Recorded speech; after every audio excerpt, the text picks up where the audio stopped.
In the aftermath of a decade-long struggle in a post-apocalyptic world, Han Qingxia finds herself betrayed by her base amidst a horde of zombies. The moment she opens her eyes, she discovers she has returned to a month prior to the apocalypse. At this time, her negligent father, indifferent grandmother, and stepmother are pressuring her to vacate her room for her brother's wedding.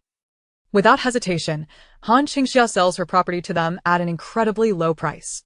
As they revel in their unexpected gain, she utilizes the money to amass supplies in a frenzy, aided by the formidable super base system. Han Qingxia soon establishes an impregnable refuge. While others are ensnared in the zombie crisis, she enjoys a tranquil retreat within her shelter. When the masses struggle to find food, her dog dines on a lavish buffet daily. While countless individuals panic to squeeze into survivor settlements, Han Qingxia's base stands as the most fortified fortress in the world. Chapter 1. 15 days before the apocalypse. Recently, the flu has been rampant. Please take personal precautions, minimize public appearances, avoid gatherings unless necessary, and keep warm. Han Qingxia, are you even listening to me? Startled, Han Qingxia gazes incredulously at her surroundings. The cramped, outdated living room of over 30 square meters is filled with a multitude of middle-aged men and women. At the center sits a plump, elderly woman in her 60s or 70s, glaring furiously at Han Qingxia, her sagging facial muscles twitching with indignation. This scene mirrors the moments leading up to the apocalypse when her loving grandmother, devoted father, and caring stepmother pressured her to relinquish her home. Just moments ago, she was amidst the zombie siege at the eastern base. Han Qingxia, after your mother passed, your stepmother has treated you as her own. Everyone says she is good. Now that your brother is getting married, why are you being so stingy with your house? You're nothing but an ungrateful wolf. Mom, Qingxia is not ungrateful. She will surely be appreciative, the overweight woman beside her feigns support. Humph. The elderly woman snorts. Hurry up and vacate the house. Your brother has said that your place has been rented out for too long, and it's too shabby. Without new furniture, they cannot get married. You'll reimburse him later. He is your brother. As a sister, you should contribute something for his wedding. Han Qingxia, standing amidst the crowd, suddenly bursts into laughter. They want her house and expect her to pay for new furniture? How ludicrous. Even more absurd is the fact that she actually complied in her past life. Her mother had died in a car accident when she was 14, shortly followed by her stepmother's marriage, who brought a son into the family. Her stepmother, seemingly devoted, had lavished attention on Han Qingxia, who was in a rebellious phase, yearning for familial warmth. Li Lin's gentle demeanor had deceived her, leading her to genuinely regard her as a mother. She willingly offered everything to them, even the only property her mother left her, without much hesitation. But after the apocalypse struck, she was cast aside more than once. In the struggle for survival, they even pushed her aside to secure their own escape. It was then that Han Qingxia truly comprehended the meaning of false affection, of familial bonds. She had been nothing more than a meal on their table, a source of sustenance, and once her utility vanished, they discarded her without a second thought. None of these individuals regarded her as true family. She longed to slap her past self for her foolishness. Bang! In front of them, Han Qingxia flung several bags of cheap fruit from the coffee table into the trash bin and sat down defiantly. Han Qingxia, what are you doing? These apples were specially bought for you by my mother. She said you love apples. How could you throw them away? A young man on the short sofa, engrossed in his phone, immediately rebuked her. Han Qingxia smirker disdainfully. I love apples? How come I wasn't aware of that? She cast a cold glance at her so-called brother. Do you have the right to discuss my property? At that moment, her icy stare pierced through him, and he faltered, unable to meet her gaze. Those were eyes filled with the murderous intent she had honed over 10 years of solitary survival in the apocalypse. Han Ying immediately wilted under her gaze. At this juncture, her stepmother, Li Lin, hastily intervened. Qingxia, what's wrong? Are you feeling unwell? If so, we can come back another day. Mom, understand your distress, but after all, Haning is your brother. The bride's family demands a house in the city center, and it's nearly impossible to obtain one now without going through the lottery. Sigh, consider this a plea from your mother. Please assist your only brother. In the future, when you marry, we will find a way to get you a house in return. Return? The usually silent Han Lauda suddenly spoke up, glaring fiercely at Han Qingxia. Do you truly believe this house belongs to you? What does a girl need with a house? This house is for your brother. When you marry, let your husband buy you one. Why are you even arguing with your brother? Upon hearing her father's words, Han Qingxia could no longer muster any anger. In her previous life, she had even questioned why her father treated her, his biological daughter, so poorly while showing favor to his stepson. It was because Han Qingxia was his flesh and blood, his true son. Before marrying her mother, he had wed Li Lin and had a son. In his eyes, she was nothing. Let alone after the apocalypse, his true colors had become even more grotesque. She extended 2 fingers, 2 million. The crowd fell silent, utterly bewildered. What are you talking about, Han Qingxia? This house is my mother's premarital property, legally transferred to me. The ownership is mine. If you want it, you pay, and 2 million is the price. You want to sell us the house? Are you joking? And where would we find that much money? Han Qingxia raised her electronic watch. You have 5 seconds to consider. If you don't agree, I will sell it to someone else. 5. Han Qingxia, we are your elders. How can you talk money with us? Grandma Han Qingxia. 4. You ungrateful wretch. Just wait until I get my hands on you. Han Qingxia shot a cold glance at the elderly woman and hastened her countdown. 3, 2. I dare you. Han Ying's father stood up to strike her. Han Qingxia kicked the chair from beneath him, watching as he fell with a thud. She coldly declared 1. Han Qingxia, you have truly grown bold. You dare to strike your father. Faced with their furious reactions, Han Qingxia lost interest in their outbursts and dialed a number on her phone. Manager Li, I wish to sell the house for 2 million. This house had been entrusted to an agent for rental, and Han Qingxia would not receive the keys until she turned 18, which was why it had remained in her possession. If you wish to purchase it. Han Qingxia smiled at them. Then fine, don't say another word. We agree. Li Lin quickly interjected upon realizing Han Qingxia was about to sell it elsewhere. Qingxia, sell it to us. What a joke. The market value of this house is 3 million. Selling it for 2 million would be a breeze. Furthermore, due to numerous restrictions on new properties in the city center, Han Qingxia's house is incredibly sought after. While she may not fully understand why this situation deviated from their expectations, the priority was ensuring that outsiders did not benefit. Selling it for 2 million would still yield her a profit of 100,000. Quickly buy it. Han Qingxia smirked at Li Lin's agreement and ended the call. Yes, she would sell it to them. Although 2 million was a slight loss, it was not feasible to sell it quickly in the short term. Time is money, and she requires both. Most crucially, once the house is sold to them, they will be devoid of funds. She calculated that they barely possess 2 million. It is noteworthy that just 3 days prior to the onset of the apocalypse, the government issued warnings, prompting the stockpiling of supplies. She was curious to see what they were hoarding. 2 million has been credited to the bank card. Half an hour later, at the bank counter, 2 million had indeed been added to Han Qingxia's account. Although Li Lin and the others appeared reluctant, they complied. At Han Qingxia's end, Manager Li's phone call persisted incessantly. She was unwilling to express her discontent, fearing that Han Qingxia might sell to another agent directly. The housing authority is on holiday for a few days. Let's complete the transfer once they resume work, Han Qingxia suggested, looking at them. It's all right, Qingxia. Do we still not trust you? Li Lin squinted her fox-like eyes and smiled sweetly at her. There's no rush for the transfer. We will notify you later. She feigned generosity, but Han Qingxia understood that her true concern was about her future daughter-in-law. She dreaded the thought of her name appearing on the property deed. Currently, the deed bore Han Qingxia's name, which allowed her to deflect responsibility. Han Qingxia couldn't help but smile wider at this thought. This was simply splendid. At that moment, Han Qingxia declared, Han Qingxia, since our family has purchased the house, you'd better vacate immediately. Get rid of all your junk. I don't want any of it. I need to bring my wife over to buy new furniture. His demeanor changed instantly upon realizing the financial gain from their family. Ingzi, where do you expect your sister to move in such a short time? Let her stay a few more days. She is so considerate and will certainly give you some storage fees and even help you get new furniture. As her brother, you should be a bit accommodating. Mom. Why are you still concerned about her? With her greedy and calculating nature, she is unworthy of sympathy. Just get out. And that filthy dog of yours. Take it away. If I see it again, I'll slaughter it for dinner. Filthy dog. The thought of dealing with such people sent a shiver down Han Qingxia's spine. The dog, her summer, was still alive. She no longer wished to engage with them for another second and dashed back to her own home. Upon opening her bedroom door, a quiet German shepherd, pacing the room, leaped into her arms. Woof woof. Summer. As Han Qingxia embraced Summer, tears of joy welled up in her eyes.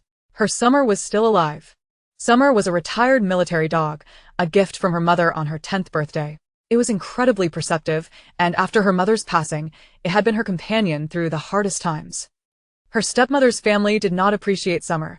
They attempted to abandon it several times, yet Summer always returned home. They even planned to give it away, but Han Qingxia fiercely vowed to protect it, clashing with them multiple times. Li Lin, prioritizing her stepmother's reputation, allowed Summer to remain but kept it confined to Han Qingxia's room. Only after Han Qingxia moved back into her mother's house did Summer regain some freedom. Nevertheless, with Han Ying's family around, it was still kept locked away.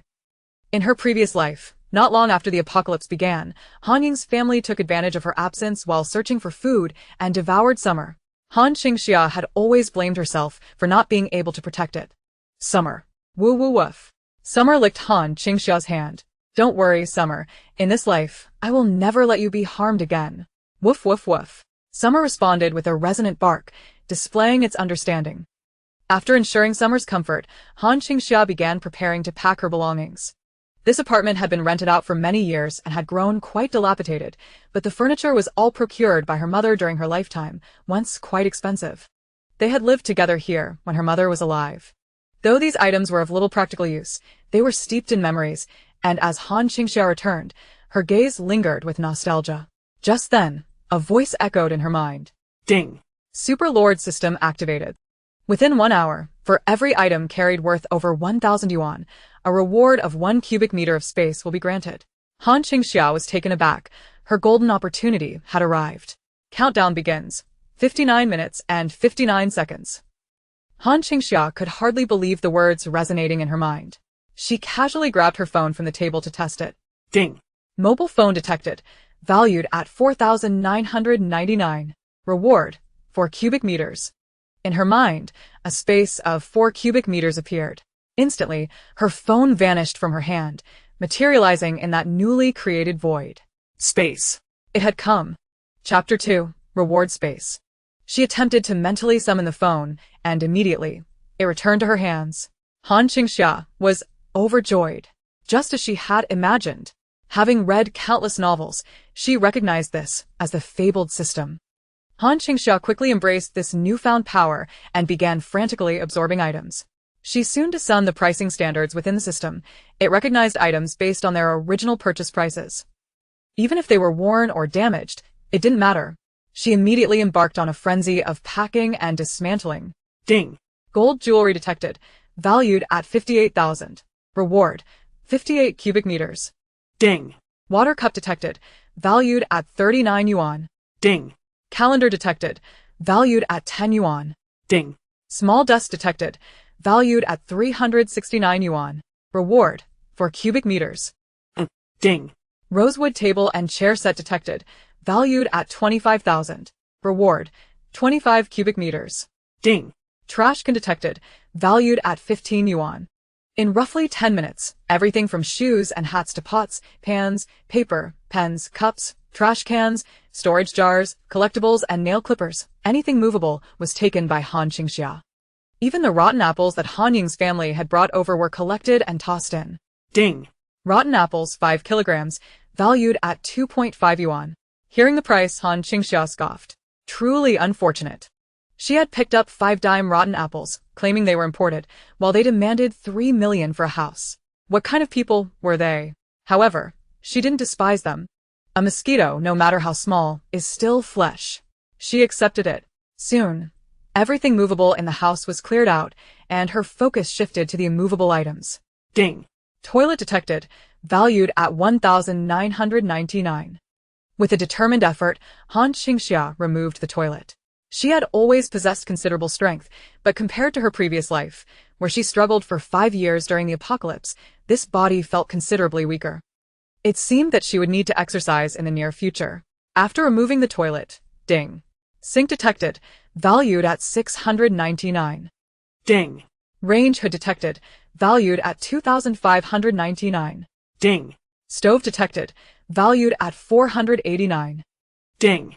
Security door detected, valued at 1,589. Damn it, she would take everything she could disassemble. not leaving a single screw for those scoundrels. Ding. Glass window detected, valued at 400. Ding. Floor detected, valued at 150.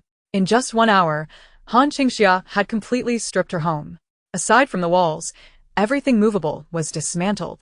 The flooring was all ripped up, windows and doors were removed, and even the immovable tiles were smashed and collected. Ding. Countdown timer. 3 seconds remaining.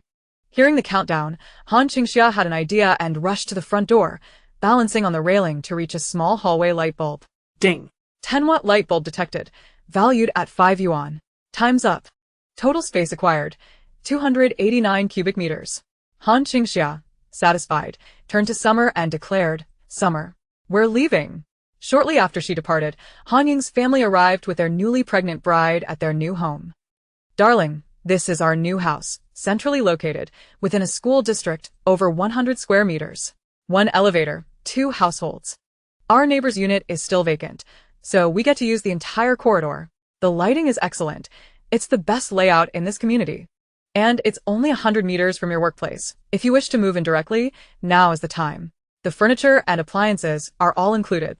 A throng of people ascended to the 3rd floor.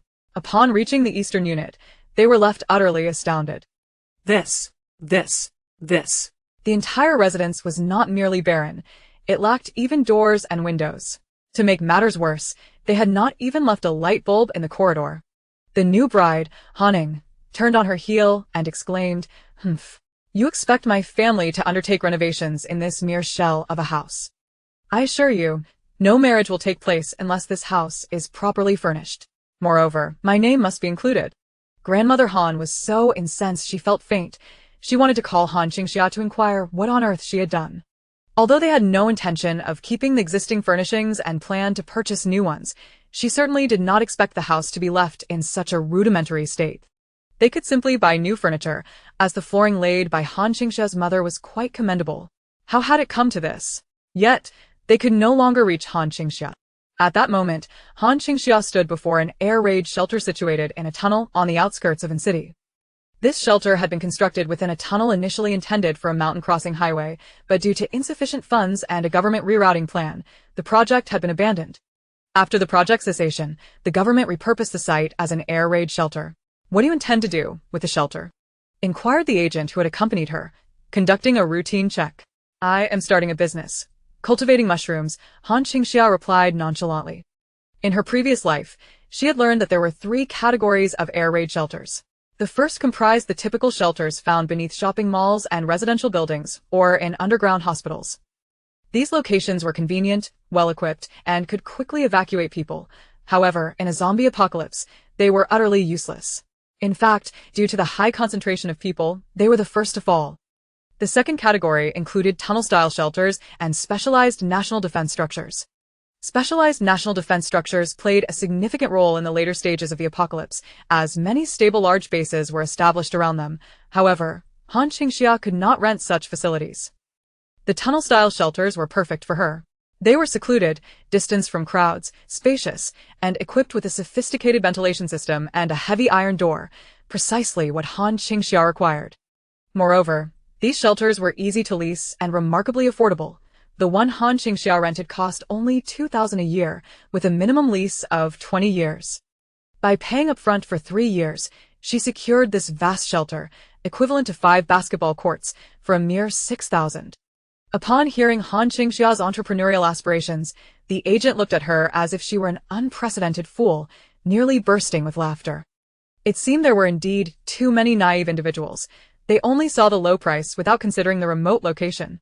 Future transportation would be exceedingly inconvenient. Truly, out of 10 ventures, 9.5 were foolish. However, he had no intention of warning Han Qingxia. Having someone take over was beneficial for him. He collected the fee, signed the contract, received a 500 service charge, and promptly departed.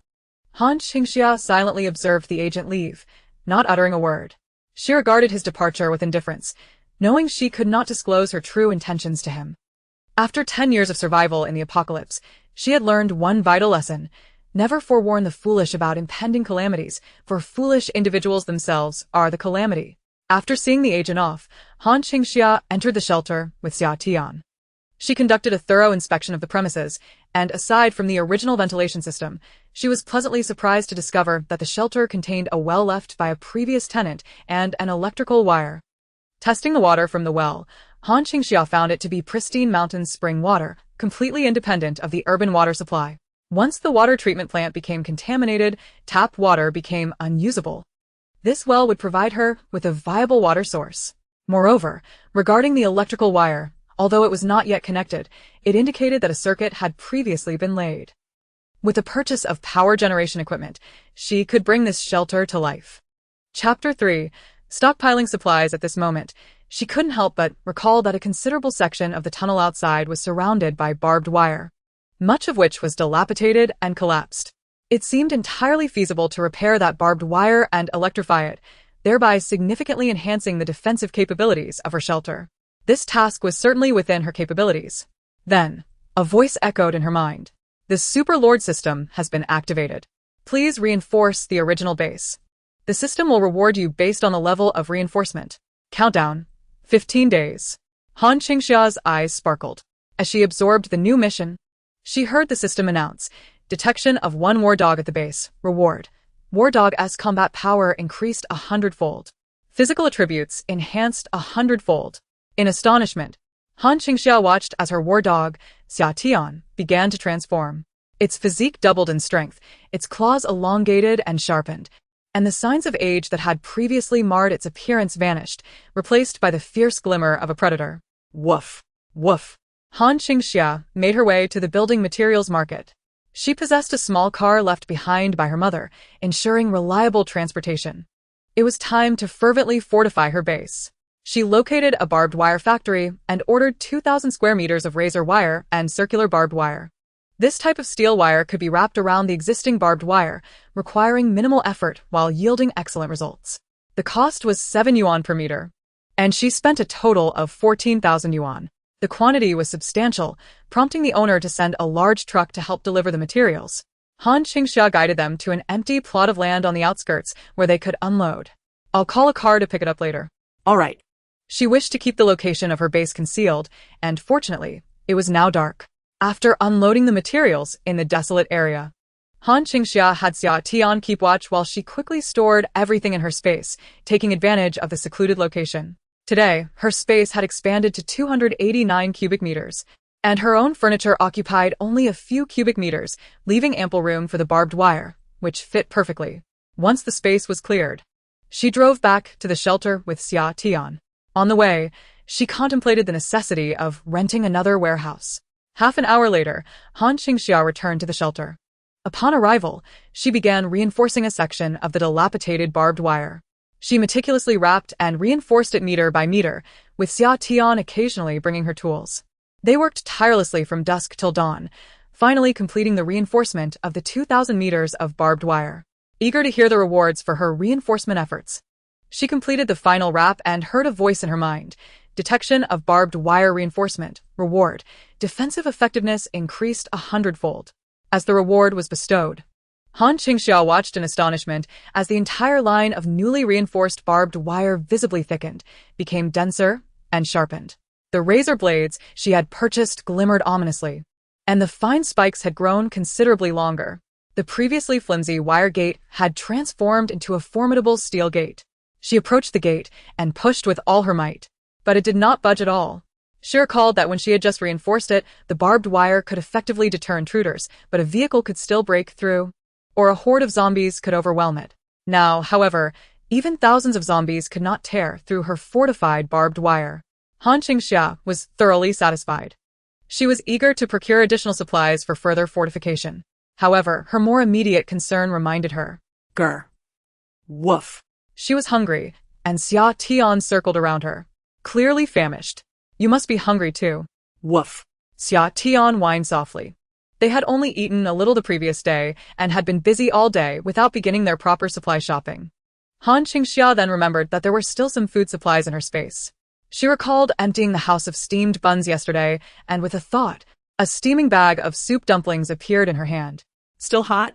At that moment, she couldn't help but take out her refrigerator. To her astonishment, upon opening it, she discovered that, Even without electricity, it remained cold. Even without power, its contents stayed intact. This indicated that the space granted to her by the system was a sealed environment that prevented heat loss. What went in remained, as it was when taken out. Han Qingxia was overjoyed. This also meant she could stockpile supplies indefinitely without worrying about expiration. When the time came to hoard food, she could do so with confidence. Renting this place is $300 a month, with 1 month's deposit up front. In a vacant house on the outskirts, Han Qingxia stood with Xia Tian before a middle-aged man in his 40s or 50s. The roads in the suburbs were lined with numerous abandoned houses, remnants of farms that had been vacated as families moved to the city, leaving behind vast empty spaces. Some properties in favorable locations had rental signs posted. Han Qingxia found a larger, more accessible farmhouse along the main road outside her shelter. She intended to use this as a transfer station for her supplies, storing them there before transporting them discreetly using her system space, thereby avoiding unwanted attention as she had the day before when unloading goods by the roadside. 400. No deposit. I'll rent it for a month as a warehouse. Han Qingxia negotiated with the landlord. That's not feasible. Then I'll go elsewhere. The landlord quickly acquiesced. All right, 400 it is, but you mustn't damage the place, and you have to leave on time. Not a problem. Han Qingxia paid 400 and received the keys. She was certain she would vacate by the deadline, as she doubted she would even wait for that day to arrive. Moreover, if she had paid a deposit, retrieving it would be impossible. Spending this extra 100 saved her 200 in losses. She was pleased to have managed to negotiate effectively for the warehouse. After successfully renting the warehouse, she began her procurement of supplies. The first item on her list was food. She decided to visit 10 different stores, purchasing 400 bags of 50-kilogram rice from each. She aimed to stockpile 100 tons of rice. In reality, 100 tons was not excessive. Any specialized grain wholesale center could provide that quantity. Furthermore, 100 tons of rice would only occupy a space of 5 meters in length, width, and height. Her space could accommodate it. The total expenditure for the rice was over 400,000 yuan, enough to last her for several lifetimes. In addition, she planned to stock 1,000 boxes of instant noodles, featuring an array of flavors such as Japanese tonkatsu, braised beef, seafood, spicy beef, and dry mixed noodles, basically every flavor available on the market. Since the onset of the apocalypse, instant noodles had become a luxury. They were convenient to prepare, tasted delicious, and provided ample oil and salt without the need to search for seasonings, making them the ideal food in a post-apocalyptic world. Instant noodles typically ranged from 50 to over 100 yuan per box.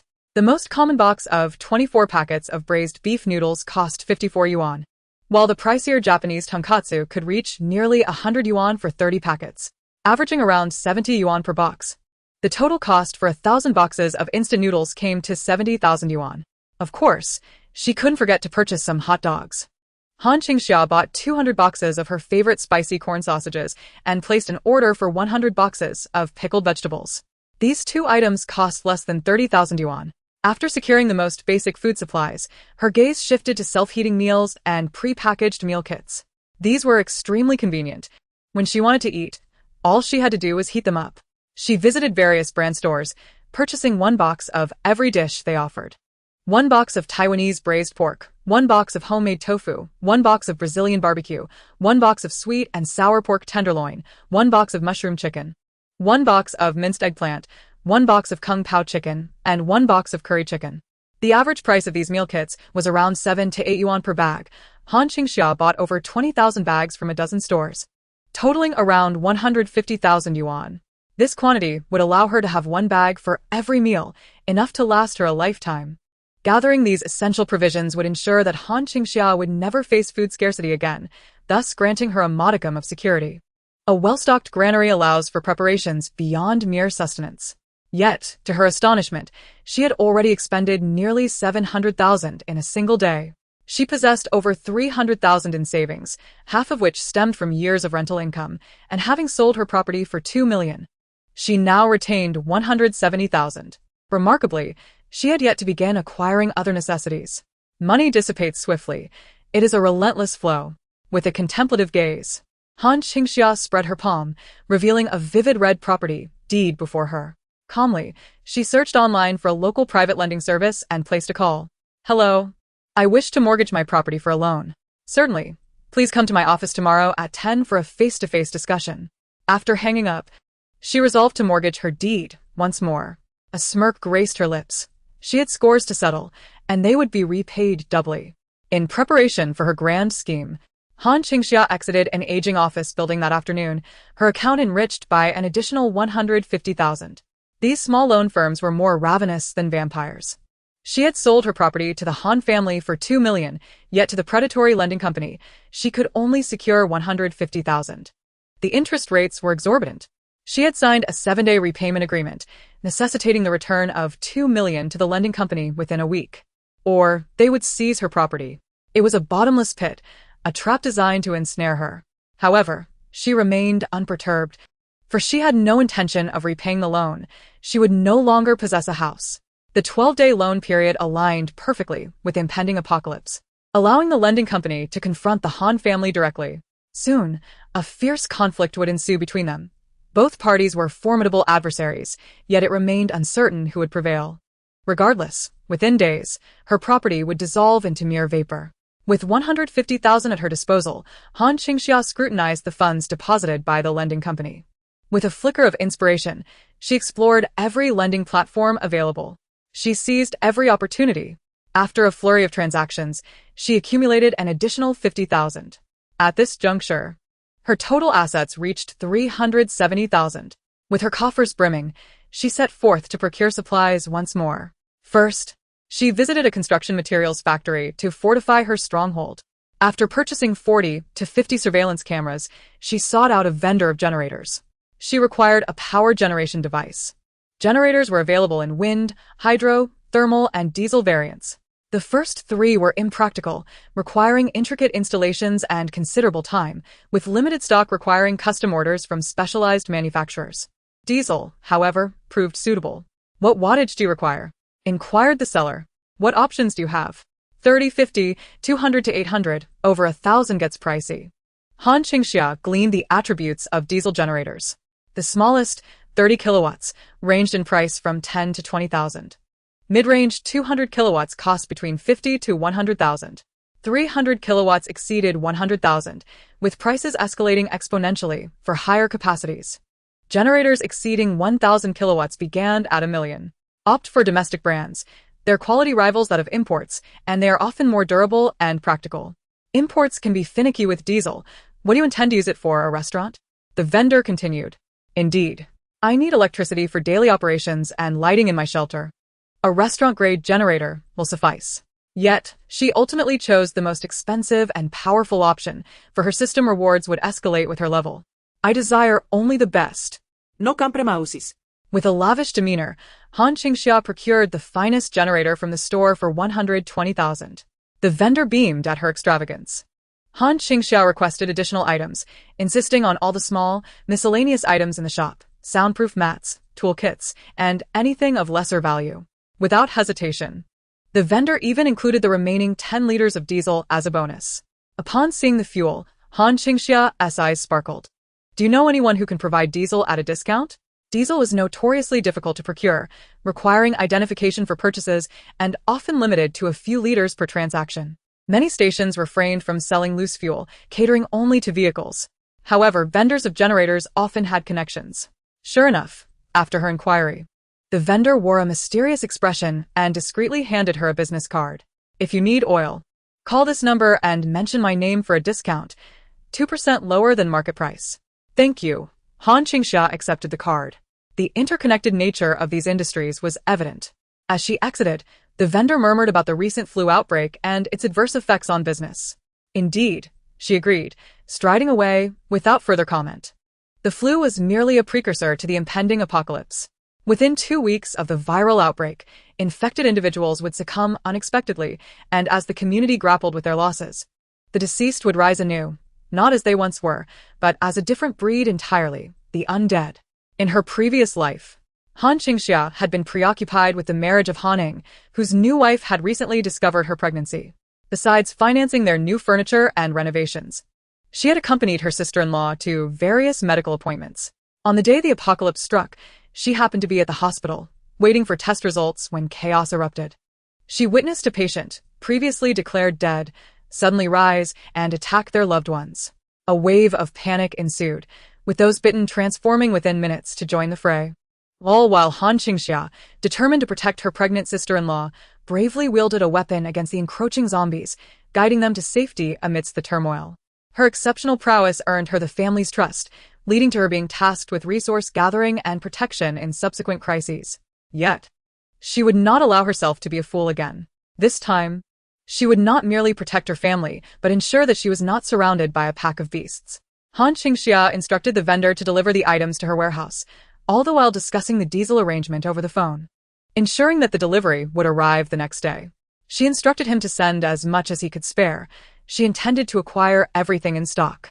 She directly purchased 1 million worth of goods, receiving a generous 25% discount. Today, Han Qingxia spent nearly 2 million in a single outing. Chapter 5. Upgrading the air raid shelter. After unloading the supplies from the warehouse, Han Qingxia placed a large generator into her personal space. There was ample room. Not long after, she returned to her base. She installed the generator in the innermost storage room of the air raid shelter. The system detected a 1,000 kilowatt generator and rewarded her with a permanently unbreakable, low-energy consumption generator. Han Qingxia was astonished. She gazed at the generator, which now shimmered as if coated in silver, its strength and quality vastly improved. Most importantly, it was now indestructible. Maintenance would be unnecessary, and the system had unexpectedly enhanced it to be permanently durable. Exhilarated, she continued her work. Han Qingxia proceeded to install cameras on the barbed wire she had set up the previous day. The location of her tunnel air raid shelter was exceptionally strategic, surrounded by a wide circle of trees, with the main road a kilometer away and a side road vanishing into the forest after 500 meters. Outsiders would hardly notice the concealed tunnel encircled by barbed wire. It was perfectly discreet. The internal cameras provided comprehensive surveillance of her surroundings. After connecting the cameras to the generator's power supply, she could monitor any intruders. Instantly, all the cameras and electrified barbed wire began to operate. Her computer screen flooded with a multitude of surveillance images.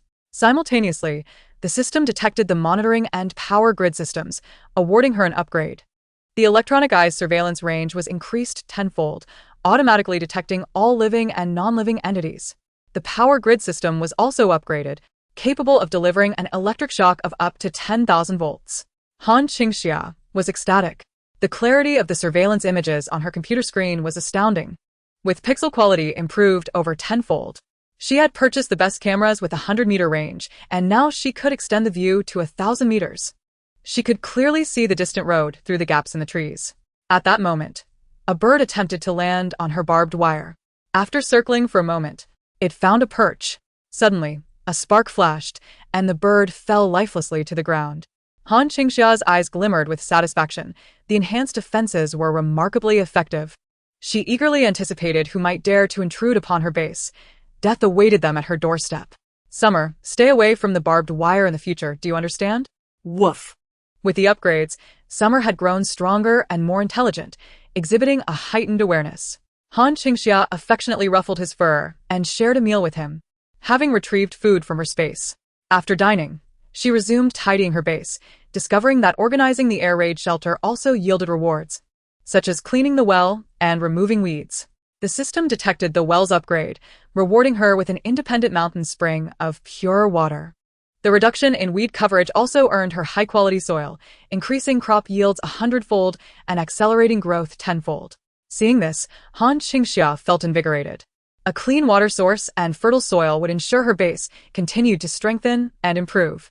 This fundamental resource would allow her to cultivate fresh fruits and vegetables, achieving self-sufficiency. She resolved to purchase various seeds soon. 10 days swiftly passed.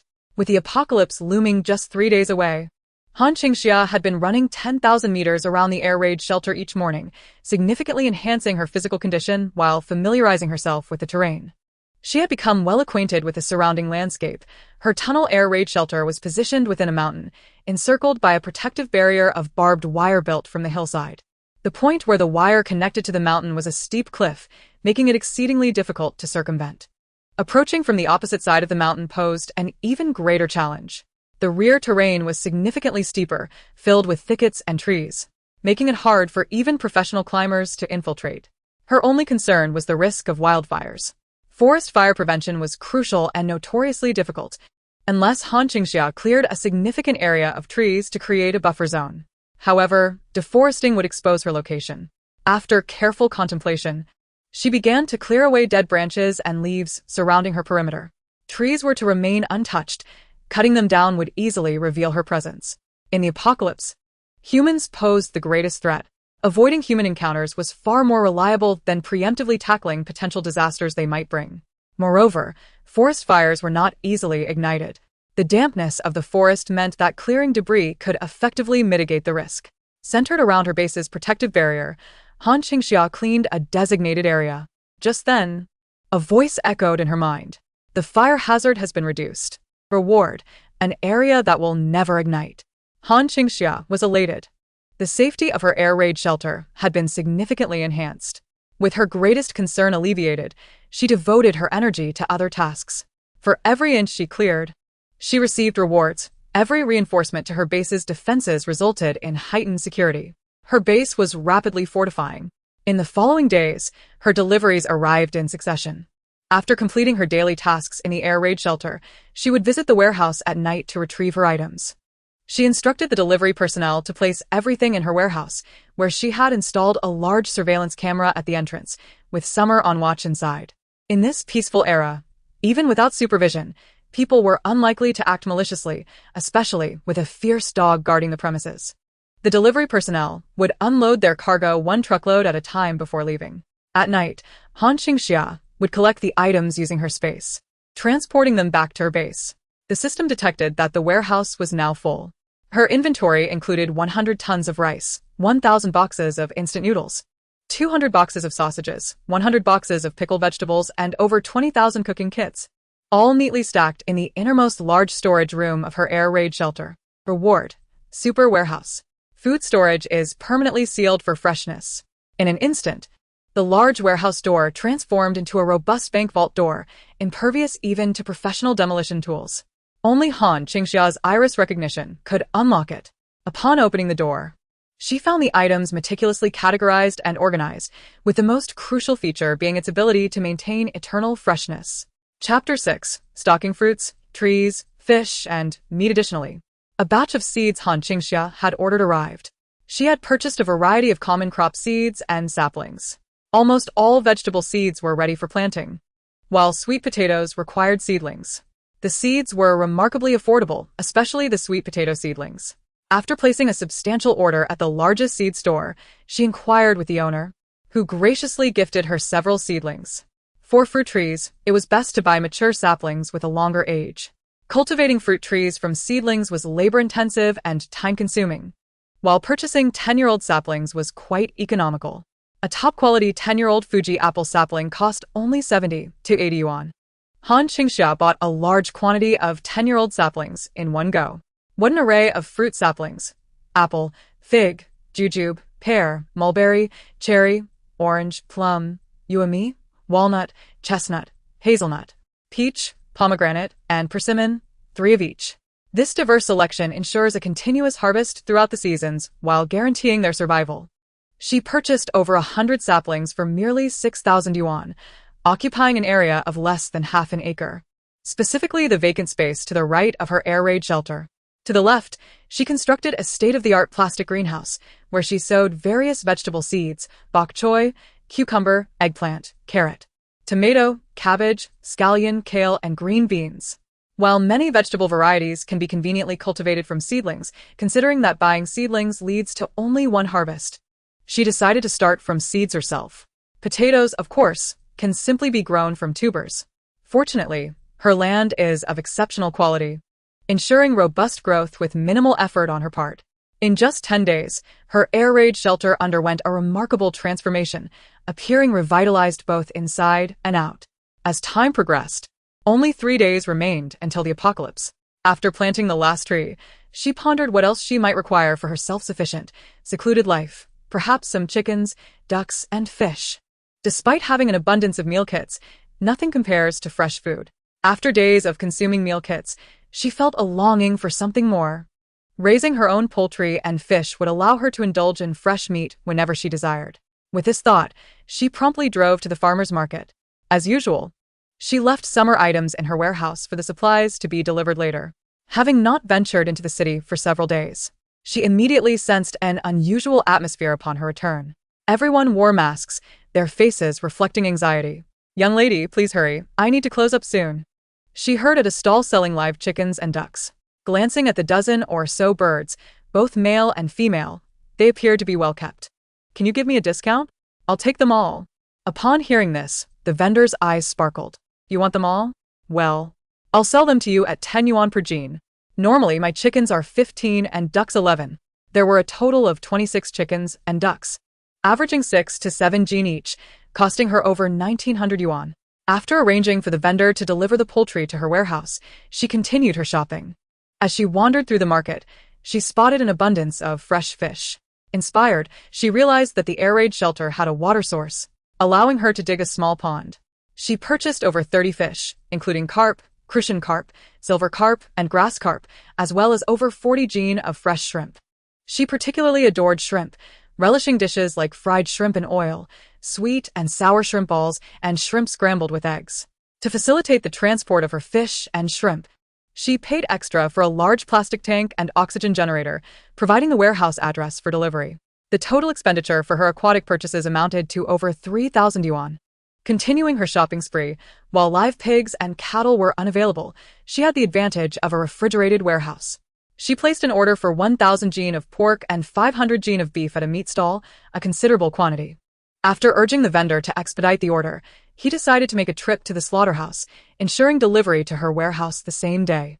This meat was pricier, costing her over 40,000 yuan, yet she still had more than 160,000 left.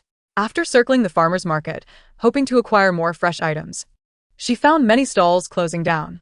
Just as she was about to leave, she noticed a corner stall that still had goods for sale. To her delight, there were live goats available. She quickly purchased 2 young goats for 1,500 yuan each.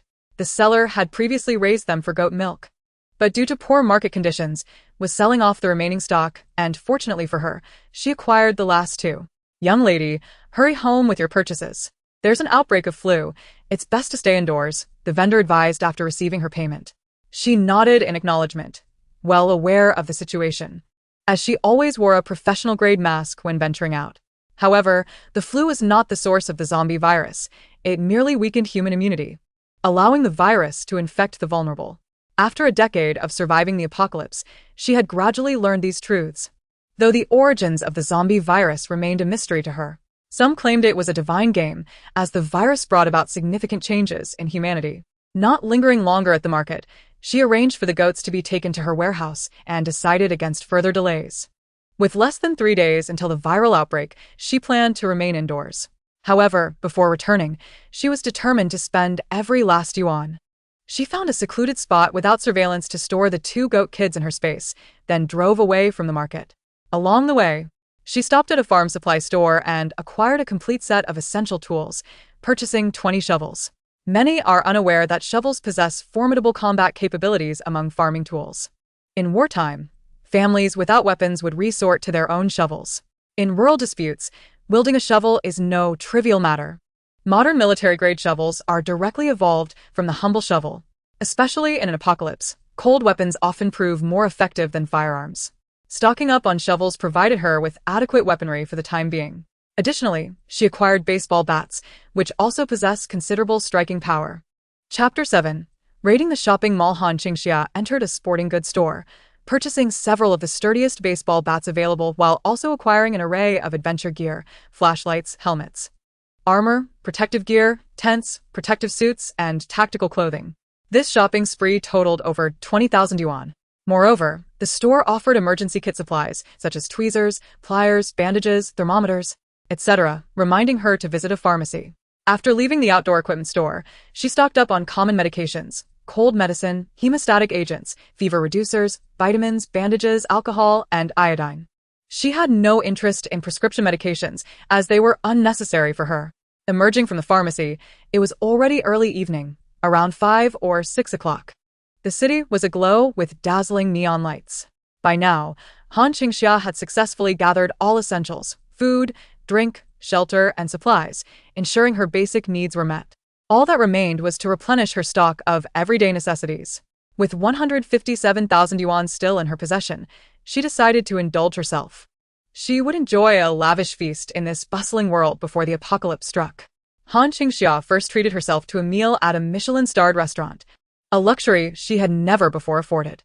She ordered a grand feast, including mushroom soup, garlic ribs, pan-seared cod, crispy chicken, and garlic shrimp, all the delicacies she had longed to try.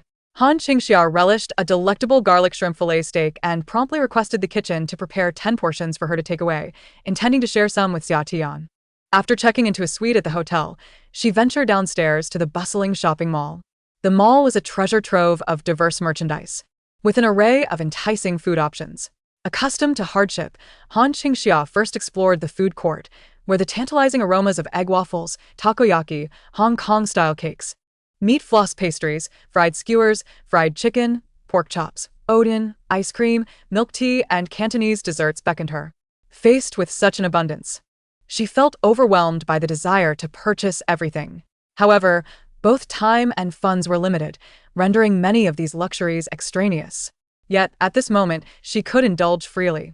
Han Qingxia meticulously traversed each shop, discreetly instructing the staff to pack all the snacks, settling the bill before requesting delivery to her hotel room. The employees, astonished by her order, hurried to fulfill her wishes. For instance, at the first bakery, every freshly baked bread, cheesecake, ice cream puff, cream square, mochi cream roll, durian milfai, egg yolk pastry, waffle, and butterfly puff cookie was promptly packaged for her.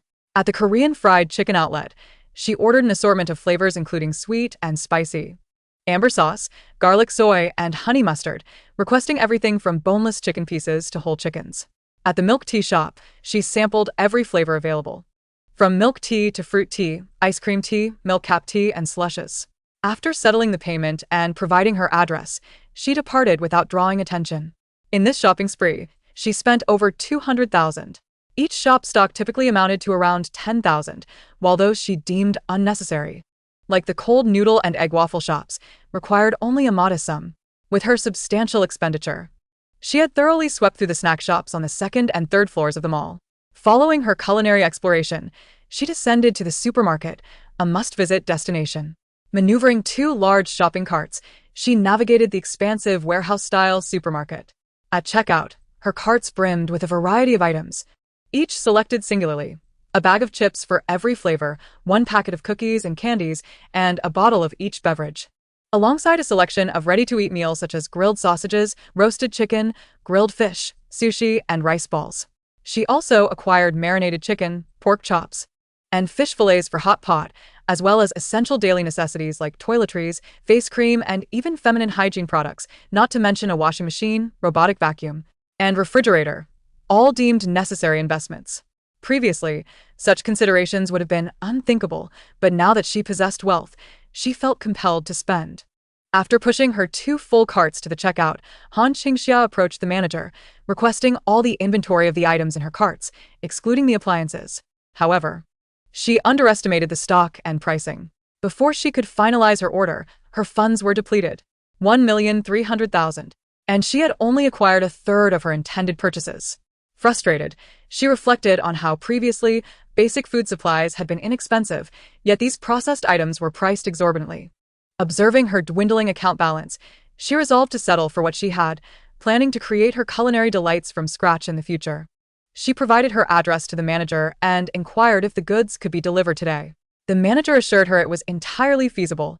Feeling a tinge of regret as she gazed at the well-stocked supermarket, she ascended to explore further. Thus far, she had only visited the B1 and B2 food courts and the supermarket. She had yet to peruse the clothing sections above, as her funds were nearly exhausted, leaving her with approximately 70 yuan. Nonetheless, even with limited funds, she could still shop. She first purchased an iced cocoa for 14 yuan at a convenience store, and then meandered through various clothing shops. By the time she finished browsing 3 floors, her iced cocoa had vanished. During her exploration, she spotted several garments that piqued her interest. "How much for this baseball jacket?" she inquired. "Miss, it's on sale for half price, 2,000 yuan. Upon hearing the price, Han Qingxia fell silent.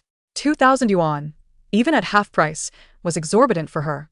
This local mall boasted high-end brands, truly beyond her means. Empty-handed, she exited, while manager Wang nudged the sales associate who had quoted her. What are you bothering her for? Clearly, she can't afford it. The associate, realizing she was a lost cause, remained silent. Han Qingxia overheard their conversation but chose to ignore it, continuing on her way. After enduring the struggles of a post-apocalyptic world, she was no fool, easily swayed by their words or impulsively spending to prove a point. In this world, there was no need for confrontation, only survival. Chapter 8. A reckoning for Han as Han Qingxia continued her stroll. She suddenly spotted two familiar figures ahead. A young man accompanied by a pregnant woman, none other than Han and his wife, the very couple she had previously outsmarted. Calm down, my dear. Today, you can buy whatever you like. Just forgive me and don't get too upset. It might harm the baby. Han Ying pleaded. Han Ying. You've been deceiving me all along. Your family doesn't own that house. It was all a ruse. His wife retorted. That house is indeed mine. My mother paid 2 million to Han Qingxia for it, and we can transfer the ownership immediately. But wait. Didn't your mother say that it still belonged to Han Qingxia? That she gifted it to you, so my name couldn't be added? How can you now say it's yours for ownership transfer? My dear, regardless, that house will be ours in the future. I'm the only son. Everything that's mine will also be yours. Just trust me. Han Ying. How can I trust you? You claimed it was furnished and ready to move in. Yet it turned out to be a bare shell. You said it was your family's property, and now debt collectors are at your door. I see it clearly now. Your family is just trying to swindle me. I absolutely cannot keep this baby. I'm calling it off now. Dear, please. Han Qingxia, standing around the corner, couldn't he help but smile at their exchange. How entertaining. In just 10 days, the Han family was embroiled in such drama. And now, even his grandmother was in the hospital. But it could be even more entertaining. Watching Han rush after his wife, she mischievously whistled in his direction. Startled, Han turned, only to see a girl leisurely leaning on the glass railing, observing them with a smirk.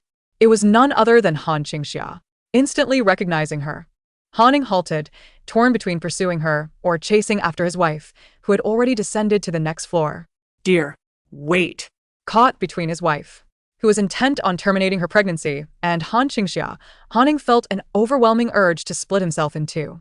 Weighing his options, he ultimately decided to pursue Han Qingxia. Damn it. Capture that scoundrel and bring him before his wife to explain. What could be simpler? He turned and sprinted up the descending escalator in pursuit of Han Qingxia. Han Qingxia, unhurried in her steps, had already circled around to the opposite escalator by the time Han arrived, leading him on a chase throughout the entire mall. The pursuit continued until they reached the underground parking lot. Damn it! Where do you think you can escape to, you wretched creature? Han, panting heavily, cornered Han Qingxia against the wall of the parking lot. You've betrayed me from behind. Let us see if I can't deal with you today. Just then, Han Qingxia smiled cheerfully at Han, casually shutting the trunk of her car. I have that intention too. She brandished a baseball bat. Upon seeing the bat in her hands, Han's alarm bells rang. You dare to strike me? As soon as he finished speaking, a resounding crack echoed as Han Qingxia swung the bat. In an instant, she subdued Han, dislocating his jaw and rendering him speechless, dragging him into a corner of the parking lot for a thorough beating.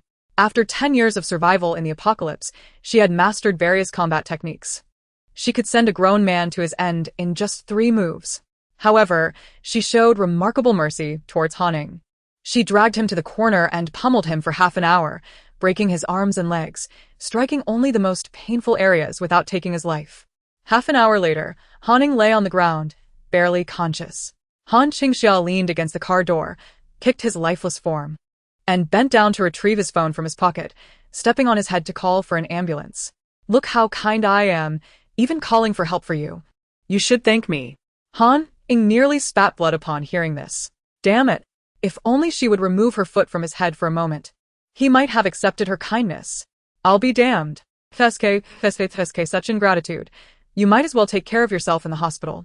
With a firmer step, Han Qingxia sent him into a 7-day coma.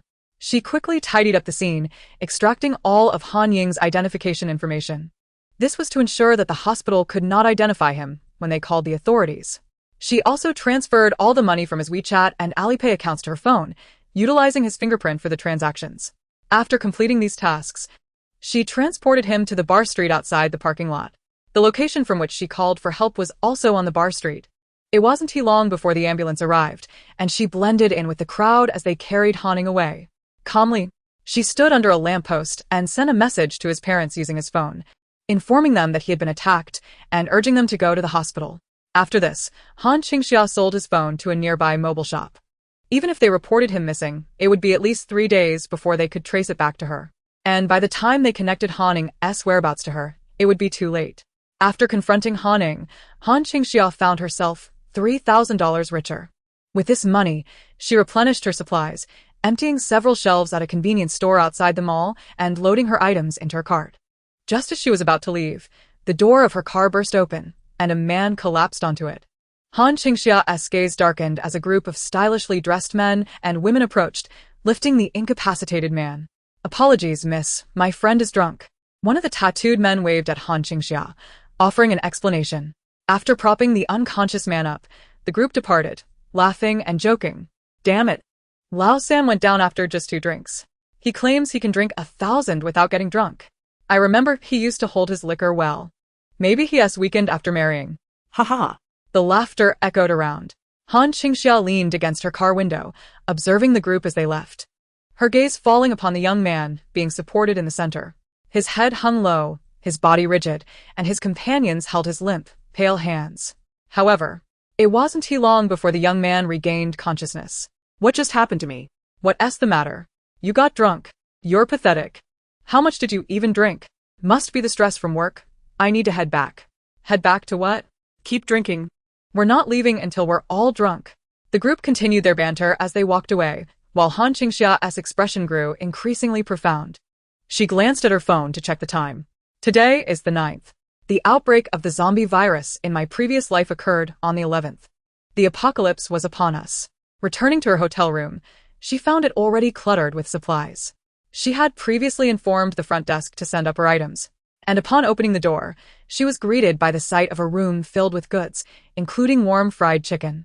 With a wave of her hand, she stored everything into her space. She decided to spend the night there before departing the next day, not wanting to waste her investment. Before sleeping, Han Qingxia engaged in 3 hours of physical training, pushing her body to its limits before taking a shower and checking the surveillance of her shelter and warehouse in preparation for sleep. Both locations appeared secure as she conversed briefly with her surveillance robot, instructing it to keep watch over her belongings, assuring it she would return in the morning. The robot responded in a remarkably human manner and settled in its corner of the warehouse. Han Qingxia slept soundly in the hotel until 6 the next morning. She was awakened by the blaring sirens of police cars and ambulances. Residing in a hotel in the city center, the soundproofing was exceptional. Yet she was highly sensitive and would awaken at the slightest noise. Upon hearing the sirens, she rushed to the window. Pulling back the curtains, she saw countless police cars and ambulances on the street. The hotel was situated near crowded bars and entertainment venues, and these vehicles were all coming from there. She noticed an ambulance parked in front of the bar she had seen yesterday, carrying out several bloodied individuals. A troubling thought formed in her mind. Just then, urgent footsteps and frantic knocking echoed from outside her room. Han Qingxia grabbed a shovel and approached the door, peering through the peephole to see hotel staff outside. Though her expression was tense, she bore no injuries or blood, and her complexion was normal. "What's the matter?" "Miss, I'm from housekeeping. We've received reports from several guests who have collapsed and are in need of assistance." "Are you alright?" Han Qingxia replied through the door, "I'm fine. Please remain patient in your room for a moment. The hotel will extend your stay free of charge. Apologies for the disturbance." After the housekeeper moved on to the next room, Han Qingxia felt a jolt of anxiety. The apocalypse must have come early. "I must leave." She quickly grabbed her car keys and exited the hotel, remembering to take all the complimentary water, drinks, and toiletries with her. Upon opening the door, she saw the housekeeper heading to the farthest room. After knocking several times, she took out her room key and opened the door. Han Qingxia watched as she entered. Soon after, she heard a panicked voice. Sir, what has happened?" "Room 809, there's a guest who has collapsed, quick." The staff member called for her colleagues through her earpiece as Han Qingxia strode confidently toward the elevator. As she stepped into an empty elevator descending, the ascending elevator beside it opened simultaneously. A group of staff exited the elevator, rushing toward the innermost guest room. Just as the elevator doors closed in front of Han Qingxia, she heard a piercing scream. Ah! That familiar sound. The zombie virus has erupted ahead of schedule. Han Qingxia decisively pressed the button for the 5th floor as the descending elevator continued its course. She did not go to the reception hall on the 1st floor. This is a hotel building connected to a shopping mall. From the 2nd basement to the 5th floor above ground, there is a large shopping complex. The very one Han Qingxia had visited yesterday. The time is now 6 o'clock and the mall is in a state of closure. The earliest batch of employees will not arrive until 8 o'clock. Thus, the shopping area is truly deserted at this moment. In a post-apocalyptic scenario, the most perilous threat comes from crowds, and one must escape from them. Han Qingxia decisively descended to the 5th floor. As she had anticipated, the mall on the 5th floor was shrouded in darkness, with no lights turned on. However, upon entering the hall, she could distinctly hear screams emanating from outside. A glance through the window revealed chaos on the streets. She witnessed a blood-soaked man bursting out of a bar, lunging at a woman jogging by.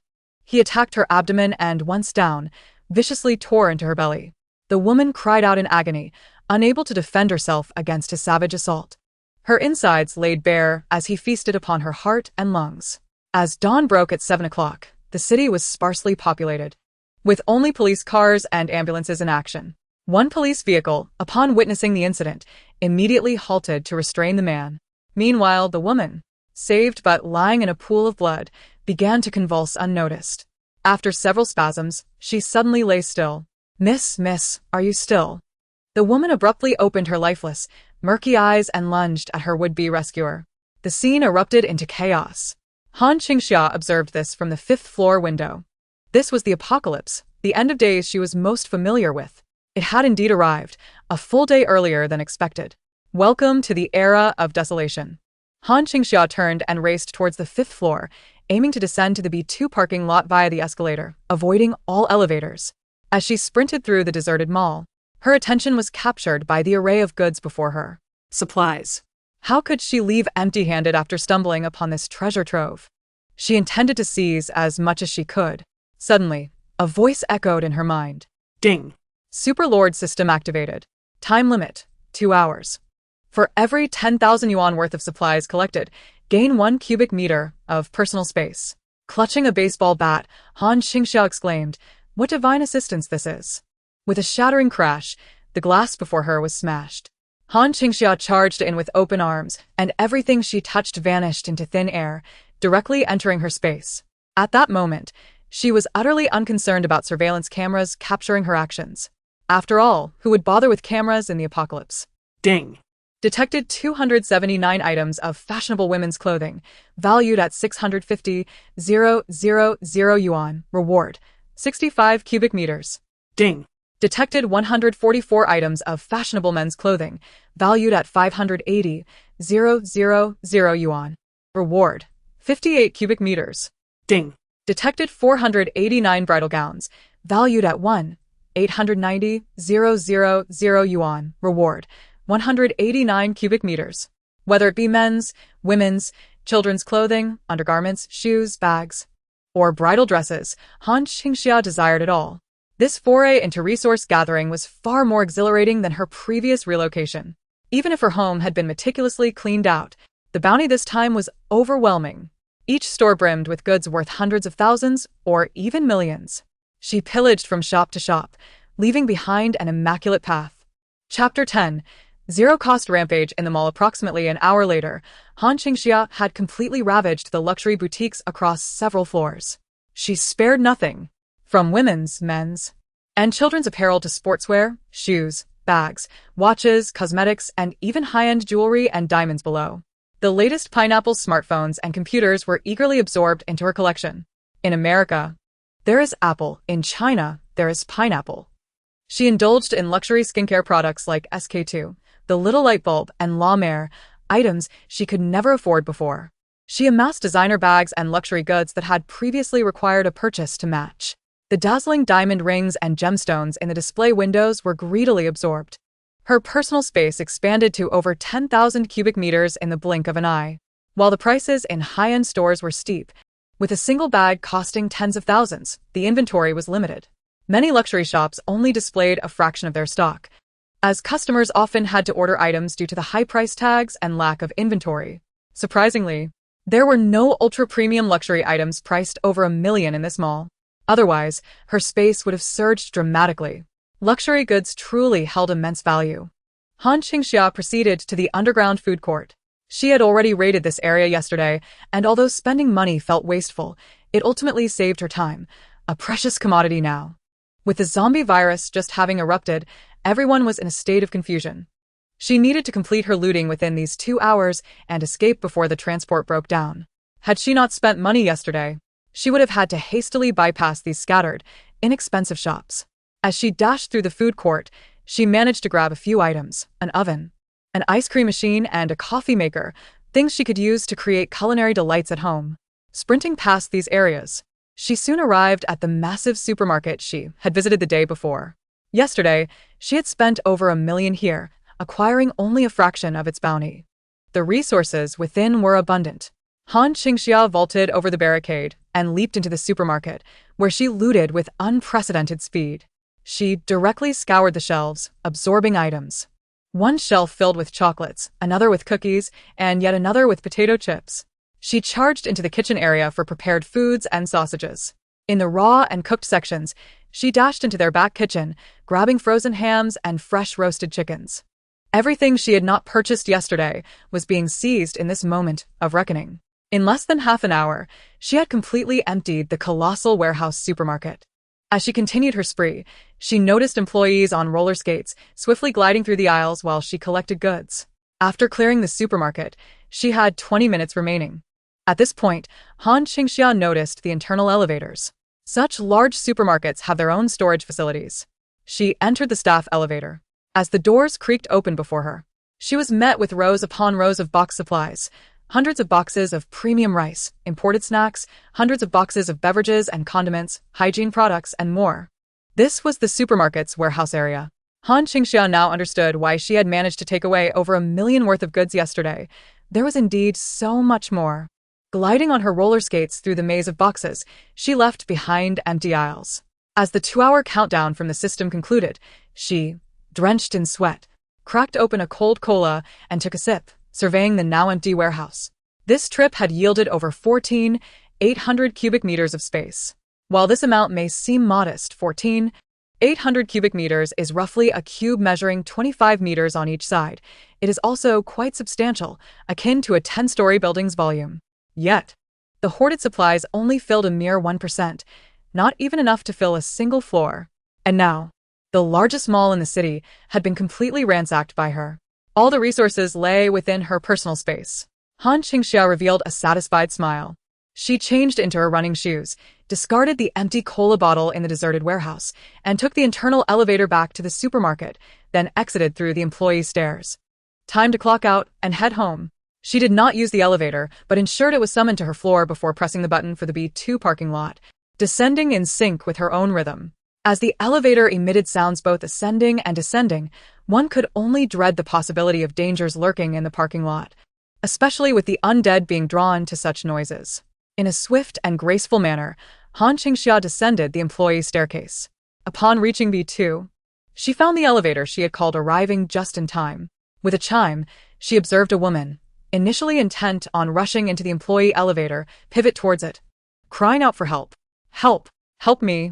she shouted, pursued by 2 bloodied figures clad in employee uniforms. "Don't come near. There's someone inside. You can eat her." The woman, desperate for salvation, dashed towards the open elevator, intending to push the occupant out to face the monsters outside. However, upon the doors parting, she was met with an unsettling emptiness within. In her moment of shock, she was swiftly overtaken by the creatures that trailed her. "Don't bite me. Don't bite me. Recognize me. I am your manager Wang. Don't bite me." The frantic screams erupted from her lips just as she glimpsed the employee staircase door swinging open. A young girl in simple athletic attire emerged. The woman's eyes widened in recognition. Was that not the girl she had disparaged yesterday? "Save me. Save me," she implored, waving frantically. "I'll give you our store's gold card." "No." "I'll give you an article of clothing." 10. 100. Save me." Han Qingxia, grasping her baseball bat, faced the chaos with a singular resolve, to escape while the woman cried louder. Thank you for having some use before your demise. With a firm press on the accelerator, Han Qingxia surged out of the garage. The clock read just past 8 as the city began to awaken. The outbreak of the zombie virus at dawn had plunged everyone into confusion and terror over the past 2 hours. The first victims were those establishments that opened early: breakfast shops, sanitation workers, public transport systems, and 24-hour venues. In places bustling with people, a single case of mutation could send the entire locale into disarray. This morning, emergency lines were overwhelmed with calls, leaving those wishing to report unable to connect. The city's administrative functions were paralyzed. Next came the office workers, like those in the mall where Han Qingxia was employed. Fortunately, many employees reliant on public transport found themselves stranded on the roads, as vehicles were nowhere to be seen. Alas, for those already on the buses, hell had commenced. Elderly passengers began to collapse, and once they regained their footing, there was no refuge for the others aboard. A fortunate few, like Manager Wang, managed to arrive at their workplaces, only to find the doors barred. As they clustered together in bewilderment, they spotted a bloodied figure staggering towards them. This was the dawn of the apocalypse. Witnessing such a scene, thoughts of brawls or danger filled everyone's minds. Well-meaning individuals rushed to assist, only to unwittingly receive their own ticket to the undead. This chaos was rampant throughout the city. Everywhere was succumbing to the crisis. Han Qingxia understood that this was merely the beginning. Countless individuals remained trapped in their homes, and now was the optimal moment to escape before the collective panic set in, which would cripple all transportation. Suddenly, a young woman with outstretched arms appeared before Han Qingxia. Her boyfriend was helping an elderly woman who had fallen. Stop the car. Someone has collapsed. Please, take her to the hospital. The woman stood in the road, trying to halt Han Qingxia's vehicle. With only Han Qingxia's South car on the street, it was curious why there were so few vehicles today, and with emergency lines down, it was imperative to stop. However, Han Qingxia's gaze turned cold as she pressed the accelerator to the floor. In a blur, the woman, caught off guard, narrowly avoided being struck, exclaiming, "What kind of person are you? You don't help and yet you nearly run me over. You're insane, heartless, selfish, lacking compassion. Are you all right, dear?" The man inquired. "I've never encountered someone so reckless. Just be careful standing in the road. There are plenty of selfish people out there. You should photograph her and expose her online." Just then, his voice was cut short as a sharp bite pierced his neck from the elderly woman he was assisting. Awakening from her stupor, the elderly woman turned, her murky eyes fixated on him as she sank her teeth into his flesh. Blood gushed forth, and the woman instinctively recoiled, then rushed forward, striking the old woman with her handbag. "Let go of my husband. Let him go." She struck and kicked, desperate to free her beloved. Yet, as she fought, she realized her blows did nothing to deter the creature, whose limbs twisted grotesquely, face devoid of color, eyes lifelessly fixated on them, mouth agape, stained with blood. Panic began to envelop her. Could this truly be the undead? Just then, she was tackled to the ground by her own husband, now a zombie. Ah? Husband, it's me. The former elderly woman lunged, ripping into her abdomen. The last image etched in her mind was that of a car speeding away. Han Qingxia, Witnessing the macabre scene unfold in her rearview mirror, quickly averted her gaze. Compassion and goodwill? Apologies, but such notions belong to paradise. Here, however, was hell. Han Qingxia pressed on the accelerator, racing forward. As she sped onward, the road conditions deteriorated, with vehicles and panicked crowds fleeing against her direction. Multiple overturned cars blocked the majority of the roadway, and as she navigated through the chaos, she glimpsed hordes of zombies feasting on the drivers and passengers trapped within the smoke-emitting vehicles. The air was filled with screams, and blood flowed freely. Sensing Han Qingxia's approach, the zombies turned their attention, pursuing her vehicle with insatiable hunger. All living beings were their prey. The street descended into pandemonium. Han Qingxia furrowed her brow. Something was amiss. How could there be so many zombies? Suddenly, she spotted a massive red cross ahead. Damn it! A hospital! She cursed, realizing the cause of the overwhelming outbreak. Without hesitation, she barreled through the crowd, crushing several zombies as she sped past the intersection. The hospital has become a zone of catastrophe, yet beyond its confines lies safety. At the intersection, a horde of zombies surged from several entrances, rushing toward Han Qingxia as she drove against the tide. Among them, a bloodied female zombie in a nurse's uniform moved with alarming speed, crashing through the barricade and lunging at Han Qingxia's vehicle. A resounding thud echoed as a bloody handprint smeared against her windshield. The female zombie opened her gory maw and, with a terrifying howl, began to gnaw at the glass. The proximity allowed Han Qingxia to discern her grotesque visage, a nose entirely devoured, leaving only a gaping, sanguine cavity, her right eyelid completely absent, her eyeball precariously protruding from its socket, and one side of her mouth torn to the bone, while the other still bore remnants of the glossy lip gloss she had applied that morning. Frantic, the nurse zombie, having failed to penetrate the glass, widened her mutilated mouth, tearing her face further in a grotesque display reminiscent of a character from Japanese horror, as she lunged again at Han Qingxia's vehicle. With a swift maneuver, Han Qingxia executed a flawless 360-degree turn, flinging the creature off and deftly escaping the encroaching horde. Zombies were nothing to fear. She had dispatched too many to count. Pressing the accelerator, she surged forward, escaping the hospital's perimeter. Just as she navigated through one intersection, a deafening crash reverberated, the uncontrollable collision of a massive truck with a smaller car, blocking her path. There was no evading this. The cacophony of overturned vehicles filled the air, jarring Han Qingxia's head from the impact of the airbag. At the intersection, a colossal truck had toppled several smaller cars, effectively sealing off her route. Miraculously, Han Qingxia's vehicle sat just beneath the raised tires of the overturned truck, a mere 10 centimeters away from disaster. After narrowly escaping, her mind buzzing from the airbag's impact, she struck the airbag in frustration, attempting to restart her vehicle. To her dismay, the car was irreparably damaged. In her previous haste, she had not considered the vehicle's condition. Time was of the essence, funds were limited, and the apocalyptic landscape had rendered her reliant on foot travel or modified bicycles rather than automobiles. Fuel had become an exceedingly scarce resource, too precious to squander on vehicles. Thus, she had grown accustomed to traversing on foot or with makeshift transport, avoiding long journeys that could lead to peril. Now, with her vehicle inoperable, she faced a substantial setback. The ominous sounds of approaching zombies grew louder outside. After a moment of clarity, Han Qingxia surveyed her surroundings inside the car, unbuckled her seatbelt, and opened the door. An iron shovel materialized in her grip. In dealing with zombies, a knife proved ineffective. Its thin blade easily became lodged within flesh. However, a shovel offered a different advantage. With a decisive thwack, she flattened the nearest advancing elderly zombie's head. Following that, she delivered a swift kick, burying the shovel into the creature's skull and severing its brainstem. Thus, this zombie was rendered permanently lifeless. She twirled the shovel in her hand, slightly disappointed. In this early stage of the apocalypse, zombies lacked the valuable cores that would later emerge. Consequently, her methods became more brutish and straightforward. With each swing, she cleared a path through the chaos surrounding the crash site, noting that most zombies congregated near the front, drawn by the scent of blood. With remarkable agility and stealth, she maneuvered through the thinning horde, escaping the scene.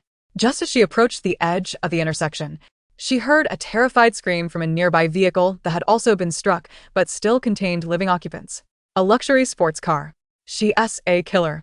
We need to report her, shrieked a terrified young woman, clutching her boyfriend's hand as they cowered at the sight of Han Qingxia's ruthless efficiency. Han Qingxia cast a fleeting glance at them, noting the deployed airbag inside their vehicle. Turning away, she deemed the car useless, much like its occupants. Continuing her retreat, she resolved to find another vehicle or, if necessary, escape the city on foot. Suddenly, the door of the car behind her swung open. "Can you take us with you?" a young man in the driver's seat implored. "I'll pay you. My father is the chairman of Dongping Group. We have money. How much do you want?" Han Qingxia dismissed him with indifference, pressing forward. "How can you say that to her? She's killed so many." The woman protested, panic rising in her voice. "Shut up," the man snapped, hastily following Han Qingxia down a narrow path. With deft precision, Han Qingxia dispatched 5 more zombies and finally exited the hospital's vicinity. She found herself in a quiet residential alley. Most inhabitants remained confined within their homes, and thus, no widespread outbreak had occurred. As she traversed the deserted green spaces, she encountered a few zombie sanitation workers and joggers, dealing with them efficiently. However, her search for a vehicle proved fruitless. Behind her, the couple trailed, the woman complaining about her high heels. "Then just get lost," The man retorted, his patience worn thin. The woman, momentarily taken aback, bit her lip in disappointment. Glancing at Han Qingxia and her boyfriend as they sped ahead, she followed suit, albeit with difficulty. As Han Qingxia continued her path through the foliage, she finally spotted an open delivery truck parked in front of a convenience store. A vehicle. If she failed to secure one, she would have to resort to stealing from a dealership. Without hesitation, she dashed toward the truck, with the couple hastily pursuing her. Upon reaching the vehicle, she was elated to find the keys still in the ignition and the interior vacant. A quick glance at the convenience store revealed it was also deserted, with only a pool of blood remaining at the counter. It appeared that chaos had erupted here, forcing the patrons to flee. Grabbing the keys, Han Qingxia adhered to her principle of never leaving empty-handed, rushing inside to scavenge for supplies. It was imperative to gather resources now, as in the future, acquiring equivalent goods would require exponentially more time and effort. The age of the undead is not merely a fleeting moment of seconds, but an eternal reality that awaits. Once she escapes, the future promises to be increasingly dire. No one ever complains about an abundance of supplies. With a mere flick of her heel, Han Qingxia decided to seize the opportunity.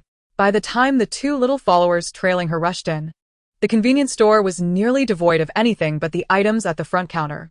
This time, Han Qingxia didn't bother with the shelves. The store was small, and after circling it a couple of times, she absorbed every resource within, from an array of snacks and candies to daily necessities.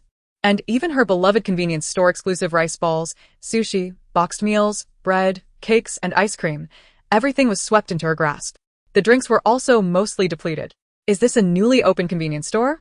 A woman rushed in, panting, only to find the shelves nearly bare. Aware of the two little tails following her, Han Qingxia pretended to carry 2 buckets of water as she exited, placing them in the vehicle right in front of them. "Hey, you didn't pay for that. And what are we supposed to eat now?" she shouted, her indignation palpable. Her words elicited nothing but a curt response from the man beside her. "Are you out of your mind?" After scolding her, he attempted to catch up with Han Qingxia, pleading, "Miss, could you take me with you? To the Wanjia mansion in the west of the city. I'll pay you 1 million. As Han Qingxia entered the vehicle and slammed the door shut, she replied with a hint of amusement, "Do you really think money is of any use at this time?" The man's expression darkened immediately. In this moment, money was utterly useless. He could only watch as Han Qingxia drove the delivery truck away. "Honey, look at her. She won't even acknowledge you. What are you waiting for?" "We should call the police," exclaimed the woman. "You fool. Do you really think the police or money hold any value right now?" The man yelled in frustration. 40 minutes later, Han Qingxia successfully broke free from the city, driving onto the suburban roads. As she distanced herself from the metropolis, the number of zombies and anomalies on the roads significantly diminished. The outskirts remained seemingly untouched. With a screech, Han Qingxia parked in front of her warehouse. Woof woof. Summer immediately sensed her arrival and barked excitedly. Han Qingxia approached and ruffled its fur, saying, "You've worked hard." After securing Summer, she also loaded a large quantity of goods she had procured from the farmer's market and supermarket the previous day. With a wave of her hand, all the densely packed supplies were absorbed into her space. Her space could accommodate the chickens, ducks, and lambs she had acquired yesterday. Contemplating this, she attempted to include Summer within. However, woof woof. It was impossible. From her observations, it became clear that the system could only store low-intelligence living beings with food attributes. Dogs were excluded. Consequently, living humans would undoubtedly be barred too. Han Qingxia felt no significant disappointment. Having this function was a bonus, but its absence bore no consequence. She firmly believed that her own strength was the true source of power. Relying excessively on an external system like this was unwise. It was crucial to harness that power to fortify herself. Otherwise, should the system vanish or an unforeseen event occur, she would be doomed. After clearing out the supplies from the warehouse, Han Qingxia closed the door and departed, heading straight for her shelter. An hour later, she collapsed onto her ultra-soft cloud-like sofa. Having raided them all, opened a bottle of cola, and heated the exquisite steak and shrimp leftovers from a Michelin restaurant in the microwave. Together with Summer, they settled in front of the enormous television to watch the current news. Emergency broadcast. Emergency broadcast. This morning, a series of bloody incidents occurred. Let us join our reporter on site for more details. In the live news segment, a reporter approached an area cordoned off by police tape. In his footage, the vicinity surrounding the hotel from which Han Qingxia had fled earlier was visibly chaotic. A bar street was ensnared by a large police barrier. Inside, officers struggled to disperse the crowd using smoke grenades, attempting to quell the uprising, but with little success. Amidst the thick smoke were throngs of people and sporadic screams. Vehicles lay overturned, some smashed, while emergency vehicles found themselves trapped in the chaos, with medical personnel lost amidst the turmoil. Clearly, a desperate mass had attempted to escape, but had met with failure. "Leave! Get away!" shouted the police at the edges of the cordoned area, urging those attempting to draw near. The scene was truly gruesome. The reporter gazed solemnly at the unfolding horror, uncertain of the cause, and sought to interview an eyewitness. Just then, he noticed an injured individual emerging from the smoke and rushed over with his camera. "Sir, do you know?" A chilling scream interrupted him, and the camera jolted violently, spinning as if the cameraman had also been attacked. As the camera crashed to the ground, all present witnessed the reporter being forcefully knocked down by the fleeing individual, blood spraying forth in a dramatic splash against the lens. The screen went black. The broadcast abruptly cut off. At home, viewers were left aghast by the shocking scene. Han Qingxia watched the interrupted broadcast, her brows slightly raised. She had exited just in time. Had she delayed even a moment longer, her escape would not have been so seamless. With a flick of the remote, she switched to the next channel, provincial television. At that moment, the provincial station was airing pre-prepared news content. The latest updates were delayed, while the city station broadcast live reports. The provincial station had yet to catch up. After a segment on economic news, the host continued with a cheerful warning about flu outbreaks, urging everyone to minimize outings to avoid cross-infection. Just then, a blood-soaked staff member surged onto the set, collapsing directly onto the host's desk. Once down, he lay still. The host's previously composed demeanor turned to panic and confusion as he attempted to glance toward the director, only to be met with an expression of sheer terror. "Director, cut." He began to speak into his earpiece, but before he could finish, the man who had just collapsed lunged forward. Ah! Moments later, the screen displayed no signal, abruptly terminating the broadcast. Such events transpired across numerous television networks. Some stations experienced an outbreak earlier than others. Those that did were already devoid of signal, leaving behind only static, while those that erupted later would be witnessed by viewers in real time. On this day, every institution succumbed one after another. Han Qingxia flipped through several channels, discovering that aside from a few dedicated stations airing pre-programmed animations and dramas, all others displayed a black screen. Soon, the interrupted signals switched to the national news channel. A stark black screen displayed an urgent message: emergency notification. Widespread attacks occurring nationwide. All citizens are advised to remain indoors. All schools are cancelled. All commercial establishments are closed. Secure your doors and windows. Await rescue. Await rescue. Await rescue. The national channel had cut all signals to broadcast this unified message. The phrase "await rescue" was reiterated 3 times. Han Qingxia was eerily familiar with this scene. During the previous apocalypse, similar announcements had aired. In the beginning, everyone believed the content of the announcements, convinced that the crisis would soon be resolved. Yet, unbeknownst to them, it was a catastrophic blow looming ahead. The zombie virus is fundamentally unsolvable. The only course of action is to immediately quarantine everything and eliminate all infected individuals, including those who have sustained even the slightest injury. By the time the higher authorities react, the zombie virus has already erupted in a widespread outbreak. Ultimately, comprehensive rescue efforts are abandoned, transforming into a situation of local self-rescue. In the later stages, any notifications cease entirely. Everyone is left to fend for themselves. The state machinery has collapsed. By the time the populace at the bottom realizes the gravity of the situation, their food supplies have been entirely depleted. No one will come to deliver provisions. It is only then that the true apocalypse dawns upon them, forcing them to scavenge for resources. Han Qingxia was exceptionally fortunate in her previous life. She witnessed the mutations at the very first field hospital during the outbreak. Understanding the terror of the zombie virus, she promptly urged her family to seal their doors and windows upon returning home with her sister-in-law. Thus, they narrowly escaped the initial crisis of the zombie outbreak. During that time, her neighborhood was engulfed in screams for 3 consecutive days and nights. Every household that dared to open their doors met with annihilation. Gradually, The community discovered a pattern. Remaining silent and keeping windows and doors shut could temporarily stave off the zombies. While everyone huddled in fear, Han Qingxia decisively ventured out to gather supplies. At that moment, the zombies' attack power was relatively low, and most people had yet to comprehend the situation, remaining cooped up in their homes. Fully equipped and meticulously wrapped, Han Qingxia armed herself and cautiously made her way to the neighborhood supermarket to procure supplies. She returned unscathed, but upon her arrival, her family was initially reluctant to open the door, fearing she might have been infected. As she called out from outside, more and more zombies were drawn to their location, prompting her family to finally let her in. Once they confirmed that she had sustained no injuries and returned with a bounty of supplies, their expressions shifted dramatically, surrounding her with eagerness and admiration. Han Qingxia regarded them as true kin. After being flattered and chastised, she divided the spoils among them and even shared numerous strategies for dealing with zombies. Seizing the opportunity while others hesitated, she took Han Qingxia and her father several times to scavenge materials. Other families had long since exhausted their supplies.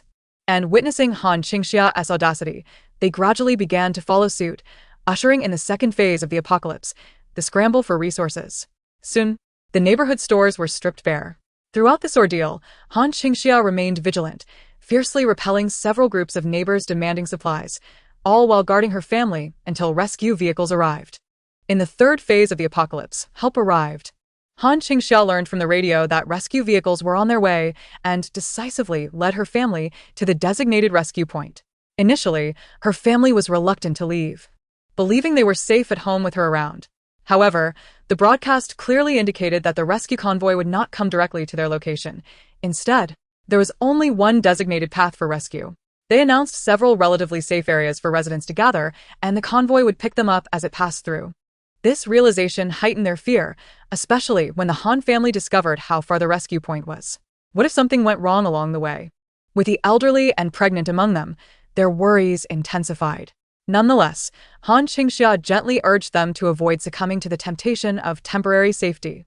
Reaching the rescue point was essential for their long-term security. There, they would undoubtedly receive government-distributed food, ensuring a safe place for the elderly and for Han Qingxia's wife to give birth. Most importantly, Han Qingxia suspected that this wave of rescue would not last indefinitely. Seizing this opportunity was crucial, otherwise, they might find themselves unwanted later. After much deliberation, the Han family decided to heed Han Qingxia's advice, gathering all their supplies before departing. In truth, every one of her predictions proved accurate. They caught the last and only wave of rescue. Subsequently, urban rescue efforts were entirely abandoned due to the overwhelming number of zombies, leading to the establishment of a secure zone as a base for human survival against the undead. This marked the fourth phase of the apocalypse, the civilization of bases. Their timely entry into the base was nothing short of a stroke of luck, as they initially enjoyed free supplies and housing, while newcomers had to surrender all possessions and find their own places to settle. The later one entered, the worse the conditions became. It could be said that Han Qingxia had always been on the right path. However, her singular mistake was treating her family as true kin. She selflessly planned for them, only to be cast aside to fend off the zombies. This wake-up call led Han Qingxia to realize that one must learn to truly love oneself and grow. She should never have coveted what had not belonged to her. The so-called family had always been a figment of her imagination. After narrowly escaping amidst a sea of corpses, she found herself in another base, and her mindset transformed completely.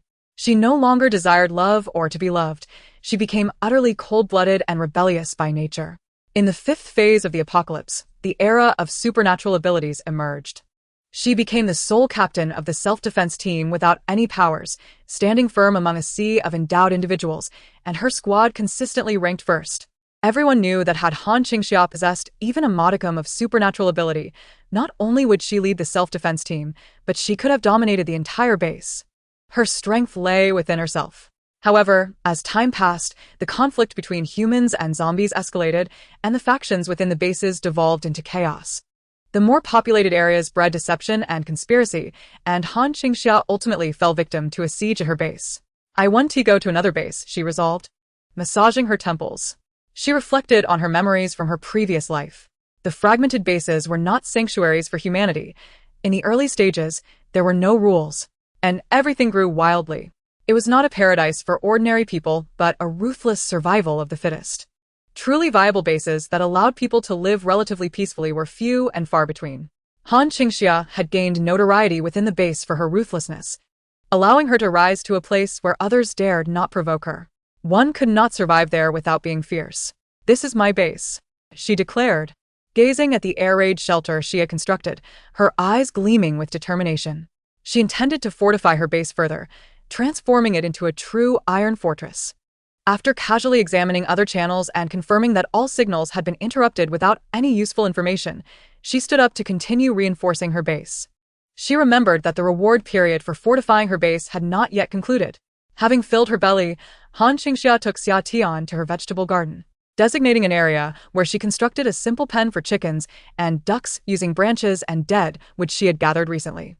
Once the pen was complete, she waved her hand, and the 20-odd chickens and ducks she had previously purchased entered the enclosure. She also set up a separate pen for 2 lambs. The system registered the presence of farm animals and a notification chimed.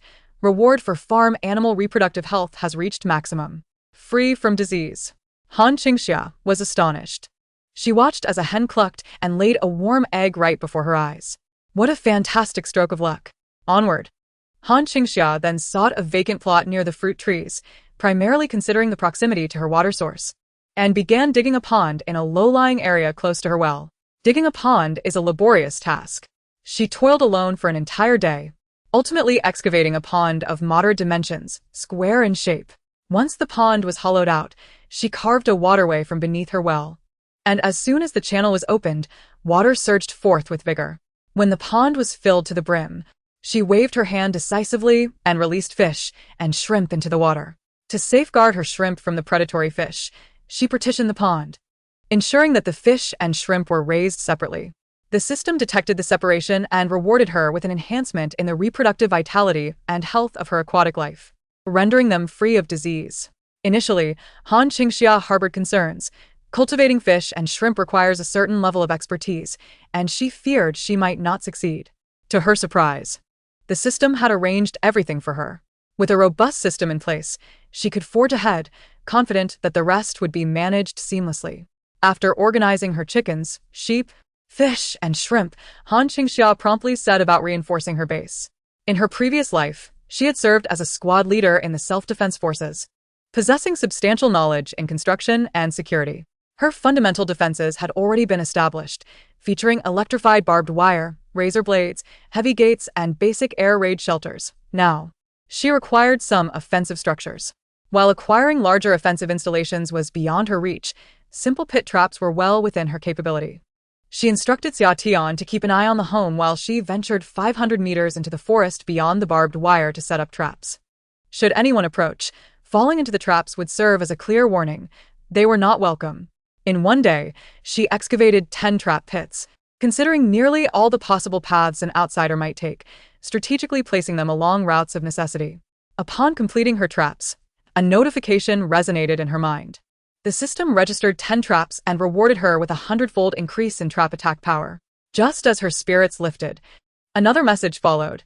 The base's foundational defenses were complete and ready for evaluation. Basic security, storage, energy, and sustainable agricultural and livestock production were all finalized, with the base's combat power configuration reaching 50% with 1 combat dog. She was rewarded with an A-grade gift package, significantly enhancing the overall safety of her base by 100%. The rewards included a precision bow and arrow tower, 100 short arrows, an advanced armored vehicle, and 1,000 tons of fuel. With the system's rewards bestowed, Han Qingxia's base transformed once more. The electrified barbed wire and gates doubled in height and thickness, instilling an overwhelming sense of security. Above her air raid shelter, a tower-like aero platform emerged, and her storage now boasted an additional 1,000 tons of fuel and a splendid armored vehicle. Han Qingxia eagerly brought her armored vehicle out. The camouflage-patterned behemoth gleamed with a cold, steely grandeur under the sun. She quickly hopped inside to familiarize herself with its controls. Having driven military vehicles in her past life, she was adept at handling armored transports, yet this one was unparalleled in quality. With exceptional off-road capabilities and protective features, it also provided fire support with a small-caliber flamethrower turret, powered directly by fuel. The system-enhanced tires proved more resilient than steel tracks, exhibiting agility and speed. while the vehicle's structural integrity surpassed that of ordinary armored cars by 100-fold. Coated with concealed panels, it could be fully armored with the press of a button from within the cabin. Han Qingxia felt invincible, capable of charging through hordes of zombies without a hint of hesitation. This truly was the most advanced and powerful armored vehicle available, unmatched in the market. After taking a leisurely tour to familiarize herself with all the vehicle's functions, Han Qingxia reluctantly exited her battle chariot and headed straight for her tower. Inside the air raid shelter, she had expanded to include a second floor. Ascending the staircase, she arrived at the newly rewarded precision bow and arrow tower. 8 elongated windows provided perfect sniper vantage points, covering a radius of 1,000 meters around her air raid shelter. In the center of the tower stood a 360-degree rotating precision bow, with 10 barrels of short arrows neatly arranged beside it, each containing 100 steel-tipped barbed arrows. Han Qingxia selected an arrow and placed it on the bowstring, targeting a bird within her domain. With a swift release, the short arrow soared through the air, striking true, and the creature fell lifeless to the ground. She promptly rushed to the site of her kill, discovering the bird had succumbed to the arrow's piercing force, which had penetrated its body with barely a sound. This weapon proved exceptionally well-suited for the apocalypse. Han Qingxia exerted some effort to retrieve the barbed arrow, a sustainable resource that she intended to conserve. Contentment filled her as she and Xia Tian made their way back, observing her increasingly fortified base. She recalled the system's rewards and realized she had only received an A-grade reward. What greater rewards might await her for achieving higher completion levels? She reflected on the missing elements in her base's combat configuration, which stood at 50%, due to the presence of only one dog, Xia Tian. It seemed prudent to seek additional canine companions in the future. "Let us return for a meal, Xia Tian," she called. With eager barks, Xia Tian followed her back to their upgraded air raid shelter. After a hearty feast, Han Qingxia turned her attention to the internet. It was now the 3rd day since the onset of the apocalypse, and the network remained operational. Following the outbreak of zombies, water supplies had rapidly deteriorated, with countless corpses floating atop the reservoirs, contaminating the water source. Electricity, however, persisted longer. Smaller cities with inadequate power systems lost electricity almost immediately, while those with more robust infrastructures could last from 1 to 6 months. Han Qingxia recalled that in her previous life, City A managed to sustain power for 3 months. Once the electricity faltered, the internet followed suit, and in the later stages, few ventured online. In the early days, survivors with remaining supplies of food and water huddled at home, largely relying on the internet for information. However, a week later, as resources dwindled, the urgency of survival eclipsed any desire to browse the web. Desperate cries filled the virtual space. "Help. I'm trapped in my bedroom, and my parents are banging on my door. I haven't eaten in 3 days. The last bottle of soda is gone. Is there anyone who can save me? I haven't heard from my girlfriend in 3 days. Does anyone know the owner of A101 in the Qingxia Garden community? I am worried sick." Amidst the chaos of posts, Han Qingxia noticed a record from a girl named Longing for Eternal Sunshine. Intrigued, she opened the girl's profile. It appeared that prior to the apocalypse, this girl had been sharing her life experiences. Han Qingxia learned that she, too, had lost her mother early on, and her father remarried, resulting in the birth of a younger brother and sister, relegating her to a position of invisibility within her own home. Fortunately, her family had managed to survive the initial onslaught of the apocalypse by staying indoors, but soon their food supplies dwindled. Is there any need for further contemplation at this juncture? It is evident that she has been cast aside. Remarkably, despite being sold off, she maintains an optimistic demeanor. Naively venturing forth, Han Qingxia observed that the girl had posted her latest update a mere 5 minutes prior. She typed a message on the screen. "First, fortify your body. Don the thickest and sturdiest clothing available at home. Wrap your hands and feet in tape 3 times, don a helmet, and carry a bag. Designate your route. Aim for the nearest convenience store, and refrain from straying elsewhere. At home, wield a shovel or a baseball bat as your weapons. Avoid using a bedboard or a kitchen knife.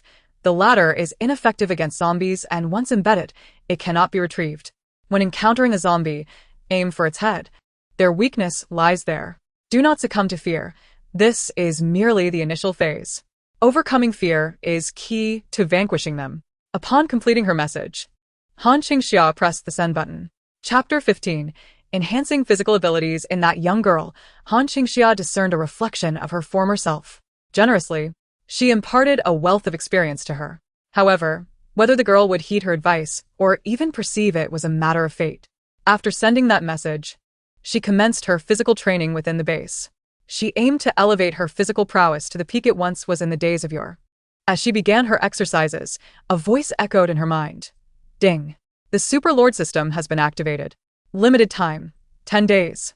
The host will receive rewards for enhanced combat capabilities. Final rewards will be rated based on completion. Han Qingxia. Already engaged in her training, Han Qingxia felt a surge of motivation. This time, she was determined to achieve a 100% completion rate for her rewards. Roaring with enthusiasm, she initiated an intense regimen of militarized physical training within her shelter. 354, 355, 356, 360. Sweating profusely, Han Qingxia concluded her session after completing 360 sets of physical training.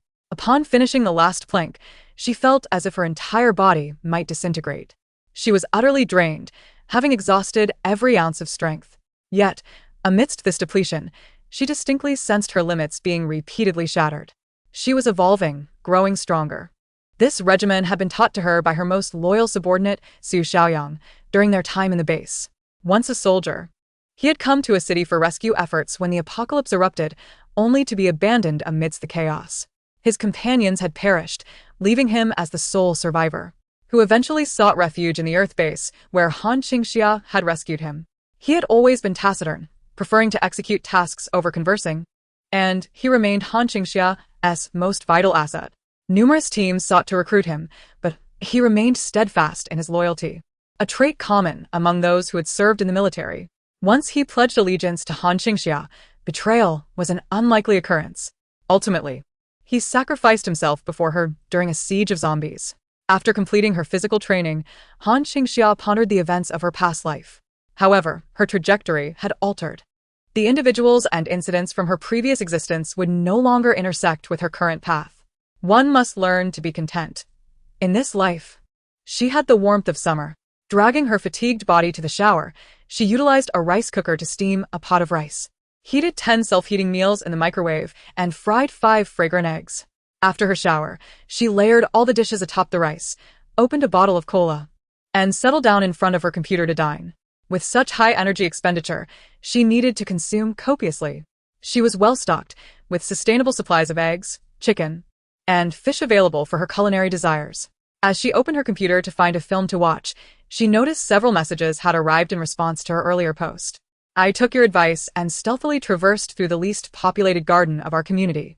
Indeed, I didn't encounter any zombies. I've successfully reached the convenience store. I was terrified when I spotted 3 people, but thankfully, it was without peril. The store was empty.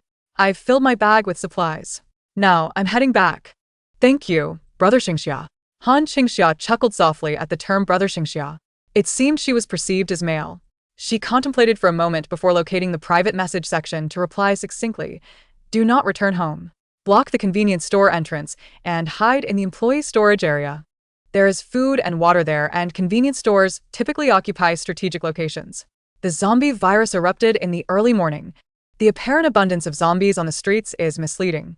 In this apocalyptic era, it is the crowds of people, not the zombies, that pose the true danger. Block the front door. Conceal yourself in the narrow storage area. With provisions aplenty, you'll be among the first to evacuate when rescue vehicles arrive. Residential areas harbor the real peril. Numerous lurking zombies populate every corner. When someone emerges to scavenge for supplies, the community will face a massive zombie crisis. The key to safety lies in escaping the throngs of people. However, Han Qingxia received no further replies to her warnings. Perhaps the girl had returned home, fortunate to reunite with her family, or, regrettably, she might meet her demise on the way. Han Qingxia chose not to dwell on it further. Instead, she found a light-hearted movie to watch while she dined, downloading films, television shows, and novels for later enjoyment. After her meal, Han Qingxia took her time savoring a cup of charcoal yogurt, allowing herself to digest before resuming her training. Now, at this moment, who could possibly revel in such comfort as Han Qingxia? While others struggled to find sustenance, she was engaged in physical activities to burn off her ample meals. She turned off the half-watched film, deeming it uninteresting, and browsed the forum, only to discover her previous comments had exploded in popularity. Within a day, she garnered over 10,000 likes, with many users calling her a leader and imploring her to share more insights. Some even speculated if she was affiliated with relevant authorities. Given her detailed knowledge, Han Qingxia remained indifferent to it all. She only noted that the original poster, a girl named Qingqing, had replied to her, "Brother Qingxia, I made it home safely. Thank you." A slight furrow formed on Han Qingxia's brow upon reading this. It seemed she had indeed returned. Han Qingxia chose not to respond, only to observe that Qingqing had just posted a brand new update. Today marks the 4th day of the apocalypse. Chapter 16. Family Annihilation. This morning at 6:55 a.m., I expressed my gratitude to my older brother, Qingxia, for his guidance yesterday.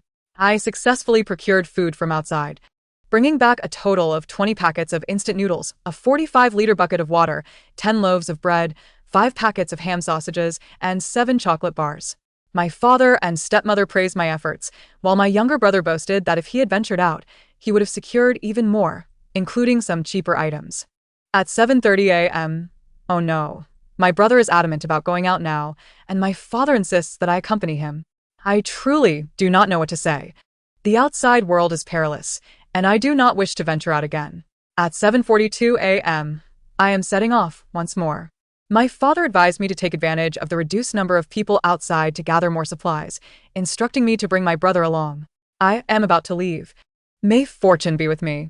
Han Qingxia diligently reviewed her 3 recent posts, which had garnered a flurry of comments. A multitude praised her, while others criticized her brother, and several sought her advice. She casually skimmed through them, noting numerous messages from a young girl in her private inbox, but chose not to reply, instead saving the post as if attending a live broadcast. After enjoying the spectacle, she resumed her physical training. With 10 days of rigorous training ahead, every minute must be seized.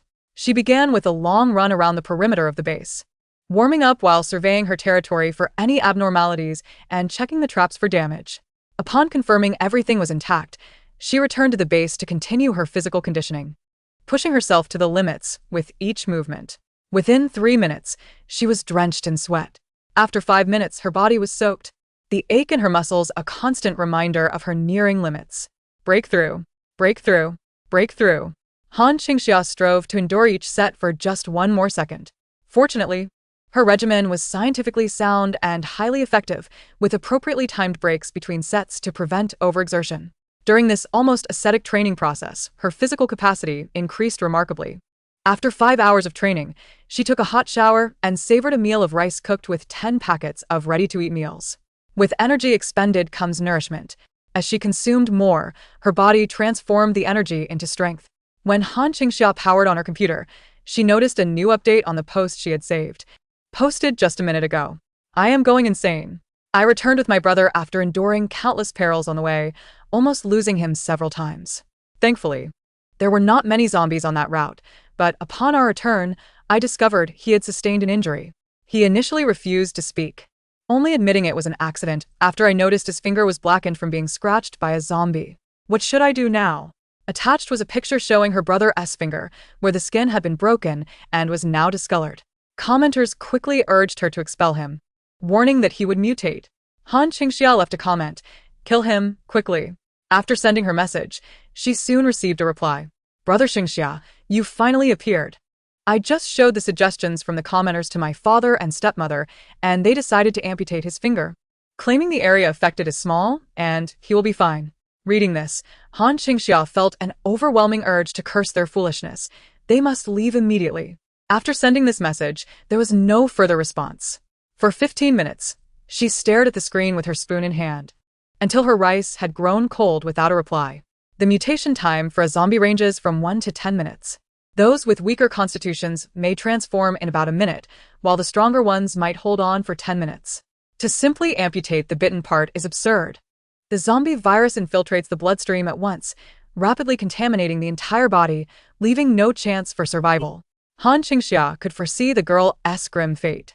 Her brother would first exhibit rapid breathing, followed by his body turning cold and stiff within seconds. If he were to be killed at that moment, they might still survive. However, her biased father and indulgent stepmother would never allow her to harm him. Their hesitation for those fleeting seconds would lead them all to the depths of hell together. Shaking her head, Han Qingxia closed the forum entirely and sought a light-hearted family show to watch while eating. She had offered the girl assistance before. Had she only listened and hidden in the convenience store, severing ties with others, or forcefully eliminated her brother, she would not have succumbed to such a fate. Yet, 99% of people in this world are like that. Bound by oppressive constraints, even when they feel a strong reluctance, they leap into their own infernos without hesitation. Foolishness reminiscent of her past life. Fortunately, in this life, she would never repeat those mistakes. Anyone who dares to oppress her would meet their end. Living freely, doing as she pleases, she would embody her true self in this apocalypse. Han Qingxia ceased her forum browsing and, after finishing her meal, resumed her training. She started with some digestive exercises, and once her stomach settled, began high-intensity physical training. 7 days swiftly passed. During this time, her routine consisted of training, bathing, eating, and training again. Out of the 24 hours in a day, 18 were dedicated to training. Her scientifically rigorous regimen ensured that the more she exercised, the more invigorated she became. Her physical condition visibly improved. Previously, running 10 kilometers left her breathless, but now she could do so without even breaking a sweat. Her strength had doubled. Once capable of lifting 100 pounds of rice, she could now do so with one hand. In terms of combat skills, she had reached her previous peak, able to simultaneously incapacitate 5 burly men without weapons. With weapons in hand, she could deliver a fatal blow in one strike. After concluding her training for the day, Han Qingxia enjoyed some braised beef. She utilized the 500 pounds of fresh beef she had stored before the apocalypse, adding various spices and slow cooking it in a pressure cooker. Once seasoned, she sliced it cold and paired it with a dipping sauce. The flavor of the braised beef was exquisite. Her appetite had become increasingly discerning. She had little desire for the ready-to-eat meals or instant noodles she had previously purchased. After all, who would choose those makeshift options when fresh delicacies were available? With ample supplies, she could easily indulge herself. As she savored the braised beef, she prepared a large pot of broth simmering with bones and a generous amount of beef for Summer, seasoned with just a pinch of salt. Whatever she ate, Summer would have the same. Together, they relished their meals in the base. Meanwhile, the outside world had undergone a dramatic transformation. Chapter 17. Urban Cataclysm. Now. It is the 10th day since the apocalypse began. The atmosphere differs drastically from the initial days. Rescue announcements from the radio have ceased, and national bulletins are suspended. The anxiety of the populace, combined with the dwindling food supplies, has reached a breaking point. In recent days, residents have begun to venture out in search of food. Many have either starved to death or succumbed to zombie bites. Driven to desperation, the fear of zombies has diminished. However, following this wave of desperation, the number of zombies in the city has surged dramatically. Few can emerge unscathed from the throngs of the undead. Out of 10 who venture out for food, 9 are likely to perish. This is no exaggeration. The initial fear and inexperience led people to avoid confronting zombies, and now, with the undead lurking everywhere, the danger has escalated. If one should unfortunate enough to encounter a horde while searching for food, they would become the main course. The surge of newly emerged zombies in the city has begun to escalate, while those trapped within have been starving for quite some time, mirroring the hunger of the zombies outside. In this state of starvation, the undead have commenced a frenzied invasion of human habitats. For instance, oh no, my door can hardly withstand this anymore. The cacophony of zombies outside has grown increasingly louder over the past few days, incessantly battering my front door. I have barricaded it with everything I could find. Locked away in the innermost room, I wonder why the zombies can still detect my presence. I still have plenty of food at home. Is there anyone who can rescue me? I am willing to trade my supplies for help. Han Qingxia noticed a reasonably attractive young man in a live streaming video offering assistance. His profession as a food blogger explained the abundance of food he received from various sponsors, alongside his own purchases for taste testing. His stock was indeed considerable. Additionally, his reclusive lifestyle had rendered him fortunate amidst the zombie crisis. The only misfortune was that he resided in a youth apartment, where nearly all the residents had mutated. Zombies roamed incessantly outside his apartment, and after several days of panic, the blogger, following the advice of netizens, reinforced his front door and concealed himself in the innermost suite, attempting to mask his scent. Yet now, he could only hear the increasingly loud thuds against the door. It seemed as though the zombies of the entire building had encircled his entrance. After broadcasting a plea for help, he swiftly received a response from a fitness trainer residing in the same building. "I can come to rescue you. But you must share your food with me." "No problem." The blogger quickly replied, "How will you get here?" "I live directly above you. I will lower a rope from my window, and you can grab it while I pull you up." All right. The blogger immediately began to gather his belongings, fastening his camera to his head to stream the entire ordeal. Instant noodles, jerky, self-heating pots, and water were all laid out before him. His upstairs neighbor requested that he first hoist the food up, making it easier for him to climb later. The blogger, speaking to the camera, scoffed, "I am not foolish. If I send all the food up without myself, how can that possibly work?" He secured all the supplies he could carry to himself, when suddenly, he heard the sound of his door being broken down. "Hurry up. I'm coming." The blogger glanced back just in time to see his door splintering open, as countless zombies surged inside. The zombies, cloaked in shades of gray and black, bore grotesque open wounds from which blackened entrails dangled. Their skin clung tightly to their faces, many of which were devoid of features, reduced to a bloody, gaping void. These starving zombies lunged toward him with outstretched claws. It was a scene that would terrify anyone. He hastily pulled the flimsy door of his bedroom shut and leaped onto the balcony. "You must save me." Grabbing hold of the rope that hung down, he suddenly felt the weight of his supplies pulling him down. You're too heavy. The fitness trainer exclaimed, nearly losing his grip. "We need to get the food up first." No. Together, the blogger resolutely disagreed. At such a perilous moment, if he relinquished the food, he knew he would not be saved. "Then, toss some of the food down." Upon hearing this, the blogger immediately threw his water over the edge. Not enough. "I haven't eaten in days. I lack the strength. You need to throw down more." The blogger grumbled under his breath, and they call themselves a fitness trainer. "If I toss everything away, what will I eat later?" He reluctantly discarded several items. And just as his weight became manageable enough for the person above to pull him up, the door to his room was breached. Ah. "Pull me up. Hurry." He found himself suspended in midair. "Put the food in a separate bag. I'll pull you up first, then the food." No. "The food must come with me." Heaven knows whether they would let him go once the food was secured. In this day and age, food equates to life. "You must trust me, or you want to make it up." The blogger hesitated momentarily, but before he could decide, a gaunt hand clutched his ankle. He struggled violently, pain and fear propelling him upwards. "I'll give you the food. I'll give you the food." In that moment, he finally resolved to relinquish the supplies. But it was too late. The zombies, having caught scent of his presence, clamored toward the window, reaching out frantically. Some fell, while others managed to grab hold, and a relentless tide of zombies surged forward, climbing over their companions to grasp the suspended blogger. Sharp claws pierced his skin, and a powerful zombie seized his leg. With a fierce tug, it wrenched his limb from him. Ah. After the first leg was torn away, the other was swiftly captured, leaving him with nothing but bloody body bones. The horrifying sounds and the gushing blood incited the frenzy of the zombies below, who rushed to the scene, attempting to scale the walls. Feed. Feed. Feed. The fitness trainer, witnessing this gruesome spectacle, could no longer concern himself with the food. He released his grip, sending the suspended blogger plummeting downwards. As the blogger fell, the zombies clinging to the walls and windowsill pursued him like ravenous hounds. Upon hitting the ground, he was engulfed by the ravenous horde, swiftly dismembered and devoured.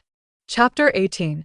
The warehouse was breached. After witnessing this harrowing live stream, Han Qingxia's computer emitted a beep, signaling the loss of signal.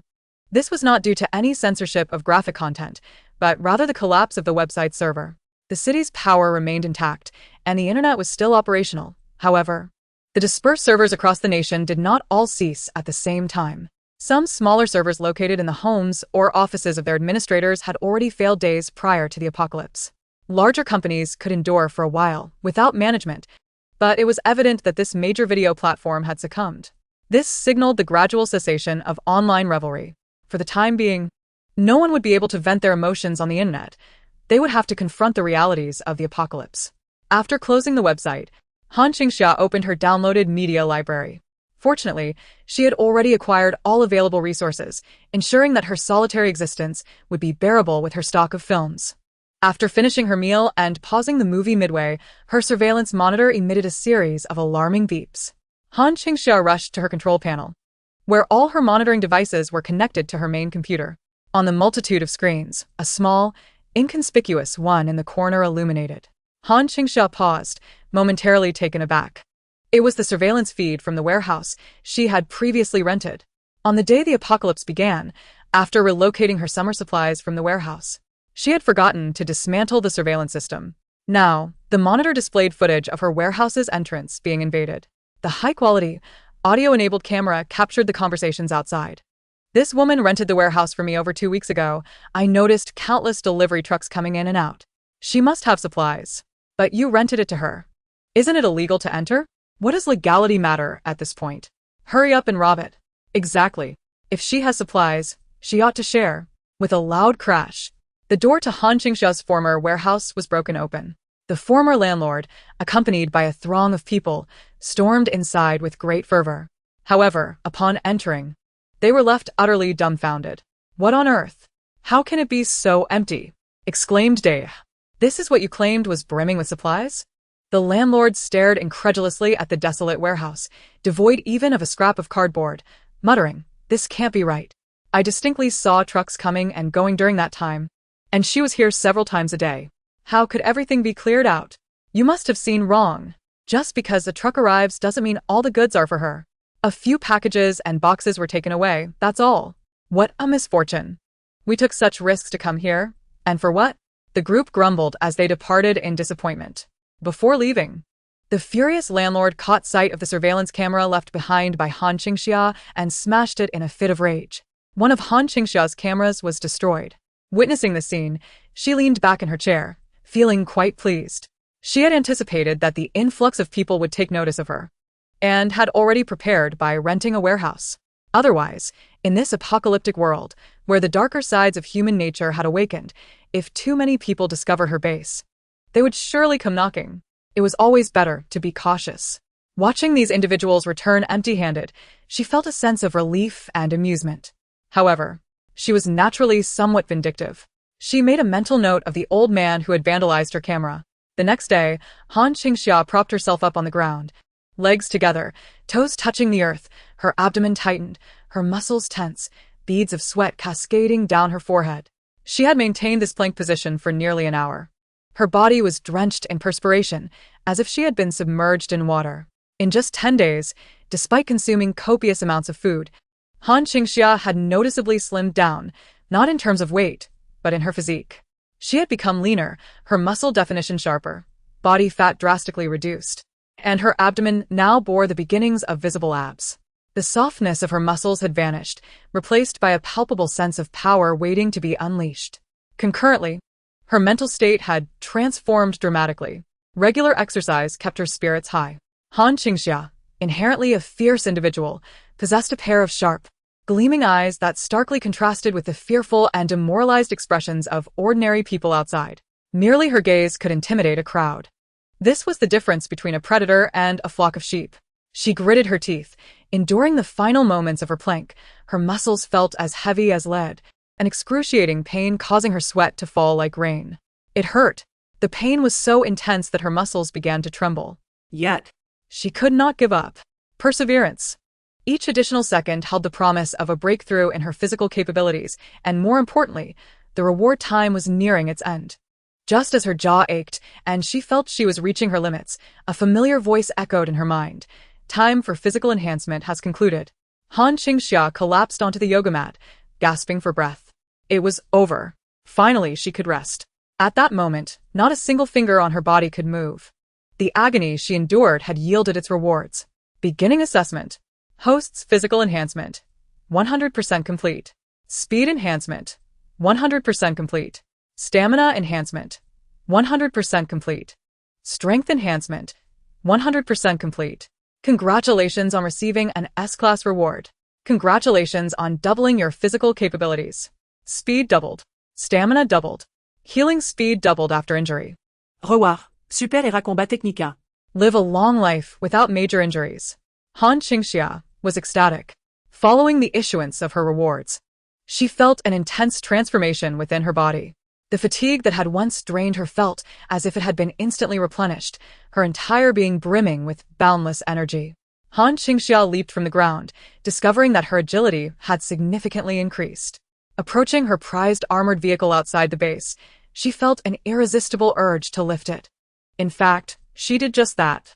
Grasping one side of the vehicle's frame, she took a stance and exerted herself, astonishingly raising one corner of the advanced 88-style armored vehicle by an entire centimeter. Do not underestimate that centimeter. This armored vehicle weighed over 20 tons. Testing her speed further, she sprinted at full throttle and easily matched the level of a world champion. The limits of physical capability were such that even a minuscule improvement represented a monumental barrier. Yet the system's rewards had doubled her enhancements. Her strength and speed had reached the pinnacle of human potential. Han Qingxia even felt that with the emergence of supernatural abilities in the future, her current state could rival those of ordinary speed and strength manipulators. This reward was undeniably substantial. After testing her newfound abilities, Han Qingxia entered her own space. Inside, she discovered a book on combat techniques. Without hesitation, she opened it. As she perused a few moves, her eyes lit up. Each technique was precise and ferocious, targeting both human and zombie forms with lethal efficiency, filled with numerous surprising tactics. No wonder it was deemed a combat technology far surpassing the current era, as each move encapsulated the wisdom of decades of seasoned martial artists. Han Qingxia felt as if she had struck gold and immediately began her studies. 5 days swiftly passed. Han Qingxia devoted herself to training at the base, adhering to a strict regimen. Every morning, she would go for a run around the mountains, warm up, and then practice her combat techniques. During this time, the rice cooker would prepare meals, and after dining with the chickens and ducks, she would tend to the vegetables and fruits. Her hens were laying more eggs than she could consume, producing around 20 daily. Han Qingxia only took a few for her own consumption, leaving the rest for the hens to hatch. Her vegetable garden thrived splendidly, and she anticipated harvesting the fast-maturing crops like leeks and bok choy within 10 days. The base was flourishing and developing favorably. Meanwhile, the outside world was undergoing drastic changes once again. The previous evening, Han Qingxia stood atop her tower, surveying the surroundings and gazing towards City A. Just past 8, the sporadic lights within the city flickered and extinguished, plunging vast areas into darkness. Power had been cut prematurely. In her previous life, electricity had lasted much longer, but this time, it barely sustained for half a month. After all, the outbreak of the zombie virus had come early, and uncontrollable factors were altering everything. The power plant must have been utterly compromised. It seemed that this life presented far greater challenges than the last. Electricity was a fundamental resource. In her previous existence, when gas was cut off, she relied entirely on electricity for cooking and daily sustenance. Moreover, she could monitor the zombie situation through the sound-activated lights and surveillance outside. Now, with the loss of power, survival in the city would become exponentially more difficult. Standing on the tower, Han Qingxia felt as though she could hear the distant wails and the sounds of vehicles from the city below. Suddenly, she spotted, through the infrared camera, vehicles speeding frantically down the road at the far end of her air raid shelter. They were racing into the city, pursued by a long line of zombies. In the inky darkness, several vehicles collided. The sounds of speed and crashes echoed sharply in the night. Half a month was sufficient for everyone to accept the harsh reality, particularly the fact that help would not arrive. Today's citywide power outage would be the final straw for many, compelling them to flee the city at all costs. Han Qingxia understood that a new wave of exodus was about to commence. The following morning, she stood atop the tower once more and beheld a multitude of accident scenes along the road outside her path. The number of wandering zombies on the main highway began to swell.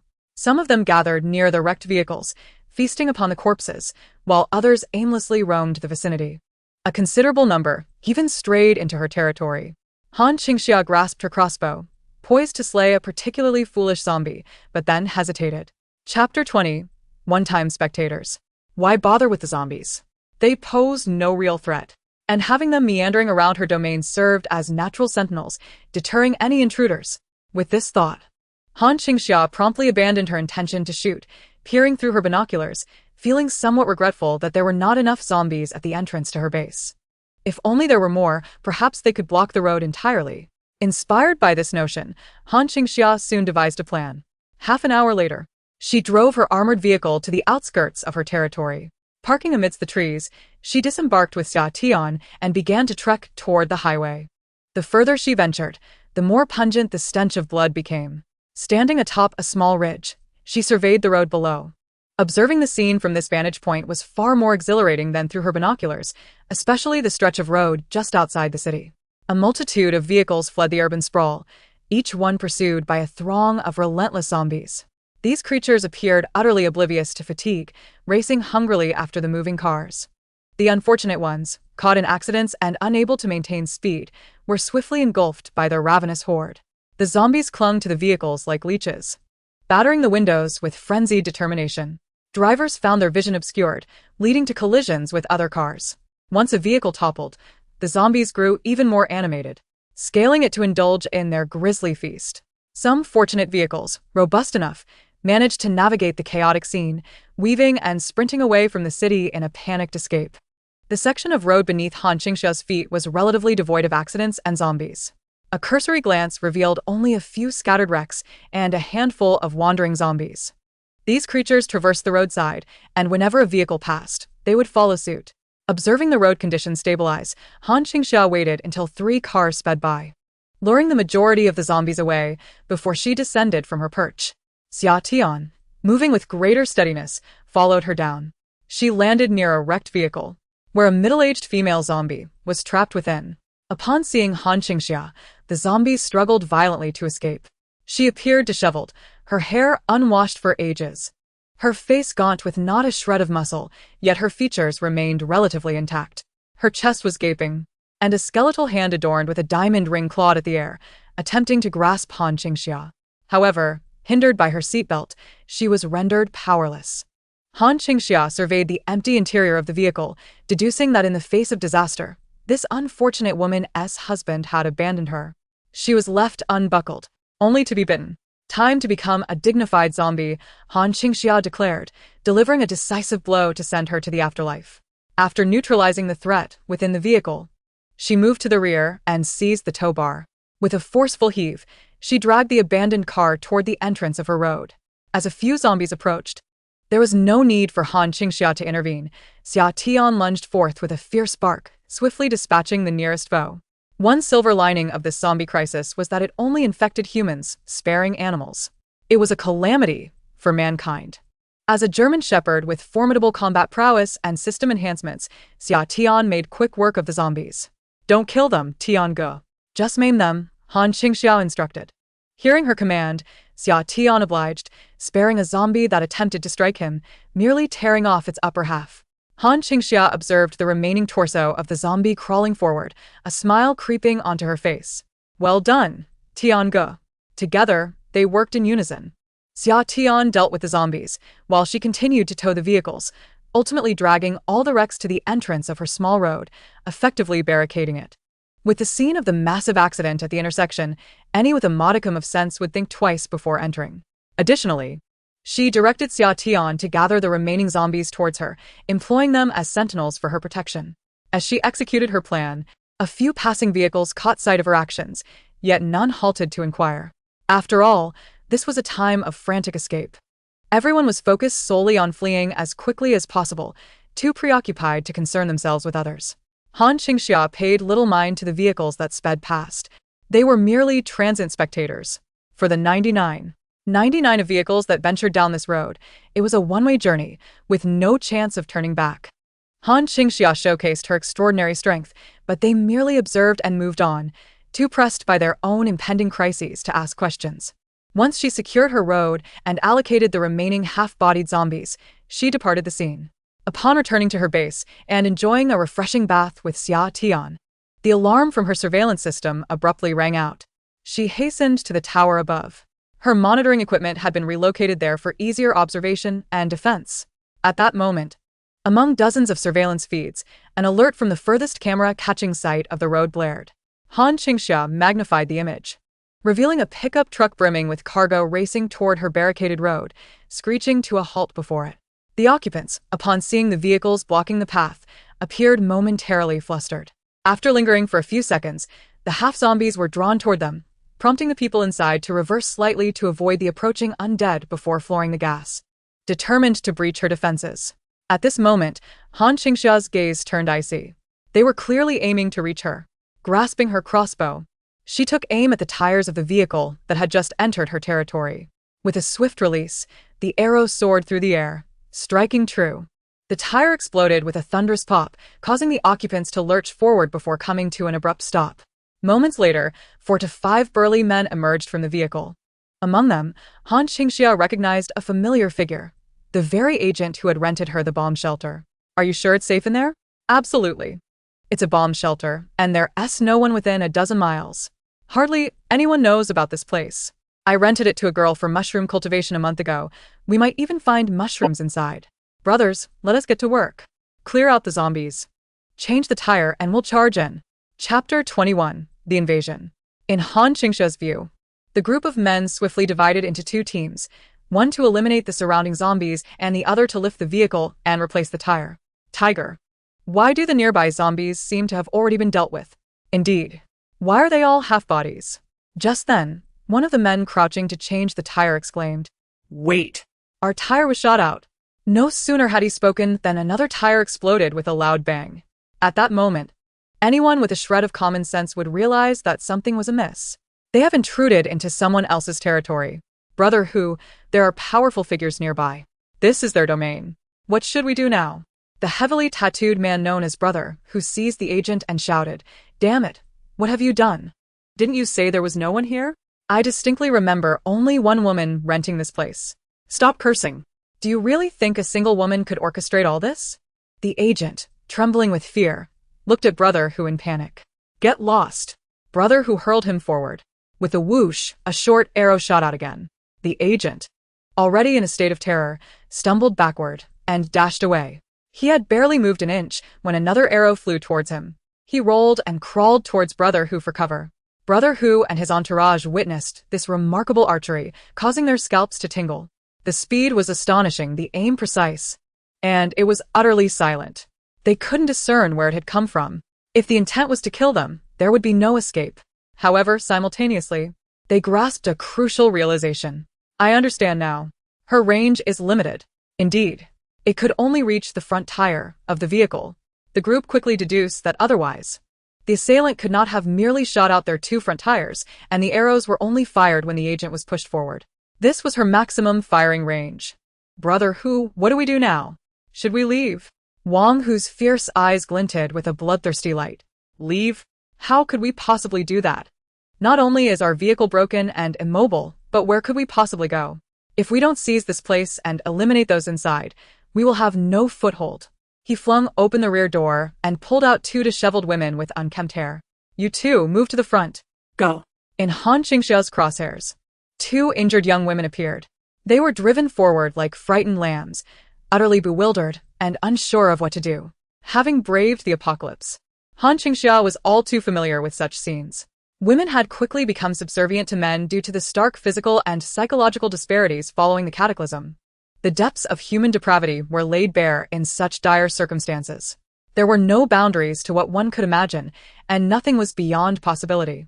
Yet, Han Qingxia was taken aback that, just half a month into the apocalypse, someone could so swiftly challenge the limits and treat women as less than human. TSK, TSK, TSK. The righteous Han Qingxia declared she could no longer bear to watch. She prided herself on being the moral floor of humanity, and this was worse than herself. Surely, such beings could not be regarded as human. For those who were inhuman, Han Qingxia withdrew her finger from the crossbow. She removed a short arrow and affixed something to it. She had to send them a gift. "If you don't leave, I will leave you here. Hey, zombies, move forward." Wang Hu pushed the 2 girls ahead. Noticing they had entered the firing zone without being shot, his eyes lit up. "You 2, stop. Stay put." He was now convinced that the people inside still had some sense of morality and wouldn't kill innocent women.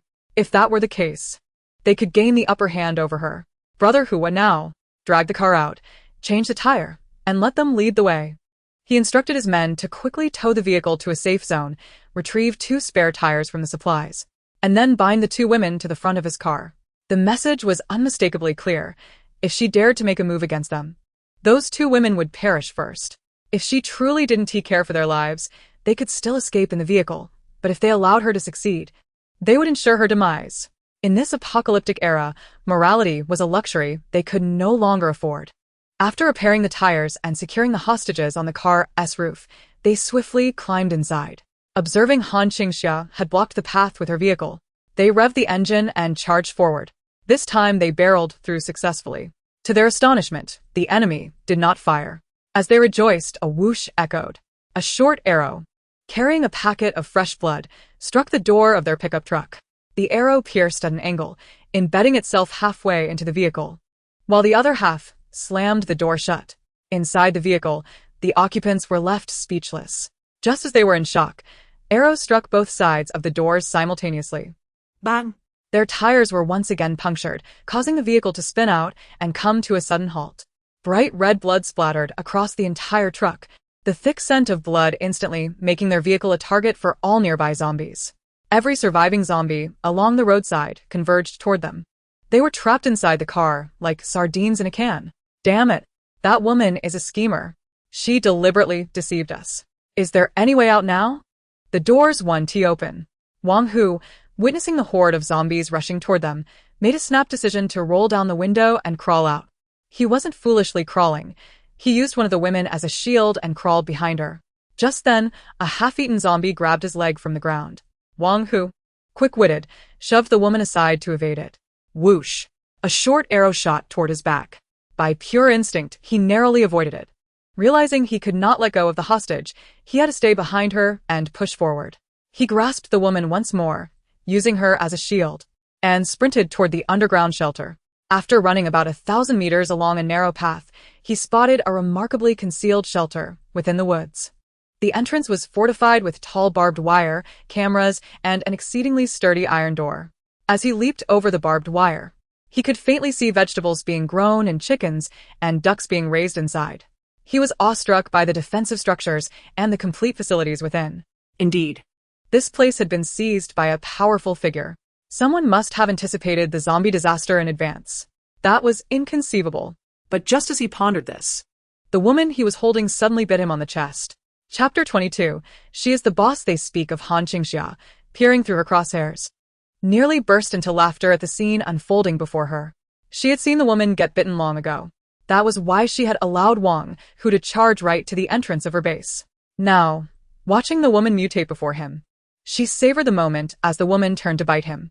There is nothing more delightful than lifting a stone only to have it fall on one's own foot. This was perhaps the cosmic justice at play, a fitting retribution. She gleefully observed through her scope, ready to assist anyone trying to flee with an arrow. And by them, she meant the zombies. Han Qingxia was no saint. She was vengeful, a marauder of the apocalypse. Those who dared to offend her would pay dearly. From her vantage point in the tower, she maintained control over the situation, watching as the group met their demise. Her gaze then fell upon the sole survivor, still hiding within the pickup truck, the agent. He was remarkably composed. While others fled, he remained cowardly, cowering in the vehicle. Seeing this, Han Qingxia calmly readied an arrow and aimed at his window. Whoosh! Bang! The windshield of their pickup shattered with the force of the arrow. The surrounding zombies, having just finished feeding on others, turned their attention back to the pickup. This included those who had already transformed into zombies, such as Wang Hu and the others. They rushed toward the truck, clawing desperately at the lone surviving human inside. In that moment, the trapped individual truly grasped the meaning of suffocation. What regret? Why had he brought them here? Perhaps he was the weakest link within this small team, compelled to offer them the most valuable resources, lest he be cast aside. His initial thought was of the air raid shelter he had rented out a month prior. He remembered the girl who had rented it from him, a young, naive entrepreneur with an ill-conceived notion of cultivating mushrooms in that place. He even imagined that by the time they stormed in, the shelter would be filled with an abundance of mushrooms, alongside that beautiful girl. If luck were against him, she might have turned into a zombie. With so many of them, dispatching a single female zombie would be a trivial task. On the other hand, if fortune favored him, she might remain untainted, adding a woman to their ranks, one he could toy with. Despite her lack of wit, she was undeniably attractive. He never anticipated that their venture would end in disaster. He hadn't even laid eyes on her yet. Just then, amidst the throng of incoming zombies, he caught a glimpse of a girl standing in the woods ahead. She stood with her arms crossed, gazing at him with an expression of indifference. In that moment, he realized he was the fool. That beautiful girl was, in fact, the formidable leader they had spoken of. She had always been there. This territory was hers. Alas, it was too late for regrets as he was swiftly overwhelmed by the horde of zombies, his chest torn open. Bark, bark, bark. Summer drove away the zombies outside. Han Qingxia retrieved the arrows she had previously shot and made her way behind the pickup truck. With a flick of her wrist, she brought back the supplies from behind, returning with a bounty. It was a day of plentiful returns, a fitting recompense for those oblivious fools. Han Qingxia also dragged the truck aside and reinforced it as a barricade. This time, no one would be able to breach her defenses. Upon her return to the base, she laid out the spoils of her scavenging. Chapter 23. New members. The pickup truck had been laden with 20 large cardboard boxes. Inside were 10 boxes of instant noodles, 5 boxes of rice, 2 boxes of drinking water, 1 box filled with various meats and vegetables, and a box overflowing with gold.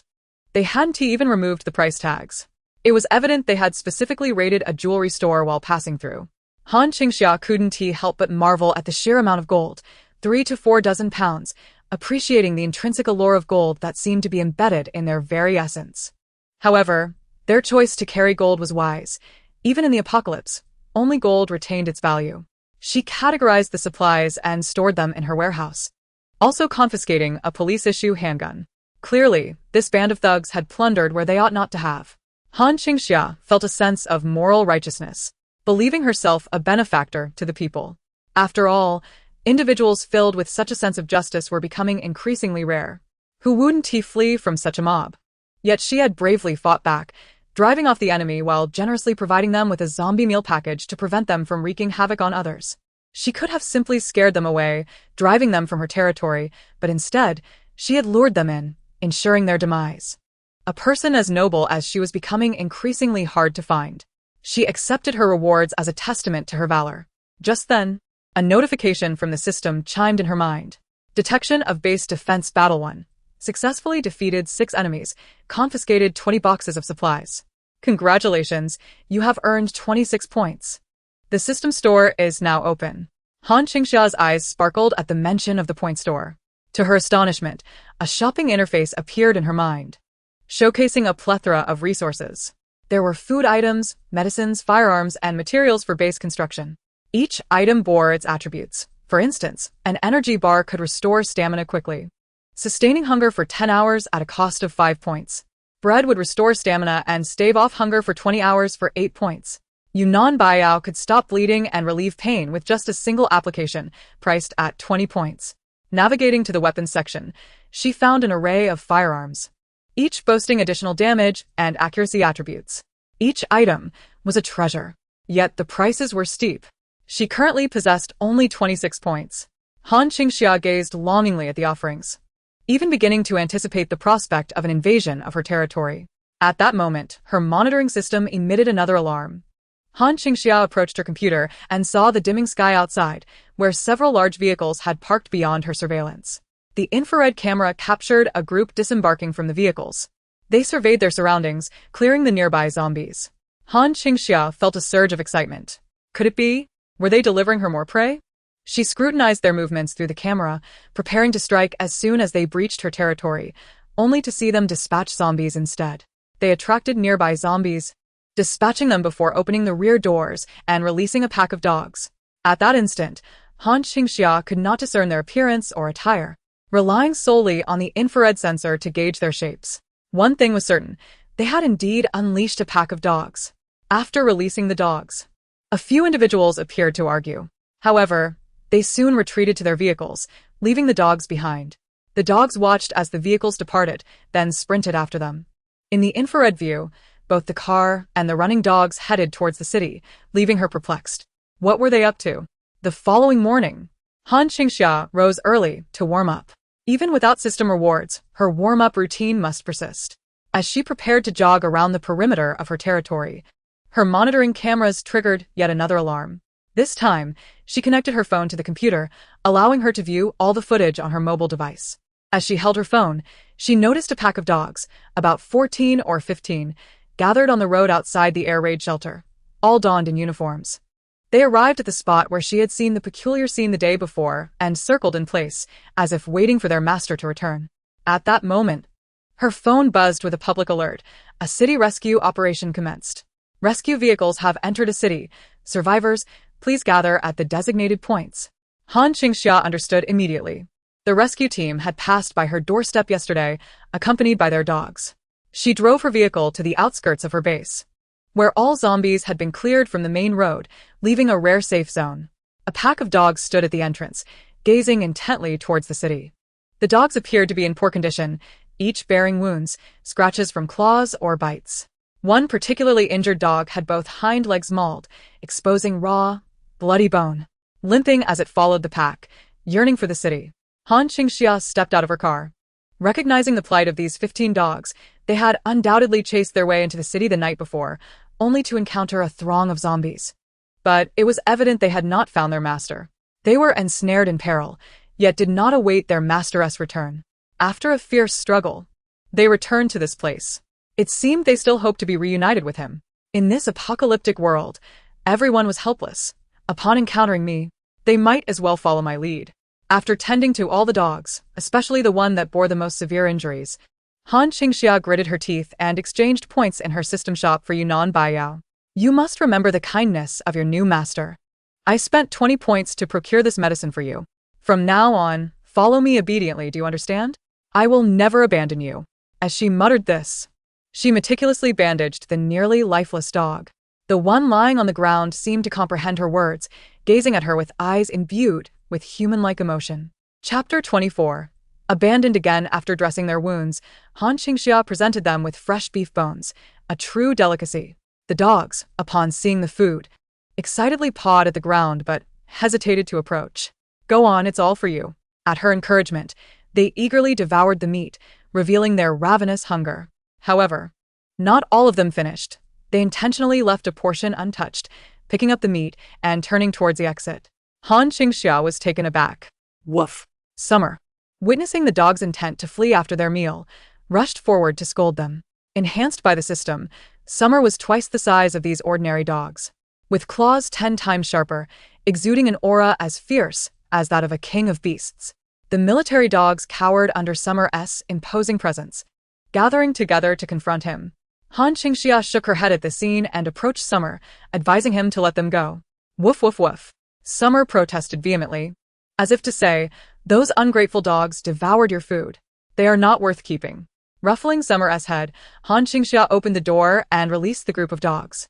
As the door swung wide, the dogs cast a grateful glance at her before dashing outside. Even the one she had saved with her points carried a piece of intact beef and ran off with its companions. Before departing, it circled around Han Qingxia, limping as it followed. Han Qingxia retrieved an electric scooter from her space and, with Summer in tow, they followed the dogs back to the spot where they had been abandoned. Upon their arrival, the dogs placed the meat on the ground and howled towards the city, pacing back and forth as they searched for their master. After receiving food, their first thought was of their former owner. Even when they were not fully satisfied, they left a little for him. Witnessing the scene, Han Qingxia's typically indifferent heart was unexpectedly tugged.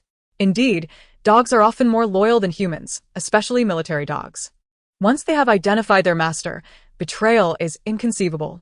Embracing Summer's head, she whispered, I'm sorry for what happened in the past. Woof. Summer responded with a cheerful bark, nuzzling against her affectionately, offering warmth to his master, even though he could not fathom her sorrow. Han Qingxia lingered for a moment, watching the dogs before returning to her base with Summer. That evening, she delivered a bounty of food to the dogs and redressed their wounds. Summer, witnessing this, grew increasingly displeased.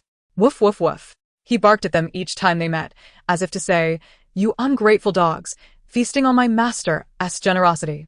The military dogs whimpered before him, too intimidated to retort, yet they were particularly affectionate towards Han Qingxia. Whenever she arrived, they would gather around her for a while. Days passed, and the pack of military dogs stationed themselves outside Han Qingxia's path, eagerly awaiting her arrival. Each time a vehicle passed, they would follow briefly, only to return disheartened upon realizing it was not their master. Furthermore, they patrolled the area, eliminating any zombies that dared approach Han Qingxia's territory, ensuring no undead could encroach upon her domain. Observing their unwavering loyalty, Han Qingxia continued to provide them with food and check their injuries, then returned to her base. On the third evening, after completing her tasks, Han Qingxia came to check on the dogs and noticed them sprinting excitedly in the distance. This was a sight she had never witnessed before, and her heart soared with excitement. She led Summer to her usual lookout point and gazed ahead, spotting a convoy of green military vehicles emerging from the city. Understanding the significance of this moment, Han Qingxia realized they had finally awaited their master's return. The military dogs dashed towards the approaching vehicles, their excitement surprising the occupants. One car halted, and a young man emerged from the driver's seat, immediately embracing one of the dogs.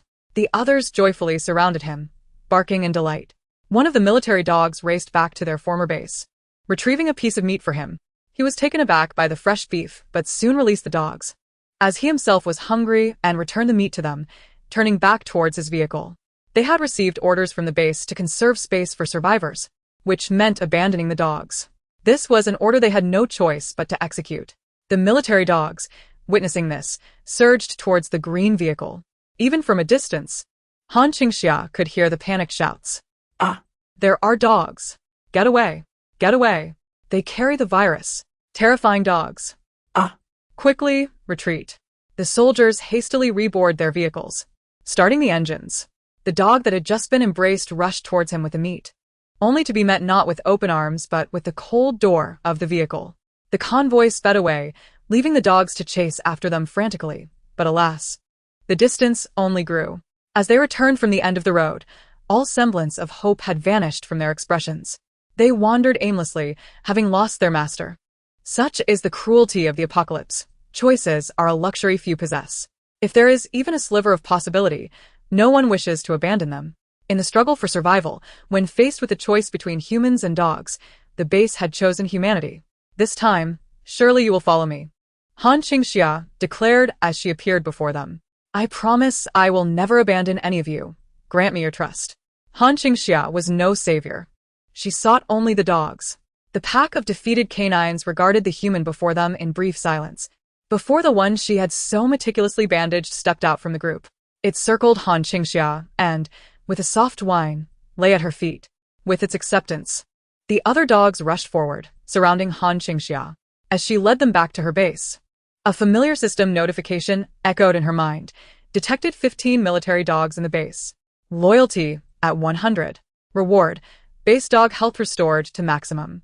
Base defense doubled. 150 points awarded. Upon hearing the prompt, Han Qingxia's eyes sparkled with renewed hope.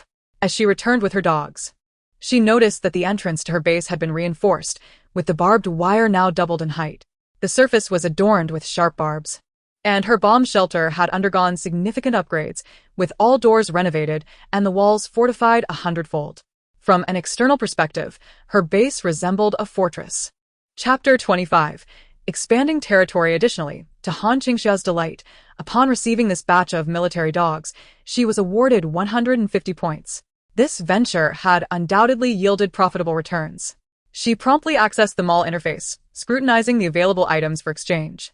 The food section now boasted 10 offerings, ranging from energy bars to super energy liquids priced at 100 points, all designed for rapid replenishment of stamina, providing sustenance for several hours to days. Han Qingxia had no pressing need for food, but the medicine category had expanded with 2 new entries. In addition to the 20-point quick hemostatic Yunnan Baiyao, there were a 50-point super adhesive bandage and a 100-point emergency pill. She examined the details of these medicinal items. Super adhesive bandage adheres to any wound, facilitating rapid healing, including arterial injuries. Han Qingxia exclaimed. This means that even if one's neck is cut, applying this could lead to recovery. The emergency pill further thrilled her. Emergency pill. As long as there is a breath left, it can save a life. Han Qingxia said. These 2 pills are incredibly powerful. As she continued browsing, she stumbled upon something even more astonishing, a zombie virus inhibitor priced at 100 million points. The existence of an inhibitor meant the zombie virus could indeed be contained. After her initial excitement, she glanced at the exorbitant price, 100 million points. Forget it, she thought. With her meager 156 points, such aspirations were far beyond her reach.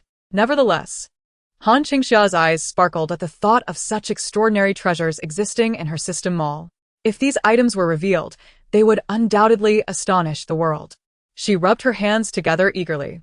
100 million points. She was determined to accumulate enough points to exchange for one. She must prepare a weapon for herself. After examining the medicinal items, she turned her attention to weapons.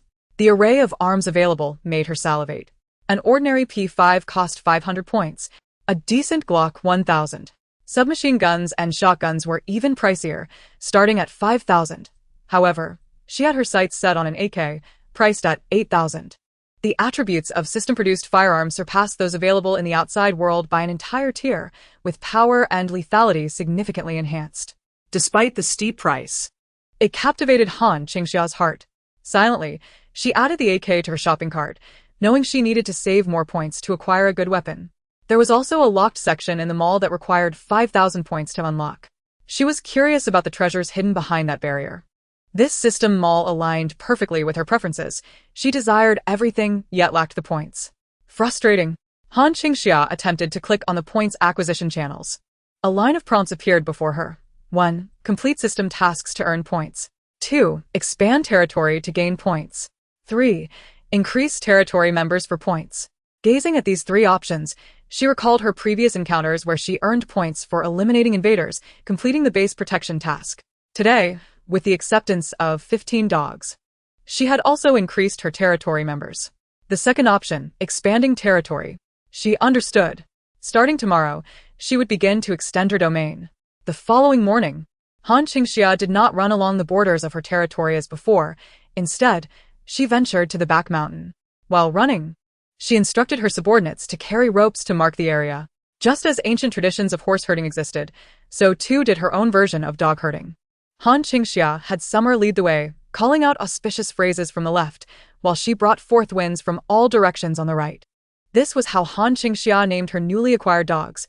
Congratulations on wealth, red envelope, good fortune, longevity, and 100 years on one side, and east wind, south wind, west wind, north wind, red dragon, and whiteboard on the other.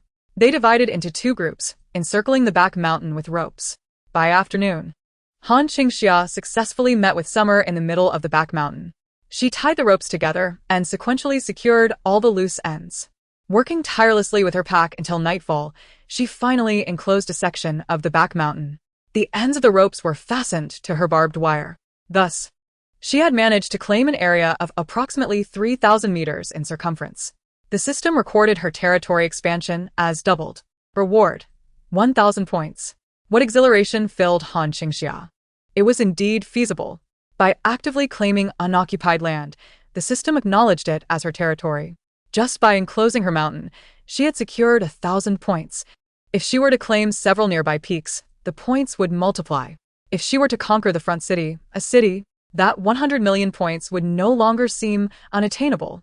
At this moment, she sensed another reward from the system: territory connection. Upon closing her eyes, she envisioned the land she had just enclosed along with the bomb shelter, forming a mental map in her mind. Upon the entry of any foreign entities, she would instinctively know. Summer. 500 meters to the west.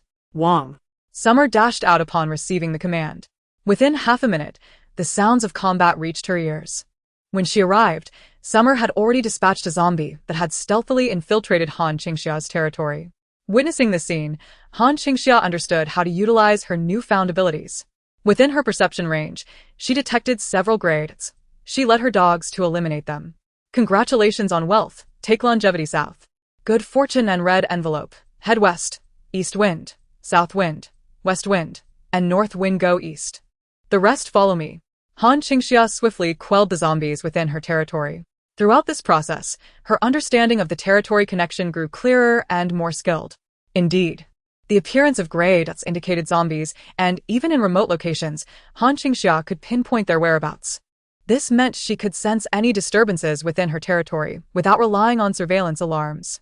This capability was exceptionally useful, especially as she began to expand her territory. The cameras could not keep pace, but she could preemptively sense any intrusions. Han Qingxia toiled until the early hours of the morning, fulfilled, and returned with her pack. Tomorrow, she would continue to expand her new territory. Chapter 26. A promising future. The next morning, Han Qingxia began clearing an area in front of the bomb shelter's barbed wire. This time, she sought a different approach. She cleared all the zombies from the stretch leading up to the road and erected a sign that read, "Private territory, beware of fierce dogs." This sign served as a boundary marker. It was important to note that in these times, few could walk away alive, and those who dared to dispute her claim would likely not be found. She planted the sign firmly. This land was hers. Who would dare to argue? The system acknowledged her efforts, detecting a 5-acre expansion. Reward, 500 points. Upon hearing the system's prompt, Han Qingxia's spirit soared. Indeed, her strategy was sound. She could expand into these uninhabited areas, even those that once had owners, as long as they were lands her dogs had cleared and measured. Today, Han Qingxia ventured from her base to the monument area with her dogs, covering approximately 5 acres. She marked the areas they had explored together, akin to an exploration game where the protagonist must traverse specific locations to illuminate the map. Fortunately, her dogs served as her team, significantly expanding her exploration range. She planted her marker into the ground, clapped her hands, and the territory map in her mind expanded to include this new area. Standing still, Han Qingxia contemplated her next expansion direction. To date, she had already conquered an entire hill of her air raid shelter. To her left lay a road, while to her right sprawled a sparsely populated mountainous region, featuring an abandoned quarry and a few scattered villas. The road to the north led to City A, characterized by flat terrain that was relatively easy to conquer, whereas the mountainous area posed a more formidable challenge. After pondering for a moment, she decided to start on the right. Indeed, the right side was her choice. Han Qingxia preferred a cautious approach rather than rushing forward, although the terrain was complex. It was more secure. There was no point in heading to the left road first when she could secure the right side. as she anticipated. There were sporadic encounters with both people and zombies, necessitating thorough cleansing of her territory. Yes, she had strict safety requirements within her domain. All zombies needed to be cleared, or else the system would automatically eliminate that area. It was quite understandable. Having a horde of zombies or other aberrant creatures within one's territory could hardly be called a domain. This also quelled her desire to keep a few zombies as guards. Fortunately, she now had ample assistance from her 15 intelligent military dogs, proficient in action and adept at eliminating stray zombies. It was essential to maintain a substantial canine presence, especially as her territory expanded. With these thoughts set aside, Han Qingxia resolutely headed towards the mountainous region. By nightfall, she had successfully expanded her territory to include another hill, earning herself an additional 1,000 points, bringing her total to 2,656. Everyone has worked hard. It's time to eat, she declared, releasing fresh beef from her storage for her dogs. She had always been generous with her companions. If she feasted on meat, so too would her subordinates. Han Qingxia treated herself to a steaming hot Korean fried chicken meal, a reserve from her previous shopping spree. With an abundance of supplies, she relished a variety of flavors for each meal. Today it was Korean fried chicken. Tomorrow it would be army hot pot, and soon she would indulge in glossy roasted meats. While exploring her territory, she often snacked on ready-made delicacies like handheld pancakes, cold noodles and grilled cold noodles, all preserved in their freshest and hottest form. At this moment, wearing gloves, she tore into the fried chicken, savoring the crispiness of its fish scale-like skin, still hot from the fryer.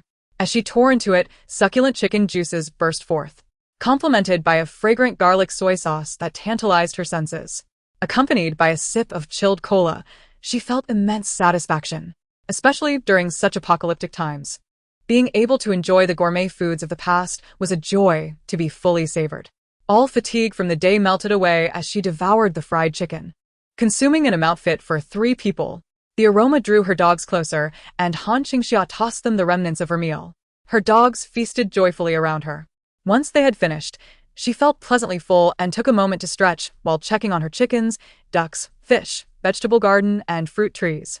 The eggs she had left in the chicken coop had accumulated significantly, and recently, a few chicks had hatched. The poultry, enhanced by the system, thrived and reproduced at astonishing rates. The incubation period for ducks was slower than for chicks, approximately 40 days compared to 20, and currently, there were no ducklings hatched yet, though many duck mothers were already nesting. Her 2 little goats were a delightful surprise, growing rapidly and developing well. Han Qingxia recalled the owner mentioning that these goats were bred for dairy production. It seemed she would soon enjoy fresh goat milk. As for her vegetable garden, crops like Chinese cabbage and leeks, known for their quick growth and high yield, had begun to flourish. Han Qingxia made it a point to harvest daily, ensuring nothing went to waste, as she couldn't bear to see any food squandered. She had even set aside a room in her air raid shelter for storing fresh vegetables. Moreover, her radishes, spinach, lettuce, and asparagus were nearing harvest, with tomatoes and potatoes also approaching their productive phases. Over at the fish pond, the fish population had doubled, with a plethora of fry appearing. Although Han Qingxia had not managed the pond much, the system as support meant it flourished without her intervention.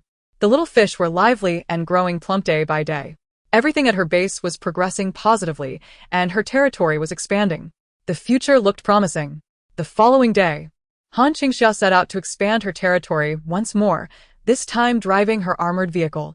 She instructed Summer to stay behind with the 7 dogs to guard the base, patrolling the mountains to eliminate any zombies that appeared while she took the remaining 8 to seize the next hill. Her target for the day was the villa area. As she arrived at the mountainous villa district, her eyes were met with a cascade of small villas, artfully constructed on the hillside. The spacing between these villas was generous, ensuring privacy, and they afforded a panoramic view of City A, showcasing the opulence of its residents. She dispatched her dogs to investigate the vicinity for any signs of life. East and south winds, search the left. West and north winds, search the south. Red and white, you search upwards. Air Chiao and Fa Kai, stay put. Call me if anyone appears. With a chorus of barks, the 8 dogs dispersed to carry out Han Qingxia's commands. Meanwhile, she calmly retrieved a sign and hammered it into the ground, writing private territory, intruders will be shot. She refrained from mentioning vicious dogs, as this area would serve as her radiating territory where she seldom ventured. Primarily, her dogs were not enough to cover every corner, so she established a boundary marker to deal with any intruders later. After placing the sign, the dogs returned, yet no alerts came from the system. Han Qingxia glanced over the 10 villas, realizing she needed to scour each one thoroughly. She left 4 dogs outside and, with the others, began her sweep of the villas. The first villa was clearly unsold, its door still locked. Han Qingxia produced a wire from her storage and skillfully picked the lock, gaining entry. Having spent considerable time in the apocalypse, she had acquired various skills. Upon entering, she found the interior still in its raw state. After inspecting the premises, she marked the mailbox at the entrance with a character for Summer, and a map materialized in her mind. Your territory has expanded by 500 square meters. Reward, 100 points. Han Qingxia smiled slightly. This was more like it. She continued her sweep of the remaining villas. After sweeping through the 8th villa, Han Qingxia noted that among the preceding buildings, only 2 were furnished while the rest remained barren. Strangely, she had not encountered a single soul. She had successfully expanded her territory by 8 villas. Upon reaching the 9th villa, however, she discovered a vehicle parked in the small garden at the front. Dust lightly coated the car window, indicating that its occupants had not lingered for long. Observing the villa's windows, she noticed that all the curtains were drawn tightly shut. She knocked on the door and rang the bell, but the sound echoed in the empty villa community, met with silence from within. Han Qingxia raised an eyebrow. She took out a piece of wire and began to manipulate the door lock carefully. This time, she sensed that the door was locked from the inside. She was certain that someone was indeed inside, either alive or transformed into a zombie. At that moment, she felt a vibration through the wire. Someone inside was turning the lock. Han Qingxia realized it was a living person. She hesitated briefly. In a place without an owner, or even one whose owner was absent, she could occupy it without any moral qualms. However, someone was inside, and they were alive. She lowered her hand that had been resting on the door. In this apocalyptic world, all laws had crumbled, and the darkest aspects of humanity could be unleashed at will. As long as one was powerful enough, it was permissible to dominate the weak and seize their possessions. Yet, Han Qingxia could not bring herself to do so. She prided herself on being the bedrock of human morality, while she felt no guilt when it came to killing. She was not a cruel psychopath. Her malice and severity were only directed at those who infringed upon her interests. For instance, if someone dared to encroach upon the territory she had already claimed, she would not hesitate to eliminate them. But now, entering another's domain, forcing the inhabitants to flee or killing them to seize their home, this she could not do. Choosing to spare the survivor inside for the time being, She was suddenly startled as the door behind her opened slightly. A middle-aged man with a stubbly face, wearing glasses and looking gaunt, indicative of prolonged hunger, peered cautiously at her. Behind him stood a similarly haggard middle-aged woman. At that moment, a small girl, around 5 or 6 years old, peeked out curiously from beside the man. Upon seeing their daughter emerge, the couple swiftly shielded her, hiding her behind them. Woof. Woof! The dogs barked loudly at the figures behind the door. Quiet. Han Qingxia commanded the dogs, sizing up the middle-aged man. She left him with a stern warning. Apart from this place, all others belong to me. Do not enter, otherwise I will kill you. With that, she turned to leave, striding towards the 10th villa at the end of the row. At that moment, the man called out to her. There are zombies that eat people inside.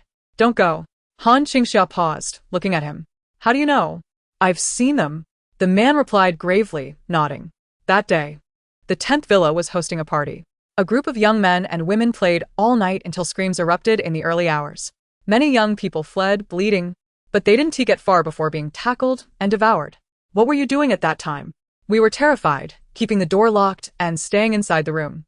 Later, we discovered that they had turned into zombies. Han Qingxia's gaze shifted from the man's face to the door, the house, and the blood-stained ground outside. Evidence of a struggle. You've managed to survive inside here? The man pressed his lips together, his mouth parched and cracked, remaining silent. In such times, no one would casually share information about their supplies. Han Qingxia was cautious of him, just as he was wary of her.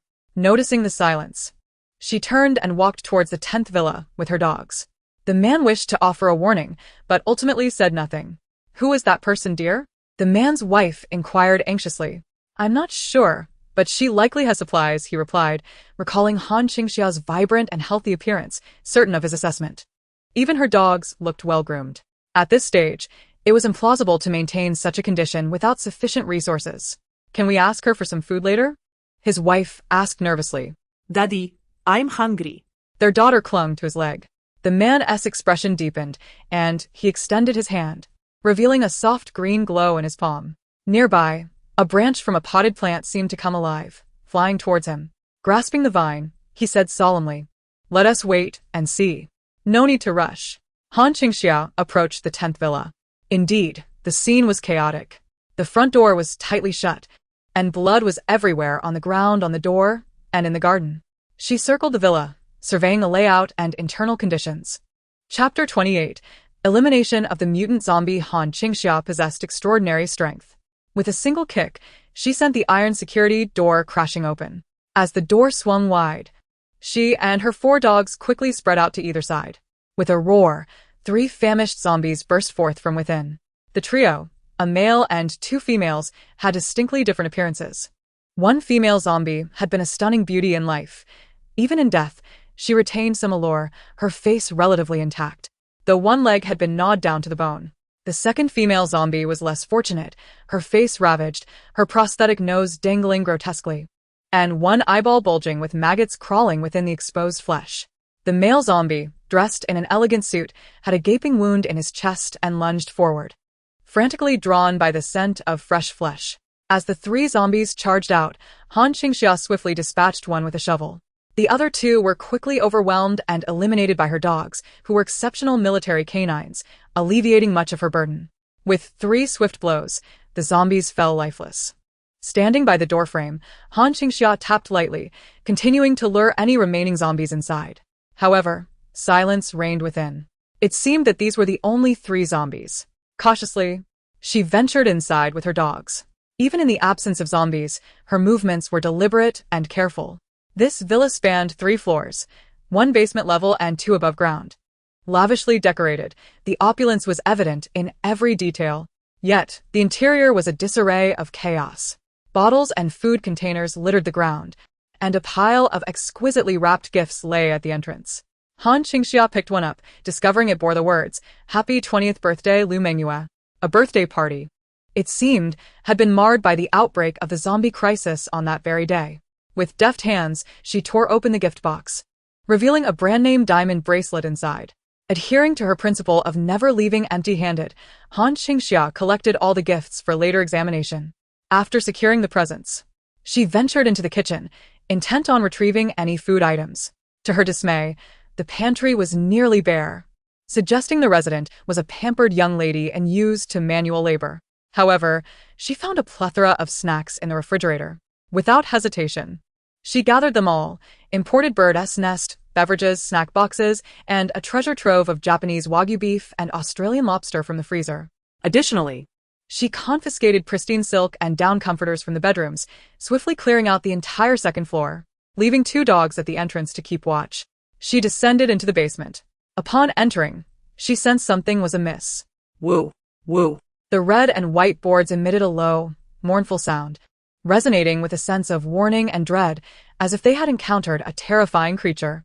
However, Han Qingxia felt nothing but a chilling silence enveloping her. She tapped the railing beside her, attempting to attract the zombies within. Yet, all she received in response was stillness. Gradually, she descended the railing step by step. And just as she set foot on the final stair, a foul wind rushed towards her with alarming speed and agility unseen in previous zombies. Yet, this particular zombie lunged and missed. In an instant, a shovel plummeted from above, delivering a tremendous blow that sent the creature flying several meters away. Having survived in the apocalypse for a decade, Han Qingxia's combat experience had been honed without the need for repeated failures. After being struck, the zombie contorted into a grotesque, unnatural position before her, its forelimbs twisted at an odd angle, its back facing down while its legs remained splayed. It rose, resembling a grotesque centipede, with long hair obscuring much of its face, from which a pallid eye fixated intently on Han Qingxia. The basement lights flickered ominously as this aberrant being charged at her with an eerie speed that left afterimages in its wake. Han Qingxia's expression grew serious as a single phrase echoed in her mind: speed-type mutated zombie.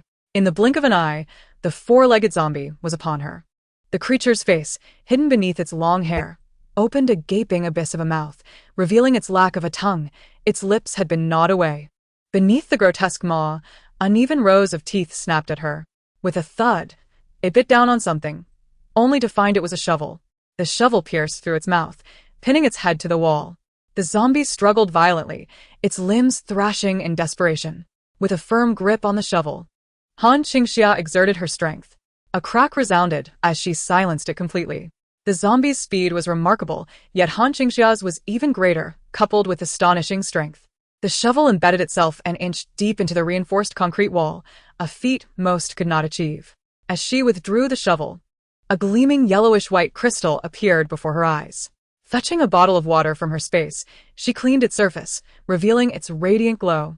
It was a zombie crystal core, a treasure possessed by higher-level zombies.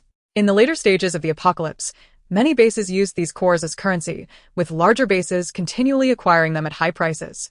In her previous life, Han Qingxia had only managed to rise to the position of a squad leader, often hindered by her lack of abilities. Yet she recognized the value of this familiar object. Just then, a familiar voice echoed in her mind: detected zombie crystal core 1. Unlocking new points exchange. A standard level 1 zombie crystal core is worth 100 points. Would you like to exchange? Han Qingxia was taken aback. Crystal cores could be exchanged for points. A panel appeared in her mind, accompanied by a line of text: first-time exchange reward, a special gift pack. For every subsequent 100 cores, receive another gift pack. She decisively chose to exchange. As the crystal core vanished from her hand, a notification resonated in her mind. Reward: a portion of Yunnan Baiyao 1 emergency pill. Reward: a full combat suit. Reward: a pair of combat gloves. Reward: a set of combat boots. Reward: a revolver. Han Qingxia was elated. The Yunnan Baiyao and emergency pill alone were worth 120 points. She had not seen the price for the combat suit, but she recalled that the revolver was valued at over 5,000 points. She secured the revolver at her waist, stowed the combat suit in her space for later inspection, and then thoroughly searched the basement, uncovering a trove of valuable items: a cabinet filled with fine red wine, gold bars and jewels hidden in a safe, plus a motorcycle and 2 sports cars, keys intact. With her arms laden, she departed, leaving a prominent xia written at the entrance. The map of her domain in her mind now included the area of this villa. Meanwhile, apart from Villa Number 9, the other villas in the vicinity had been captured and incorporated into her territory, leaving only Villa Number 9, a dark, unilluminated void. As she exited the villa, the occupants of Villa Number 9 immediately averted their gaze. They watched incredulously as Han Qingxia returned unscathed, deep in contemplation. Honey, that woman emerged from Villa Number 10. Didn't you say it was extremely dangerous? She's even more formidable than we imagined, the man stated, a mix of apprehension and relief washing over him. Grateful that he had initially presented goodwill, he pondered whether his abilities would suffice against her. Adjustments to his strategy were now imperative. Upon reaching the main road, Han Qingxia encountered a family of 3 from Villa Number 9. Miss, may I propose a transaction? The man adjusted his black-framed glasses. I am a botanist capable of cultivating new crops, and we would like to exchange some food with you. His daughter presented a large box filled with fresh vegetables and bean sprouts. Han Qingxia raised an eyebrow at the offerings. Aren't you afraid I might seize all of this? The man shook his head. Cultivating these is quite manageable for me. He gestured, and a pot of bean sprouts began to grow rapidly before her eyes. Han Qingxia's eyes sparkled with realization. A wood-type ability user. No wonder he had managed to protect his family comfortably amidst the zombie outbreak. This was a man of considerable skill. She also understood the implications of his actions. First, he was signaling that he could provide valuable resources. Second, he was issuing a subtle warning not to act recklessly against his family, as he had the means to defend them. However, both of his intentions held no sway over Han Qingxia, for she had no need for such exchanges. You may keep it for yourselves, she declared, not even sparing a glance at the pot of vegetables, as her own garden overflowed with produce. Without a second thought, she strode away with her dog. The man, seeing her indifference, was immediately flustered, confusion washing over him. Surely not. He was an astute individual who had discerned early on that the situation was far from simple. He had barricaded his family inside, avoiding any noise during the outbreak. Later, he was fortunate enough to awaken his wood abilities, ensuring his family's basic food supply. Yet, mere vegetables would not suffice. While the adults could manage, the child was already malnourished. Simultaneously, he was confident that the fresh vegetables he cultivated had significant market value outside. How many survivors could access fresh produce? This was undoubtedly a commodity worth trading. Yet, to his astonishment, the other party seemed entirely dismissive. Just as Han Qingxia was about to leave, the man called after her. Miss, what do you need? Money? We have that too. Whatever you desire, we can trade. Hearing this, Han Qingxia paused, a glimmer of interest crossing her face as she glanced at Villa Number 9. I want your house. The man was left speechless. In this apocalyptic world, she questions the necessity of a house. It serves no purpose other than to consume resources. I could offer you 500 pounds of rice, 50 pounds of meat, 100 eggs, and 10 boxes of milk in exchange for your home. The price is alluring. Though it may not amount to 5,000 before the apocalypse, not even enough to buy a single square meter. However, this is the new reality we face. Such a substantial exchange of resources for a house is indeed advantageous. Yet, the two individuals across from me appear hesitant. They can relinquish their home. But where will they reside afterward? Miss, if we sell you our house, can we still live here? The man adjusts his glasses, a thought striking him. And he gazes resolutely at Han Qingxia. Our family can work for you, and we can contribute half of our daily vegetable yield. Essentially, they would become her laborers. His mind races.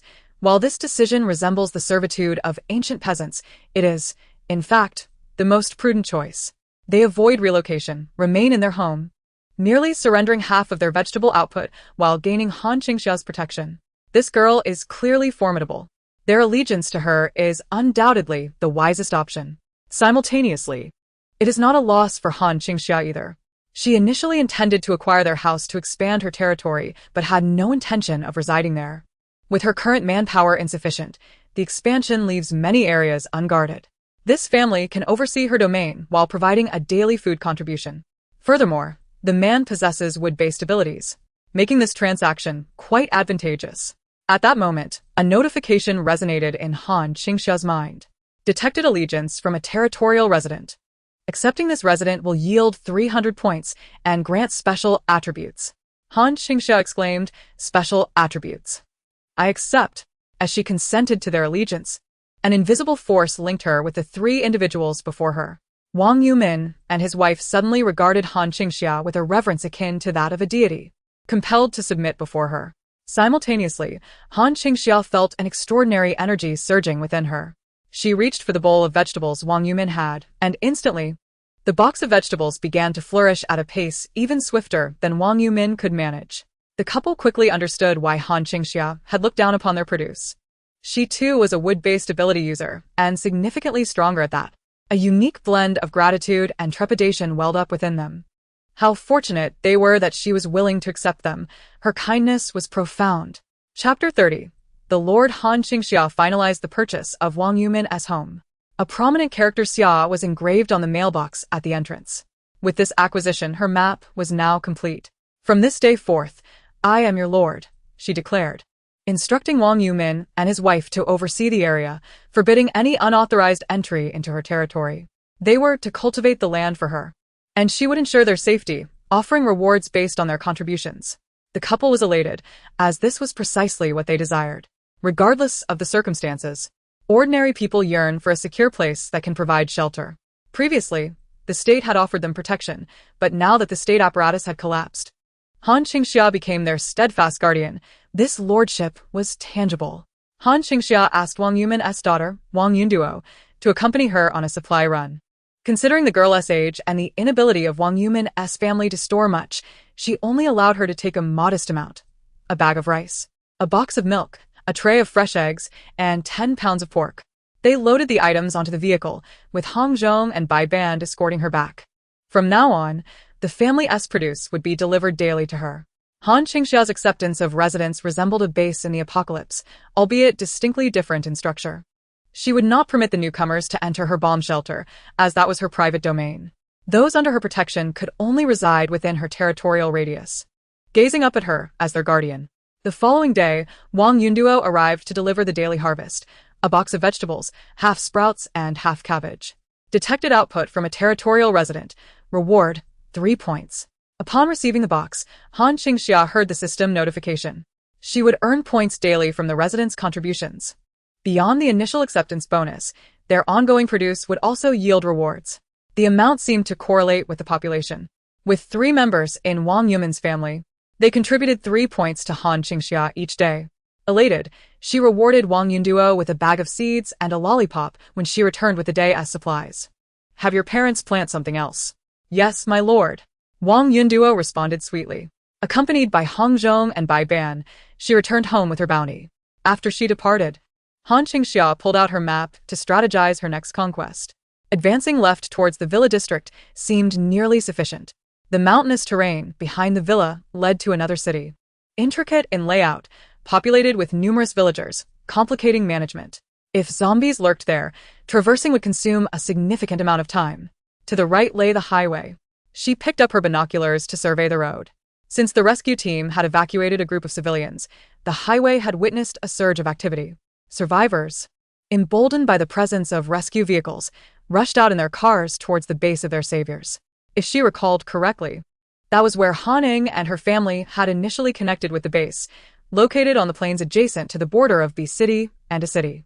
There, one of the 3 major eastern bases, K1 base, had been established. Its military strength was formidable, yet from her previous life's knowledge, K1 base had always faced food shortages, frequently dispatching personnel to scavenge for supplies. Considering the expansion northward might lead her to encounter K1 base, Han Qingxia deliberated on directing her efforts southward toward a city instead. Resolute, she set to work. During the day, she cleared approximately 20 acres of uninhabited land along the highway, eradicating the wandering zombies and seizing a scant amount of supplies, primarily from the vehicles involved in accidents.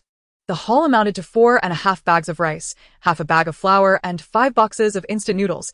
She discarded the spoiled meat, vegetables, and bread. The yield was somewhat meager, but the points garnered were substantial, 2,000 points. The exchange rate was roughly 1,000 points for every 10 acres. If it were an apartment complex, the points would be higher, as evidenced by the 3,000 points awarded for the complete clearing of the villa district, which was not as expansive as the uninhabited area she had conquered today. In just a few days, Han Qingxia's territory had expanded 4 to 5 times, accumulating nearly 7,000 points. She was not far from acquiring her AK. Just as she was poised to redeem her AK, a cluster of reds appeared in her mind's eye. Red dots? Zombies are represented by gray dots. Han Qingxia, momentarily stunned, swiftly realized the implication. Living intruders. They were encroaching upon the area outside her bomb shelter, now advancing towards it. Without hesitation, Han Qingxia gathered her dogs and sped back.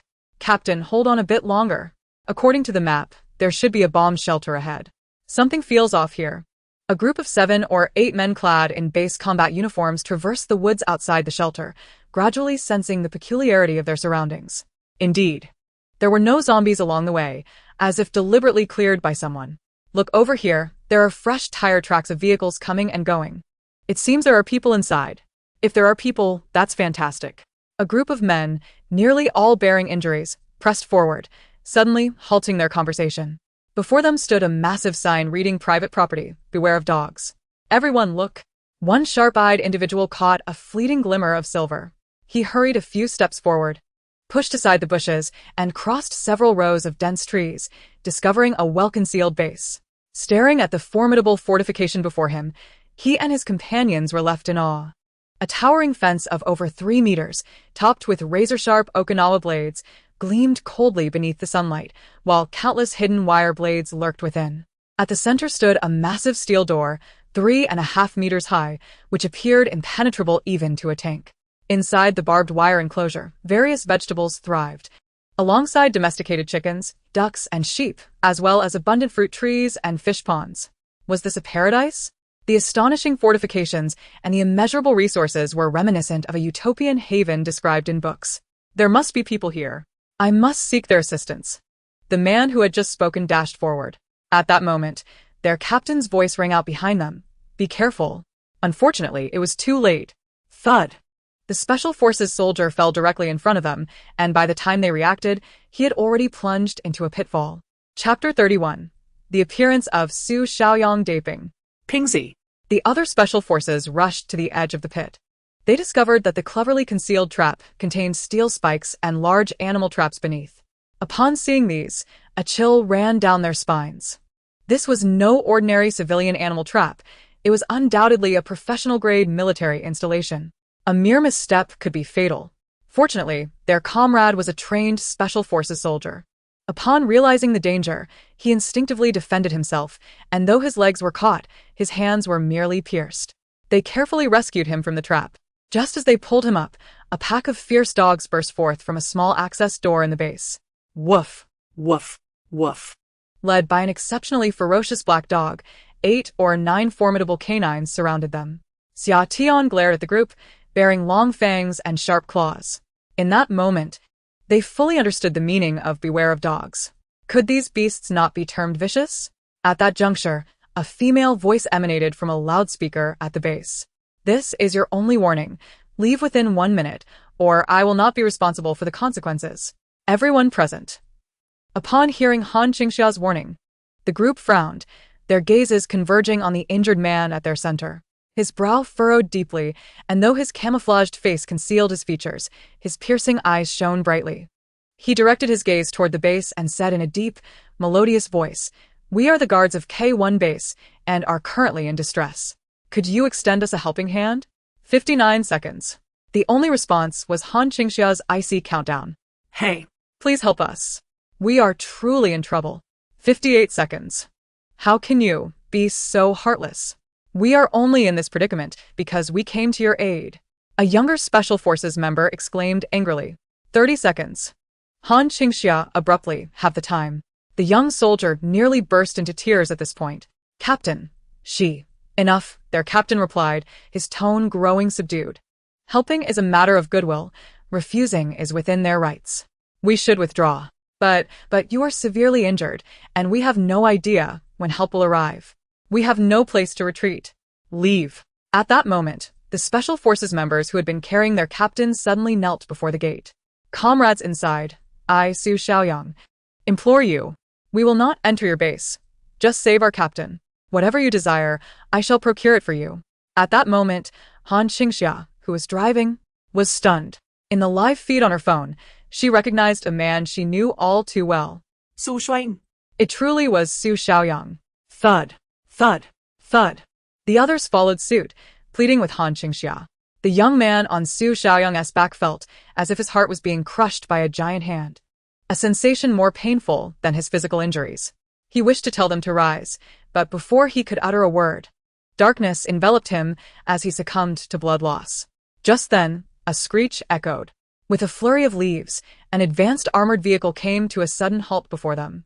As leaves and dust settled, the door swung open, and a girl clad in combat gear jumped out. Her long, jet-black hair was tied in a high, stylish ponytail, and her porcelain complexion was stunning, especially in her sharp combat attire that accentuated her tall, graceful figure. Beautiful and fierce, she stood out remarkably. After disembarking, the striking young woman strode directly to the center of the group. Kneeling, she grasped the injured man's chin. As Su Xiaoyang stared at her in shock, unable to move, she scrutinized his face intently. Han Qingxia's eyes sparkled with delight as she grasped Su Xiaoyang's chin, her excitement palpable. Su Shuang. Yes, it is I, Su Xiaoyang. Caught in her grasp, suddenly found it difficult to meet her gaze, perhaps due to the intensity of her smile or the warmth of her touch. The surrounding comrades gaped in astonishment at the unfolding scene. This was possible. All right, come in. Han Qingxia waved her hand, opening the door behind her and beckoning them inside. In that moment, everyone felt as if they were floating on clouds. They all turned their eyes to Su Xiaoyang, their expressions laden with intrigue. A comrade with striking looks could indeed be a pivotal asset in a critical moment. Su Xiaoyang's typically cold demeanor faltered under their scrutinizing gazes. He pressed closer to his captain, attempting to appear composed. Hurry, get inside. Only then did the group awaken from their stupor. They entered in a rush, assisting one another and lifting Jinping, who had fallen into the pit. As they followed Han Qingxia into her base, once inside, they were further astounded by the sight before them. Outside, corpses lay strewn about, chaos reigned, and food was exceedingly scarce. Yet here, chicks and ducklings thrived in abundance, and from their vantage point, they could see that the nests were overflowing with eggs. The vegetables grew exceptionally well, appearing as if they could not be harvested soon enough. Not to mention the pond teeming with fish and shrimp. Congratulations on your prosperity. May you receive a fortune. May you live long and prosper. Dinner is served. Everyone. Their astonishment grew as they witnessed Han Qingxia emerge from a shelter with a large bowl of fresh, bone-in beef, feeding her dogs. Wow. Is she this extravagant? They had endured hunger outside, yet this woman's dogs feasted like royalty. Su Xiaoyang, have you eaten yet? Han Qingxia inquired, glancing at him after feeding the dogs. Su Shuang, who had been called out, felt his neck flush with embarrassment. We still have a little food left, he said. But we haven't eaten, so I will go cook. Han Qingxia turned to walk into the air raid shelter. At that moment, Su Xiaoyang hurriedly called after her, Miss, do you have any medicine? Our leader is in dire straits. Yes. Can you please save our captain? Han Qingxia lazily glanced at Su Xiaoyang's companion on his back. A smirk curled at the corners of her mouth. What do I gain from saving him? Chapter 32, with the emergency medicine. How delightful. Miss, if you can save our captain, I will give you anything within my power. Su Xiaoyang's earnest face bore a solemn promise. Han Qingxia's smile widened. Well, that's simple. I want you. Su Xiaoyang's icy demeanor blushed from his neck to his ears, leaving him utterly speechless. The gazes of his comrades were equally perplexed. What is this? Is Su Xiaoyang's good looks the reason this woman intends to keep him as her captive husband? They were torn between feeling sympathy for Su Xiaoyang and envying him. Miss, I am but a man. Su Xiaoyang took a deep breath, looking at Han Qingxia. What do you want me to do? I want you to stay and serve me. Exclusively. That's not possible. I need to return to my team. Han Qingxia lazily rose. Then think it over. If you wish to save him, you must stay. Watching Han Qingxia's indifferent retreat, Su Xiaoyang clenched his fists. Miss, can you truly save our captain? Of course, as long as he breathes, I guarantee he will not die. Han Qingxia replied with unwavering confidence. With the emergency medicine at hand, her assurance was absolute. Su Xiaoyang fell silent for 3 seconds before solemnly responding. All right. If you can save my captain, then my life will belong to you. Xiaoyang. Su Shuang. A group of teammates looked at Su Xiaoyang in shock, their worry palpable. You want me? I, Qi Mingtang, am willing to sacrifice myself. Just spare Su Xiaoyang. I, Wang Heng, am also willing. Use me to save our captain. I, Tang Jian, will comply. Step aside. I, Li Lin, have no one waiting at home. My life is inconsequential. I will go. Miss, you must take Ping. I am but a worthless life. I can give my life to you. The unfortunate soul who had stumbled into Han Qingxia's trap shouted from ground. Han Qingxia surveyed the eager men clamoring to offer their lives. Why do they act as if they intend to devour Su Xiaoyang, fighting to sacrifice themselves for him? Some even dared to call her a demoness. Despite her amiable demeanor today, she had exerted considerable patience to win over her precious Su Xiaoyang. You are not worthy. Han Qingxia dismissed them with a glance before turning to Su Xiaoyang. Carry him inside with me. With decisive strides, Han Qingxia entered her air raid shelter. Su Xiaoyang took a deep breath, steadied the man on his back, and hastily followed. Xiaoyang. Su Shuang. Their teammates watched anxiously as Su Xiaoyang disappeared inside, wishing they could rush in alongside him. Yet, reason prevailed. This was the domain of that demoness who had taken them in. They hesitated, knowing that her dogs and the unknown defenses of her base were formidable. Ultimately, they could only watch helplessly as they entered. Inside the air raid shelter, after passing through the heavy iron door, Su Xiaoyang was astounded by the interior. It was brilliantly lit, and he could hear the hum of a generator deep within. He marveled at how well soundproofed it was, or what kind of extraordinary generator she possessed that operated so quietly. After all, the noise of a diesel generator could be deafening, especially in such a relatively enclosed space. Little did he know it was a generator upgraded by a system. The interior was meticulously organized, featuring sofas, woolen mats, a large bed, and a bathroom. The back rooms were securely locked, with doors akin to those of a professional bank vault. The second floor appeared to be a tower, with a line of computers and a crossbow in sight. Coupled with the crops outside, electrified fences, traps, and a pack of hunting dogs, it resembled a fully equipped, impregnable fortress. Living here alone would be sufficient to withstand any danger, unless a professional army was sent to attack, but which army would deliberately target a secluded personal base? Indeed, Su Xiaoyang belatedly realized the terrain of this place. Yes, the location of this base was exceedingly concealed. No one would suspect such a well-fortified personal defense structure existed in these deep mountains. This girl had thought of everything. As Su Xiaoyang mentally reviewed all the information about Han Qingxia's base, his astonishment deepened. What kind of person was this girl? She had managed to construct such an apocalyptic fortress in such a remote location. More importantly, how had she procured everything inside this fortress? Just the animal traps at the entrance and the vehicle she drove. Everyone had noted afterward that the craftsmanship surpassed modern standards. Had she forged them herself? Hey, what are you thinking about? Han Qingxia interrupted. Su Xiaoyang snapped back to reality, looking at the beautiful girl before him. He quickly surveyed the surroundings and placed the man on her bed. Wait, put him on the ground. Su Xiaoyang thought she was dismissing his captain. It was worth noting that their captain, Lu Qian, was recognized as the most handsome man in the Eastern Military District before the apocalypse, with a formidable background. His grandfather was a general in the Eastern Military District. This was the first time Su Xiaoyang had witnessed someone disdain their captain. Han Qingxia's air raid shelter was long, with closed doors leading to storage areas, instructing Su Xiaoyang to drop the man near the entrance. My captain has been shot in the abdomen. The bullet is lodged in his body, and he has multiple lacerations. Do you really have a way to help? Han Qingxia took a pair of scissors and swiftly cut open Lu Qian's clothing. After 10 years of survival in the apocalypse, performing minor surgical rescue was second nature to her. However, in her previous life, she lacked miraculous medicine. Typically, she would only administer hemostatic and anti-inflammatory drugs, leaving survival to the individual's own resilience. But now, she flipped her hand, pretending to retrieve something from her pocket, but in reality, she produced a small vial from her spatial inventory. Emergency medicine. With the divine medicine in hand, even the king of hell could not claim a life. Han Qingxia glanced at the last trading gift pack received with the crystal core. One emergency pill cost 100 points. If it weren't for the need to win over Su Xiaoyang, she would hesitate to use it. Su Xiaoyang noticed the medicine Han Qingxia brought out. He opened his mouth to inquire but ultimately said nothing, fixating his gaze on her.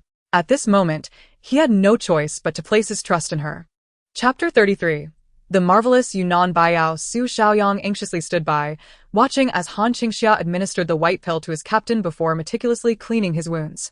She removed the dirt and necrotic tissue from the injuries and swiftly applied a powder, seemingly a hemostatic agent. After applying the powder, she wrapped the wounds in bandages. Once Han Qingxia had treated most of the injuries, Su Xiaoyang witnessed his captain's eyelashes flutter, and with a cough, he miraculously awakened. Captain. Su Shuang et Lim. Let him rest for a moment. Han Qingxia gestured for him to keep his distance. Su Xiaoyang immediately halted his steps, nodding earnestly. Once he regained consciousness, there should be no further issues. Han Qingxia rose to her feet. Su Xiaoyang gazed at the young woman before him and, with a thud, knelt down. Miss, from this moment forth, my life belongs to you. Very well, Han Qingxia replied, satisfaction evident in her eyes as she regarded the man before her. Su Xiaoyang had been her most loyal subordinate in her previous life. Although she understood that fate had shifted and he could not be exactly the same as before, the essence of a person remains unaltered. She knew his character well. For him to utter such words was a lifelong promise. My name is Han Qingxia. You may call me boss from now on. Su Xiaoyang hesitated for a moment before resolutely responding, yes, boss.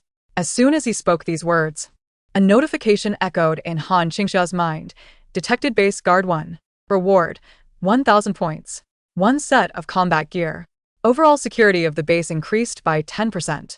Special attribute replication of base guard. Wow. Han Qingxia exclaimed. She could feel her base undergoing invisible fortification once more. Moreover, she sensed a surge of water energy within her. She recalled that Su Xiaoyang was a water-type ability user. She had acquired a new power. Her joy was boundless.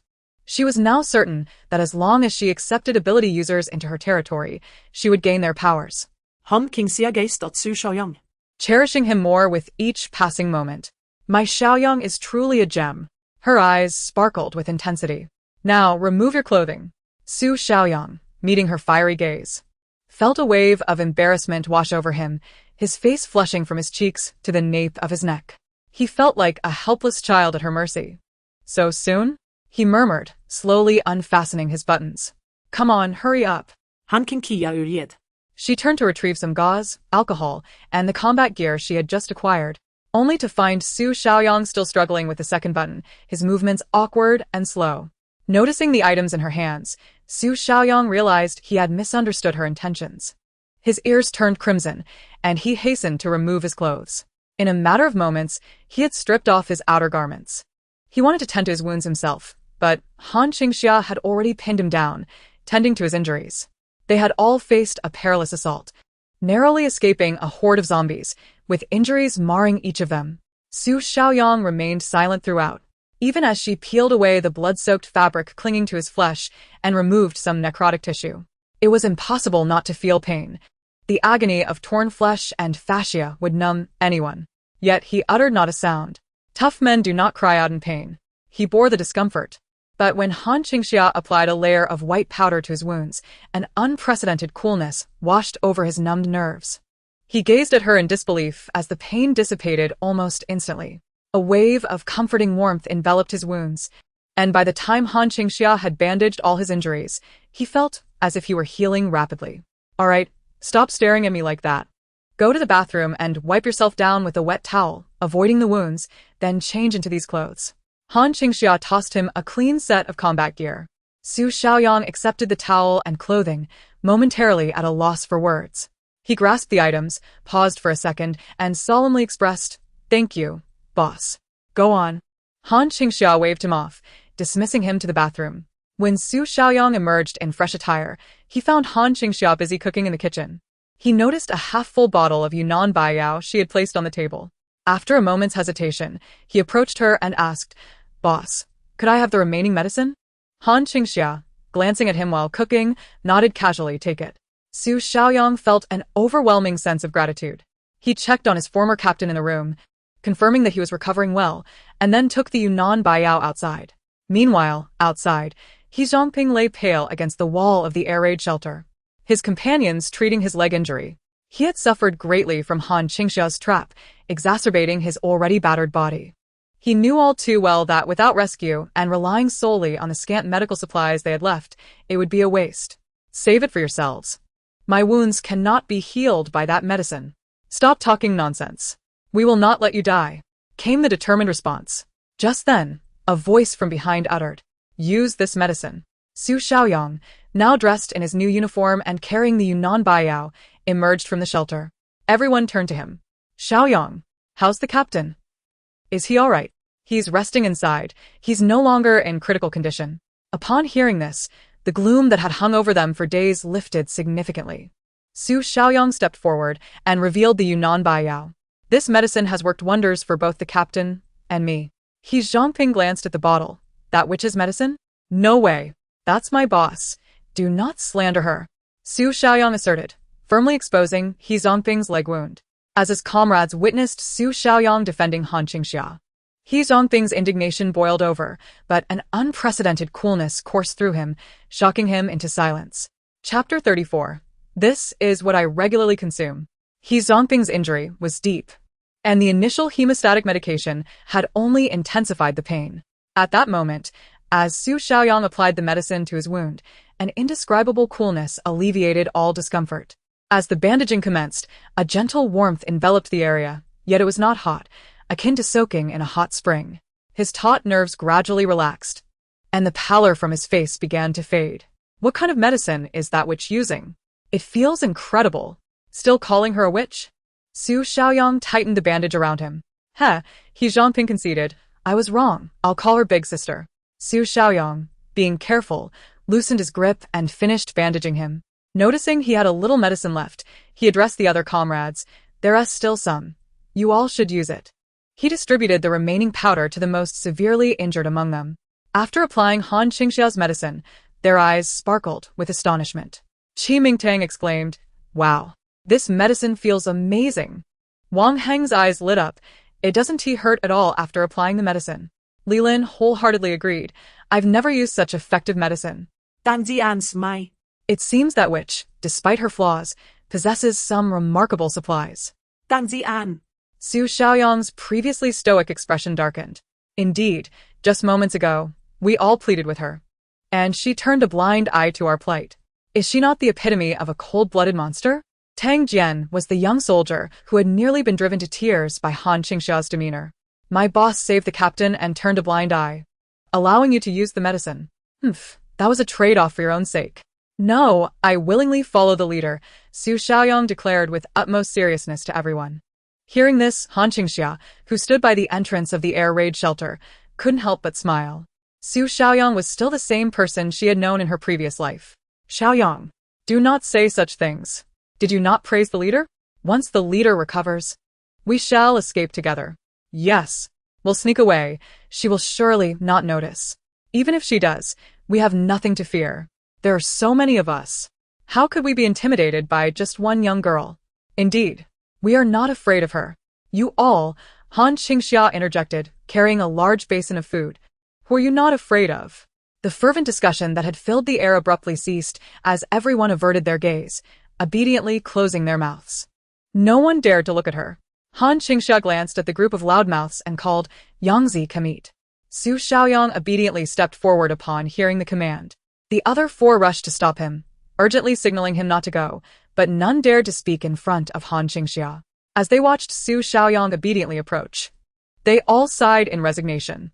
Alas, their good comrade and brave brother had sacrificed too much. Yangzi, you've worked hard for everyone. At that moment, a delicious aroma of braised ribs wafted through the air.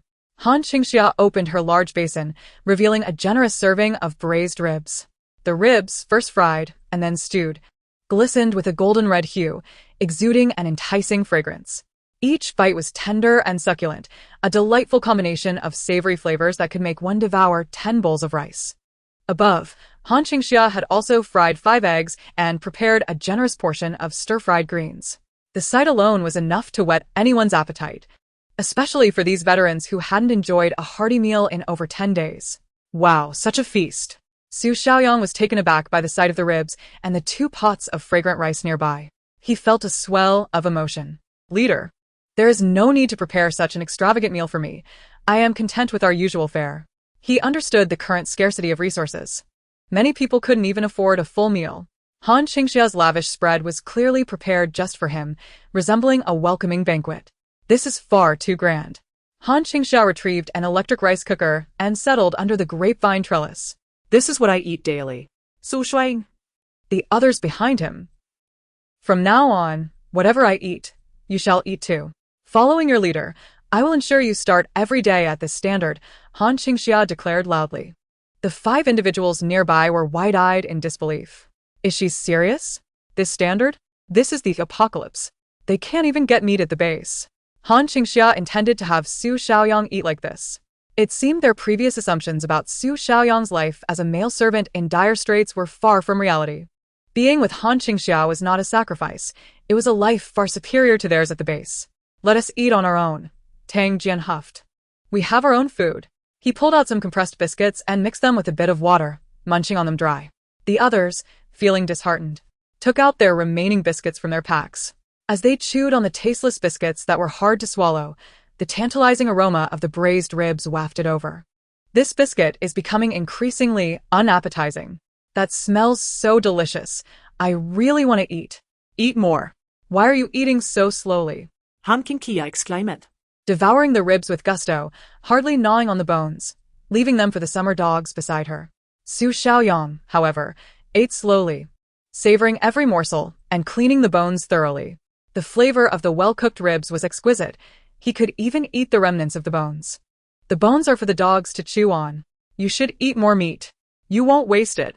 Su Xiaoyang shook his head resolutely, continuing to nibble on the bones. Understanding his intentions, Han Qingxia resumed eating, allowing him to do as he pleased. Once she felt satiated and had indulged in a bottle of cola. She noticed there were still plenty of ribs left. Wiping her hands, she stood up, and Su Xiaoyang asked, "Leader, are you going to eat the rest?" "It's all yours now," Han Qingxia said, knowing full well. As she turned to head back into the shelter, she added, "But you must wash the dishes, and make sure to clean up after." Su Xiaoyang immediately expressed his gratitude. Yes. After Han Qingxia departed, He Zhongping and the others had already chewed their tasteless biscuits to oblivion, and they stopped eating. However, they did not dare waste any food, licking their plates clean. Just then, a bowl of leftover braised ribs was handed over. "Here, this is for you," Su Xiaoyang said, having saved some food from his own portion for them. "You're giving us this? Will that witch queen allow it?" Tang Jian asked, shifting the conversation. "I consulted the leader. She said it's all fine." "How generous. Xiaoyang, you've worked hard. Good brother. Thank you. Because of you, we feel warm. Speak less, just eat." Tang Jian, He Zhongping, and Wang Heng immediately began feasting. During the meal, Su Xiaoyang, concerned they might choke, made sure to refill their water bottles. This was one of the recent abilities he had discovered. He could produce water. All members of their team had undergone some physical transformation. Tang Jian had become faster, He Zhongping stronger. Wang Heng could control fire, Qi Mingtang reacted to metals, and Li Lin could alter terrain. Though they were still unaware of the reasons behind these changes, and were only beginning to explore how to use them. It was fortunate that they all had evolved, otherwise, escaping the recent zombie onslaught would have been impossible. Watching his former comrades eat, Su Xiaoyang stood up to help. He first went to gather vegetables. Tang Jian, chomping on a rib, remarked, "Xiaoyang, are you really going to work for her?" Su Xiaoyang replied, focusing on cutting chives. "I promised I would do it. Are you really not coming back to the squad with us? I am now the leader's person. Will the captain let you go if he finds out?" Su Xiaoyang fell silent, continuing his work. After cutting half the chives, his brothers finished their ribs and joined him in the task. "We have meat to share, and work to do. We can't let you sacrifice alone." Everyone pitched in, some gathered vegetables, others weeded, and some washed dishes. Once everything was completed, they even swept the courtyard inside and out. Han Qingxia observed from inside the house, her eyebrows lifting slightly as she saw them hard at work. Knowing Su Xiaoyang had left those ribs for his comrades, she understood the depth of their brotherhood. She remained silent about it, fully aware of the bond forged through life and death. Otherwise, she would not have gone to such lengths to bring Su Xiaoyang into her fold. The connection built over countless shared experiences and years of camaraderie was not something easily severed. Now that the timeline had shifted, when she first encountered Su Xiaoyang, he had been alone, never mentioning his past. In hindsight, it was likely that his comrades, including their captain, had perished, leaving him to be rescued by her, free from burdens and wholeheartedly devoted to her cause. In this life, his companions were still alive, and he radiated more warmth than in his previous existence. Han Qingxia deliberately refrained from disrupting his relationships with his comrades, allowing him to maintain those bonds without forcing a rift, even tacitly approving many of his actions. such as taking the Yunnan Baiyao and the ribs. This was a gesture of goodwill towards Su Xiaoyang. Otherwise, it would only be counterproductive. Humans are creatures of emotion. The survival of his teammates would inevitably weigh on his mind. Otherwise, would it be a complete eradication? As Han Qingxia observed the nimble young men working diligently, her eyes sparkled with increasing enthusiasm. Retaining these individuals to assist her seemed quite advantageous. As dusk settled, Han Qingxia languidly strolled outside the bomb shelter, surveying her territory. Her domain had undergone a remarkable transformation. The vegetable garden had been thoroughly tended to. Freshly harvested greens were neatly arranged in a shaded area, each variety meticulously categorized. The weeds had all been uprooted, the chicken and duck pens cleaned, and even minor damages repaired. The overall cleanliness was commendable, and Han Qingxia felt a deep sense of satisfaction. The soldiers truly excelled in their tasks. Boss, where should we store these vegetables? There's no rush. Let's wash some vegetables first. Tonight, we shall indulge in hot pot. Upon hearing the mention of hot pot, the comrades lounging nearby perked up with excitement. Before long, Han Qingxia set up a pot in the open area.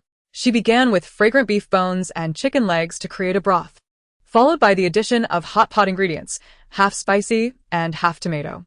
An array of fresh meats, fish, and vegetables, along with frozen tofu, were laid out, causing He Zongping and the others to salivate with anticipation. Boss, isn't there an abundance of food? This is nothing. I've said that following me means eating is fundamental. This is our daily routine, so you must get accustomed to it. The ears of He Zongping and the others perked up, glancing at Su Xiaoyang with newfound envy. Our group emerged from the military with only a few ration compressed biscuits and a meager can of beef.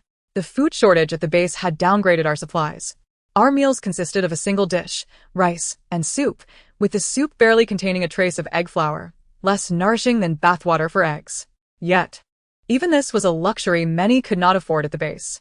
In stark contrast to the lavish meals at Han Qingxia's, theirs was akin to heaven and hell. As Han Qingxia placed large rolls of beef, slices of pork, shrimp paste, and fish into the pot, the rich aroma ignited their appetites. Let us eat. But I can't. Tang Jian turned away, unable to stomach his compressed biscuits in comparison to the sumptuous feast. Then drink some water to pretend you're eating. The group sipped water, hoping Su Xiaoyang would bring back some leftovers once Han Qingxia finished. However, once she completed her hot pot meal and wiped her mouth, she spoke before Su Xiaoyang could utter a word. Xiaoyang, gather up the vegetables. I doubt you'll eat much, so I'll prepare less in the future. Everyone was taken aback. Su Xiaoyang was caught off guard. He had only eaten to about 60% full and wished to leave some food. Boss. I'm still hungry. Oh. Still hungry? Then continue eating. I'll head inside to digest. All right. Boss, I'll clean up here. Su Xiaoyang watched as Han Qingxia departed. Once she entered the door, he immediately called the others over. Come on. Eat quickly. Tang Jian, He Zongping, and the others eagerly dove into the leftovers Han Qingxia had left, even devouring the vegetable leaves that had served as a garnish. They rubbed their hands together in excitement, waiting for the steaming food to be served, their faces lighting up with childlike joy. Just then, a meaningful voice rang out behind them. Well, who allowed you to steal my food? As Han Qingxia's voice fell, nearly 1,000 pounds of burly men froze in place. What the hell? They stared at Han Qingxia, a seemingly frail woman, each feeling like a mouse caught in a cat's gaze. If only there was somewhere to hide. Are you hungry? Han Qingxia approached her hot pot, surveying the group of quails. We didn't eat. Tang Jian was the first to stand, his youthful face looking up at her. At just 20 years old, he was the youngest among them, having enlisted at 16 and distinguished himself as a special forces soldier in Lu Qian's squad. Despite his commendable skills, his youth and inexperience left him unprepared for Han Qingxia's cold demeanor, nearly bringing him to tears. You didn't eat, yet what are you doing? We were just sitting here smelling the aroma. Is that not permissible? Of course not. Han Qingxia replied lazily. The scent of these ingredients belongs to me. Who allowed you to sniff my food? Dang Zian. Do you realize that during the boiling process of hot pot, a great deal of oil vapor is released, which is part of my food? By merely inhaling the fragrance, you're stealing my sustenance. What defense do you have? I can leave, can't I? Too late. You must compensate. Tang Jian stared in shock at her, who was as stingy as Huang Shizhen. Feeling on the verge of tears again, What could he possibly offer her? Boss. Su Xiaoyang stood up. This was my doing. If there's a penalty, let it be on me. Shut up and sit down. Han Qingxia glanced back, then continued to address them. I'm not unreasonable. You're all soldiers. Surely more adept at reasoning than I am. So, what do you propose we do about this? Tang Jian and the others exchanged glances. At most, we'll compensate you with a pot of vegetables. The oldest among them, Qi Mingtang, suggested. Yes, we'll repay you. With what? We'll go out and find food for you. Exactly the same ingredients. Ha. Is there truly anything identical in this world? And I need it right now. That's unreasonable. Indeed, you're bullying us. Oh, how impressive you all are. You steal from me, and then act so brazenly. It's clear you're the ones taking advantage of me. The group of burly men was left speechless by Han Qingxia's retort. They exchanged glances, and Qi Mingtang said, Sister, how about this? You tell us how you wish for us to compensate, and we'll comply. Han Qingxia had successfully seized the initiative. She leisurely settled in front of the hot pot and said, Since you've stolen my food, you shall repay it with your own. I'll generously accept you as my subordinates. Oh. So you want to take us all in? Tang Jian was the first to react. I'm telling you, that's impossible.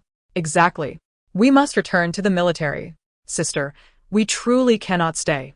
Then consider it carefully. If you disagree, you must compensate me. If not, you can all wait to die.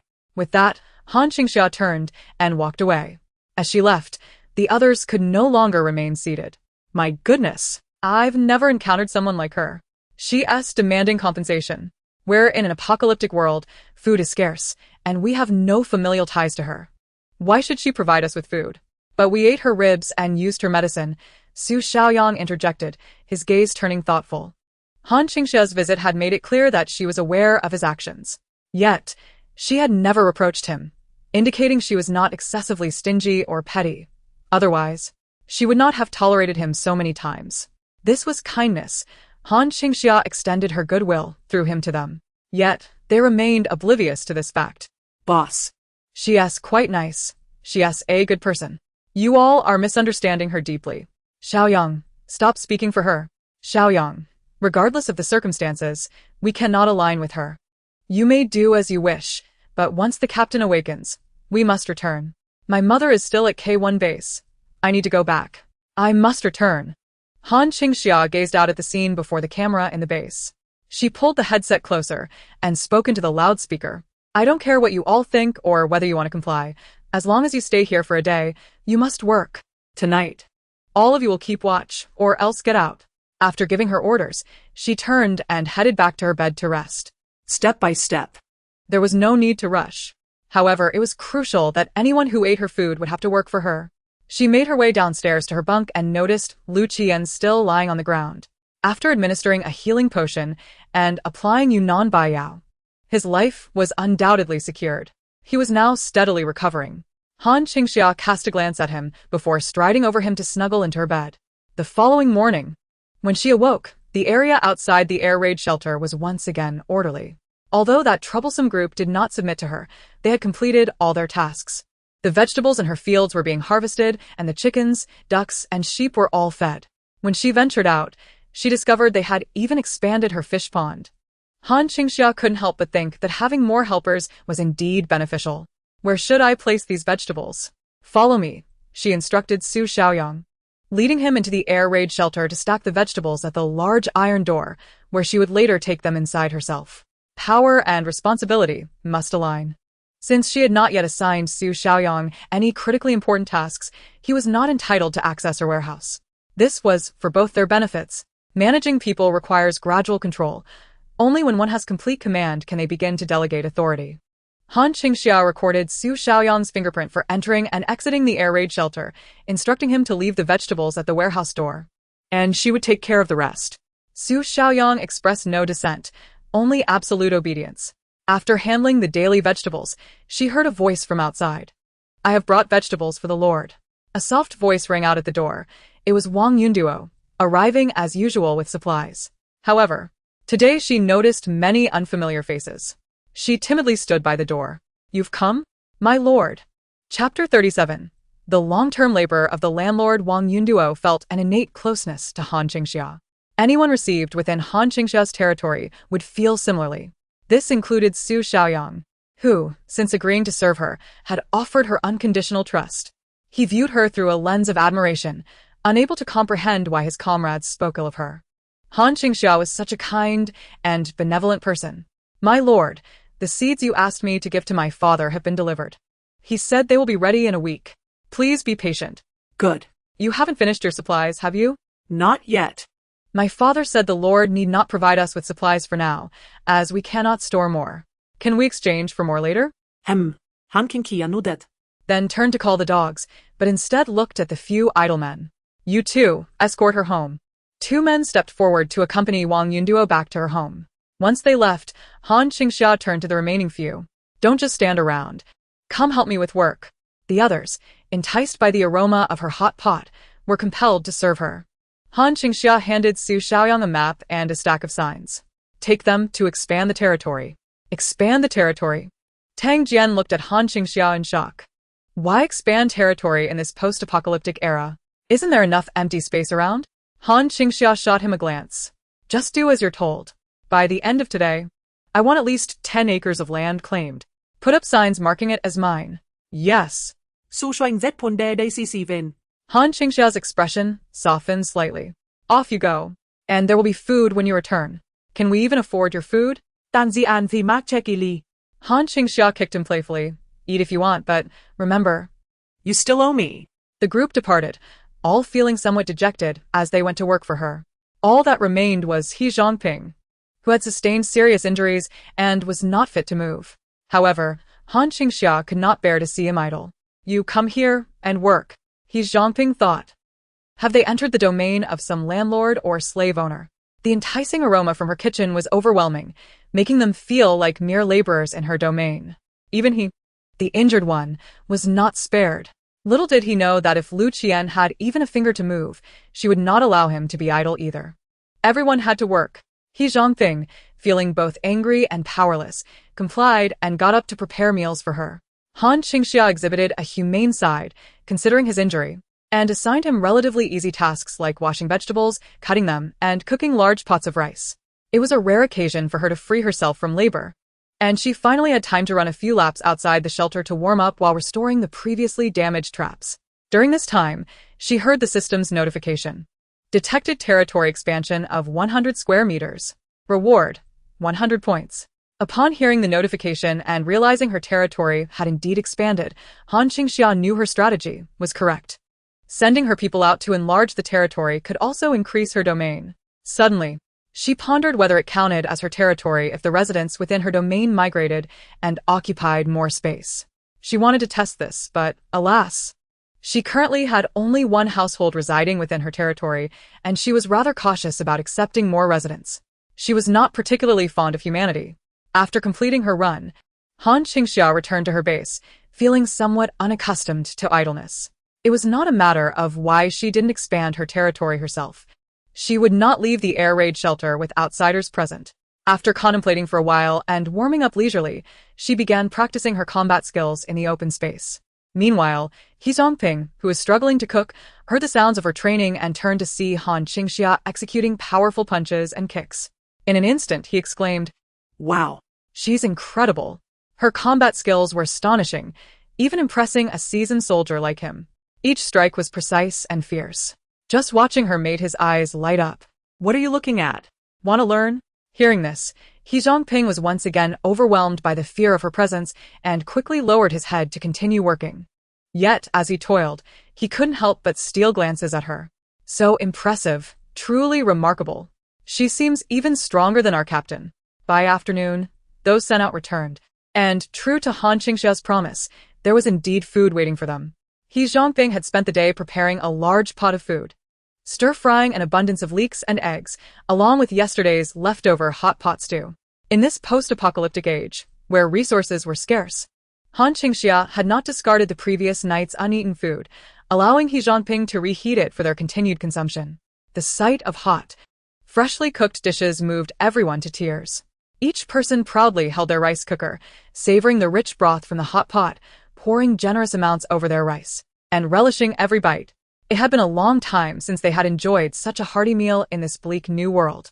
In this apocalyptic scenario, what seems to be trivial to others is precisely what they currently lack. They are unperturbed by the grease. It can even be consumed like a broth. However, Han Qingxia prepared a special dish of fragrant braised pork exclusively for herself and Su Xiaoyang. Ah, how delectable the braised pork is. Don't you agree, Yangzi? Su Xiaoyang readily affirmed. Indeed. I have plenty of braised pork. I only wish a few more people would join us. Meanwhile, those sipping the hot pot soup were almost swayed in their convictions at that moment. Please, do not tempt us with food. After their meal, Han Qingxia assigned them tasks. She instructed them to construct a makeshift shelter outside the air raid shelter. She had all the necessary tools and materials. Having previously scavenged a few furniture stores in a large mall, ready-made steel frames and structures were available. Once the framework was erected, Han Qingxia furnished it with a bed and a luxurious down comforter. This was not overly taxing on her resources. Yangzi, for now, you shall reside here. In the coming days, venture into the mountains to gather timber and reinforce this place. Understood. The interior of the air raid shelter was Han Qingxia's private domain. Even Su Xiaoyang was relegated to sleeping outside. Chapter 38. Increased production by constructing a few rooms outside. Su Xiaoyang would later reside outside the air raid shelter, serving as a lookout to ensure the safety of the entire base. Once she had assigned the outdoor tasks, she returned to the base to rest. At that moment, Qi Mingtang inquired, Sister, how is our captain faring? Still asleep, Han Qingxia replied before she left. Lu Qian was still in a deep slumber. She found it somewhat curious that he had not yet awakened. Nonetheless, she had checked his injuries and breathing. His external wounds had largely healed, and his breathing was normal, indicating he was merely in a deep sleep. Could you allow us to care for our captain outside? They asked. Absolutely not. Han Qingxia firmly refused. Lu Qian was her hostage. With a group of individuals not under her command within her territory, she could not afford to trust them entirely. As they had previously mentioned, what if they attempted to flee and took Su Xiaoyang with them? Their bond appeared strong, and they were fiercely loyal to Lu Qian. The possibility of them whisking Su Xiaoyang away upon his awakening could not be dismissed. Caution was essential. Han Qingxia did not perceive this as a test for Su Xiaoyang. A test should be a pleasant surprise in dire circumstances, not an opportunity presented through her own negligence. Human nature does not require testing. It was prudent to keep Su Xiaoyang away from such peculiar choices. Therefore, releasing Lu Qian for their supervision was utterly out of the question. Then we shall remain in the dark about our captain's condition. If you are uneasy, inquire with Su Xiaoyang, Han Qingxia stated curtly before departing. The others had become accustomed to Han Qingxia's irritable temperament. In my life, I have never encountered a woman like her, Tang Jian complained behind her back. How many women have you actually met? Everyone chuckled at him. Well, none like her, who is cold-blooded, ruthless, fierce, and domineering, devoid of any femininity. When the captain awakens, just wait and see. Su Shuang Vito. I shall flee at once, never to encounter her again. Laughter erupted around them. What are you laughing at? Am I mistaken? Tang Jian pouted, his youthful face reflecting indignation. When the captain awakens, will you not leave? Indeed, let us hasten our departure. You speak wisely. After the laughter subsided, they turned to Su Xiaoyang. Yangzi, you must take good care of our captain. Trust me, my leader. The captain's injuries have indeed healed. I witnessed it myself. He merely needs a few more days of rest. Then keep a watchful eye on him. Very well. 2 days passed swiftly. Seizing the opportunity of having labor at her disposal, Han Qingxia undertook a renovation of her air raid shelter base. Firstly, the dwelling for Su Xiaoyang was fully constructed, a simple yet sturdy structure of iron and wood. It not only facilitated the care of the chickens, ducks, fish, and vegetables within the base but also served as a first line of defense for the air raid shelter. Furthermore, Han Qingxia revamped the chicken and duck coops, expanding them significantly. She directed her workforce, who were feasting at her expense, to gather firewood from the mountains and weave branches and vines, reconstructing the previously hastily built coops. It was indeed true that soldiers possess exceptional practical skills and can handle a multitude of tasks. Additionally, the cultivation of vegetables and fruits was reorganized, doubling the arable land area. Her previous method of scattering seeds lacked planning, and the external area of the air raid shelter was inefficiently utilized. This time, A comprehensive overhaul would result in a substantial increase in the base's yield. The fish and shrimp ponds were also excavated anew, with a 5-meter-deep pit dug nearby, redirecting water from the old pond to expand the capacity, thereby enhancing the living environment for the aquatic life and increasing their yield. They worked swiftly and efficiently, and Han Qingxia was thoroughly pleased. Moreover, during the day, she dispatched Su Xiaoyang with 3 others to explore and expand their territory, while the remaining individuals stayed behind to assist in the renovation of the base, all provided with 2 meals a day. As a competent landlord, Han Qingxia deemed that 2 meals were sufficient for the temporary workers. 3 meals were not customary. For her permanent workers, she would, in front of everyone, treat them to a lavish breakfast, her favoritism glaringly evident and unapologetic. Han Qingxia was fiercely protective of her own, applying starkly different standards to those within her circle compared to outsiders. Tang Jian and his companions gradually acclimated to this blatant double standard. It was indeed fortunate to have such a leader. Undoubtedly, that evening, upon the return of Su Xiaoyang and his companions, each brought back a large delivery truck. They had expanded their territory to a nearby road and encountered a series of collided freight vehicles. After clearing away the surrounding zombies, they planted Han Qingxia's flag, claiming the land, and discovered several vehicles still operable, including several delivery trucks. They promptly repaired the vehicles and drove them back to Han Qingxia's base. Boss. We have secured supplies. Han Qingxia's eyes sparkled upon seeing the vast amount of resources they had retrieved. Well done. She praised Su Xiaoyang, her gaze favorably sweeping across the others. Tonight, everyone shall enjoy an extra serving of meat. Wow. I am truly moved. In my lifetime, I have witnessed the female misers show kindness. Get lost. Han Qingxia kicked Tang Jian. You are not allowed to eat later. Oh no. You are not a miser. You are a benevolent deity, right? Han Qingxia chuckled. Call me ancestor. Tang Jian hesitated, weighing between pride and the allure of meat, ultimately yielding, ancestor. You are wise. Unload the goods first, and only then may you eat. I salute your ancestor. Han Qingxia waved at Su Xiaoyang, signaling him to follow her inside to fetch meat and vegetables, preparing a sumptuous dish of braised pork with potatoes for everyone that evening. After gathering the meat, Su Xiaoyang, as per routine, checked on their slumbering captain. By this time, Lu Qian's wounds had fully healed, his complexion was rosy, and his breathing was strong and regular. Su Xiaoyang attempted to awaken him, but to no avail. His head and spine were unharmed, so nerve damage seemed unlikely. Han Qingxia remarked, however, I must tell you, we cannot rule out the possibility that he might remain in a deep sleep for a lifetime. Upon hearing this, Su Xiaoyang's expression darkened. Understood, boss. Chapter 39. Still want to dig her out. Su Xiaoyang understood that Han Qingxia had done her utmost. She was not a professional doctor. She had merely promised to save his life, without any assurances beyond that. Regardless of the outcome, they owed her a debt of gratitude. He first carried out 20 pounds of pork and 10 pounds of potatoes. Han Qingxia glanced at the person on the ground and followed him out. As she turned to leave, the man lying on the ground moved his fingers slightly. Outside, Tang Jian and the others were as exhilarated as if it were the new year. Together, they unloaded the cargo from 4 trucks, managing to bring down over 2,000 packages. The items, varying in size, were neatly arranged by Han Qingxia in the open space. When they saw Su Xiaoyang bringing out the ingredients, they all rushed over, some washing vegetables, others scrubbing pots, and some setting up tables. Han Qingxia then moved to the pile of packages to begin unboxing. She beckoned Su Xiaoyang to assist her.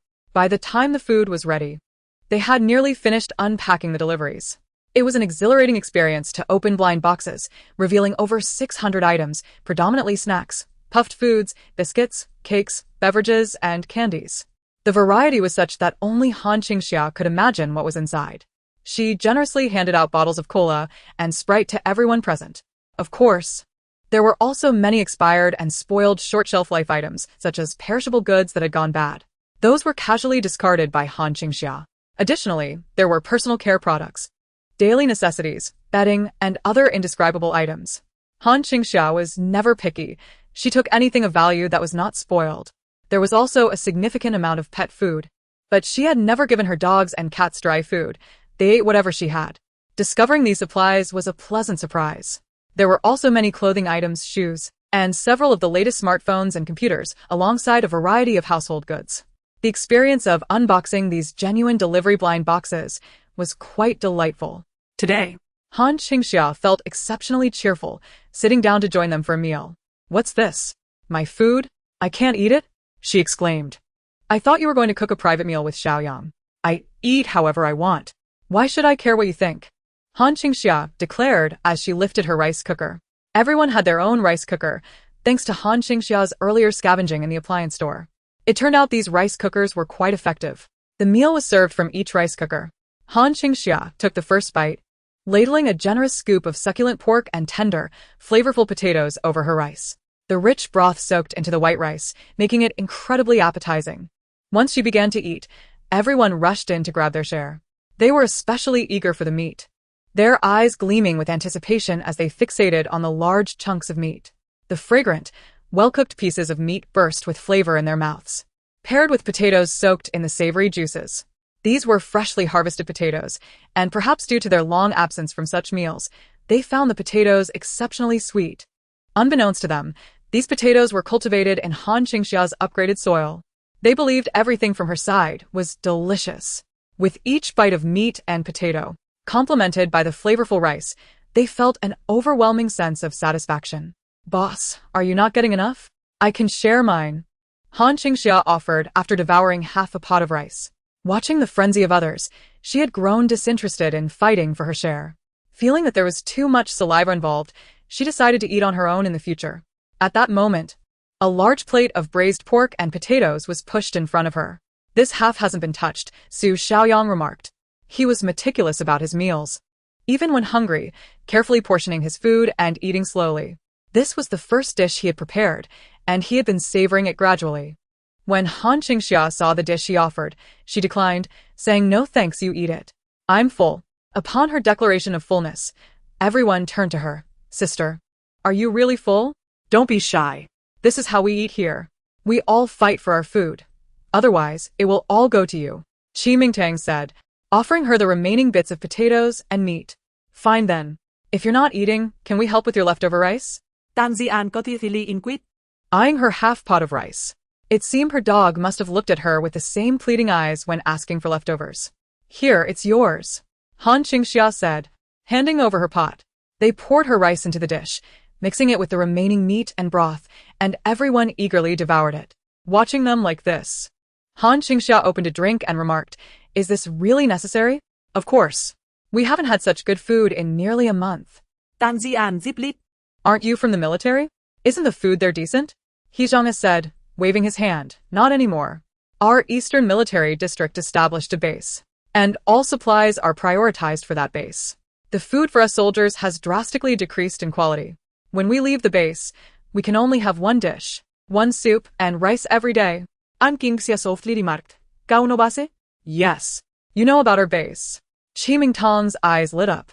"I've heard about it on the radio," Han Qingxia casually mentioned, as they had no idea how their base was advertised. "Our base is quite large. We have been rescuing residents from City A and City B. We are the most active in the eastern region," Wang Heng added. The usually quietly Lin chimed in. "Our base is strong too. The military strength of the Eastern District is all stationed there. It's very secure." At that moment, Tang Jian looked at Han Qingxia. "Sister, why don't you come with us to our base?" Puffed. Han Qingxia replied jokingly, "I'm not kidding. Although you may be a bit fierce and rough around the edges, your abilities are truly impressive," Tang Jian said, sizing her up. "Our K1 base really needs someone like you." "Exactly." He Zhang interjected, "Sister, your skills are exceptional. I think you are even better than our captain. Join us, and that way, we can all stay together, including Xiaoyang." Everyone turned their gaze towards Han Qingxia. Han Qingxia thought to herself, they wished to recruit her, yet they too wished to be recruited by her. Chapter 40. People must be taken away. Han Qingxia looked at the group, waving her hand for them to gather around. "If I join you, will there be meat to eat every day?" The group contemplated seriously before shaking their heads. "If I join you, can I go wherever I please? Will I have freedom every day?" They shook their heads again. "If I join you, can I directly eliminate anyone or anything I find displeasing?" They shook their heads vigorously. Han Qingxia smiled at them. "Then why should I join you?" The group fell silent. "For honor." Tan Zian stood through the li, declaring. "Honor my foot." Han Qingxia kicked him aside. Honor means you all are out there, fighting like fools, only to find no rescue at the end. Honor means you come crawling to me like a lost dog, begging for asylum. Honor means you want everything but receive nothing, yet you are expected to be the first to charge into battle. I must inform you that your honor has long since crumbled. Once order disintegrates, it cannot be restored. The fragmentation of bases will only intensify in the future, and the K1 base to which you now pledge your allegiance is incapable of providing you with anything of value or any guarantees. Han Qingxia coldly recounted to them the tumultuous decade she had endured in her previous life. The apocalypse heralds an entirely new epoch. With the collapse of all order and the disintegration of state machinery, various factions may attempt to salvage the situation, yet the currents of the times are beyond their control. The rise of bases across the lands and the emergence of a new base civilization is an inevitable trend. Any attempts to revert to the order of the old world are regressive. Therefore, the notion of the apocalypse coming to an end and order being re-established is utterly fictitious. At least until the zombie virus is thoroughly resolved, all of this is but a dream. The future civilization belongs to the base civilization, and its glory is indeed the glory of the bases. Han Qingxia was acutely aware that upon their return, these individuals would merely be inconsequential foot soldiers within the K1 base, to the extent that they could not even be bothered to send aid. They are unworthy of the sacrifices made by the K1 base for them. However, if you choose to follow me, I can provide you with sustenance, free from any constraints or oppression. You can eliminate anyone or anything that displeases you. Every inch of my territory, Han Qingxia's domain, shall be your land of freedom. Han Qingxia smiled, rallying them with her words. Tang Jian and the others stared at her with wide eyes. Just then, the door to the air raid shelter swung open, and a cool, melodious male voice resonated. Miss Han Qingxia, thank you for your kind intentions. Turning her head, she saw a young man, tattered and bandaged, emerging from her shelter. At the sight of him, all the burly men before her sprang up, filled with excitement. Captain! Captain! Captain! Only Su Xiaoyang remained behind, gazing in astonishment at the now-recovered Lu Qiyan, his eyes brimming with emotion, yet he ultimately stayed put beside Han Qingxia. Thank you, Miss Han, Lu Qiyan said, approaching Han Qingxia after reuniting with his subordinates. During my injury, you took care of my people, and I am immensely grateful.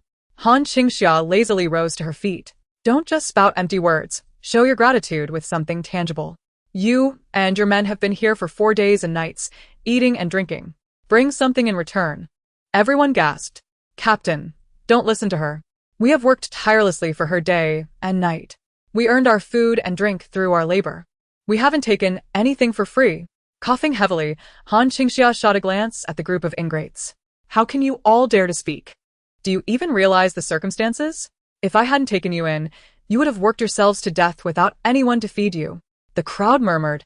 Even the most unscrupulous capitalists and landlords of the past pale in comparison to Han Qingxia's ruthlessness. Is this even human language? Yet one by one, they dared not voice their anger, hiding behind their captain in the face of Han Qingxia's domineering presence. Lu Qiyan observed his subdued teammates with a hint of surprise and addressed Han Qingxia. I will provide you with material compensation as a token of gratitude for saving us. When? When we return. Not waiting. Han Qingxia spread her hands, no credit. But we currently lack sufficient supplies. Think for yourself. If you wish to leave my territory, you must pay me an adequate fare. The crowd gasped. A new era of Han the Skinner. Everyone was once again incensed by Han Qingxia's audacity, feeling a strong urge to confront her, but alas, facing Han Qingxia, they had to endure. Throughout the exchange, Lu Qiyan maintained a stoic expression. After contemplating for a moment, he inquired, "Where's my backpack?" "Right here, boss." Tang Jian handed it to him. Lu Qiyan opened the pack and retrieved a sealed, transparent bag filled with shimmering crystal shards. Will this suffice? Zombie crystal cores. Han Qingxia's eyes immediately sparkled. Hand it over. She snatched a handful of 30 or so zombie crystal cores. All right. I will reluctantly consider this sufficient. You may leave. Observing Han Qingxia snatch the items from his grasp, Lu Qiyan's eyes lit up. Her speed and strength were extraordinary. This woman was indeed not ordinary. He refrained from speaking further, gathered his teammates, and declared, "We should return now. Everyone, gather your belongings. It's time to head back." Yes. Tang Jian and the others promptly retrieved their backpacks. At this moment, Lu Qian turned to Su Xiaoyang, who had yet to move. Xiaoyang, why aren't you coming? Captain. He can't go. Tang Jian was the first to approach with his pack slung over his shoulder. He is now a servant of the queen. He Zhanping, now fully recovered, appeared spirited. Lu Qian's brow furrowed immediately. Captain, Xiaoyang sold himself to Sister Han to save you, Qi Mingtang clarified. If he hadn't caught her attention, we might not have been saved. Wang Heng added, exactly. Lilin Kaimdin. Lu Qian's astonishment grew, and his frown deepened with each word. At that moment, Su Xiaoyang produced his badge from his pocket. Captain, I cannot return with you. C1 Special Forces, Su Xiaoyang. He stood resolutely, saluting with a crisp snap. Lu Qian scrutinized him sternly. Return to the team. Hey, my man, who are you commanding? Lu Qian turned to Han Qingxia. Miss Hen. I will certainly repay my debt to you, but I must take my people with me. Not a single one can be left behind. Not a single one of my men can be left behind. 100 crystal cores. Lu Qian declared sharply. Not trading. 1,000 cores. Not trading no matter the amount. As the tension escalated between the two parties, Su Xiaoyang interjected, Captain Lu, I am here voluntarily. Chapter 41. The goat begins to milk. Su Xiaoyang's gaze was unwavering as he looked at Lu Qian. Likewise, Lu Qian regarded him with the same intensity. The bonds among the members of their Special Forces team ran deep.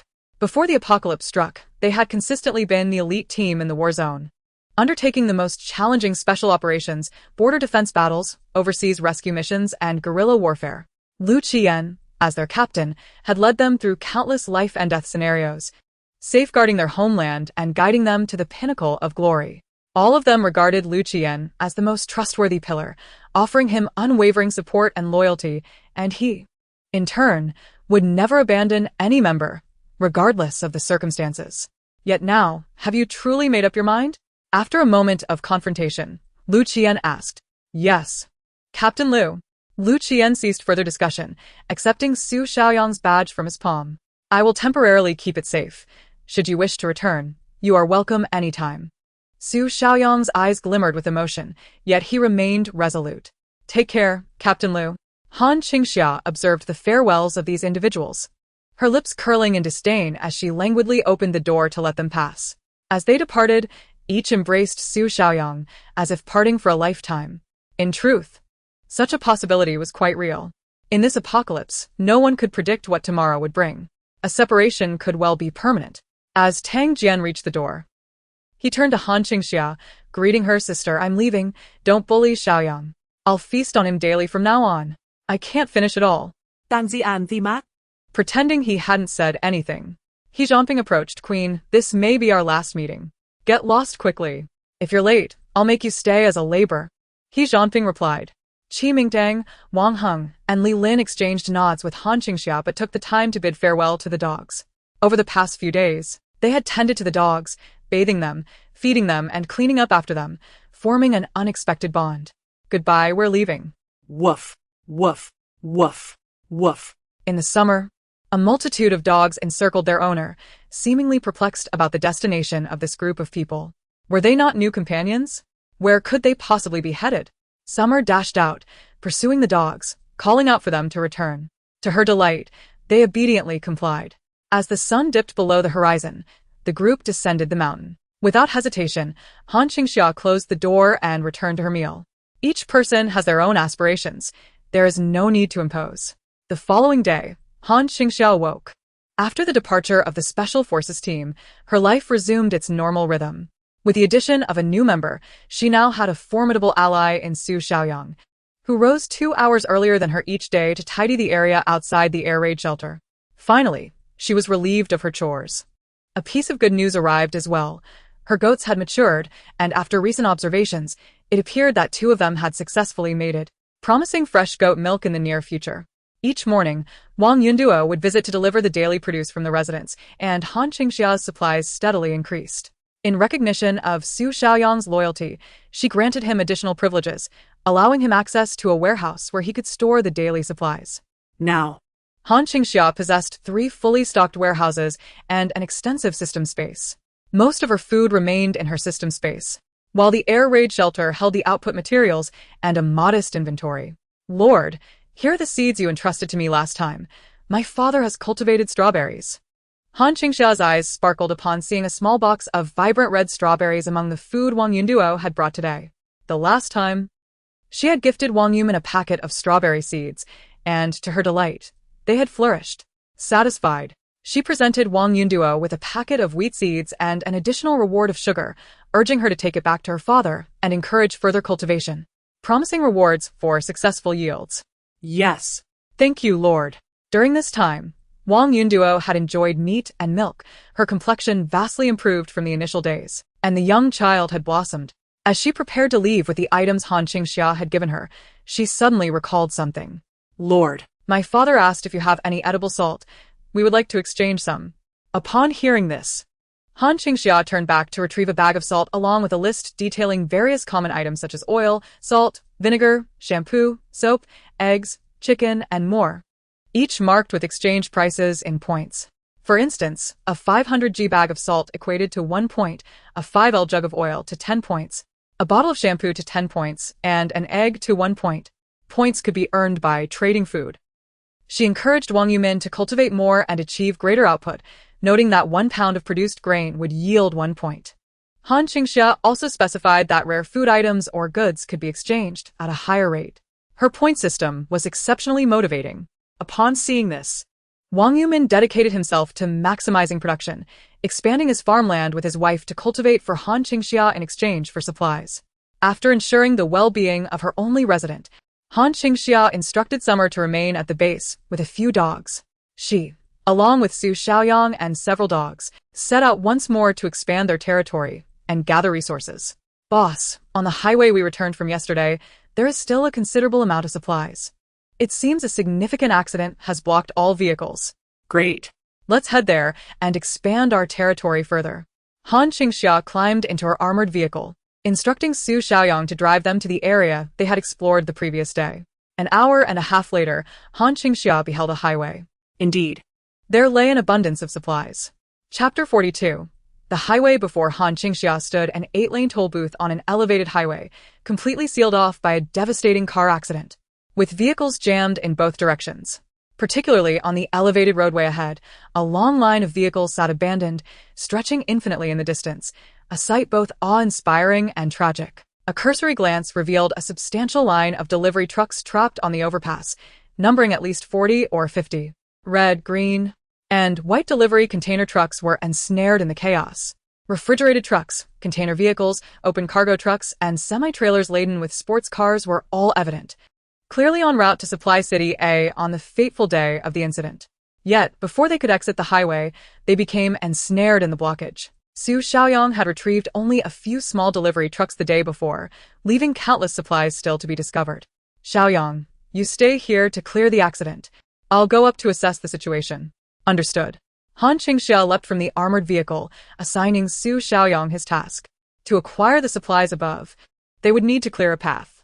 She left Su Xiaoyang below to manage the cleanup while she ascended to absorb some resources into her space. She only needed to drive back with another vehicle afterward. Releasing the dogs, she kept two to accompany Su Xiaoyang while the rest followed her upward. The area around the accident was devoid of zombies, likely due to Su Xiaoyang's prior clearing efforts. Han Qingxia navigated through the heart of the wreckage, arriving at the toll booth. Inside, a lone zombie clad in a toll collector's uniform was trapped. Her hair was disheveled, held in place by a net, and her head protruded through a cracked window. The once flawless makeup on her face had faded, leaving her skin gaunt and clinging to her bones, with black veins resembling crawling insects marring her hands and face.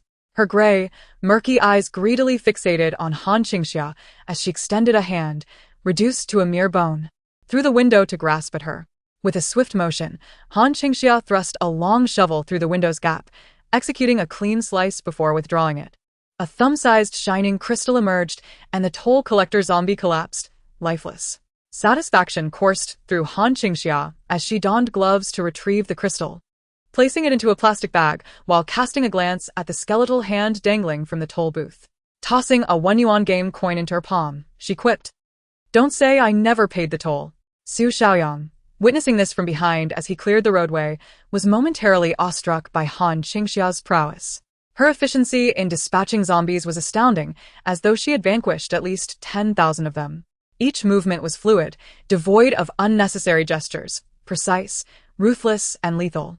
She exuded a fierce elegance, akin to a lone wolf engaged in brutal combat, each strike embodying a profound aesthetic of violence. Remarkably, she was a woman, and this sheer ferocity left him utterly captivated. After witnessing Han Qingxia's impressive display, Su Xiaoyang felt reassured, allowing her to ascend the overpass while he intensified his own efforts in clearing the path. Han Qingxia, Wielding a shovel in one hand and trailed by several energetic dogs, diligently searched through numerous vehicles. Congratulations and prosperity. Keep your eyes ahead. Bring forth the red envelope. And watch my sides. Having inspected several vehicles, she discovered one with the keys still in the ignition, sufficient fuel, and in good condition, a truck she designated for their return journey. She notified Su Xiaoyang and moved on to extract supplies from other vehicles. Leaping onto the rear crossbar of a container truck, she effortlessly tore off the lock. Her body, rewarded by the system, had reached an extraordinary level of strength. Upon opening the container doors, she was greeted by a trove of delivery boxes. Han Qingxia absorbed every last resource without leaving a trace. The task of unboxing would have to wait until later. For now, she rushed to seize supplies. After draining one delivery vehicle, she leaped onto the next express company's specialized truck. The container-style delivery vehicles were ruthlessly broken open, and the open-top ones were even simpler. Han Qingxia jumped onto the roof, tore off the tarpaulin, and dove into the cargo area to extract more resources. On average, each truck contributed about 10 cubic meters of supplies. From the 4 or 5 dozen trucks, Han Qingxia amassed over 400 cubic meters of resources, enough to fill a nearly 200 square meter house to its brim. The only regret was that 3 of the refrigerated trucks were filled with spoiled goods, emitting a foul stench upon opening the doors. After more than a month since the apocalyptic onset, the perishables meant for cold storage had undoubtedly gone bad, forcing Han Qingxia to abandon those vehicles. Once she had collected nearly all the supplies, Su Xiaoyang managed to clear a path. "Boss, we can leave now." Han Qingxia, perch the tapatruk, Had just finished with the last vehicle when she heard Su Xiaoyang's voice in her earpiece. She prepared to head back, but her attention was drawn to 3 fuel tankers trapped among a pile of vehicles approximately 1,000 meters ahead. A gas station. Fuel. Yangtze. First, move the marked vehicle out of the way, then bring the armored vehicle up to clear the road. I need a lane open to take the tankers. Hearing this, Su Xiaoyang immediately responded, "Understood." With her dogs in tow, Han Qingxia sprinted towards the gas station. As she drew near, she finally spotted the silhouettes of zombies. At the small gas station, scattered groups of zombies wandered through the open spaces and within the supermarket.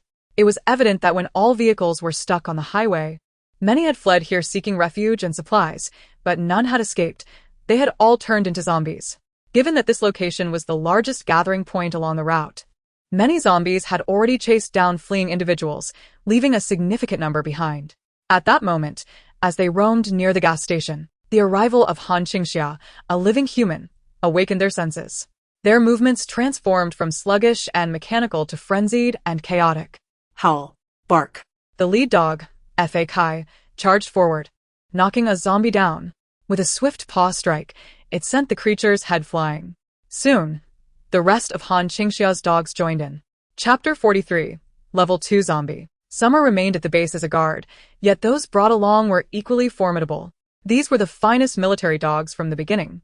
They required little instruction from Han Qingxia to dispatch the zombies. They had already mastered the art of the hunt.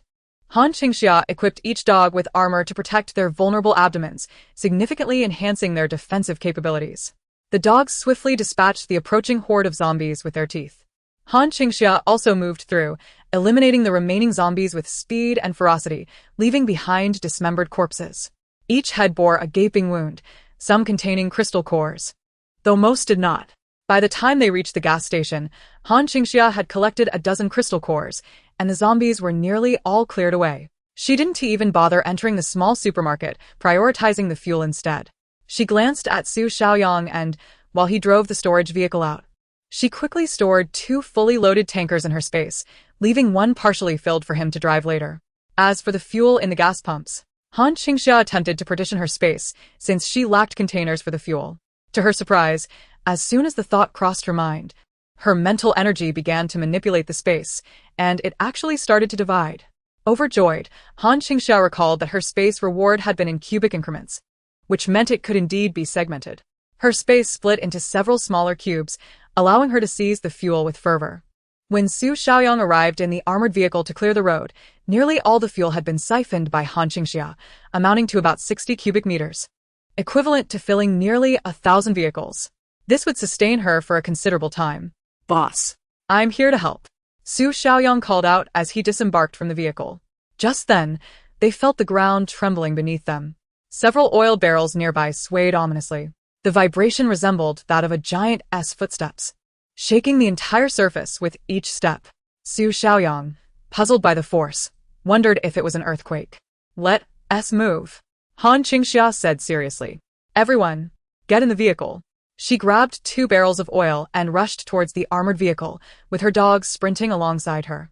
Just as they burst out of the gas station, a thunderous crash echoed. The spot where Han Qingxia had just stood was pulverized as a humanoid monster, weighing nearly 400 pounds, charged out of the gas station. It crawled on all fours, lunging at the exact spot Han Qingxia had occupied moments before. Missing its target, it lifted a disproportionately small head from its mass of flesh. Unlike other zombies, its face was grotesquely bloated, layers of flesh sagging down, with a pea-sized eye hidden beneath the folds while the other eye, mutated, was sunken in, resembling a giant chocolate ball embedded in a mound of fat. At some point, it had fused its 3 chins with its neck, creating a pyramid-like body covered in layers of excessive flesh, the most repulsive being the writhing maggots and tumor-like growths that thrived in the crevices of its fat. After missing its prey, the mutated zombie let out an infuriated shriek, a sound so piercing it could drive a person to madness, akin to countless needles stabbing into the brain. A wave of oppressive fear emanated from it, overwhelming all who sensed its presence. Damn it, a level 2 mutated zombie. Retreat. Han Qingxia skjutet to Su Xiaoyang. It was only then that he snapped back to reality, rushing toward the fuel tankers. Forget the tankers. We need to pull back. Han Qingxia realized she could not confront such a formidable level 2 mutated zombie. Even in her past life, level 2 mutated zombies were incredibly powerful beings. Typically, only those with abilities could contend with them, and even then, only those above level 2. Although Han Qingxia had acquired abilities in this life, she had only recently gained them and was merely a novice, lacking sufficient control to face off against such a creature. Run. We need to retreat. Su Xiaoyang, however, did not stop, insisting, Boss, you activate it. I'll hook the trailer. I can keep up. He was reluctant to return empty-handed. He needed to bring back at least some of the oil Han Qingxia sought. Hearing this, Han Qingxia wanted to scold him, but held back. This fool had no idea she had already stored the majority of the oil. She pressed the clutch, her fingers flying over the controls to start the armored vehicle. With a roar, dust erupted as the level 2 mutated zombie lunged towards Su Xiaoyang. Su Xiaoyang executed a swift roll, drawing a firearm from behind him. The sound of gunfire echoed. Bang, bang, bang, as each shot struck the mutated zombie, one bullet finding its mark in its forehead. Yet, this abomination was unlike any other. It remained unfazed. Fool. Only by obliterating its brain can a level 2 zombie be truly vanquished. Hurry, get in the vehicle. Upon hearing this, Su Xiaoyang hesitated no longer and dashed towards the armored vehicle, poised for action. Simultaneously, the mutated zombie, seemingly endowed with intelligence, anticipated his movement and lunged towards him at full speed. Dodge left. Han Qingxia instructed. Heeding her command, Su Xiaoyang swiftly veered to the left. At that moment, the right side of the armored vehicle contorted, and a row of spikes erupted, piercing the mutated zombie deeply. Taking advantage of this distraction, Su Xiaoyang rolled into the vehicle through the open door. After impaling the creature, Han Qingxia retracted the spikes and pressed the accelerator, propelling the armored vehicle and the fuel tanker down the recently cleared path at breakneck speed. Though her speed was remarkable, the mutated zombie matched her pace. After being impaled, it became frenzied, relentlessly attacking the vehicle, yet it could not breach the formidable armor of the system-rewarded war machine. Realizing it could not catch Han Qingxia, the creature leaped onto the swaying fuel tanker, causing it to rock violently and pulling the armored vehicle off course. Chapter 44. The Eruption of Power's Boom. The armored vehicle barreled through the traffic, colliding with several cars and crashing into the opposite barrier. Multiple sedans were sent tumbling off the overpass, while the front tires of Han Qingxia's armored vehicle breached the barrier, leaving half the vehicle dangling precariously in midair above the highway. Below lay a chasm of dozens of meters. Thankfully, Han Qingxia's skill prevented them from plummeting. Roar. Roar.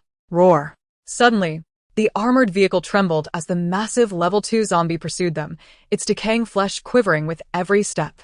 Han Qingxia, observing the hulking fiend from the vehicle's display, grasped another steering wheel and skillfully manipulated the complex dashboard.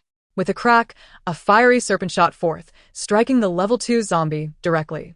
The recoil thrust it back several meters, and the intense flames seared through its flesh, creating a charred cavity in its chest, filling the air with the acrid scent of burnt flesh. With a precise shot, Han Qingxia shifted gears and attempted to reverse, but the front wheels spun fruitlessly. Yangzi, do you know how to operate the cannon? Su Xiaoyang, having witnessed her maneuvers, nodded confidently yes. You drive, and I'll lift the vehicle. Han Qingxia unbuckled her seatbelt. Su Xiaoyang watched her prepare to lift the several-ton armored behemoth. Boss. Let me do it. You can't lift it. Su Shuang Edgar Lim. At that moment, the ground trembled again, and the display screen flashed with the image of the level 2 zombie. Su Xiaoyang immediately took control of the console, recalling Han Qingxia's previous actions. The vehicle's advanced features were impressive, yet as a special forces soldier, he was adept with various weapons and machinery. After observing her once, he replicated her technique. Boom. Another fiery dragon erupted, striking the level 2 zombie once more, enveloping it in flames and forcing it back. They coordinated seamlessly, ensuring Han Qingxia could safely land. Just as Su Xiaoyang pondered the absurdity of her intention to lift the vehicle, he was astonished to witness a woman clad in combat gear hoisting one corner of the armored vehicle. With a powerful thrust, she managed to raise it. Su Shuang Gapet? No way. She's actually lifted it. Meanwhile, the fiery level 2 zombie surged from the smoke once more. Han Qingxia, having elevated one side of the vehicle, leaped to the opposite side. Time was of the essence. Su Xiaoyang unleashed a torrent of fire, aiming at the approaching monster. However, to his astonishment, the level 2 zombie no longer feared the flames.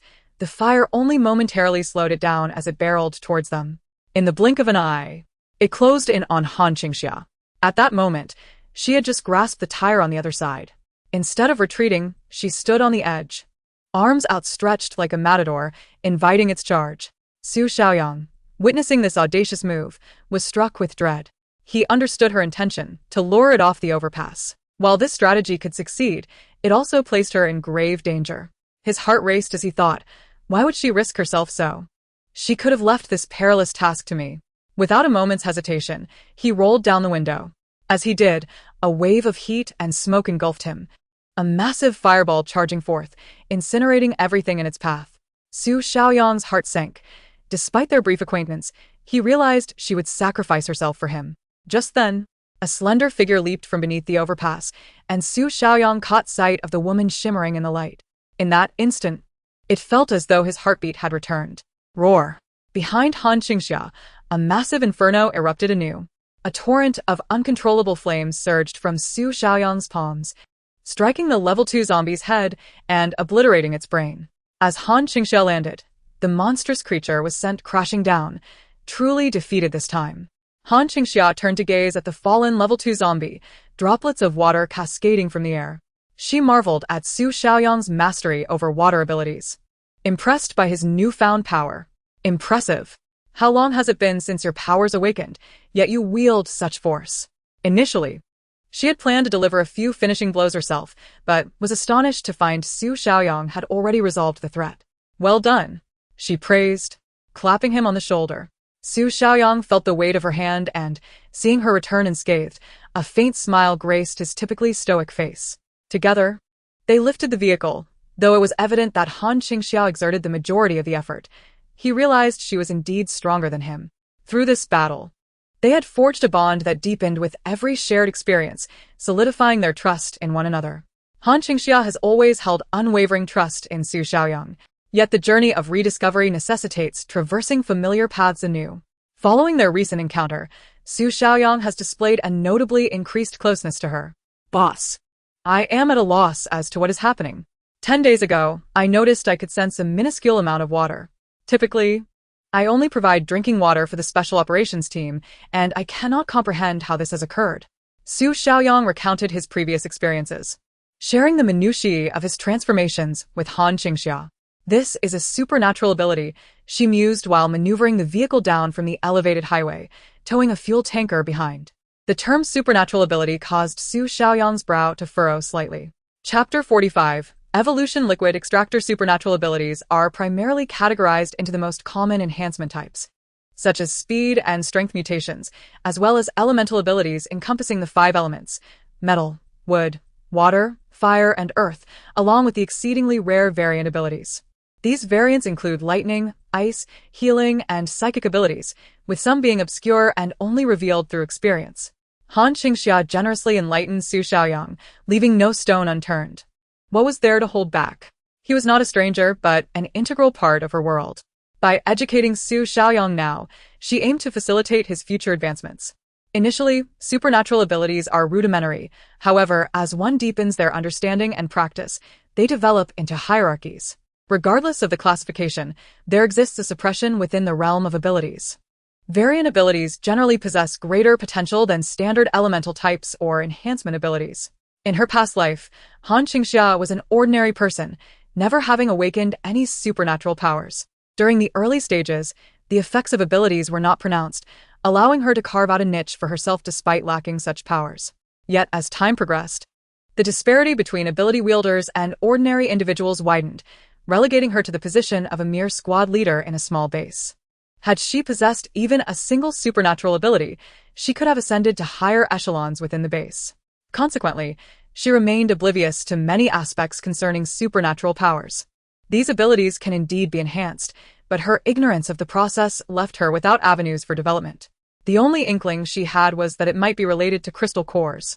In her previous existence at the base, the universal currency was the crystal core, which was in constant demand. Han Qingxia had attempted to study it herself, sensing the energy within the crystal cores, but alas, as an ordinary person, her research was limited. With a swish, Han Qingxia parked beneath the elevated highway. She located the corpse of a level 2 zombie, leapt down and rummaged through its skull, ultimately uncovering a crystal the size of an egg. "This is the crystal core," she affirmed. "I am familiar with this," Su Xiaoyang replied.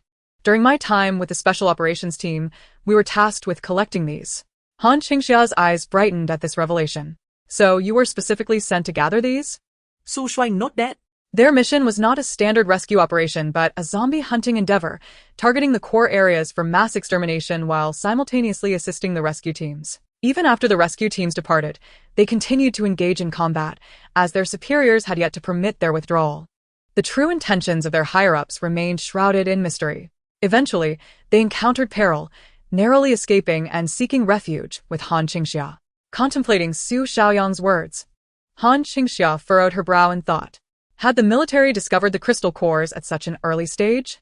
In her past life, the K1 base was renowned, excelling in various aspects aside from a perpetual shortage of food. Particularly, their ability wielders were the strongest across the eastern bases. Han Qingxia speculated whether this could be linked to their early investigations into crystal cores. "Let us return," she suggested. All right. Su Xiaoyang climbed into the large truck they had arrived in, while Han Qingxia drove the armored vehicle towing the fuel tanker back to their base. Their outing had yielded considerable rewards. Han Qingxia instructed Su Xiaoyang to procure some fresh chicken and fish for their meal, and without hesitation, he set about his task, his pace quickening at the prospect of fresh fare. Meanwhile, Han Qingxia retreated to her hideout to delve into her points and crystal cores.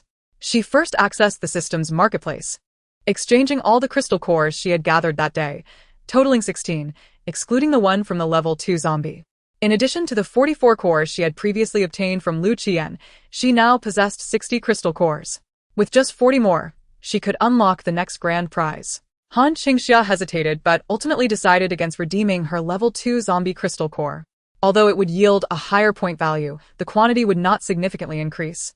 So she opted to hold off for the time being. At that moment, she glanced at her points. After a period of territorial expansion and crystal core exchanges, her points had soared to an impressive 18,145. With a quick tap, she purchased the AK she had long coveted. As the weapon manifested before her, a wave of satisfaction surged within her. "Oh, my precious!" At long last, I have you. Then, Han Qingxia recalled a special interface that required 5,000 points to unlock. She accessed this exclusive marketplace. Upon unlocking it, she noticed that the items within bore a countdown. The first item on her page was a golden one, the Evolution Liquid Extractor, priced at 10,000 points with a time limit of 180 seconds. An Evolution Liquid Extractor, she exclaimed. Delving into the details, she discovered an extensive description. The Evolution Liquid Extractor extracts energy from crystal cores with complete safety. The liquid can be utilized to enhance supernatural abilities. This aligns perfectly with my ongoing contemplation regarding the evolution of ability wielders. With 170 seconds remaining, Han Qingxia decisively shut her eyes and made the purchase. Even if this left her with only 45 points, she felt compelled to acquire the machine. After completing the transaction, the purchase interface transformed into a cooling window, indicating that items here were not available for unlimited purchase, but were randomly refreshed. Beyond the Evolution Liquid Extractor, no other golden items remained, only various materials such as steel plates, reinforced panels, tiles, rebar, cement, and gates for base construction. these were affordably priced, Generally costing 1 point each, with no purchase limits despite the time constraints. Recognizing that Su Xiaoyan's materials at home were subpar, she decided to buy a batch of steel plates, tiles, and gates. Upon purchasing these items, she was pleasantly surprised to find that they each possessed attributes, contributing to the base's fortification level from 1 to 10. An idea sparked in her mind. If she fortified her entire base with these materials, it would transform into a veritable fortress. She suddenly had a fresh direction to pursue, spending all her remaining points. She gazed longingly at the other enticing items she wished to acquire, but could not due to insufficient points. Patience, dear sister. I shall return for you soon. With determination, Han Qingxia exited the system and turned her attention to her newly acquired Evolution Liquid Extractor. With a flash of golden light, she retrieved the compact device from her space. It was a small instrument suitable for tabletop use, featuring an opening for inserting crystal cores above and a liquid outlet below. Han Qingxia took her preserved level 2 zombie crystal core, placed it inside, and positioned a clean cup beneath the liquid outlet. After connecting the power, a blue light illuminated the device, and within seconds, a colorless liquid flowed into the cup. Chapter 46. Evolution of Abilities. Han Qingxia picked up the transparent liquid, initially sniffing it cautiously before pouring half into another cup and consuming it. The evolution liquid bore no discernible taste, perhaps even possessing a hint of sweetness. After finishing, she attempted to release her supernatural ability. With a sudden rustle, a pot of roses in the air raid shelter swiftly sprouted, its thorny branches visibly thickening, the tips of the thorns sharp as ever. Vibrant blossoms began to unfurl at the tips of the branches. In mere seconds, the small pot of roses, which had long passed its blooming period, transformed into a magnificent half-meter high bonsai. Han Qingxia's eyes sparkled with delight at the sight. Previously, her abilities allowed her to stimulate the growth of a single branch, but after using her powers, she would experience an extended period of emptiness. She had been diligently researching ways to enhance her abilities, but discovered that continuous use or practice did not elevate her limits. Instead, breakthroughs occurred through consuming meat or sudden bursts of energy, much like Su Xiaoyan's performance today. However, after using the evolution liquid, she found that she could effortlessly mature the pot of roses with a mere gesture, all the vines displaying a fierce vitality, moving in accordance with her thoughts. Without any sense of anomaly within her body, she demonstrated her water control technique in the bathroom. Now possessing both water and wood abilities, she unleashed a torrential downpour that crashed into the bathroom, the volume exceeding Su Xiaoyan's earlier control by more than double. The immense force created a gaping hole in the wall. Had the air raid shelter not been constructed within the mountains, it could have easily breached the walls of an ordinary building. The explosive power astonished Han Qingxia. She gazed in surprise at her own hands. In her memory, her current strength was akin to that of abilities users who had survived 5 to 6 years into the apocalypse. And this was merely from consuming half of the third-level zombie evolution liquid. She understood with certainty that crystal cores were essential for the advancement of abilities users. Thus, in her past life, the evolution of early abilities users was slow, only accelerating after the establishment of large bases when numerous crystal cores became available, enabling rapid progress. This was due to the gradual discovery of the secret of crystal cores by large bases, which concocted evolution liquids to sell to abilities users, facilitating their swift advancements. However, she recalled that those abilities users she knew often suffered significant side effects. In the later stages, the faster their abilities improved, the stronger the aftereffects they faced. Some became irritable, others mentally unstable, and some even lost control of their powers, turning into uncontrollable beings that attacked those around them, akin to zombies. Han Qingxia speculated that the evolution liquids concocted by the large bases might not be pure enough. While promoting the enhancement of abilities, they likely accumulated toxins within the body, which would eventually retaliate once reaching a certain threshold. Gradually, she began to grasp the rules surrounding abilities. Emerging from the bathroom, she looked at her purification device with satisfaction, storing it away in her space, truly a remarkable treasure. It could convert crystal core energy with complete efficacy and zero side effects. If the large bases outside were to discover this, the world would undoubtedly be astonished. She drank the remaining half of the evolution liquid, saving a small portion to take with her. Outside, Su Xiaoyang had just finished preparing dinner, bringing out a large pot of sauerkraut fish. The aroma of fresh fish was irresistible, wafting through the air for miles. "Yangzi, have some water," Han Qingxia offered him a glass. Without even glancing, Su Xiaoyang took a sip. Upon tasting, his eyes lit up. The water was sweeter than usual. "This water is delightful. You should appreciate who provided it," Han Qingxia replied nonchalantly. Turning to sit at the dining table, awaiting her meal, Su Xiaoyang chuckled to himself as he served the fish onto the table.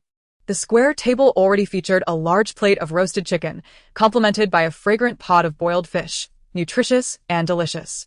They each had a rice cooker, with bowls for the 16 dogs nearby, all happily enjoying their meals. In that moment, Su Xiaoyang genuinely felt that having his brothers around would have been quite splendid. Han Qingxia was a person worth following, and being with her felt just right. After finishing their meal, without leaving a crumb behind, Su Xiaoyang washed the dishes while Han Qingxia played with the dogs and took stock of the supplies they had brought back. Besides her own space's items, there was a large delivery truck and a fuel tanker that Su Xiaoyang had fought hard to retrieve for her. She parked the fuel tanker at the side of the base as a backup, unloaded the delivery, and began to open the blind boxes. The truck contained over 500 delivery boxes filled with high-quality goods from a next-day delivery service. Han Qingxia opened several packages and discerned a pattern. Larger delivery trucks contained a plethora of trivial items but had a high proportion of food, mostly inexpensive. In contrast, the expensive delivery trucks yielded far more valuable items, like brand-name computers, phones, cosmetics, and significantly better food. Among the treasures she uncovered were imported chocolates, instant canned bird's nest, premium smoked hams worth thousands before the apocalypse, and numerous large nut gift packs, alongside plenty of instant noodles and snacks from renowned brands. Of course, there were also expired items, of which she discarded all that were spoiled. Additionally, she found clothing and supplies. Most of the clothes were from high-end brands, with the men's clothing given to Su Xiaoyang, while the rest were sent to her warehouse. To her delight, she discovered a blunt tang knife intended for sale as a decorative piece among the blind boxes. With a swift motion, she unsheathed the knife, its cold blade gleaming before her. Han Qingxia wielded the tang knife in the air, the chilling wind of the blade dancing around her. The knife was powerful, capable of delivering precise and lethal strikes. Su Xiaoyang emerged from the air raid shelter, witnessing the intimidating weapon in her hands. "Can it be sharpened?" he inquired. "Let's give it a try." He stepped forward with determination. "All right, it's yours." Han Qingxia entrusted the knife to him.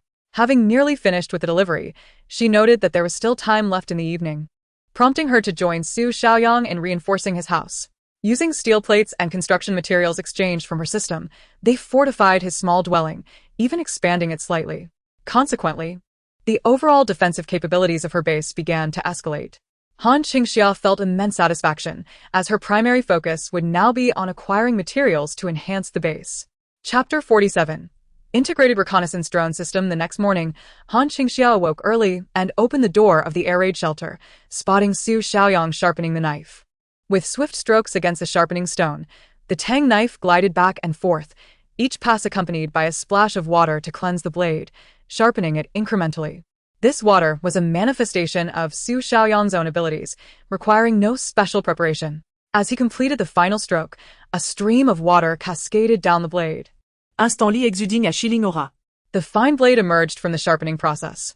Holding the tang knife firmly, Su Xiaoyang made a decisive swing, effortlessly slicing through a piece of scrap wood, each cut strikingly precise. If it were to meet a zombie, it would undoubtedly slice through them as easily as cutting watermelon. That was fast. Su Xiaoyang sheathed the knife and presented it to Han Qingxia. Boss, this knife is exceptional. Its material is robust and highly practical. Well done. Han Qingxia commended Xu Xiaoyang. Next time, I'll reserve a fine blade for you. No need, I have my own weapons, he declined respectfully, mentioning his previous gear. Though the firearms had long since run out of ammunition, leaving him with only a triangular military knife. Yet he still possessed his water abilities and, with a swift motion, released a high-pressure water column. The power today is significantly greater than yesterday. My leader, I cannot fathom why, but upon awakening, I discovered that my abilities seem to have intensified once more. Su Xiaoyang and Han Qingxia report on their transformations today. Han Qingxia nods in satisfaction upon observing his abilities. Naturally, she had provided him with the evolution liquid. It appears that in the future, apart from recycling the zombie crystal cores, a portion must be preserved to create evolution liquid. With daily supplementation, their powers will rapidly enhance. Let us go. Time to slay some zombies. With enthusiasm, Han Qingxia leads Su Xiaoyang out. Days swiftly pass, and over the past 10 days, Han Qingxia has taken Su Xiaoyang to expand their territory by day and reinforce their base with the reward points earned by night. Each day, the zombie crystal cores they collect are divided into two portions, one for system recycling and the other reserved for crafting evolution liquid to boost their powers.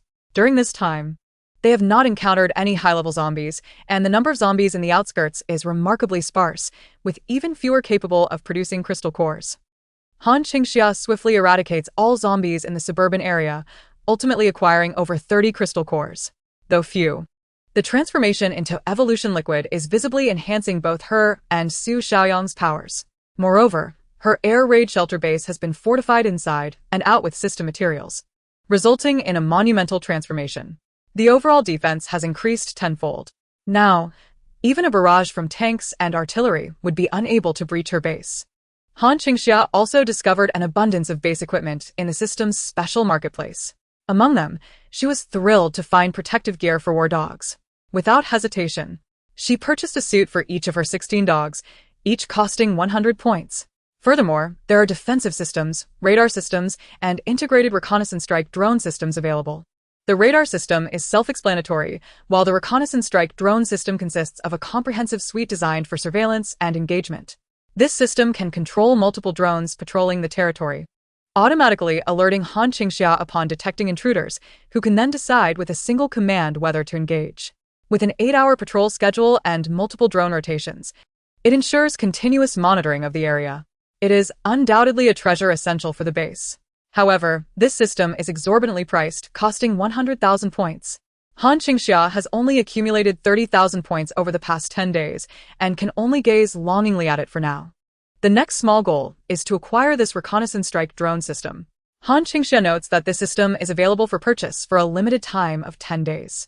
She contemplates her strategy, realizing that her current expansion and the elimination of zombies yield approximately 3,000 points daily. Expanding territory is less lucrative than eliminating zombies. However, the pressing issue is that all nearby zombies have been eradicated, and it seems she must devise a plan to venture into more populous areas to hunt zombies. She opens the electronic map and carefully examines the nearby areas for potential targets. Her gaze gradually settles on a large grain processing factory in the suburban vicinity of the city. The factory. Han Qingxia recalls that this is the largest grain processing factory in City A, employing tens of thousands of workers. Each zombie crystal core is worth 100 points. If among the 10,000 employees there are just 1,000 crystal cores, it would suffice. Yangzi, today we are heading to the factory, Han Qingxia announces as she exits the air raid shelter, addressing Su Xiaoyang. All right. Without a word, Su Xiaoyang sets aside his work to accompany Han Qingxia, demonstrating his unwavering obedience and exemplary work ethic. As before, Han Qingxia leaves Xia Tian and several dogs at the base, taking 8 dogs with her in an armored vehicle towards the grain factory. The journey is lengthy, but fortunately, this route is entirely within Han Qingxia's territory, allowing for an uninterrupted passage. After an hour and a half, they arrive near the factory, located in the suburban outskirts. The factory is surrounded by fields for dozens of miles, with sparse human presence. Hence, the workers reside in a closed environment, eating and sleeping on site. When they do have time off, they typically ride bicycles or take buses to the city for leisure. At this moment, the area around the factory is eerily quiet, with numerous abandoned vehicles lining the straight roads, all discarded at the roadside. One bus has toppled into a field, its door ajar, revealing dried and darkened bloodstains within. Yet no one is present. It is evident that during the incident, the bus encountered misfortune.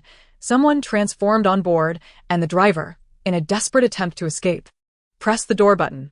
Those inside fled, some escaping while others were pursued, resulting in utter chaos in this vicinity. However, the factory gates are firmly shut. As Han Qingxia approaches the factory in her vehicle, a stillness envelopes the premises. Even the security booth is devoid of personnel. Could it be that they had a holiday that day? She wonders. Impossible. Even if the factory were on break, there would still be many people inside. And since it is a fully enclosed facility with dormitories, there are bound to be numerous workers on rotation. This place is undoubtedly a zombie hotspot. Han Qingxia instructs Su Xiaoyang to accelerate, and the armored vehicle forcefully crashes through the gate, entering the expansive factory area. Before them stands a colossal building complex comprising dormitories, a dining area, manufacturing facilities, and administrative offices. Han Qingxia parks the vehicle in front of the dormitory building. Let us go and exterminate the zombies. All right. The vehicle doors swing open, and Han Qingxia, Su Xiaoyang, and the 8 dogs stand before the factory dormitory. First, let us clear the map of the easier targets. Chapter 48. Zombie Factory, Seeking Bookcase. Congratulations and prosperity. Keep watch at the entrance. Report any unusual occurrences immediately. Red and Whiteboard 2 will follow me, while the rest will accompany Yangzi. Woof woof woof. The dogs swiftly divide into 3 teams. 2 gather outside the dormitory, while Han Qingxia and Su Xiaoyang each take 3 dogs. Before Han Qingxia stands the wide-open dormitory door, with a row of turnstiles blocking entry. Access to the dormitory requires a card, but the power is long gone, and even if it were operational, Han Qingxia lacks a card. They must climb over. She and Su Xiaoyang carefully survey their surroundings before vaulting into the turnstile area.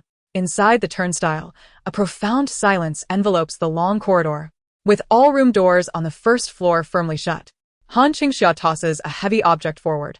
The sound resonates through the quiet dormitory, causing commotion behind every closed door. Yet the hallway remains still. Arg. Ugh. Han Qingxia waits cautiously for 3 minutes. Excellent, they are all confined within their rooms. With the external environment clear of wandering zombies confirmed, she and Su Xiaoyang proceed to breach the first room. The killing officially begins. This way, they avoid being surrounded by suddenly appearing zombies from outside. With a kick, the door bursts open. A nauseating stench assaults them as 4 or 5 female zombies lurch towards the newly opened door, drawn by the scent of fresh human life. They have not seen food in far too long. The bloodthirsty gleam in their eyes, pale and ghastly, is terrifying. And their decaying mouths emit chilling sounds as they seek to tear apart and devour the living. Thud. Whoosh. A sharp tang knife glints in the air, meeting them with a cold blade and a spray of water. 3 zombies have their heads severed cleanly, while the remaining 2 are pierced by 2 powerful jets of water. As all 5 zombies collapse, the dogs rush in, their claws digging into the heads of the zombies, yielding 2 tiny crystal cores the size of grains of rice for Han Qingxia. Well done. Han Qingxia encourages, patting the dogs on their heads, while surveying the interior of the dormitory. This room features a separate bathroom and 4 sets of bunk beds, each furnished with bedding. She swiftly deduced the following from the information at hand. The ordinary employee dormitory here likely housed 8 people per room, featuring a restroom, with 5 zombies present, indicating that roughly half of the occupants were on the night shift. Moreover, this building was designated as the female dormitory. After she and Su Xiaoyang exterminated another room, confirming her suspicions and familiarizing themselves with the dormitory's layout, they split into 2 teams, one heading left and the other right, to commence their assault on the zombies. With a resounding crash, as the main door shattered, the cold gleam of Su Xiaoyang's broadsword illuminated the interior of the dormitory. The blade, honed to perfection, cleaved through the zombies with the ease of slicing through ripe melons. Enhanced by the system to the pinnacle of human capability, Han Qingxia wielded the sharp and effective broadsword with both speed and brutality. The zombies could scarcely graze her attire before they met a swift demise. The 3 canine companions provided auxiliary support, delivering a claw strike to finish off the zombies and extracting their cores. Within 3 minutes, they had cleared one dormitory room. In half an hour, she and Su Xiaoyang purged the entire first floor. They then replicated the process, methodically clearing the 5 floors above. By the end of the morning, they had eradicated every single living being within the dormitory building, leaving only zombies in their wake. The duo had collectively vanquished over 1,000 zombies, acquiring more than 300 cores in the process. With 2 more dormitory buildings remaining, Han Qingxia continued her work alongside Su Xiaoyang, taking brief respites of about 10 minutes after each building. They utilized the armored vehicle for a short break, having a quick meal of heated rice balls to replenish their energy. By dusk, they had successfully cleared the 3 zombie-infested dormitories of the factory, having dispatched over 3,500 zombies and secured 1,000 cores. As night descended, Han Qingxia gazed at the darkening sky, aware that in this apocalypse, the night was perilous beyond measure. By day, zombies were suppressed, their movements sluggish, but in the dark, their capabilities surged 100-fold. Experienced as she was, Han Qingxia never engaged in activities after sunset. Moreover, her collection of cores was nearly sufficient for her to return and exchange for an integrated reconnaissance and strike system. She decided to head back, intending to return the following day. Just then, a trumpet-like sound caught their attention. Help! Help! On the rooftop of the main factory building, a group of 20 to 30 individuals fervently called for assistance. A large banner made of stitched-together clothing unfurled before Han Qingxia. Su Xiaoyang, upon spotting the survivors, immediately turned to Han Qingxia. Boss, there are survivors. Should we save them? Chapter 49. Immediate retribution. Han Qingxia scanned the crowd on the rooftop. The group comprised young, able-bodied individuals, both male and female, aged between 20 and 40, with no elderly or children present. The demographic was promising, representing a ready supply of robust labor. Upon beginning the development of her territory, Han Qingxia viewed the issue of population from the perspective of a leader. From this vantage point, there was no distinction of good or evil among people, only varying levels of labor potential. Every individual contributed to the foundation of production and development. Before her stood a prime collection of youthful labor. However, at this moment, she resolutely declared, "We will not save them." It was late in the day, and even if she wished to incorporate this batch of young laborers, it would have to wait until tomorrow. "We must withdraw and return tomorrow." As soon as her words fell, Su Xiaoyang pressed the accelerator, driving away. He was a relentless execution machine, adhering strictly to her commands. Seeing the vehicle depart, the individuals on the rooftop grew frantic. "Don't go! Don't go! You can't leave us behind!" Their cries attracted the attention of the horde of zombies lurking below. The heavy iron door behind them echoed with the sound of relentless banging. The group had been trapped on the rooftop for an extended period, fortunately. This was a grain factory, providing an ample supply of food.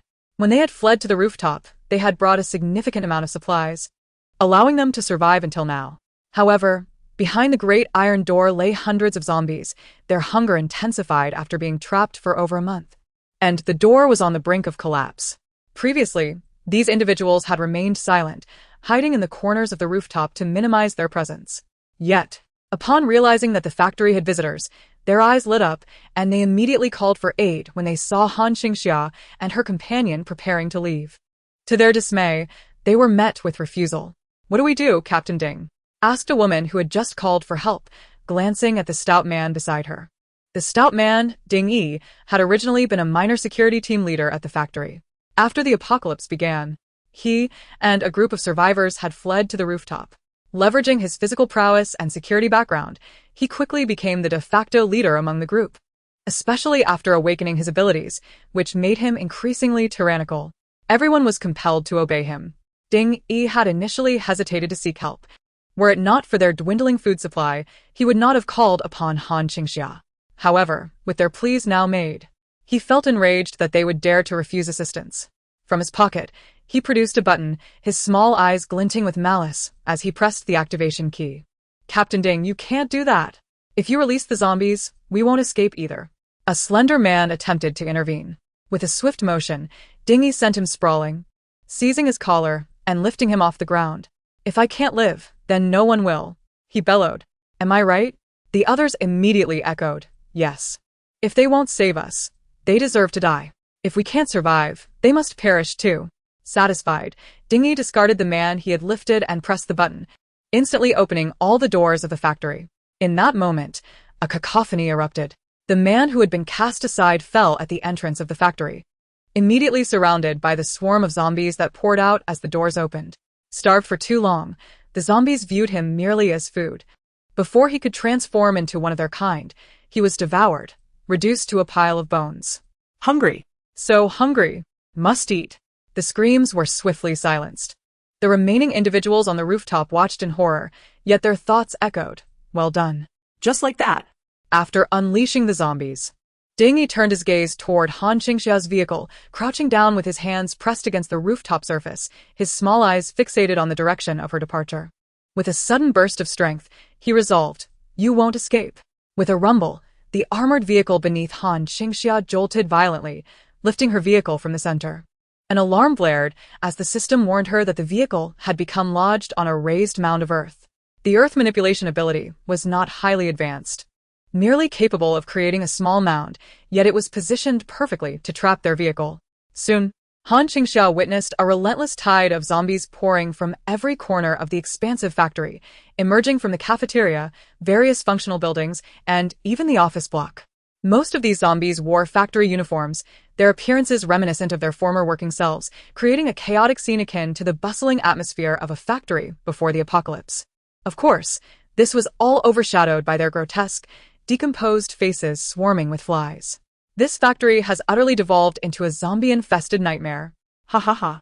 You country bumpkins surely have no idea that I am an extraordinary being. Ding Yi stood on the rooftop, gazing at the armored vehicle surrounded by a horde of zombies. Grinning from ear to ear.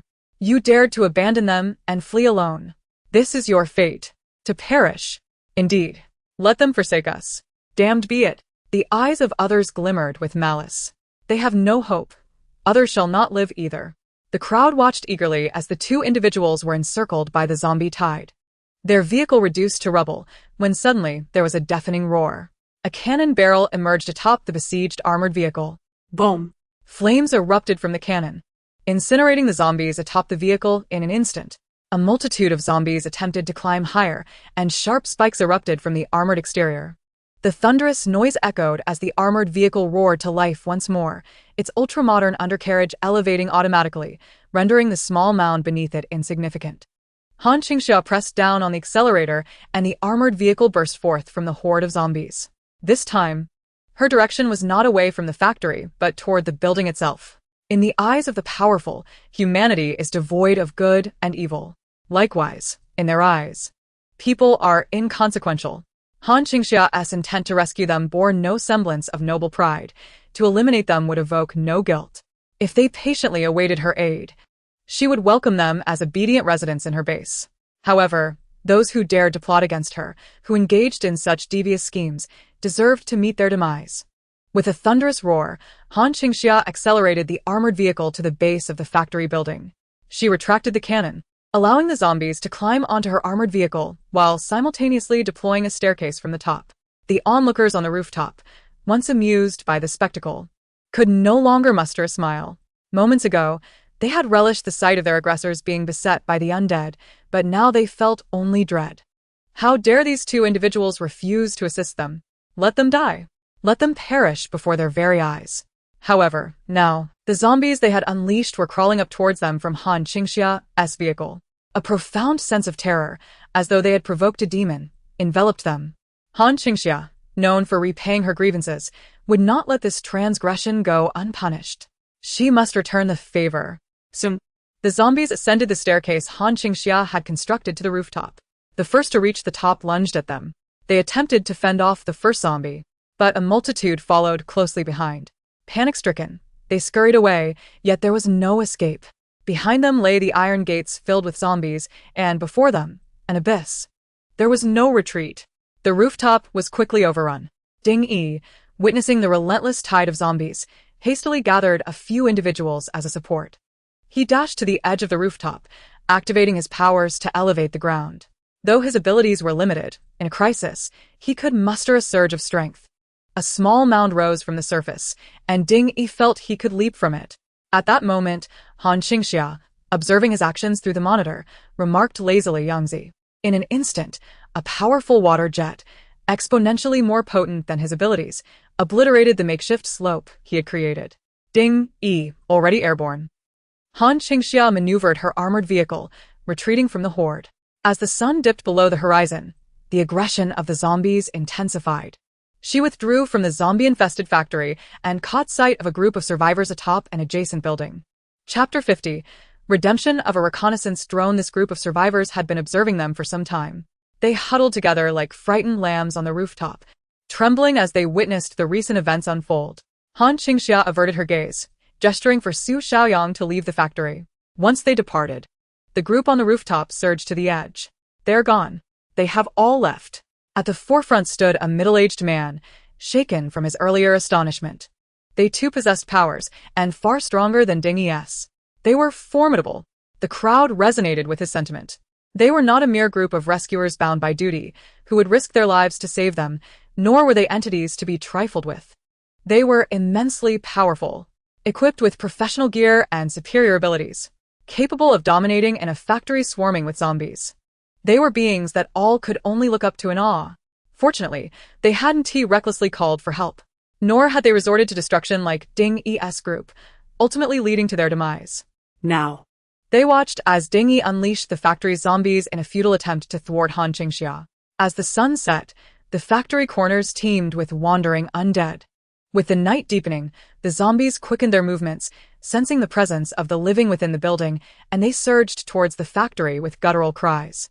They clawed at the walls, desperately attempting to scale them. Soon, the building beneath them was surrounded by layers of zombies, an impenetrable barrier. Li Gang noticed several zombies moving with alarming speed, their agility surpassing that of their counterparts.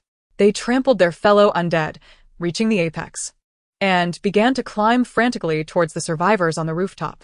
Fortunately, their building was over 10 meters high, with a smooth exterior, unlike Ding Yi's group, who had foolishly drawn the attention of a horde. For the moment, they appeared relatively safe atop the rooftop. These zombies were not adept at scaling such heights. At that moment, his wife, Wang Feng, nudged him. "Dear, look over there," she said, her voice trembling. Li Gang followed her gaze and beheld a zombie, its abdomen hollowed out and half its face gnawed away, staggering up from the very spot where Ding Yi had fallen to his death.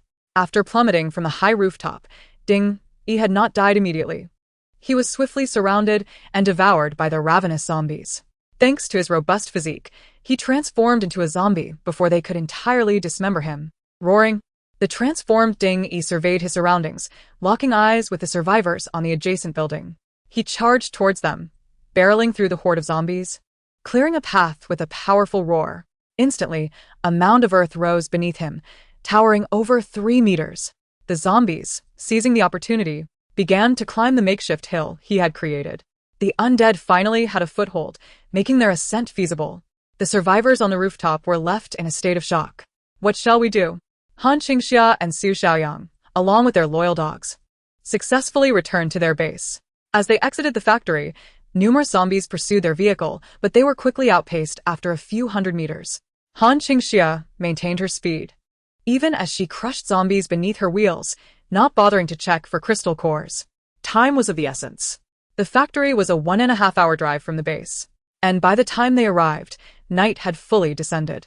She would not allow herself to relax even for a moment, at least not until they had entered her territory. At 7:30 in the evening, they returned to the base. As per routine, they first took a shower, after which Su Xiaoyang prepared dinner while Han Qingxia sorted through the spoils in her air raid shelter. Today, they had secured a total of 1,148 zombie crystal cores.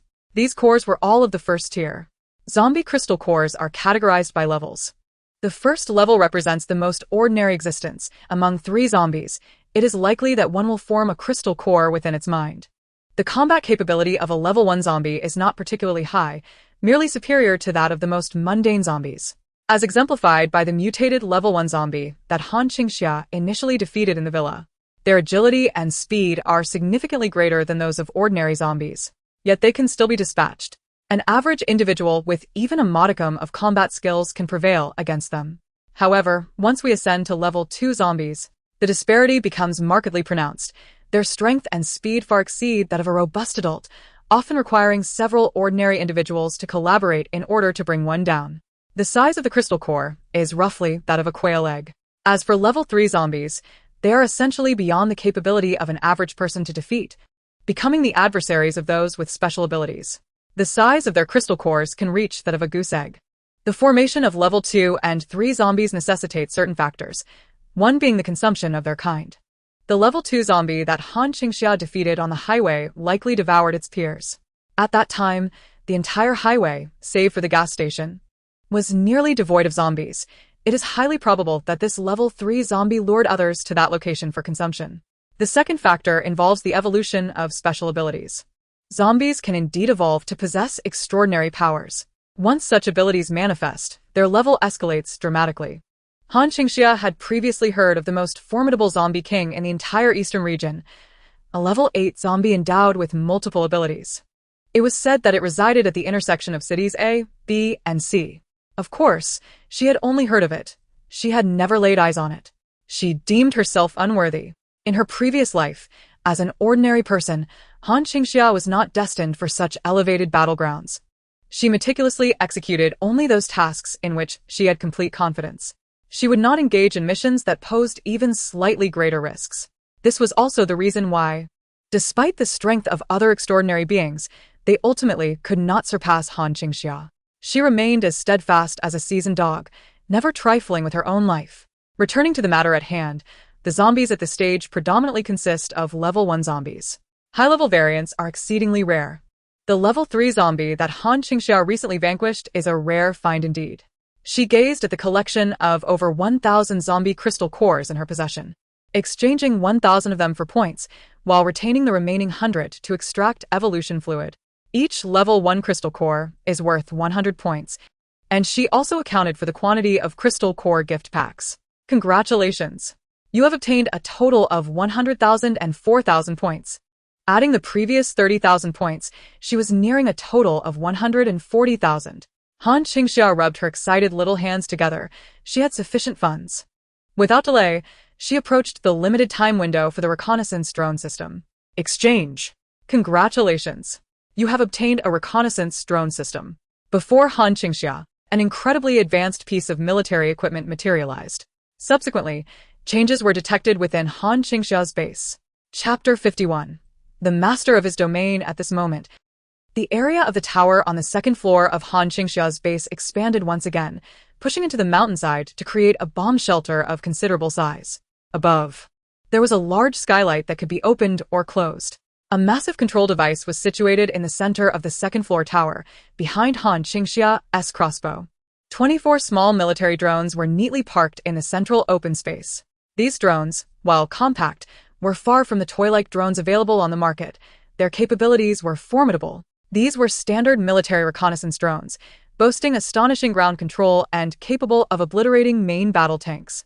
In an invasion scenario, deploying a few waves of drone airstrikes would undoubtedly cause immense headaches for the opposing air defenses. Due to their small size, monitoring these drones is challenging and costly, making them difficult to eliminate without employing expensive anti-air missiles. Even utilizing relatively affordable individual anti-air missiles would be a poor trade-off. A single missile costs tens of thousands of dollars. Using one to take down a drone is akin to burning money. The prerequisite is that one must hit the target with precision. Additionally, deploying large-caliber anti-aircraft guns against a swarm of drones would still result in ground defenses being unable to intercept all of them. It's akin to using a sledgehammer to swat a fly, and success is not guaranteed. The best countermeasure would be electronic interference, prompting the drones to land or divert from their intended paths. However, this was a reconnaissance drone system granted by the system. The existing levels of electronic interference had no effect on Han Qingxia's drones. When utilized within her territory, the reconnaissance drone system would become an impenetrable protective net. With 24 drones, each boasting an 8-hour endurance, they would operate in 3 shifts, providing round-the-clock surveillance across the 4 cardinal directions, with 2 drones assigned to each direction. Han Qingxia surveyed her base's impressive defense system with immense satisfaction. The effort of slaying zombies all day had been exceedingly worthwhile. At that moment, she noticed a flashing notification in the system indicating rewards to be claimed. She had defeated over 1,000 zombies today and exchanged for more than 1,000 crystal cores. There was also a large gift pack for crystal core exchanges. The previous notification had indicated that the second pack could be exchanged for 100 crystal cores. Han Qingxia summoned her dog, Fa Kai, and playfully rubbed its head, leaving Fa Kai dazed and causing Summer to bark with jealousy. Holding both dogs, she opened the crystal core gift pack. Congratulations! You have obtained Yunnan Baiyao, a traditional Chinese medicine 1. Congratulations! You have received a first aid pill 1. Congratulations! You have obtained 1,000 pounds of fresh beef. Congratulations! You have received 100 solar panels. Han Qingxia. Quite satisfactory. A well-rounded and practical gift pack. It contains medicine, supplies, and energy panels. The consumption of fresh meat at her base was indeed substantial. The food section of the system shop also offered fresh meat for sale, yet Han Qingxia found it overpriced, recalling that it cost 10 points per pound, which she deemed excessive. Receiving 1,000 pounds of fresh beef seemed to cover the cost of the crystal cores exchanged. After claiming this gift pack, there was more to come. The crystal core exchange section indicated that every subsequent 1,000 crystal cores would unlock another gift pack. Having exchanged for over 1,000 today, she directly triggered the next significant gift pack. With determination, Han Qingxia claimed it. Congratulations! You have received a mental type special ability. Han Qingxia. Upon hearing this reward, Han Qingxia was utterly astonished. The third gift pack for crystal core exchanges contained only a single reward. Yet this reward was a special ability. Even the composed and seasoned Han Qingxia found herself astounded by the system's extraordinary reward. A mental type special ability. In her previous life, she had only heard of mental type ability users who were absolute powerhouses among extraordinary beings. It was rare to find even one mental type user among 10,000 extraordinary beings. Mental type users could perceive the abilities of others. Their attacks were executed through mental force, and a powerful mental type user could kill an ordinary person with just a glance. They were the apex of extraordinary beings. Detection complete. Would you like the host to utilize this ability? Use. Of course, she would use it herself. Was she to give it to someone else? Instantly, Han Qingxia felt as though her brain had been struck by a colossal force. Unlike the previous experience of acquiring wood and water abilities, the mental type ability was intensely painful. Her mind went blank, and as she gradually regained her senses, she discovered a new perspective within her consciousness. She glanced at her dogs, who emanated a faint red hue, with Summer's color being the most intense. The deeper the hue, the greater the danger. She seemed to sense that this represented the combat power of her dogs. When she turned her attention to herself, she perceived blue and green lights coursing through her. Blue and green represented abilities. At last, Han Qingxia had acquired her very first special ability. She gazed at the pile of rewards she had acquired today: a reconnaissance drone, Yunnan Baiyao emergency pills, 1,000 pounds of beef, and 100 solar panels. With determination to build the base, the future appeared promising. Onward! Han Qingxia emerged from the air raid shelter. Outside, Su Xiaoyang had prepared a meal. Boss. Today's dish is Peking-style shredded pork and fried eggs. Han Qingxia nodded and waved at him. Yangzi, come here for a moment. What's up? It's time to share some crucial information with you. Su Xiaoyang was taken aback. Suddenly, Han Qingxia pulled out her phone and pressed a button directed at the air raid shelter behind her. To Su Xiaoyang's astonishment, a massive skylight opened atop the shelter, and a swarm of drones soared into the sky. These are the drones from our base, a little gadget I tinkered with. Su Xiaoyang was incredulous as he beheld the military drones flying overhead. Could it be a reconnaissance drone? This is the creation of Han Qingxia. After the initial shock, disbelief washed over him. Such advanced drones were unattainable outside, and this model was entirely unfamiliar to him. It could only have been developed by Han Qingxia herself. He then recalled the other military-grade fortifications she had constructed. None could be replicated externally. Take her armored vehicle. For instance, it was undoubtedly the most formidable armor Su Xiaoyang had ever encountered. As he pondered this, he gazed at Han Qingxia with immense admiration. His leader was truly extraordinary, seemingly capable of anything. His respect for her had reached an ineffable peak. Chapter 52. Are they divine beings? The following day, the crimson sun rose above the horizon, casting bright, warm light upon the world of human civilization that had once birthed countless miracles. However, the current state of humanity was one of ruin. Gone were the breakfast shops bustling at dawn, the morning joggers, the street cleaners, and the early risers hustling for their livelihoods. The city was overrun with countless zombies and intermittent shrieks of terror. In a vast factory compound on the outskirts of the city, an ear-piercing scream resonated from the rooftop of a 4-story building. With a resounding crash, a stainless steel pipe struck a zombie, sending it tumbling down.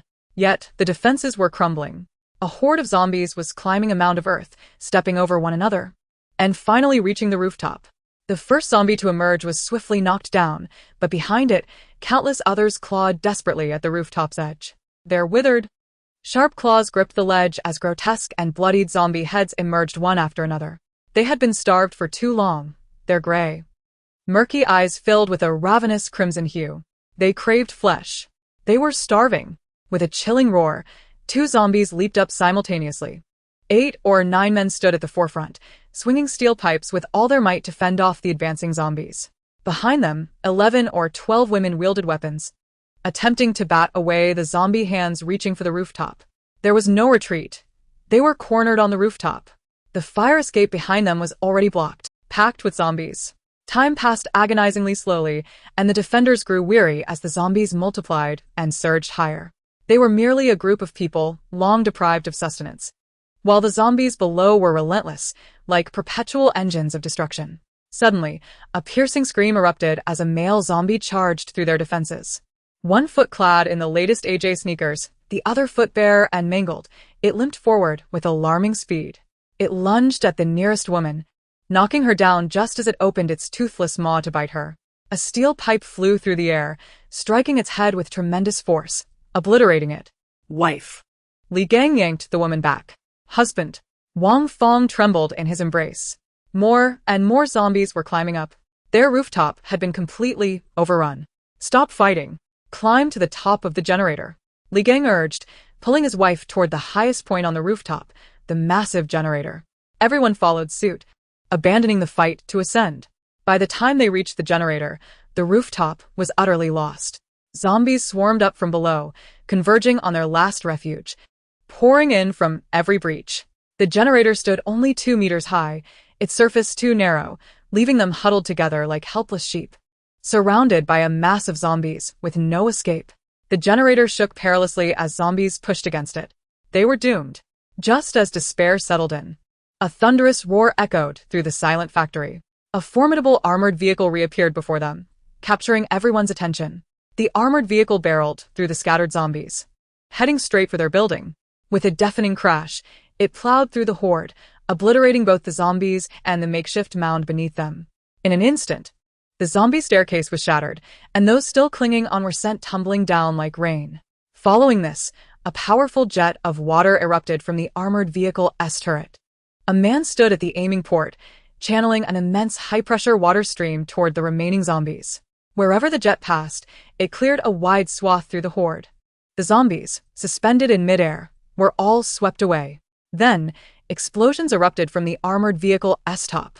A combination of fire and water attacks, along with the relentless assault of the armored vehicle, rapidly decimated the mass of zombies. As Han Qingxia drove, she thought, now this is how you eradicate zombies. Efficient. Once the main force of zombies was cleared, the armored vehicle parked against a factory wall. The door swung open, and a pack of specially equipped dogs bounded out to finish off the remaining zombies.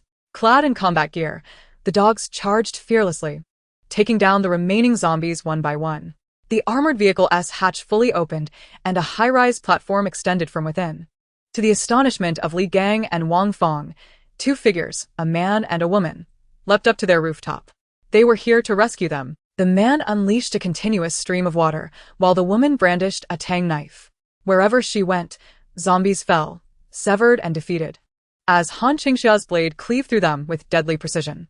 Meanwhile, Su Xiaoyang's high-pressure water stream expertly safeguarded her, clearing the area of any surrounding threats. The 2 individuals coordinated with unparalleled precision as they approached the generator. In a mere 10 minutes, the zombies surrounding Li Gang and his companions had all been eliminated. They gazed at Han Qingxia and Su Xiaoyang as if witnessing deities. Is this the fabled divine being? A god specifically sent to rescue them? Do you wish to follow me? Han Qingxia inquired after dispatching the zombies on the rooftop. At her words, the crowd was momentarily taken aback. I have established a base. Those who choose to accompany me will become residents of this sanctuary. From this day forth, I shall ensure your safety within the territory of Han Qingxia. You will be the safest of all. Her words were deliberate and emphatic. Li Gang was the first to respond. What would you have us do? Submit to me. Han Qingxia declared, her blade poised before them. I cannot restore your lives to what they were before the apocalypse, but if you yield to me, I shall make you the happiest residents of this space. Su Xiaoyang stood resolutely behind her, exuding an aura of invincible strength. The natural allure and authority of a formidable presence drew everyone closer to her. You saved us. My wife and I are willing. Li Gang excellent. Grasping Wang Feng's hand as they descended from the generator's peak. They had no reason to reject Han Qingxia. With zombies lurking everywhere, they had nowhere to turn, no home to which to return. Starving and jobless, they faced the perpetual threat of zombies emerging from the shadows. Naturally, they sought a secure place to settle. Had it not been for Han Qingxia's timely intervention, survival would have been impossible. Her power was undeniable, and they were eager to follow her. How else could they endure? Once Li Gang and Wang Feng had descended, the remaining group of over a dozen hurriedly followed suit. We are willing. I too wish to follow you, as long as you guarantee our safety and provide us with sustenance. Almost everyone expressed their willingness, save for two young girls. We want to go home, one of them spoke to Han Qingxia. With a languid glance, Han Qingxia replied, the world outside is filled with zombies. Is your home free of them? Upon hearing this, the girls hesitated. No. We still want to go home, the girl insisted. Having heard enough, Han Qingxia coldly stated, if you wish to leave, then go. The girls, feeling as if a weight had been lifted, exchanged glances with Han Qingxia and Su Xiaoyang before hastily making their way to the ladder against the wall. The others, witnessing this scene, considered intervening but ultimately refrained, watching them depart. Thus, from the original group of 18, only 16 remained. After confirming their loyalty to Han Qingxia, a notification echoed in her mind. 16 residents detected. Reward, 1,600 points. Detected 2 strength type abilities. Reward, special attributes. Detected 1 speed type ability. Reward, special attributes. Among the 16 she had accepted, 3 possessed supernatural abilities.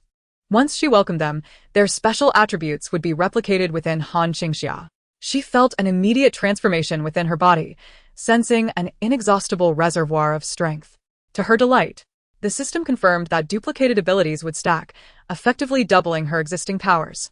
Han Qingxia had gained a new community, amassing 1,600 points and 3 supernatural abilities.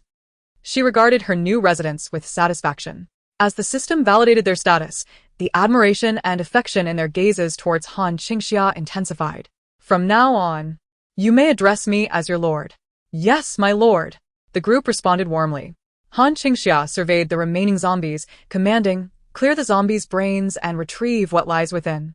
She casually sliced open a zombie's head, extracting a kernel the size of a grain of rice. The sight illuminated the eyes of the onlookers. The more you collect and submit, the greater the rewards. Han Qingxia encouraged them, prompting an immediate frenzy of activity as they began to gather.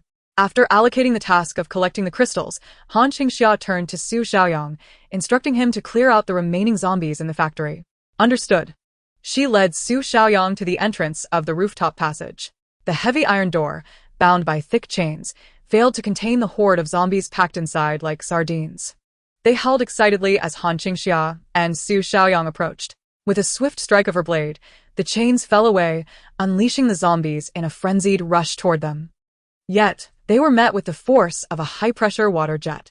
Upon contact, the water dispersed into numerous projectiles, each carrying the impact of a bullet. A barrage of water bullets struck, annihilating every zombie that emerged. Were other supernatural beings to witness this, they would be rendered speechless in awe. The typical ability level consisted of creating small water or fire orbs, while Su Xiaoyang wielded a powerful high-pressure water column, exhibiting mastery over the element that marked him as a Tier 3 ability user. This was a result of the evolutionary liquid Han Qingxia had provided him daily, free of adverse effects. As other bases began to promote the evolutionary liquid, their combat prowess would be left far behind by Han Qingxia's group. Moreover, their own evolutionary liquid came laden with a multitude of side effects. In terms of strength, there was no comparison. As Su Xiaoyang took the lead, he dispatched any zombies that charged forth, swiftly clearing the safe passage. Han Qingxia remained beside him, lazily slashing at any stragglers. Soon, they had cleared the safe route. She reminded Li Gang and the others not to forget the crystals and led Su Xiaoyang deeper into the passage. She needed to eradicate all zombies within the factory, marking it as her territory. This expansive factory housed a wealth of machinery, which would later facilitate her food processing endeavors. This factory was now hers. As they descended to the third floor, Han Qingxia's senses heightened. Within her mind, she detected an energy far superior to that of ordinary zombies, tenfold stronger. Stop! Han Qingxia commanded, prompting Su Xiaoyang to halt. With a thunderous crash, the safety door ahead was breached, revealing a zombie with a gaping wound in its abdomen. Unlike the others, its grayish-white eyes held a glimmer of intelligence. Once again, they faced a Tier 3 zombie. This creature, after missing its attack, raised its menacing head and let out a ferocious roar directed at Han Qingxia and Su Xiaoyang. A fresh zombie, its mouth oozing crimson pus, bore the marks of savage bites.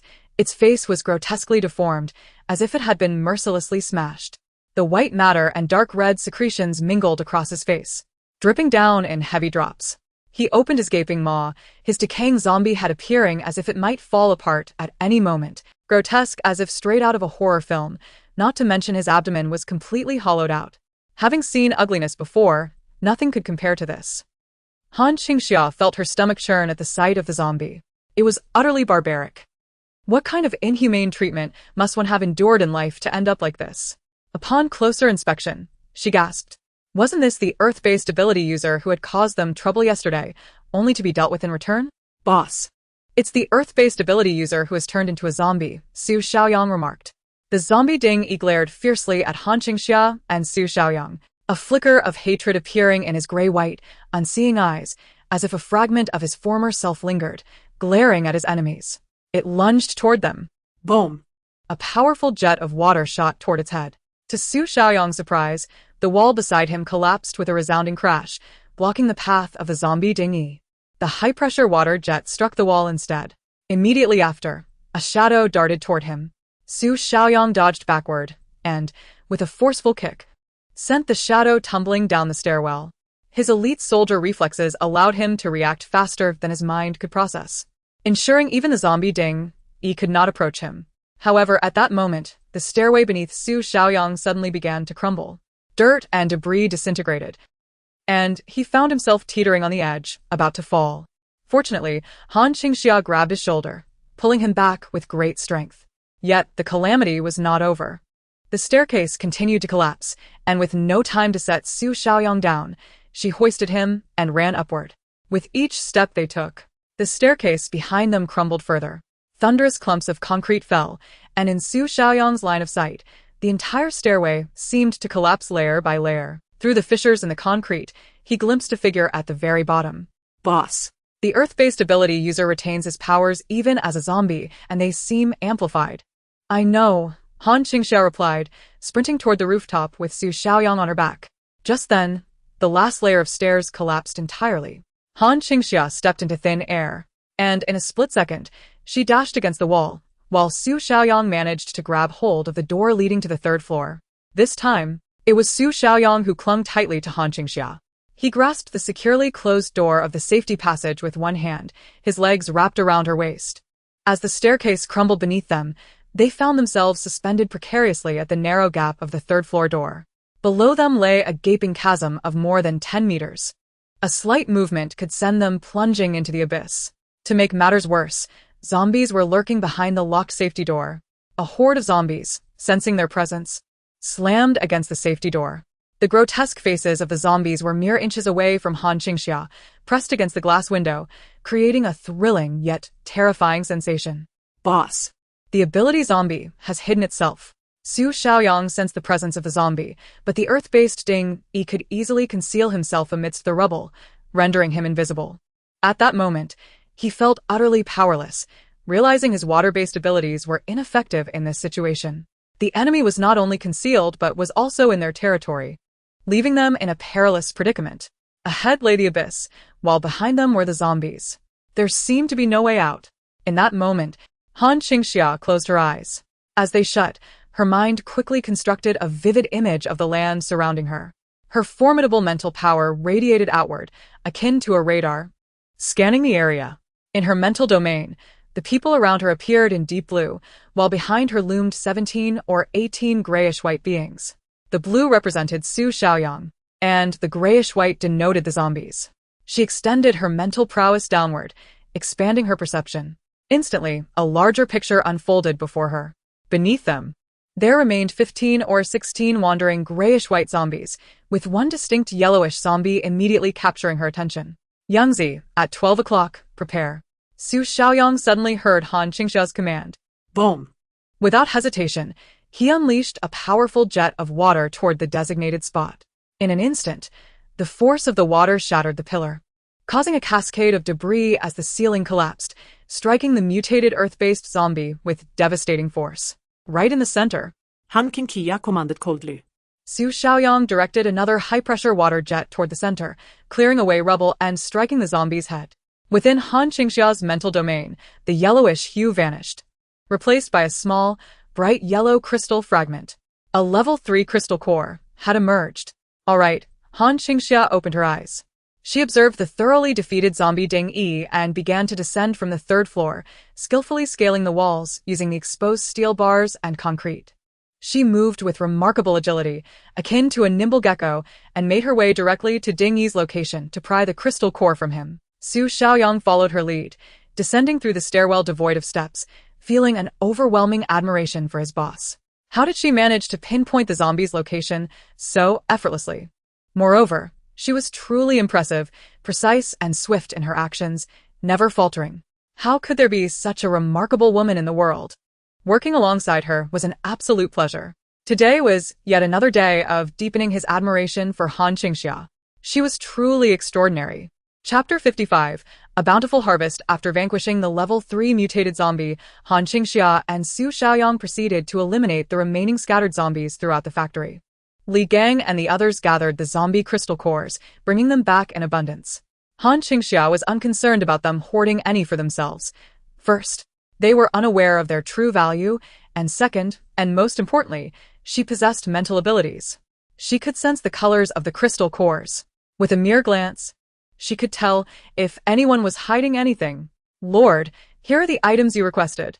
Li Gang presented all the collected zombie crystal cores to Han Qingxia. She scanned the 16 individuals present, confirming none were hoarding any cores. Satisfied, she nodded in approval. This time, they had gathered a total of 1,208 crystal cores, plus an additional level 3 core. Please tally the number of cores each person collected and distribute the corresponding points. Points? Yes, follow me to my base, and I will explain how to utilize the points. Upon hearing this, Li Gang and the others were overjoyed. Yes. Han Qingxia discovered a collection of operational vehicles within the factory. There were so many cars in good condition, though they lacked keys. However, this posed no challenge for Han Qingxia. After a bit of tinkering, she managed to start several vehicles, sufficient for everyone to ride. Before her departure, she thoroughly scoured the factory. Under the guidance of Li Gang and others, she swiftly located all the workshops within this facility. This was the largest grain factory in City A, producing an extensive array of food-related products, including wuchang rice, rice oil, flour, noodles, white sugar, and a variety of broad noodles, all pertaining to the food industry.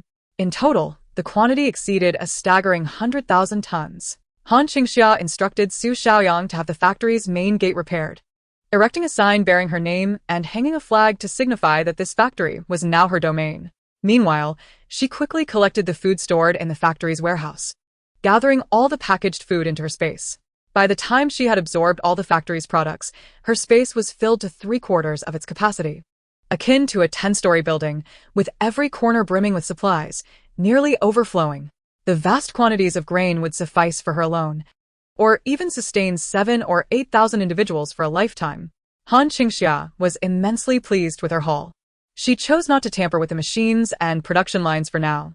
Once her base's productivity flourished, she would return with her people to process the food. These resources would prove invaluable. Today marked an exceptionally fruitful day, having acquired a colossal food factory, over 10 tons of grain, a population of 16, and more than 1,000 crystal cores. As she exited the large warehouse, the crowd at the entrance had already completed the restoration of the main gate. With a command from Han Qingxia, everyone boarded the vehicles, and she led them back to her base. Along the way, a long-forgotten sense of security enveloped them, as though they were under protection. As their convoy left the factory road and merged onto the main thoroughfare, a sudden scream pierced the air. On the roadside, a group of 3 to 5 scattered zombies surrounded a woman, voraciously feasting upon her. Another woman was desperately sprinting away. Upon spotting their convoy, she raced toward them, pleading for help. Help! Help!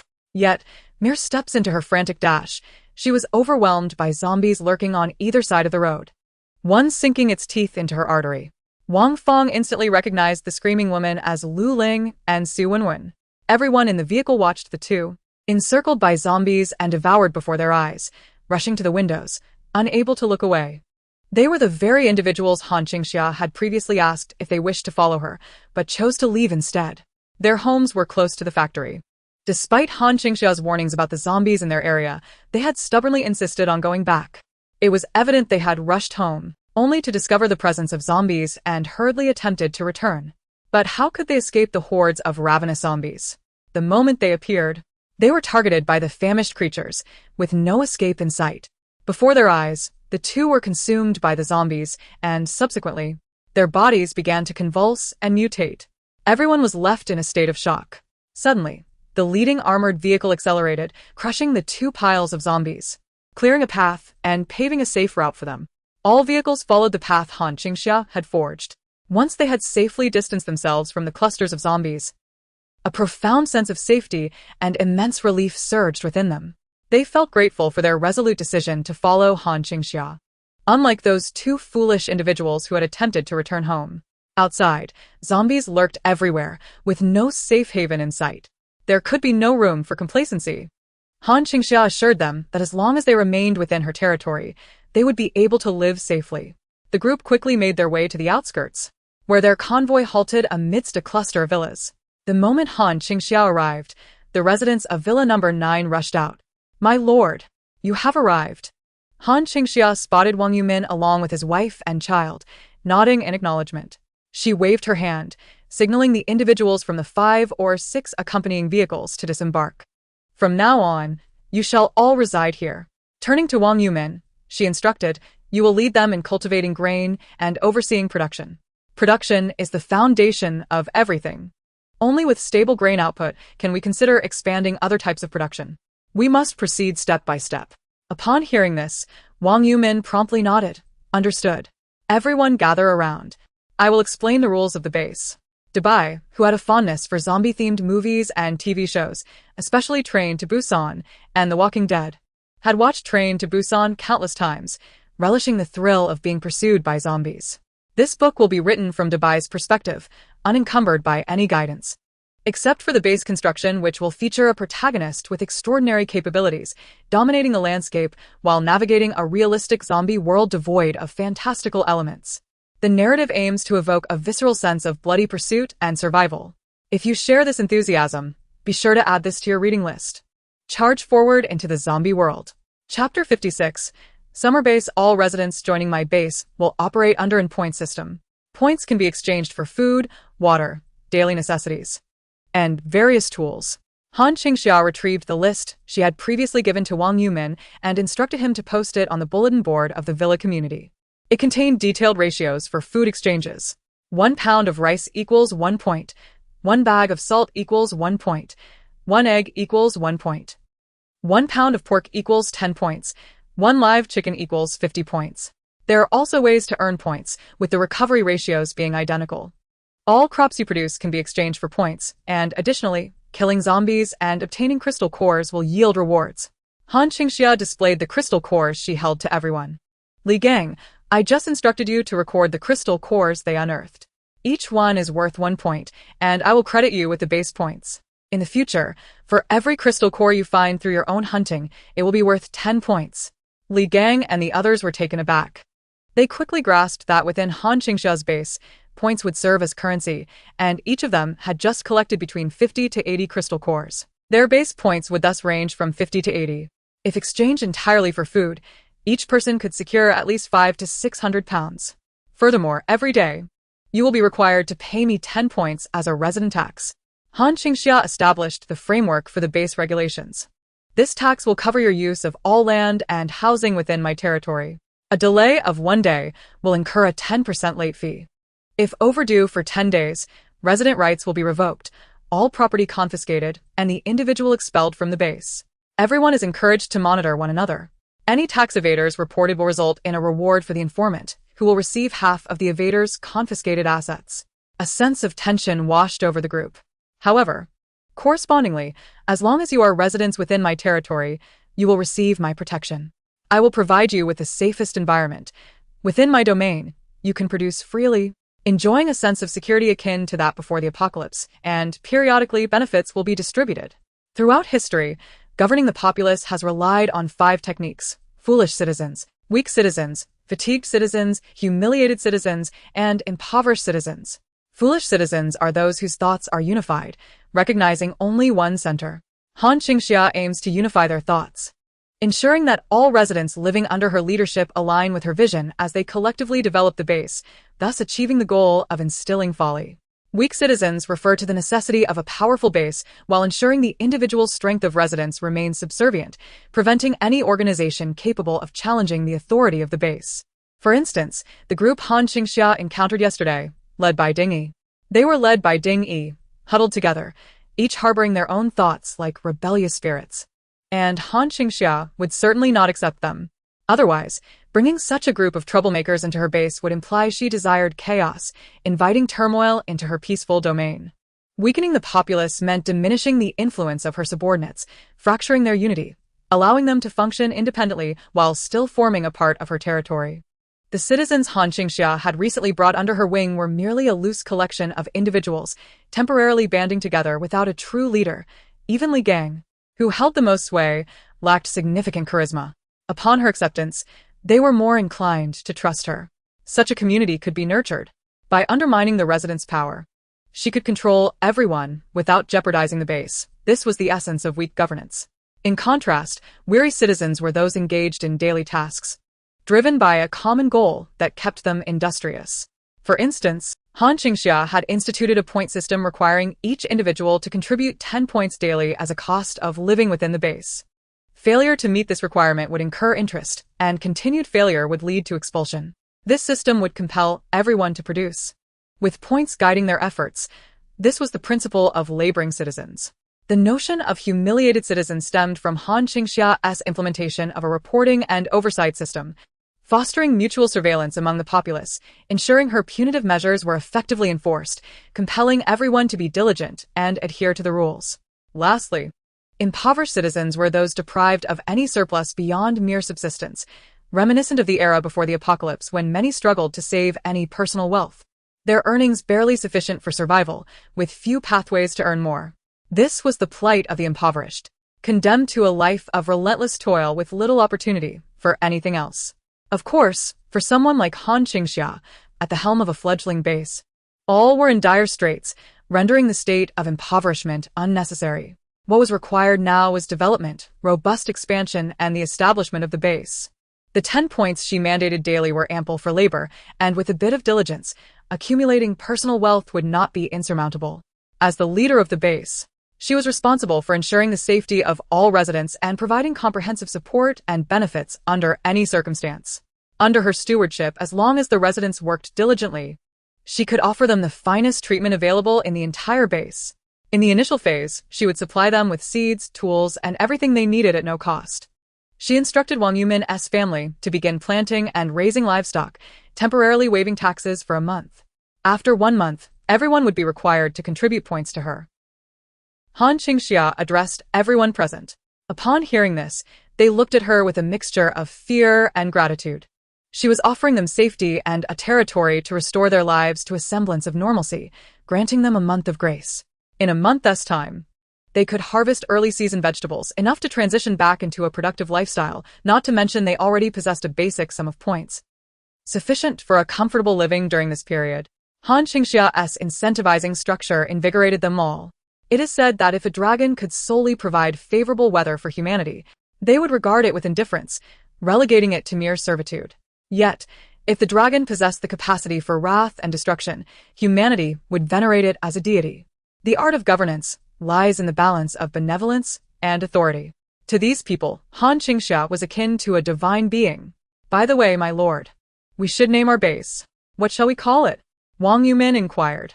Han Qingxia pondered for a moment before declaring to everyone, Summer Base. From now on, all of you shall be residents of Summer Base. Upon hearing this name, everyone's spirits surged, and their gazes toward Han Qingxia turned reverent. At that moment, a voice resonated in her mind. Super Lord system activated.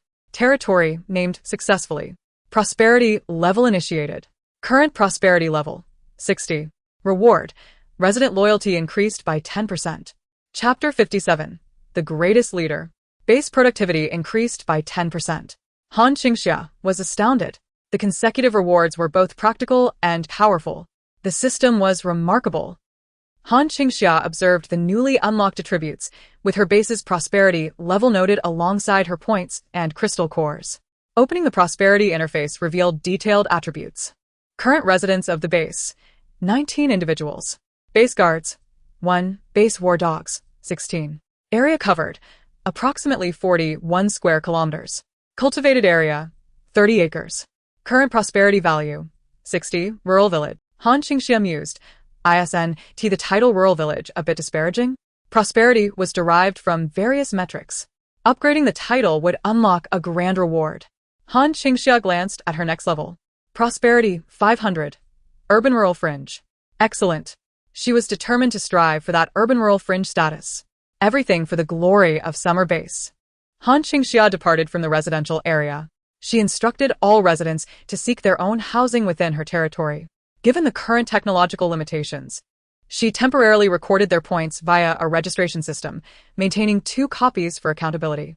If they wished to exchange goods, they need only inform Wang Yumin, and the following day, Wang Yunda would come to collect.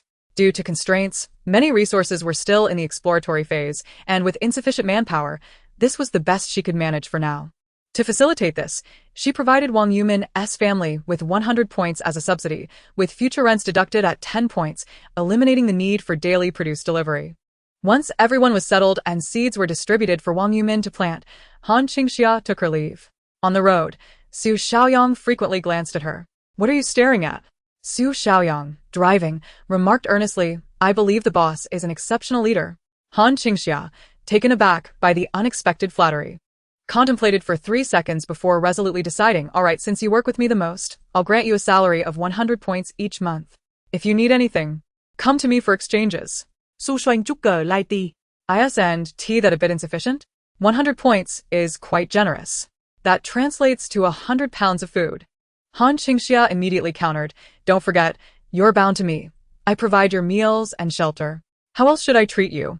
Be content. All right. We'll leave it at that for now. Once the base develops further, I may reward you more. I'm tired now, going to take a nap. Han Qingxia yovnet. Feigning sleep. Any chance of a raise? Not a chance. Su Xiaoyang observed her closing her eyes and steadied his grip on the wheel. A gentle smile graced his otherwise stern face. His desire was not for a raise.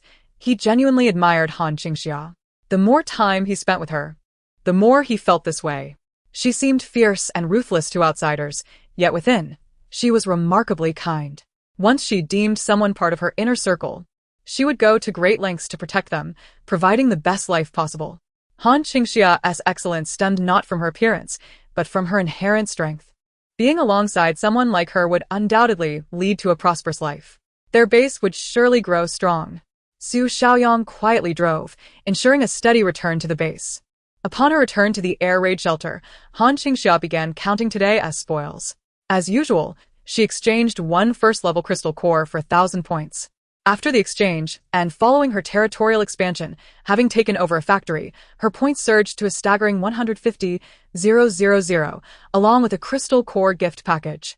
She decided to leave the crystal core gift package unopened for now. She rubbed her excited little hands and first exchanged for a radar system worth 100,000 points. With a swift sound, she expanded the area behind her tower on the 2nd floor, and several radar stations appeared atop her underground bunker. This complete radar system would automatically increase its range of detection in accordance with Han Qingxia's territorial expansion. Every anomaly within her domain would be comprehensively monitored and promptly reported to Han Qingxia, proving to be far more precise than her previous network. Moreover, It was integrated with Han Qingxia's reconnaissance and strike drone system. Upon detecting any irregularities, she could directly transmit the coordinates to the drones, allowing them to conduct reconnaissance and strike without her needing to move about herself. The security of Han Qingxia's territory was once again bolstered.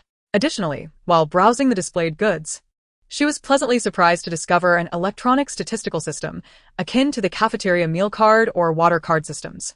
This product was marked as essential for her territory and was priced at a mere 100 points. However, each membership card required 1 point. Without hesitation, Han Qingxia placed her order, purchasing 100 membership cards for an additional 100 points. This was precisely what she needed. Each member of her base would have an identity point card, making it incredibly convenient to deduct and earn points without her needing to keep manual records, as the system would automatically log everything. The Lord system truly was designed to cultivate exceptional lords, fully aware of Han Qingxia's requirements. Before long, the entire set appeared before her. Each card bore the words Midsummer. In truth, such devices were not difficult to create before the apocalypse. Many programmers could write the necessary code and assemble a complete system with a sensor and chip card. However, in this post-apocalyptic world, where could she find programmers to develop software, let alone source the necessary equipment and chips? The system provided was nothing short of perfect. The identity cards were beautiful, the system rapid, and it was devoid of bugs, simply splendid.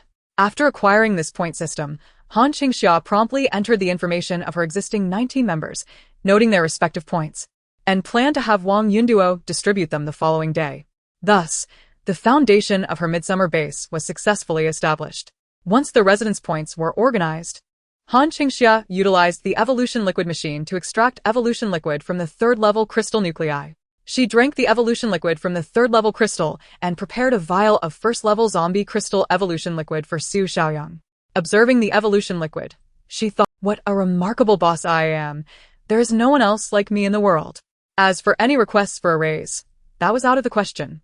Su Xiaoyang, who was cooking, looked up to see Han Qingxia handing him a cup of water and a card. Without a moment's hesitation, he accepted it and drank. The taste was as sweet as always. Water given by his leader was distinctly special. "What is this?" Su Xiaoyang inquired, glancing at the card. "Your identity card. From now on, you are an official resident of the Midsummer Base. It contains 100 points." Su Xiaoyang took the identity card in his hand, realizing his number was 002, the second citizen number of the Midsummer Base. Holding the card and gazing at the number, a warm feeling surged in his heart. 002 represented his standing in Han Qingxia's eyes, second only to 001, which was Han Qingxia herself. This sensation was rather subtle. Han Qingxia regarded him as her closest companion, and in this post-apocalyptic world, they truly relied on each other. At that moment, she called out to Summer, who was gnawing on a bone, "Come here. Time to issue the identity tag." Summer dropped the bone and hurried over. Han Qingxia produced an identity card with a strap and placed it in the slot of Summer's combat suit, tying a knot. The card prominently displayed 001. So shine Edgar Lim. Summer is 001? Why not? Then what about you, boss? I'm 000. Su Xiaoyang was taken aback. What the hell? There's even a 000. He realized he had underestimated the situation. Moreover, Han Qingxia arranged identity documents for her dogs, numbering from 003 to 017, each with a custom dog tag displaying the Midsummer Base emblem placed in their combat suit slots. To Han Qingxia, her dogs were no different from humans. They were her comrades, and even more trustworthy allies. They must possess identity cards from the Midsummer Base. 2 days flew by. Han Qingxia had been diligently focused on the construction of the base. Building and managing the base was an exceedingly complex endeavor, particularly in its early stages. She needed to address issues such as water supply, electricity, and basic necessities for the residents. Initially, there was only the Wang family who had modest needs, but as the population grew and formed a village, fundamental living conditions had to be addressed. Han Qingxia installed the 100 solar panels she had won from the prize draw into the villa area, providing a stable power supply for the residents. The electricity issue was thus resolved. In the future, if any issues arose, they could simply call the underground bunker, eliminating the need for Wang Yunduo to run around daily. As for water, the area was still connected to the water supply company. Previously, the Wang family had relied on rainwater collection, but now that there were more people, Rainwater would be insufficient. Han Qingxia organized everyone to dig wells, utilizing the water system connected to her bunker. Her water system had been enhanced by the system, ensuring its safety. The water supply issue was swiftly resolved. With both water and electricity secured, the loyalty of Han Qingxia's residents soared, along with their sense of belonging. Life under Han Qingxia's stewardship was becoming increasingly prosperous.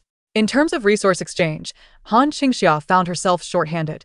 The constant back and forth for exchanges was wasting labor. She organized a market for the base, and besides the most basic necessities, she planned to hold a unified market on the 1st and 15th of each month, allowing everyone to trade their goods.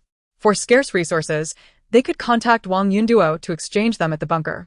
Her territory still prohibited entry for anyone else. To facilitate this, Han Qingxia arranged for a small bicycle for the little girl. In these extraordinary times, everyone needed to engage in productive work, and even children were crucial human resources.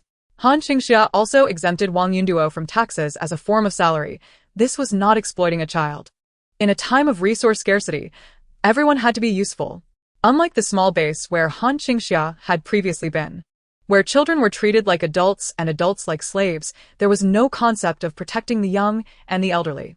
If one lacked labor capacity, they would be cast aside by the base. Bases had no need for burdensome waste. Children were expected to contribute.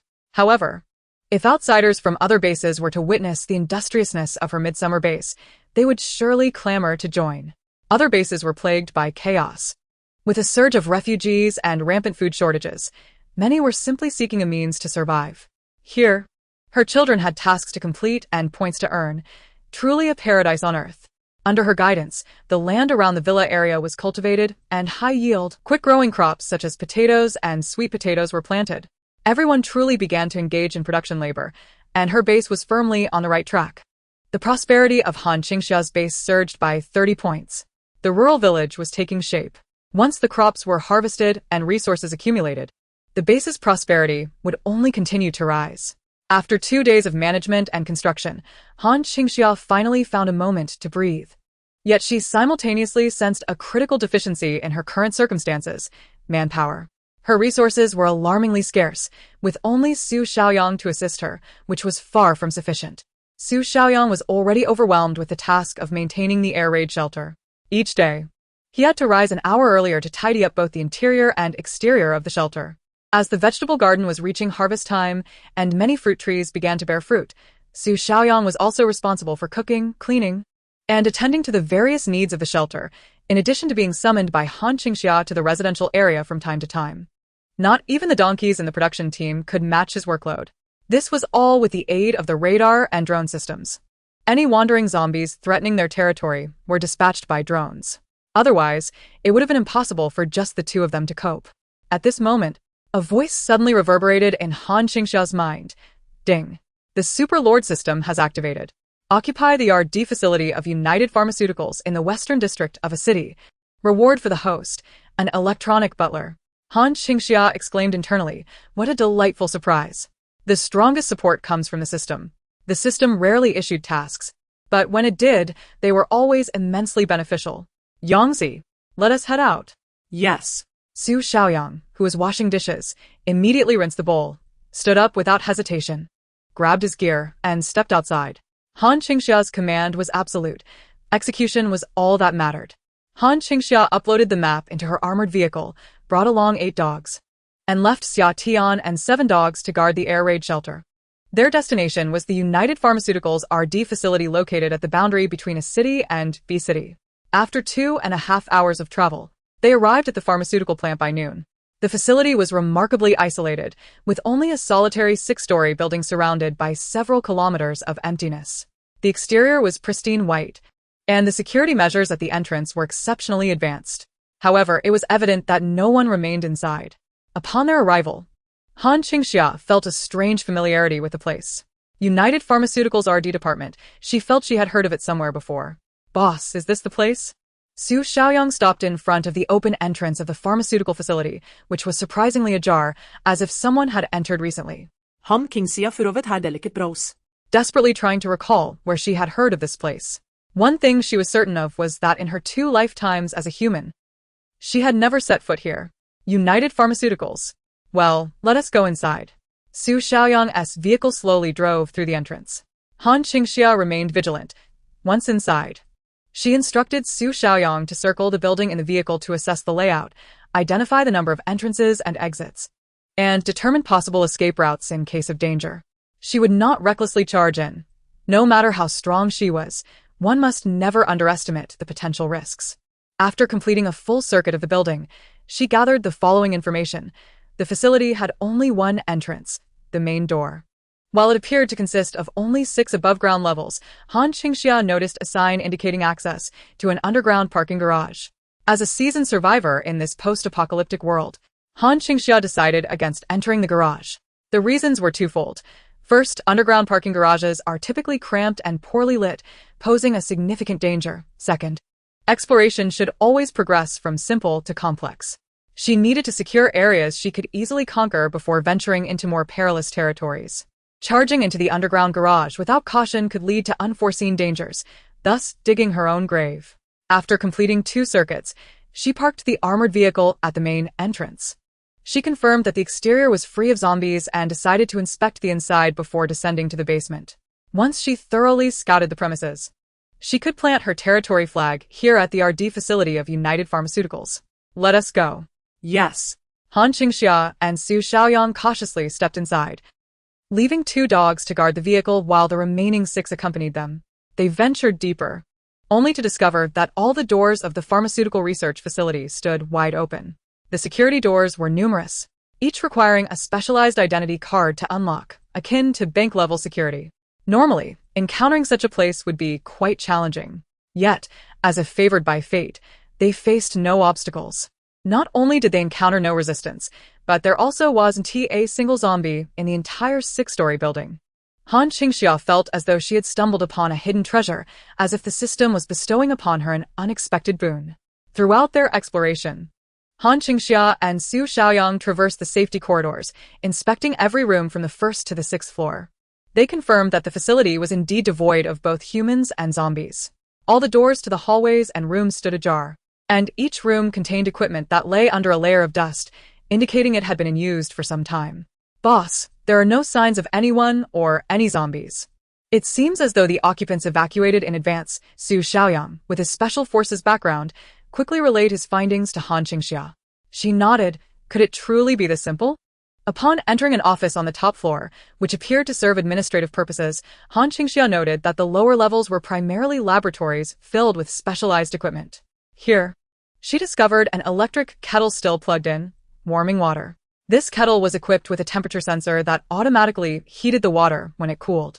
The transparent glass kettle repeatedly boiled the water, maintaining it above the minimum level to prevent dry boiling. Han Qingxia touched the kettle. The glass exterior remained warm. Next to it was an unopened instant noodle package, complete with various seasonings and a marinated egg sausage. It seemed the last person here was merely waiting for the water to boil to prepare their meal. However, now the instant noodles had spoiled, and even the high-preservative marinated egg sausage had grown moldy, ruining the entire box of noodles.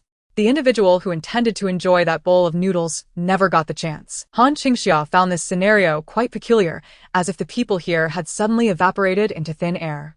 She surveyed her surroundings, spotting a computer and attempting to extract information from it. However, unlike the open doors, the computers were all password protected with the highest level of security. Unable to uncover any valuable information, she decided to scour the office for supplies. She gathered all the edible items, including instant noodles, ham, and marinated eggs. Adhering to her frugal and environmentally conscious principles, she packed everything into her bag, discreetly utilizing her spatial storage while appearing to load Su Xiaoyang's bag. When he offered to assist her, she directed him to search the adjacent room instead. Before long, she had collected all the consumables on this administrative floor. Su Shuang. With bags in both hands and a bulging backpack, even carried 2 cases of soda, diligently gathering supplies. Observing this obedient, good-natured giant, Han Qingxia declared, "Let us head down to store our supplies." Yes. This time, Han Qingxia opted not to use the stairs. The building had its own independent power system, and the elevator was operational. She pressed the button for the downward journey, and soon the elevator arrived. Exchanging glances with Su Xiaoyang, they separated. Having already inspected the ground floor, Naturally, they needed to inspect the elevator as well. Ding. The elevator stopped at their floor. As the doors opened, they found it empty. At this moment, Han Qingxia was truly convinced that this pharmaceutical research facility contained not a single human or zombie. After confirming their safety with Su Xiaoyang, she and her dogs entered the elevator. The elevator boasted 7 buttons, mirroring exactly what Han Qingxia had envisioned, the 6th floor above and a subterranean parking lot at level -1. She had previously scouted the layout and planned to drop off supplies on the 1st floor before descending to the underground level. Once there, she would conduct a thorough inspection, and this research facility would be completely secured. As Han Qingxia reached for the button for the 1st floor, her hand suddenly paused. A realization struck her. This pharmaceutical research facility was situated in the western part of City A. While the name of the factory was unremarkable, its geographical location lay at the intersection of cities A, B, and C. Could this be the fabled lair of the zombie king from her past life? Just then, the elevator began its rapid descent without her pressing any buttons. The display before her illuminated with -1, sending a shiver down her spine. This was not a command initiated by them. Someone on the negative floor had pressed the button to summon the elevator upward. As the elevator hurtled downwards, Han Qingxia pressed every floor button within, yet it refused to stop, as if prioritizing some unseen demand from below. Her mind raced, contemplating the myriad of possibilities. First, it was impossible for this to be a ghost. Even in a world ravaged by the apocalypse, where zombies roamed freely, ghosts could not exist. Furthermore, if such supernatural entities did exist, how pathetic would it be for a ghost to use an elevator for spooking people? If it possessed such capabilities, it could easily orchestrate a catastrophic elevator failure, eliminating everyone in its path. Han Qingxia firmly believed that as long as she wasn't subjected to direct physical harm, everything else was trivial. The notion of ghosts was entirely dismissed from her considerations. A villain like her feared fire, guns, and bullets, but not ghosts. Those were far less terrifying. Thus, eliminating the possibility of an elevator malfunction, the entity controlling the elevator must be a physical being. The options narrowed down to humans or zombies. Would a zombie press the elevator button? Certainly not, unless it was a mere accident. However, Han Qingxia was uncertain whether this location was indeed the domain of the zombie king she had heard about in her past life. If it were that legendary creature, perhaps it could manipulate the elevator. Yet, she hesitated to commit to this theory, as she had never ventured into such a place or faced a zombie king before. Moreover, given that this was the early stage of the apocalypse, even if super zombies could be born here, they would likely not be overly formidable at this point. Therefore, the likelihood leaned more towards it being a human. She turned to Su Xiaoyang, and as their eyes met, they instantly understood each other's thoughts. Whether human or zombie, anyone outside today was destined to perish. Ding! The elevator descended floor by floor. Upon reaching the bottom level, the doors finally opened, casting the only light from within the elevator into the surrounding darkness. The moment the doors parted, the people outside were visibly startled. To their astonishment, 6 dogs emerged from the elevator, launching themselves at the waiting crowd. There were only 2 individuals outside. 3 dogs pounced on one of them with astonishing speed, catching them completely off guard. The suddenness of the attack left no room for reaction, and clearly, these 2 were not ordinary either. After being knocked down, they quickly responded, some engaged in combat, while others drew weapons, counterattacking fiercely. Yet, just then, 2 extraordinarily swift figures leaped from the elevator, moving in perfect synchrony. The 2, with movements that dazzled the eye, swiftly subdued the assailants, disarming them in mere moments. With a loud click, Han Qingxia pressed her dark gun's muzzle against one of the assailants' foreheads. Once the situation outside was under control, she finally had a moment to observe who they were. Bending down, she was met with the youthful, somewhat innocent face of a young soldier. Upon seeing Han Qingxia, the young soldier appeared visibly shocked. After a brief moment of disbelief, he exclaimed, "Sister?" Han Qingxia realized this was Tang Jian, the youth who had often been brought to tears by her antics. "Xiaoyang, Your Highness." The other individual, pinned down by the dogs, was Qi Mingtang, who also recognized Han Qingxia and Su Xiaoyang. Both were astonished to see them here. At that moment, from the shadows ahead, a hurried voice called out, "Has the elevator arrived? We can't hold on much longer. Pingzi, look who's here." As the heavily armed He Zongping rushed over, he caught sight of Han Qingxia. "Sister." His previously grave expression shifted to one of joy upon seeing her. "What are you all doing? Has the elevator not arrived yet?" Just then, a bright female voice chimed in. A woman in military attire approached urgently. Upon noticing the unexpected group with dogs, her expression darkened. Who are you?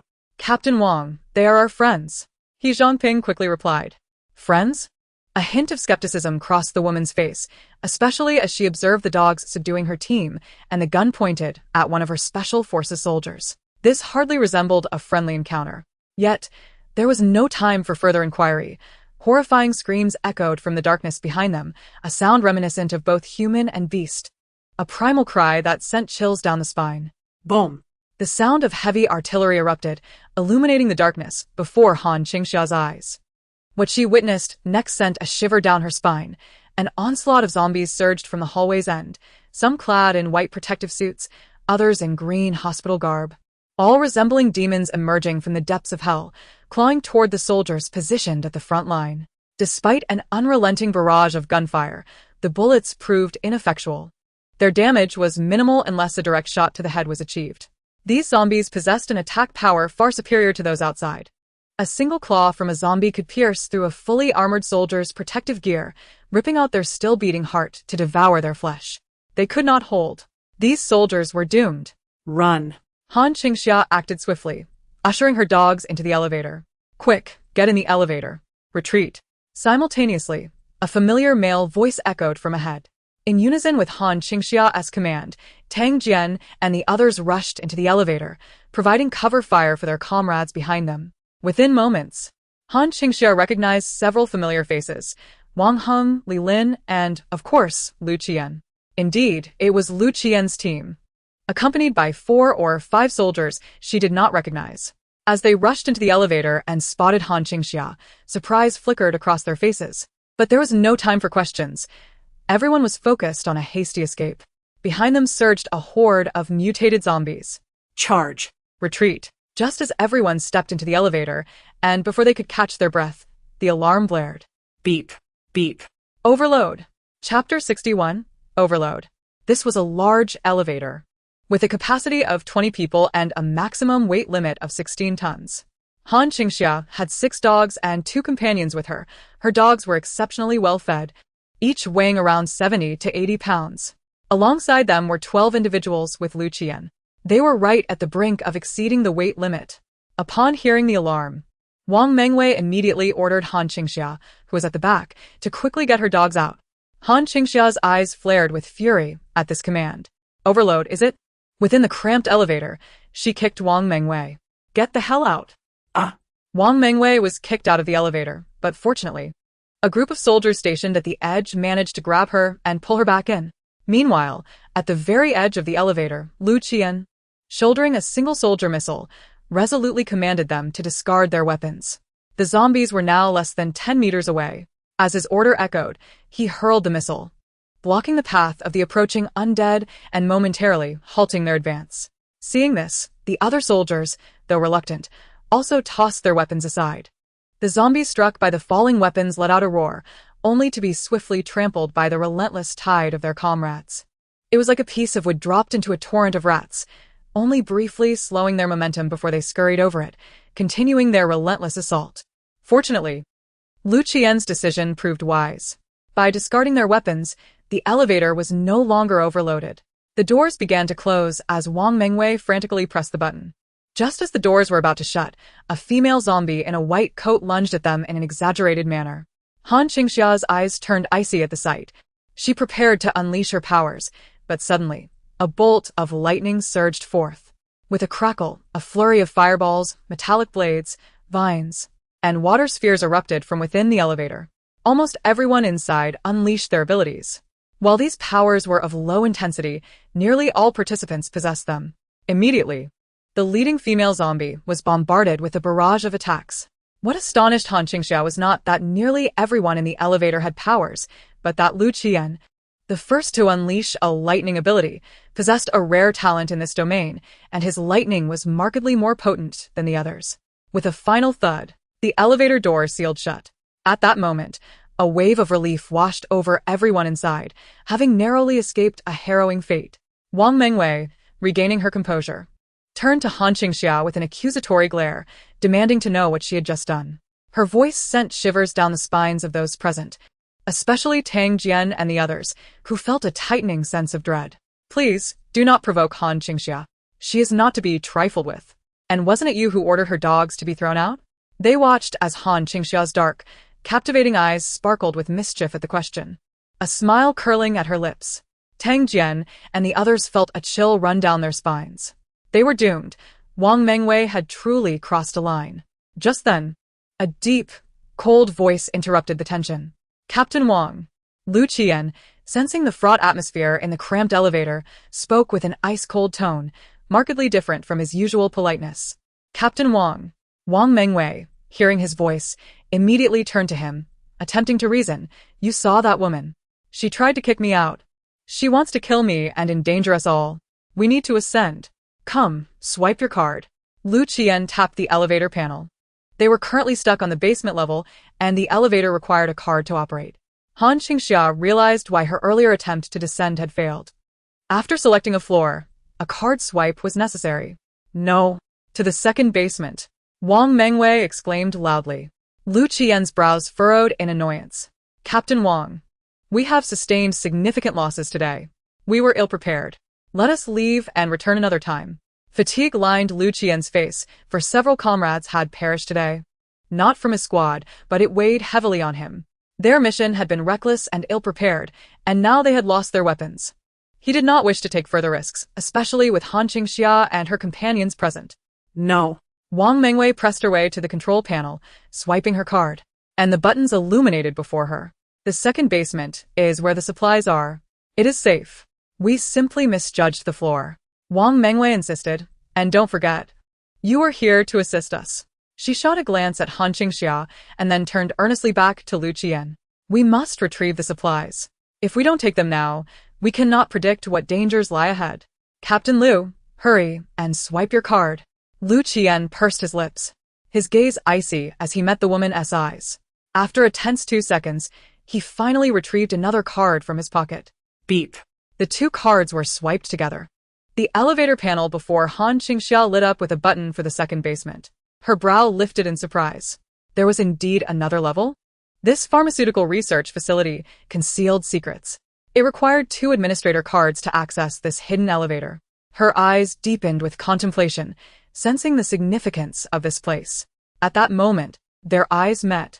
Standing at the front, Lu Qian spoke to her. We will take you up once we finish our business. Han Qingxia locked eyes with him. But if you encounter danger, how will we ascend? You will accompany us to the end.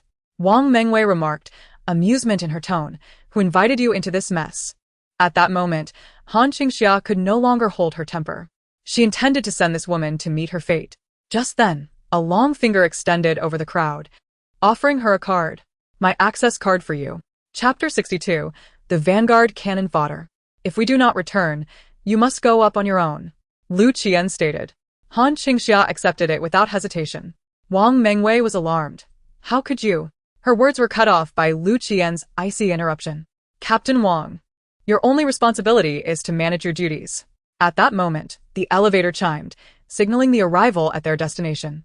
Wang Mengwei could only relent, feeling as if she had swallowed a fly, glaring at Han Qingxia.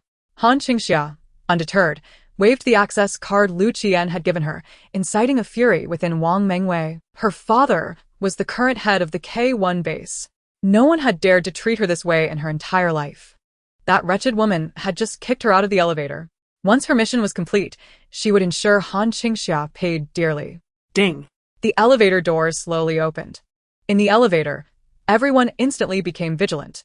At the outermost edge, Lu Qian and his companions immediately adopted defensive stances, their palms brimming with supernatural powers, ready to strike at the slightest hint of danger.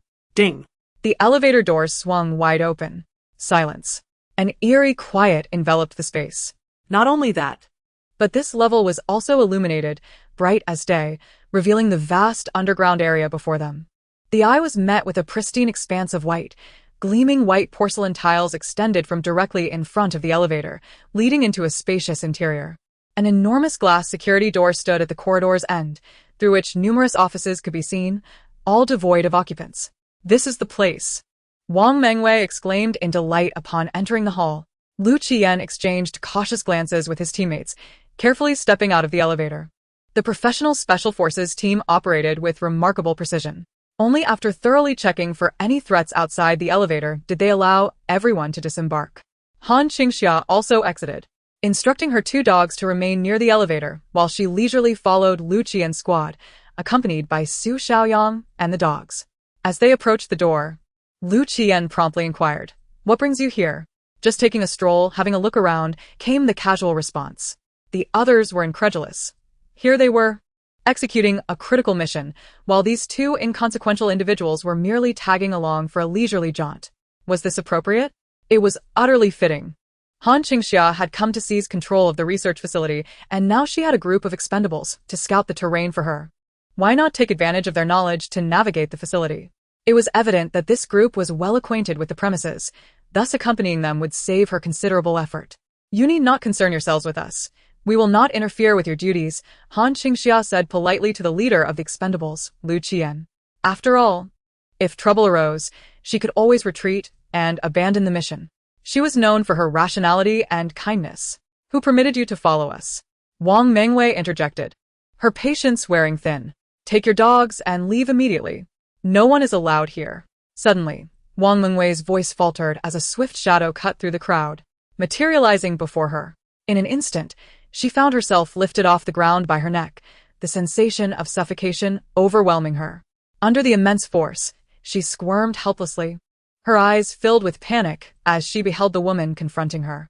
Han Qingxia was a woman of reason, though she predominantly communicated through her fists, especially in this post-apocalyptic world where words were superfluous. Simultaneously, the special forces, taken aback for a second, swiftly drew their weapons, channeling their abilities and aiming at Han Qingxia. Su Xiaoyang and the dogs reacted immediately, rushing to protect her. Tension filled the air as the 2 factions faced off. Tang Jian and the others remained motionless, bewildered by the sudden turn of events, unsure of whom to support. "Stand down," Lu Qian commanded, his gaze shifting from Han Qingxia to the now struggling Wang Mengwei. "Release her. I permit you to accompany us." Han Qingxia contemplated for a moment. Bang! Wang Mengwei was flung to the ground. "Captain Wang, Wang team." Her companions rushed to her side. Gasping for air, Wang Mengwei coughed violently, her vision still clouded, her heart racing as if it would leap from her throat. She could hear the rush of blood coursing through her veins, yet she trembled uncontrollably, cold sweat beading on her skin. A clear 5-fingered mark adorned her pale neck. After a minute of rest, she regained her senses, shaking as she realized she had narrowly escaped death. That woman had truly intended to kill her. "Are you all right?" Lu Qian's voice broke through her haze. Instantly, fury surged within her, and she contemplated ordering him to eliminate Han Qingxia. However, upon seeing the serene smile of the striking woman before her, her body trembled uncontrollably. Fear gripped her heart. I'm fine," she stammered, her voice quaking. Anyone who had nearly been choked to death would inevitably harbor fear. She promptly subdued her anger. "If all is well, we shall proceed," Lu Qian replied coldly, devoid of any sympathy or intent to seek justice for her. Wang Mengwei took a moment to compose herself before quietly falling in line beside him, abandoning any thought of commanding him. Tang Jian and the others, recognizing the transformation in Wang Mengwei, exchanged glances, collectively sighing in resignation. It seemed yet another individual had fallen victim to Han Qingxia's formidable presence. It was clear that provoking her was unwise. She was no soft target, but rather an unyielding force of chaos. Observing the now compliant Wang Mengwei, Han Qingxia felt a surge of satisfaction. This arrangement was ideal. Should anyone step out of line, she would not hesitate to assert her authority. Han Qingxia was not known for her patience. Locking eyes with Lu Qian, she nodded, and he motioned for their departure. Chapter 63. In this day and age, who can savor a chicken egg? All right. Han Qingxia was in high spirits. She led her team and their dogs, following behind the group. Ding! Wang Mengwei swiped her card, and the previously closed door swung open. Han Qingxia finally beheld the interior. To her astonishment, the underground second floor was far more expansive than she had anticipated. Before her lay a grand hall, flanked by office areas on either side.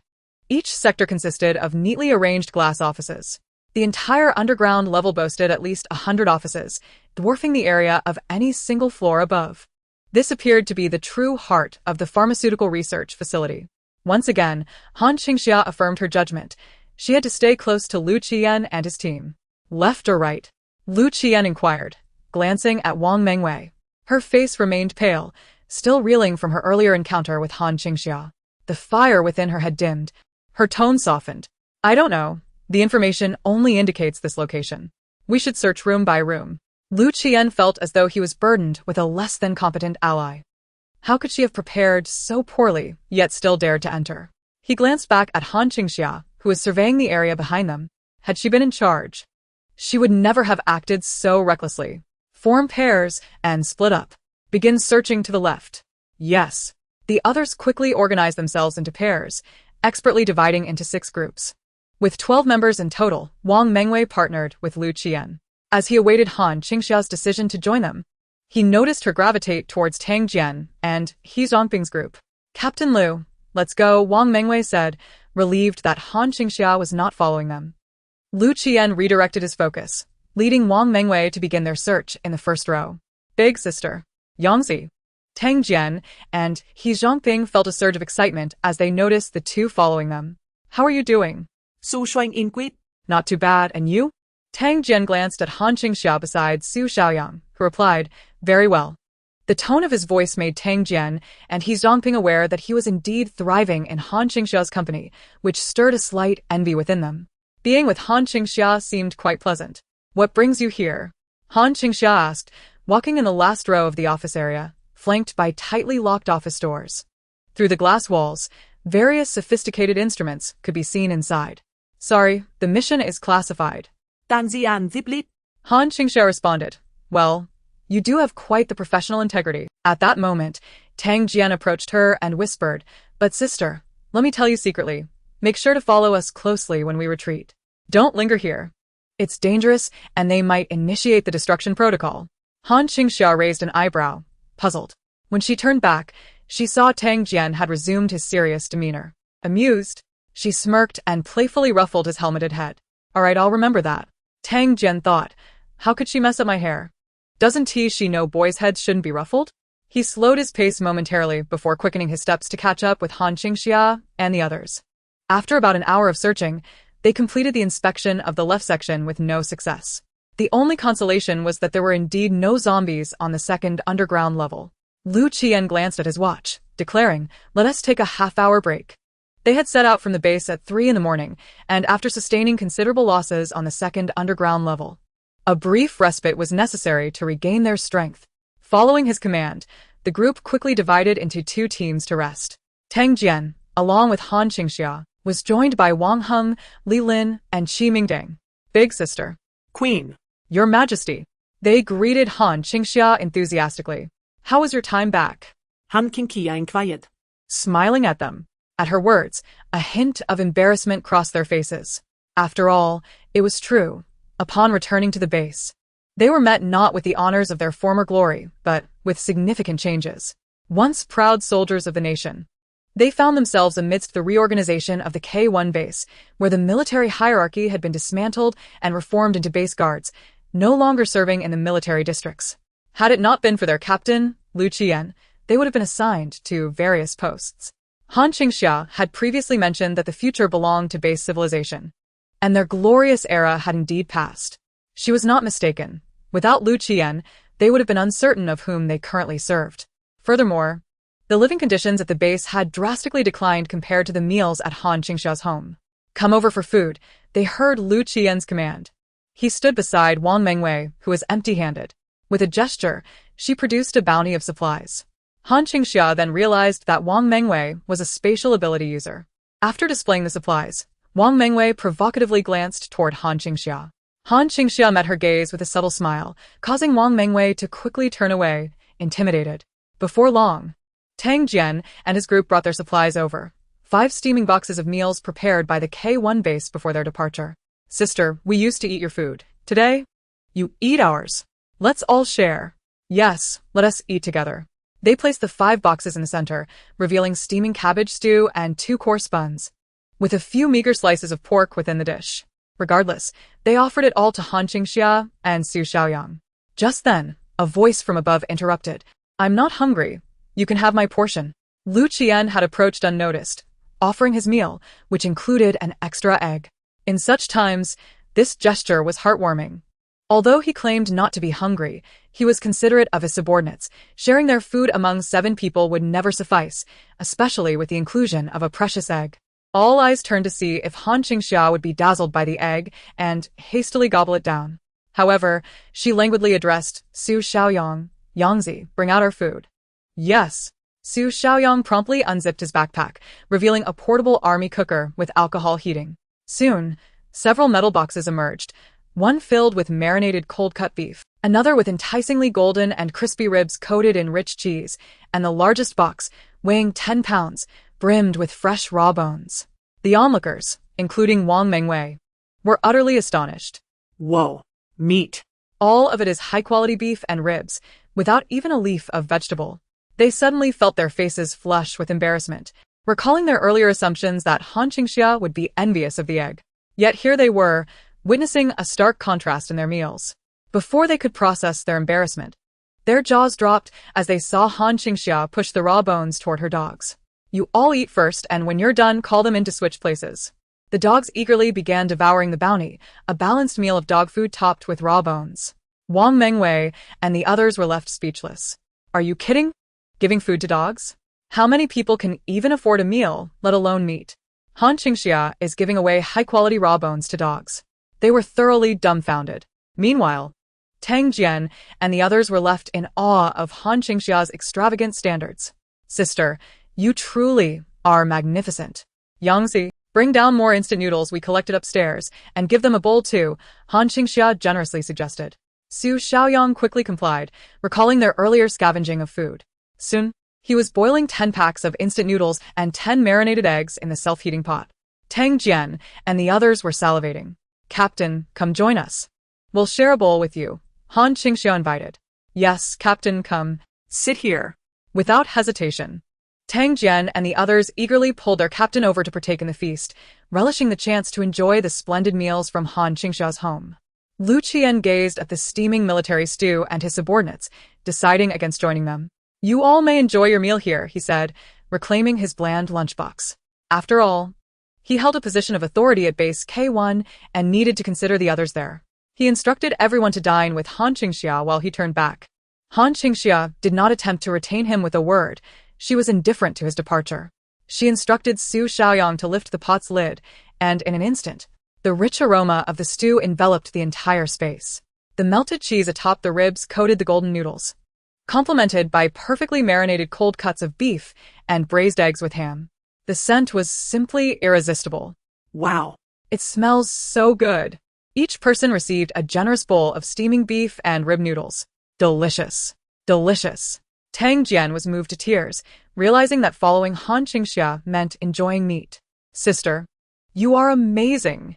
The soldiers near Wang Mengwei, upon catching the wafting fragrance and the sounds of slurping noodles, glanced at their own bland steamed buns and boiled cabbage with meat, feeling a pang of envy as their meals paled in comparison. How could their neighbors feast so lavishly? They longed to join in. Wang Mengwei, however, wore a twisted expression, glaring at Han Qingxia, her teeth gritted in frustration. "This is unfair. How can that wretched girl eat so well while I have to endure this?" She turned her gaze to Lu Qian and suddenly thought, "Captain Lu, since your people refuse to eat our base's food, bring it back. We cannot waste supplies." Lu Qian shot her a cold glance. "Captain Wang, the rations are allocated per person. Whether they eat or not is their choice. If your people abstain, those rations remain theirs to manage." Wang Mengwei seethed with anger at his response. That damned Lu Qian. If it weren't for his grandfather's influence in the northern military region, I would have put him in his place. She took a big bite of her coarse bun, but after a few mouthfuls, she lost her appetite, even ignoring the meat she had secretly added to her lunchbox. In the face of Han Qingxia's lavish feast, could she still call this a meal? Who was that woman? Han Qingxia asked, observing the scene while enjoying her meal. Tang Jian and the others, savoring their food, quickly gathered around her. "That's Wang Mengwei. Her father was a high-ranking official before the apocalypse, and now she manages base K1, Tang Jian whispered. Is she a space-type ability user? Han Qingxia inquired further. The others nodded. It was no secret, especially since Wang Mengwei often boasted about being the only space-type ability user at base K1. Her father's position was secured largely due to her abilities. Then why didn't she help when we were overloaded? Han Qingxia continued.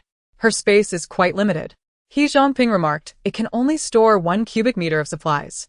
Understanding dawned on Han Qingxia. Space-type ability users were rare and notoriously difficult to upgrade. Yet they were invaluable as mobile warehouses. So, bringing along Wang Mengwei, who seemed inconsequential but was essentially a mobile storage unit, made sense. Are you here looking for something? Han Qingxia smiled at them. How did you know? Tang Jian blurted out, instantly regretting his words. Han Qingxia was exceptionally sharp. With a grin that revealed her confidence, Han Qingxia ruffled Tang Jian's hair. Come on, tell your sister what you're searching for, and I'll give you some meat. Tang Jian shook his head vigorously. At that moment, the others remained tight-lipped, adhering to the soldier's code of conduct. Even while enjoying Han Qingxia's food, they could not betray their secrets. Fine, if you won't share. I'll find out anyway, Han Qingxia said, dropping the subject. Their reluctance to divulge information amused her. If they were willing to keep their secrets for a few bites of her food, then their trustworthiness was questionable. As they continued to eat Han Qingxia's meal, a sense of indebtedness grew within them. They felt they owed her a great favor for her kindness and decided that they would repay her in the future. Their admiration for her sword, akin to the loyalty Guan Yu felt for Cao Cao. Within half an hour, they had devoured Han Qingxia's hot pot, leaving no trace behind. Meanwhile, Lu Qian issued a command. Return, I approve. The break is over. Everyone gather. The group quickly tidied up their area. They placed their uneaten lunchboxes aside, with Tang Jian and the others considering offering theirs to Han Qingxia, but ultimately deciding against it, knowing she likely preferred her lavish meals. We'll save it for our captain instead, they thought, given the current scarcity of supplies. They resumed their search, pairing off as they scoured the right side. Lu Qian glanced at his watch. It was already 1 p.m., and they hoped to finish and leave before 5 p.m. As he spoke, everyone dispersed to commence their task. Han Qingxia fell back in line with Tang Jian and He Zhongping. Han Qingxia surmised the purpose of Lu Qian's mission. This pharmaceutical research facility likely contained vital supplies, prompting the involvement of both Lu Qian and Wang Mengwei, the space-type ability user. However, what could be so significant here? Was the zombie king from her previous life linked to this place? Suddenly, a loud crash startled Han Qingxia. A zombie in a green patient gown lunged at her, colliding with the glass wall of the office beside her. Blood splattered against the transparent surface. The creature opened its gaping maw, crimson teeth gnashing against the glass. Its face contorted in a frenzy, leaving streaks of blood on the once clean barrier. Crack. Crack. Instantly, everyone around Han Qingxia fell into a defensive stance. Tang Jian and He Zhongping promptly drew their pistols. With their heavy weapons discarded, they were left with only light arms. The commotion drew the attention of nearby teams. What's happening? Captain, there's a zombie here. Tang Jian et Golim. Immediately, Lu Qian and the others rushed over. Wang Mengwei, observing the zombies in the offices, asserted, It's here. Are you sure? Lu Qian asked. This is a laboratory. It must be in this row. I can't confirm which room, but you should search here. Wang Mengwei replied. Lu Qian felt exasperated by her ineptitude. He waved his hand, signaling everyone to commence their search in that row. Following behind, Han Qingxia noticed the stark contrast between this row of offices and the previous one. Instead of intricate machinery, the rooms resembled hospital wards, each containing beds. As she walked through, the sounds of zombies pounding against the doors echoed from both sides.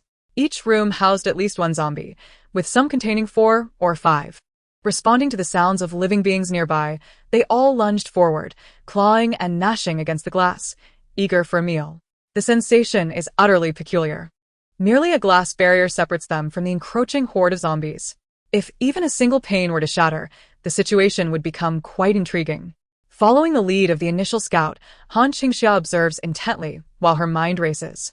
She first notes that the zombies within are all intact, lacking any bite marks, indicating that they are not the result of infection but rather self-mutated beings. Yet the question arises, why are there so many mutated zombies confined here? Could it be that research on these entities commenced prior to the outbreak of the zombie virus? Han Qingxia doubts that the origin of the virus could stem from this modest research facility, for she knows that the zombie virus erupted globally in unison. If it had originated from such a small institute, the outbreak would have manifested as a source-driven expansion, beginning in City A and radiating outward, rather than the simultaneous global devastation witnessed. However, this does not preclude the possibility that the government had detected and studied the virus prior to its outbreak, especially given that there was a prolonged period of influenza before the advent of the zombie virus, which remains untraceable even after a decade. One thing is certain. This pharmaceutical research institute is far from ordinary. Lu Qian, hailing from the illustrious K1 base of her previous life, well known for its evolution serum, has come here in search of something. There seems to be a connection between the two. As Han Qingxia contemplates deeply, an unexpected voice interrupts her train of thought. Found it. This is the one. Wang Mengwei confidently strides to the front, revealing a fully enclosed metal door. It resembles a radiation chamber from her past life. Wang Mengwei produces her card, swiping it to reveal a series of codes. With her companions standing guard, she meticulously inputs the digits, only to be met with a prompt indicating the necessity for an administrator card. Please swipe the secondary administrator identification card. At this moment, all eyes turn to Han Qingxia. Miss Han, could you kindly lend me your card? Lu Qian inquires. Han Qingxia saunters over leisurely. Is this a request? Wang Mengwei bristles at the implication, exclaiming, What do you mean request? That's our card. She opens her mouth to retort, but is met with Han Qingxia's serene smile, prompting her to reconsider. My neck hurts, she mutters, glaring at Lu Qian and leaving the mess for him to handle. Lu Qian, equally exasperated, implores Miss Han, please cooperate. If you wish for my cooperation, a condition must be met. Han Qingxia replies unhurriedly, holding the access card. I wish to accompany you inside. No way. If that's the case, I shall take my leave. Xiaoyang. We're departing. Han Qingxia turns on her heel and walks away, embodying a rogue without a hint of remorse for holding on to someone else's card. Lu Qian watches her retreating figure, utterly impressed, muttering a single phrase, return, and I shall agree. With a decisive beep, the transaction is completed and Han Qingxia re-enters, swiping her card as the great door slowly creaks open. She stands firmly behind Lu Qian, her focus unwavering as they gaze into the room. It is devoid of light, a pitch-black void. The corridor's illumination barely penetrates the entrance, revealing a small waiting area crafted entirely of steel. At its center lies a massive glass panel, obscured by shadows, suggesting a vast, concealed expanse within. Silence reigns, yet Han Qingxia senses an inexplicable pressure in this dark chamber, as if some unknown entity lurks within. As a psychic, she possesses a unique ability, allowing her to sense the presence of zombies and other psychics only when utterly focused, alongside an acute premonition of danger. Accompanying the group down to the second underground level, even traversing corridors previously teeming with zombies fails to instill a sense of peril. However, upon the opening of the door before her, her heart races. An intense feeling of oppression washes over her. She attempts to penetrate her mental energy into the room, but finds it nearly impossible to breach the radiation-proof barriers. At her current level, her psychic force cannot infiltrate at all. The only thing she can perceive is an overwhelming sense of danger. Han Qingxia halts at the threshold, hesitating. Wang Mengwei notices her reluctance. Weren't you eager to enter? A gentleman does not stand before a precarious wall. I have no desire to proceed, she retorts, eliciting a derisive scoff from Wang Mengwei. Uffed. A gentleman? You're just a coward. Undeterred, Wang Mengwei strides forward. Captain Liu, let us move. However, Lu Qian pauses, casting a glance back at Han Qingxia. Do you sense danger within? Han Qingxia meets his gaze with a cryptic smile, extending her hand, 100 crystal cores. And I shall provide you with a crucial hint. Lu Qian studies her eyes for a full 10 seconds before feeling as though he has lost his mind, retrieving a bag of crystal cores from his pocket. I only possess 78. Han Qingxia snatches them from him. Very well, whatever you have will suffice. I'll offer you a discount to prevent waste should you perish inside. Thank you, Lu Qian replies. What lies within? I cannot say, only that it is exceedingly dangerous. So, 78 crystal cores bought him nothing? At this moment, Wang Mengwei's voice rings out from within. Captain Liu, what are you dawdling for? There's no way it's dangerous anymore. Hurry and assist me. With no further words, Lu Qian raises his weapon and steps inside. As he brushes past her, Han Qingxia earnestly warns, remember, it is extremely perilous within. Lu Qian gives her a long, measured look before entering without anyone else. This is the core zone of their mission, and no one is permitted entry. Once he crosses the threshold, Han Qingxia swiftly retrieves her access card. Yangzi, first ensure the dogs and supplies are loaded into the vehicle and park it at the entrance. Understood. Su Xiaoyang glances anxiously at the interior before leading the dogs upstairs. As soon as he departs, Tang Jian and the others encircle Han Qingxia. Sister, is there truly something dangerous inside? What's in there? Just then, the lights within the isolation chamber flicker to life, revealing the scene beyond the observation glass. Instantly, everyone is struck dumb with shock. For they behold a mass of dismembered corpses, strewn haphazardly within. Many bodies are incomplete, some are merely leg bones, others have been eviscerated, and some possess gaping wounds where their heads have been partially devoured. The room is a gruesome tableau, stained with darkened blood, resembling a horrific crime scene from a horror film. What leaves them most astounded is the sight of a small child within. Look. Danzian Edgar Lim. Pointing to a corner where a child clutches the corpse of a woman. The child appears no more than 5 or 6 years old, nestling against the lifeless body as if it were her mother, seeking comfort. However, as the child turns her head, their breath catches in their throats. This is not the visage of a cherubic child. It resembles a ghastly specter from a horror film. Her face is dark and mottled, her once innocent eyes now hollow and terrifyingly gray. Dressed in a blood-soaked white dress, she clutches a doll tightly. Perceiving the presence of people beyond the glass, the zombie child tilts her head curiously. As she opens her mouth, a stream of dark blood spills forth, and a piece of rotting tissue falls from her lips. She had just been gnawing on a corpse. Before Tang Jian and the others could recover from the shock of witnessing a zombie child, a chilling sight emerged before them. They saw 1, 2, 3, 12, 13 zombies crawling out from among the mangled bodies. All of them were staring intently at the group. Han Qingxia's gaze deepened as she beheld the child zombies, for she knew, contrary to common understanding, that these young fiends were far more formidable than their adult counterparts. The mutated child zombies retained their bodily agility and suppleness. These juvenile zombies were even more ferocious, possessing significant attacking power. And their degree of mutation exceeded that of ordinary zombies, often enhancing their strength and speed. Thud. Thud. Thud. The little zombies in the isolation room sensed the presence of the living and excitedly hurled themselves against the glass wall. Each impact left spiderweb-like cracks in the seemingly more robust glass, unlike that of other rooms. At that moment, a piercing scream erupted from the isolation chamber, Wang Mengwei's shriek. The small zombies, hearing the sound, charged towards the isolation room. Shortly after, gunfire echoed. Tang Jian and the others, witnessing this, recklessly rushed inside. Suddenly, a thought struck Han Qingxia.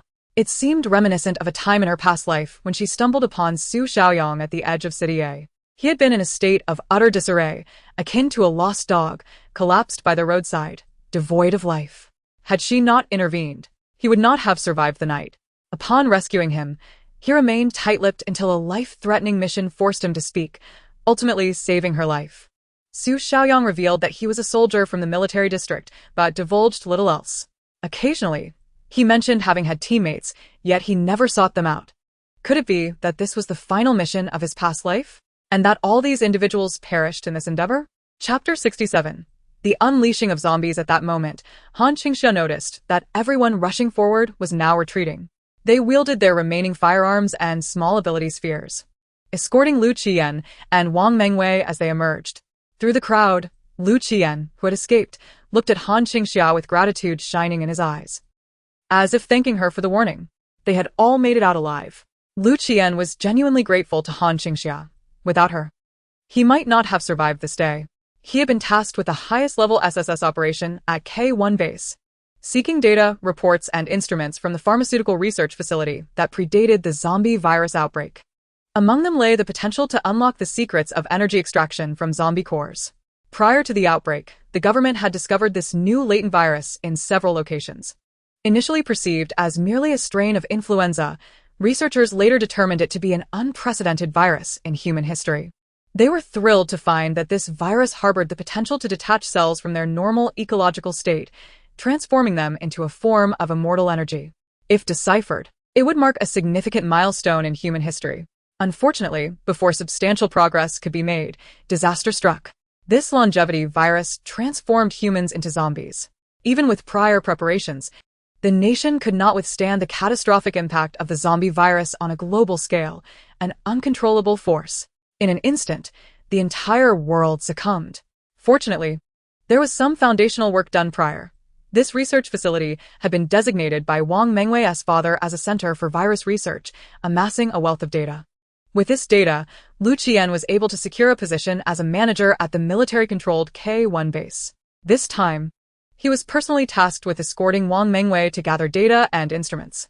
However, who could have predicted that Wang Mengwei would turn out to be such a liability? The information she possessed was entirely inaccurate. She claimed that all personnel and zombies within the research facility had been cleared, but in reality, the first basement level was filled with infected staff. Even as they descended to the second basement, she remained adamant that there were no zombies, extremely safe. Yet, she led everyone into a perilous situation, endangering everyone.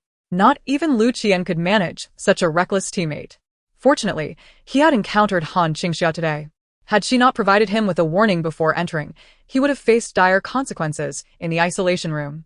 He had exercised utmost caution and vigilance while searching for the necessary items with Wang Mengwei, only for this liability to enter and turn on the lights. Discovering zombies and screaming, she nearly forgot to utilize her spatial abilities. Thankfully, Lu Qian was exceptionally skilled and, with Han Qingxia's reminder, maintained a high level of special forces prowess, swiftly eliminating several child zombies and buying Wang Mengwei time to retrieve the items and escape. The moment he stepped out of the isolation room, he knew it was all thanks to Han Qingxia. He had no idea how she had foreseen the multitude of zombies within, but without her, he truly might have perished that day. His gaze towards her transformed entirely. Quick! Retreat! Lu Qian urged. Han Qingxia, observing those who had escaped, exhaled a breath she had been holding. Damn it! We made it out! Bang! Bang! Bang! Boom!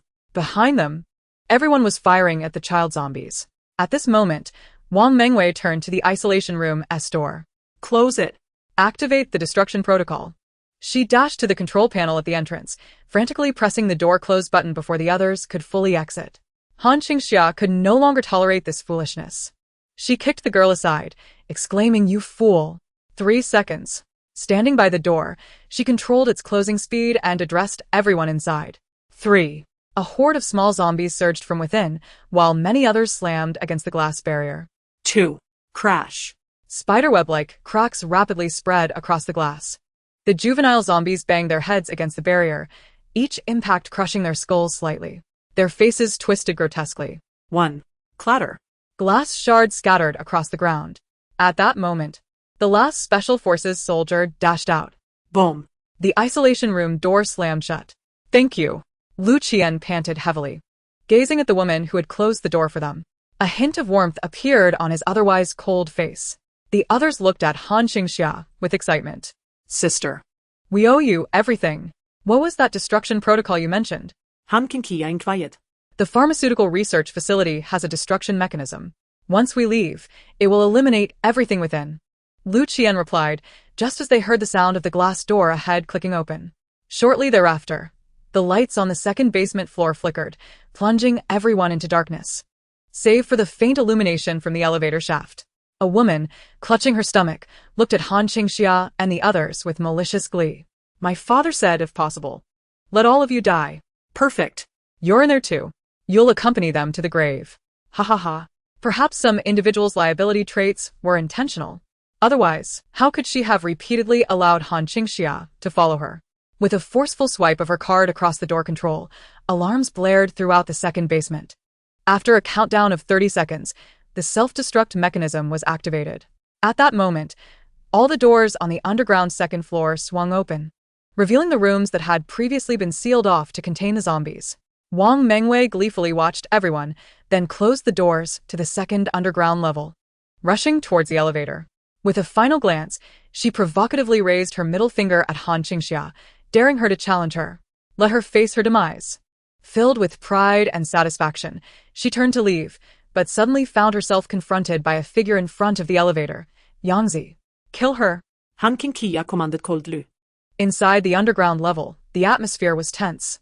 Above their heads, red lights flashed ominously, accompanied by a countdown alarm. Below, the zombies, freed from the confines of the locked office, clawed and howled like a frenzy of demons, surging towards a group of living prey at the back. The zombies were unleashed. Chapter 68. Life and Death at High-Speed Countdown. 29 seconds. Under the red warning lights, the closest zombie, clad in a blue hospital gown, lunged forward with its gaping maw. Bang!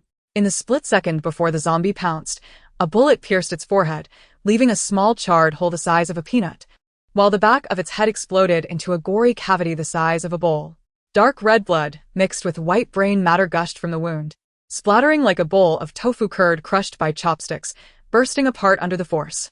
In an instant, a gruesome hole appeared at the back of the zombie's head, its brain matter, blood vessels, scalp, and skull all in a chaotic mass. A headshot. The zombie collapsed lifelessly after being shot squarely in the head as Lu Qian shouted, "Make a break for it." With his command, all the Special Forces soldiers charged forward at full speed.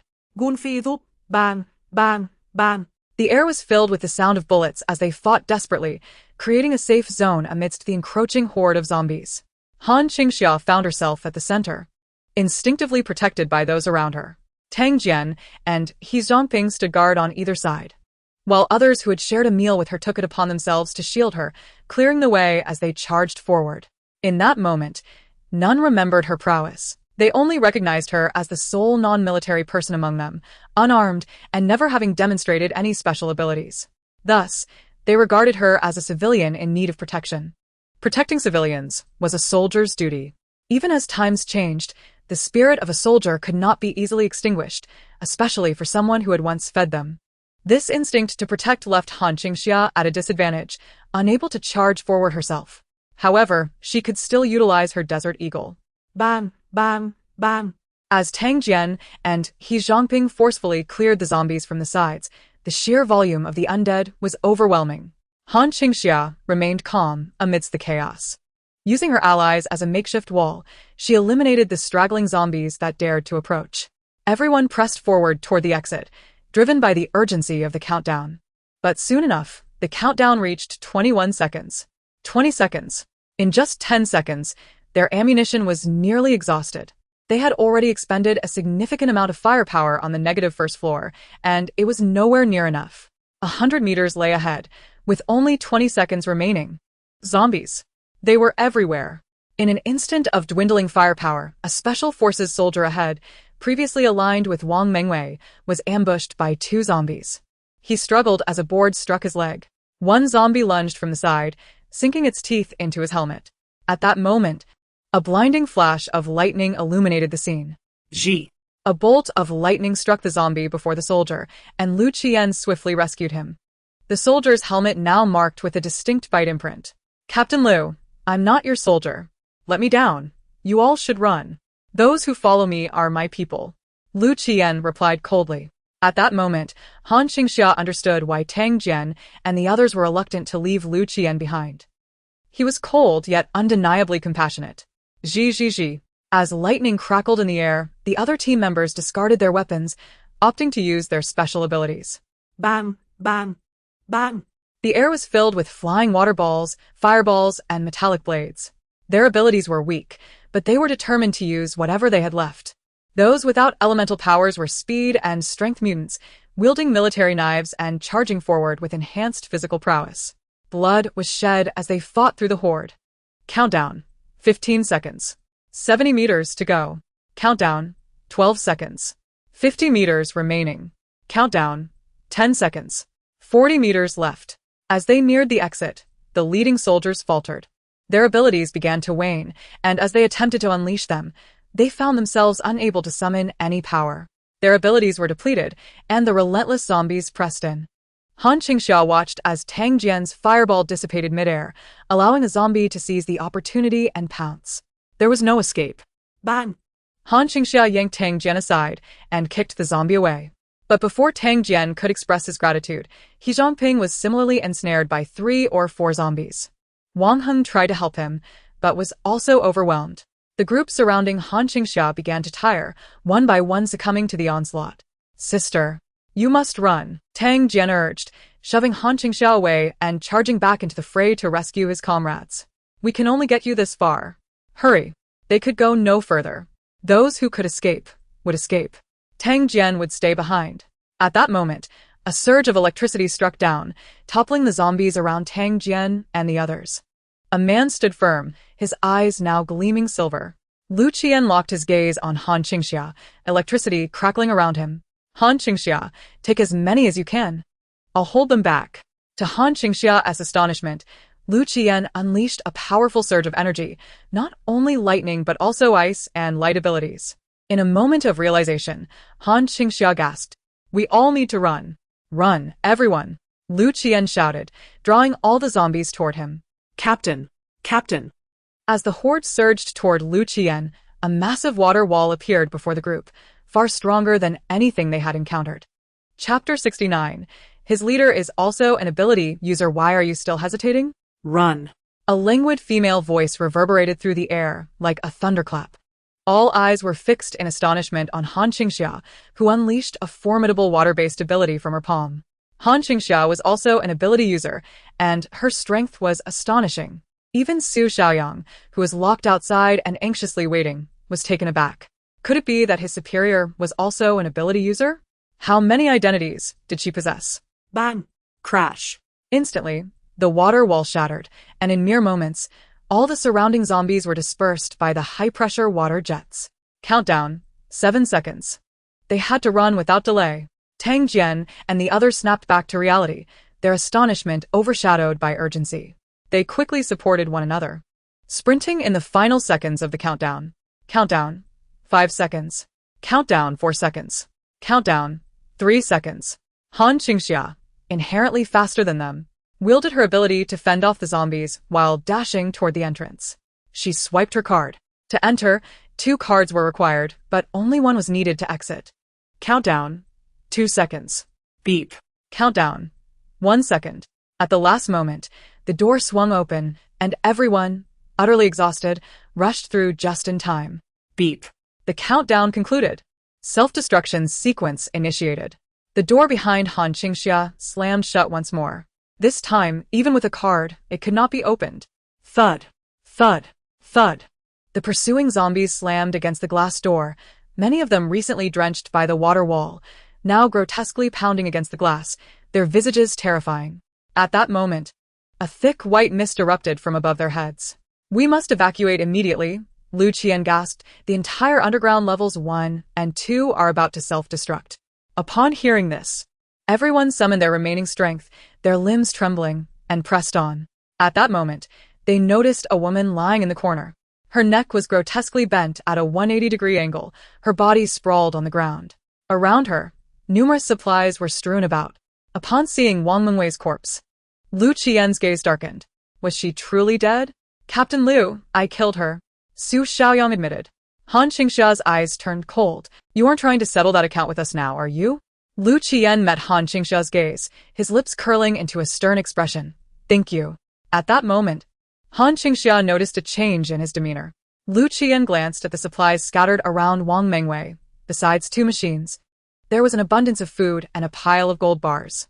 There were at least 1 or 200 gold bars weighing 500 grams each. Most conspicuous were the bags of rice and flour. Just the 100-pound bags of rice numbered over 100, along with a disheveled collection of items that looked quite valuable. These supplies must have amounted to over 2 or 3 cubic meters. Wang Mengwei had claimed to possess only 1 cubic meter. She had undoubtedly deceived them, hiding her family's most valuable possessions and food, while leaving just enough space for her lies. The more Lu Qian observed, the more a fierce urge for vengeance flickered in his eyes. The Wang family truly deserved 1,000 cuts. "Everyone, let's load these up. We need to retreat," he commanded coldly. "Yes." Lu Qian did not bother with the rice, directing the group to lift the machines instead. They quickly moved to hoist the machines into the elevator. Afterward, the group entered one by one. At this moment, Han Qingxia displayed an unusual humility, allowing them to board before her. As she observed the elevator filled to capacity, she decided, "Never mind, I'll wait for the next elevator to avoid overloading. Yangzi, please help them carry the supplies up." "Understood." Upon hearing her words, Lu Qian regarded her with a composed gaze, while Han Qingxia smiled and swiped her card, waving goodbye to them as the elevator doors closed. Her demeanor was exceedingly amiable, an unmistakable display of a kind-hearted comrade. As the elevator doors shut and ascended, her smile widened. Today was destined to be a fruitful day. Time to gather supplies. While others lacked space, she did not. Han Qingxia gazed at the gold bars and food that erupted from Wang Mingwei's spatial ability, and with a wave of her hand, she collected them all. Some people were utterly useless while alive, yet in death, they proved to be quite beneficial.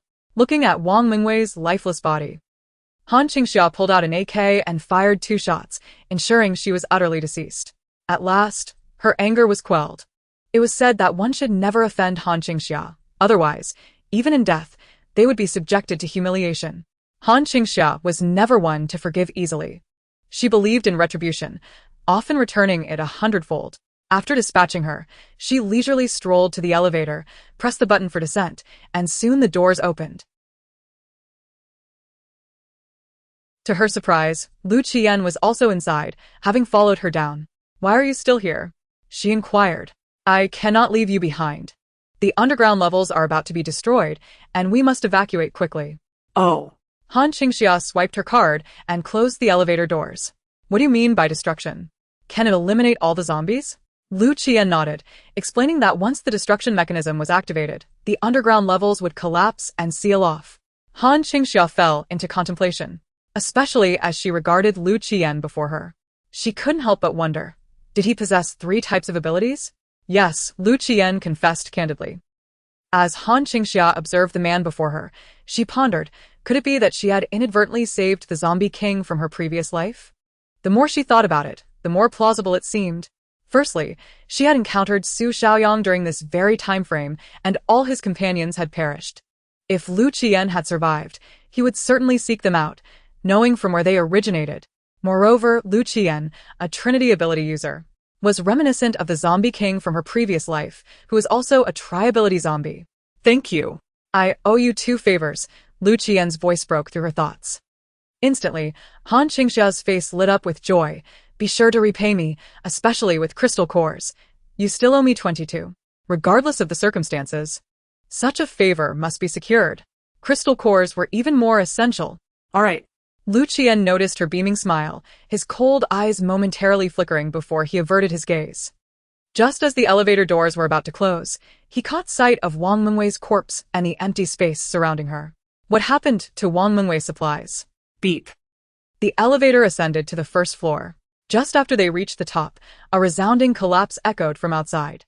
At that moment, a notification rang in Han Qingxia's mind. "Congratulations on completing the task of conquering the Joint Pharmaceutical Research Facility. Reward, Lord Super Electronic Butler." Han Qingxia. Some individuals may appear to sail smoothly through life, yet behind the scenes, they are exceptionally fortunate. Chapter 70. Electronic Butler Xia Big Sister. Big Sister. Queen. As soon as Han Qingxia emerged, Tang Jian and the others surrounded her, their eyes brimming with fervent admiration. Today, Han Qingxia had showcased her prowess, revealing her water-based ability and utterly astonishing them all. They could hardly fathom that she was also an ability user, let alone one of such formidable strength. While everyone else struggled to condense small fireballs or water spheres, she effortlessly conjured a massive wall of water with a mere wave of her hand. How could she be so powerful? It was beyond comprehension. Following today's events, they had come to a profound realization. Big Sister was indeed formidable. Han Dalao was truly exceptional. They were all but her younger brothers. "Are you all right?" Han Qingxia asked languidly. "All safe," though they were disheveled and their combat uniforms were tattered. Thankfully, none had been bitten by zombies. It was worth noting that they had lost several comrades on level -1. Yet not a single soul perished on the far more perilous level -2. The exhilaration of survival after calamity was palpable. As this thought crossed their minds, the fervor in the gazes directed at Han Qingxia intensified. Even the group led by Wang Mingwei regarded Han Qingxia with newfound reverence, their eyes reflecting immense awe. They pondered, no wonder the special forces were so familiar with her, so full of admiration. She was truly formidable, not an ordinary person. "By the way, sister, what brings you here?" Tang Jian inquired. "Indeed. Do you need our assistance?" "No, thank you." Han Qingxia scanned the crowd for Su Xiaoyang, calling out to him, Yangzi. We can set up our sign now. Certainly. Su Xiaoyang retrieved a sign from the vehicle, replacing the one at the entrance. The onlookers observed his familiar actions with astonishment. No way. Traversing mountains and rivers, braving dangers just to expand territory. They gazed in shock as Han Qingxia claimed yet another expanse of land, their minds filled with disbelief. She really was here to seize territory. Was this for real? The world of the elite was beyond their comprehension. Han Qingxia seemed to possess an inexplicable obsession with territorial expansion. They simply could not fathom the utility of claiming so much uninhabited and seemingly useless land, especially when zombies roamed freely, turning every place into a no-man's land. No one seemed inclined to contest her claim. At least, they had no intention of doing so. Neither they nor other factions harbored such ambitions. Yet, unbeknownst to them, the land she occupied would yield immense economic benefits and become the foundation of a powerful kingdom. Regardless of the circumstances, land remained the core of all development, particularly in the later stages of base development, as internal resources dwindled and the need for external expansion arose. They would soon realize that all available territories had already been claimed by Han Qingxia. Goodbye, sister. Farewell, big sister. Farewell, queen. After occupying this research facility, the sun began to set. Han Qingxia and her team, led by Lu Qian, parted ways to return to their respective bases. As they were leaving, Lu Qian paused the vehicle to ask Han Qingxia, "Do you have a satellite phone?" No. "What about a radio?" Yes. With the city plunged into darkness, the terrestrial signal stations were rendered useless. The only remaining communication waves were those from satellites above. However, satellite signals could not persist for long without human maintenance. Many had already fallen into disrepair. In her previous life, Han Qingxia had never used a satellite phone, but she had utilized a more rudimentary form of radio signal, the radio itself. Devices like radios and fax machines, capable of transmitting and receiving low-frequency signals, were the most primitive types of radios. In the later stages of base civilization, every base possessed a radio. Upon hearing Lu Qian, Han Qingxia understood his meaning. Of course, she had a radio. Her home was filled with electronic devices that could serve as radios.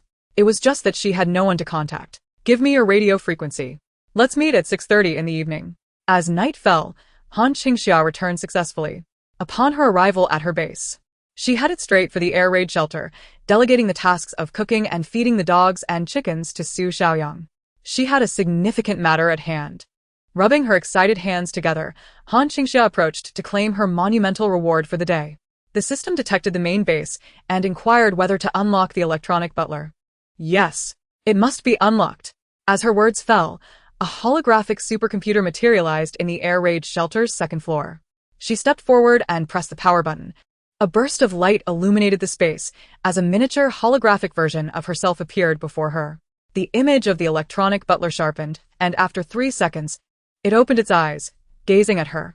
"Greetings, my dear master. Please grant me a name." Han Qingxia looked upon the electronic robot with satisfaction. "You shall be called Xiaoxia." "Yes, my dear master. Xiaoxia is at your service." Upon the cold, mechanical voice of Xiaoxia, a series of beeps echoed throughout the second floor, as if all devices were connecting to a network. "Master, I have connected to all electronic facilities within the base. I shall oversee and manage all operations for you at every moment." Han Qingxia was immensely pleased. Despite Xiaoxia being merely an incorporeal electronic manager, it would become the most powerful and foundational administrator of her base. All surveillance cameras would be its eyes. The comprehensive radar would serve as its sensory appendages throughout the base, and the reconnaissance drones would act as its executioners. Every device within the base would be an extension of Xiaoxia. Han Qingxia would no longer need to handle every trivial matter personally. For instance, if the radar detected an intruder, Xiaoxia would promptly dispatch a reconnaissance drone to the site without needing to report back to Han Qingxia repeatedly. It would autonomously drive off the intruder, and if that failed, it would initiate an attack. Moreover, should danger arise, the drones would adeptly retreat, ensuring they were not destroyed due to a lack of instructions from Han Qingxia. In essence, all offensive and defensive operations within Han Qingxia's base would possess a brain. This alleviated her concerns about leaving the base unattended. Xiaoxia would serve as her sentinel. Furthermore, it could manage the mundane affairs of the residents. Tasks such as point statistics, item exchanges, and production management, previously burdensome for Han Qingxia, could now be handled simply by installing a computer in the residential area, allowing Xiaoxia to manage them directly. There would be no need for Wang Yunduo, the little girl, to run back and forth delivering messages and items. And while humans require rest, machines do not. Even when Han Qingxia was resting, Xiaoxia would continue to manage the base around the clock. In other words, she had acquired the most comprehensive and efficient base steward, one that would never betray her. Excellent, Xiaoxia. From now on, oversee all matters of the base. Monitor the Qingxia base at all times. Yes, my dear master.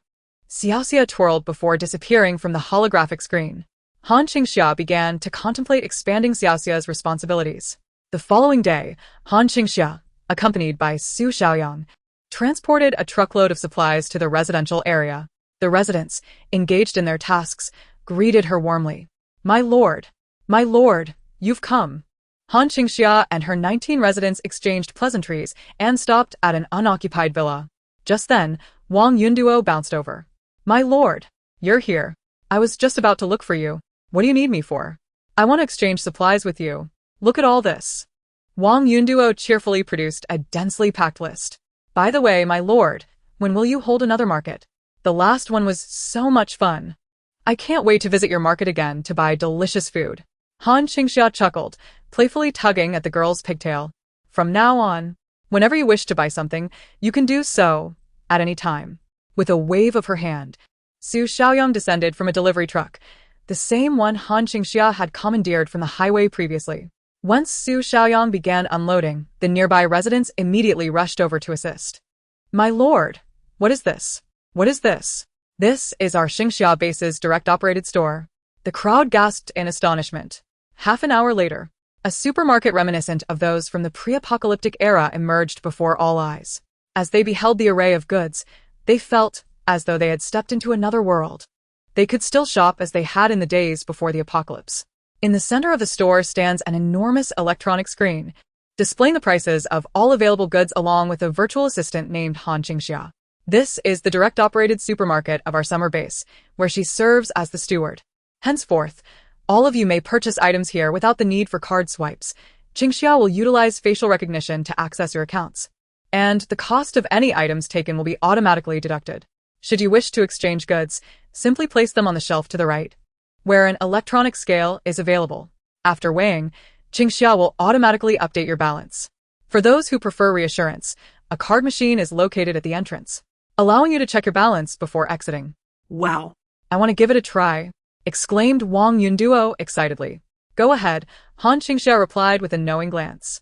Wang Yunduo dashed to the snack shelf, seized a lollipop, and eagerly unwrapped it right there in the store, delighting in her treat.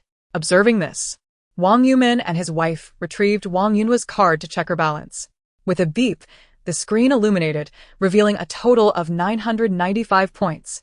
Previously, Wang Yunduo had accumulated 100 points as a subsidy for contributing to the family's efforts and for her employment. The lollipop had cost her merely 0.5 points, leaving her with 995 points remaining. Wang Yumin and his wife felt a mix of joy and concern. They were thrilled to see their daughter enjoying a treat that had been so commonplace before the apocalypse. In this era of chaos, where zombies lurked outside and many struggled to find enough food, the fact that their base could offer lollipops was a testament to its robust supply and security measures. Yet, they couldn't help but feel a pang of regret. Points were hard to come by, and every single point could be exchanged for a pound of rice. Their daughter had spent half a point on a single lollipop. How exorbitant. Clearly, they would need to monitor her spending to ensure she did not deplete her account. Lord, I wish to exchange for some supplies. Interjected Li Gang. I have harvested bean sprouts. Can they be traded? Sätta in Li, Han Qingxia nodded. Li Gang quickly returned with his 5 pounds of bean sprouts. After weighing them, the store promptly chimed, confirming 5 pounds of bean sprouts detected, redeemable for 25 points. Would you like to proceed? Redeem. Li Gang responded eagerly. The price of vegetables was half that of grains. After completing the transaction, he checked his account, and, indeed, 25 points had been added. The excitement in the crowd was palpable as they surged into the store, some purchasing goods, others exchanging points, and many merely wandering about. The shelves brimmed with essential supplies, rice, flour, oil, salt, sugar, daily necessities, tissues, and sanitary products, alongside a few nostalgic snacks from the pre-apocalyptic world, lollipops, cola, and small loaves of bread. A profound sense of satisfaction enveloped everyone as they felt a striking resemblance to life before the apocalypse. Their collective sentiment was that the summer base was improving day by day, visibly growing stronger. Han Qingxia's promise of a better life was indeed becoming a reality, fostering a heightened sense of belonging among the residents. At that moment, Han Qingxia received a notification in her mind. Base prosperity has increased by 100. Current prosperity level, 180. She was astonished that a modest, direct-operated store could yield such a significant boost in prosperity. Yet, upon reflection, it was clear. The exchange of goods was an essential need for the residents. Even in her previous life, amid scarcity, vibrant markets thrived, with people constantly exchanging supplies. An in-house store was unquestionably vital. Observing the bustling marketplace, Han Qingxia contemplated future developments, such as establishing agricultural and livestock operations, as well as various processing facilities, ensuring her base would grow robustly. With the direct-operated store successfully established, she returned to her shelter. The restocking and delivery of supplies would be autonomously managed by Qingxia. Alleviating Han Qingxia from any concerns, Qingxia would deploy drones to transport goods based on real-time inventory levels. As the drones flew to her warehouse to collect items, a fully automated system was realized. When supplies reached a certain threshold, Qingxia would notify Han Qingxia to determine if any adjustments to the inventory were necessary. She was the perfect assistant, solving a significant staffing issue for Han Qingxia and allowing her to focus on broader developments. Yangzi, accompany me to a certain location, she instructed. Chapter 72. The early bird catches the worm. This was a global outbreak of a zombie virus, drastically reducing the world's population by 99.9 and devastating human society. Regions with poor geography and dense populations were annihilated in vast swathes. The zombies transformed the world into isolated islands, with a handful of survivors banding together to form one base after another. However, even in unity, they faced numerous challenges: food shortages, scarce resources, relentless zombie attacks, and occasional human intrusions. In her previous life, Han Qingxia had struggled in a small base for 10 years, enduring 8 waves of zombie hordes that nearly led to her demise. The final onslaught resulted in the obliteration of her base. The most despairing aspect was not the threat of death, but the utter lack of escape. As her base fell, so did others throughout the eastern region. Only the formidable K1 base remained shaky, but it too could not last much longer. The relentless waves of zombies left humanity with only one question: how long could they survive? Rather than enduring the hardships to ultimately triumph, they faced a cataclysmic extinction, a civilization's obliteration, with no escape in sight. After reflecting on recent events, Han Qingxia suddenly realized that destiny could be altered. By rescuing the Lu Qian team, she had eliminated a significant future threat of a zombie king. Thus, at the onset of the apocalypse, she could achieve even more, especially with the current vulnerabilities being minimal and her own strength substantial. Now is the time to eradicate danger swiftly while quietly and rapidly advancing the development of the base. A stable output of food, a formidable defense system, and a stable population structure would empower her to withstand future dangers. Above all, her summer base must endure the impending cataclysm a decade hence. With the early days of the apocalypse providing a relatively calm atmosphere, Han Qingxia was determined to strengthen her capabilities and develop the base. Each day of improvement fortified her ability to counter disaster. With a clear objective, she set out with Su Xiaoyang to eliminate zombies, targeting the most threatening areas near her territory. They drove to a farming area on the outskirts, recalling that this locale had suffered from an animal plague 6 months into the apocalypse. While the zombie virus did not infect animals, the absence of human caretakers led to starvation and disease among livestock, ultimately resulting in widespread animal plagues. In her previous life, Han Qingxia had visited this area with her base to collect supplies, where they had encountered a scene of death. Decaying animal corpses littered the ground, flies swarming in grotesque clouds over the putrid remains of pigs, cattle, and sheep. White maggots writhed within the carcasses, exuding a foul stench. The sight of small animals was the most harrowing. Their fur decayed slowly, leaving their bodies to rot beneath, resembling tufts of moldy fur sprouting from the earth. The scene was beyond description, a mere glance eliciting goosebumps that could last for 6 months. What was even more alarming were the decaying corpses teeming with a plethora of animal bacteria and viruses. After Han Qingxia and her companions returned from the farm, a wave of animal plague swept through the base, exacerbating the already precarious situation of the small outpost. Later, it seemed that many other bases were affected, leading to the obliteration of several smaller establishments. The first step in Han Qingxia's grand plan was to utilize her past experiences to take control of this place. Relying on her memory, she arrived at the site, only to be met with the unexpected sound of gunfire as her vehicle drew near. A volley of bullets was fired towards the breeding facility ahead of her, where a small team of 7 or 8 individuals was launching an attack.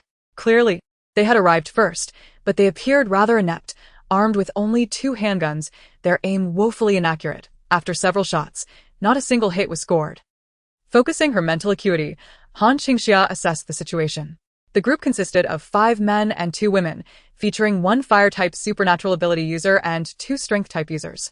The handguns were wielded by the strength users, while the remainder of the group was composed of ordinary individuals armed with sticks or machetes, all visibly anxious.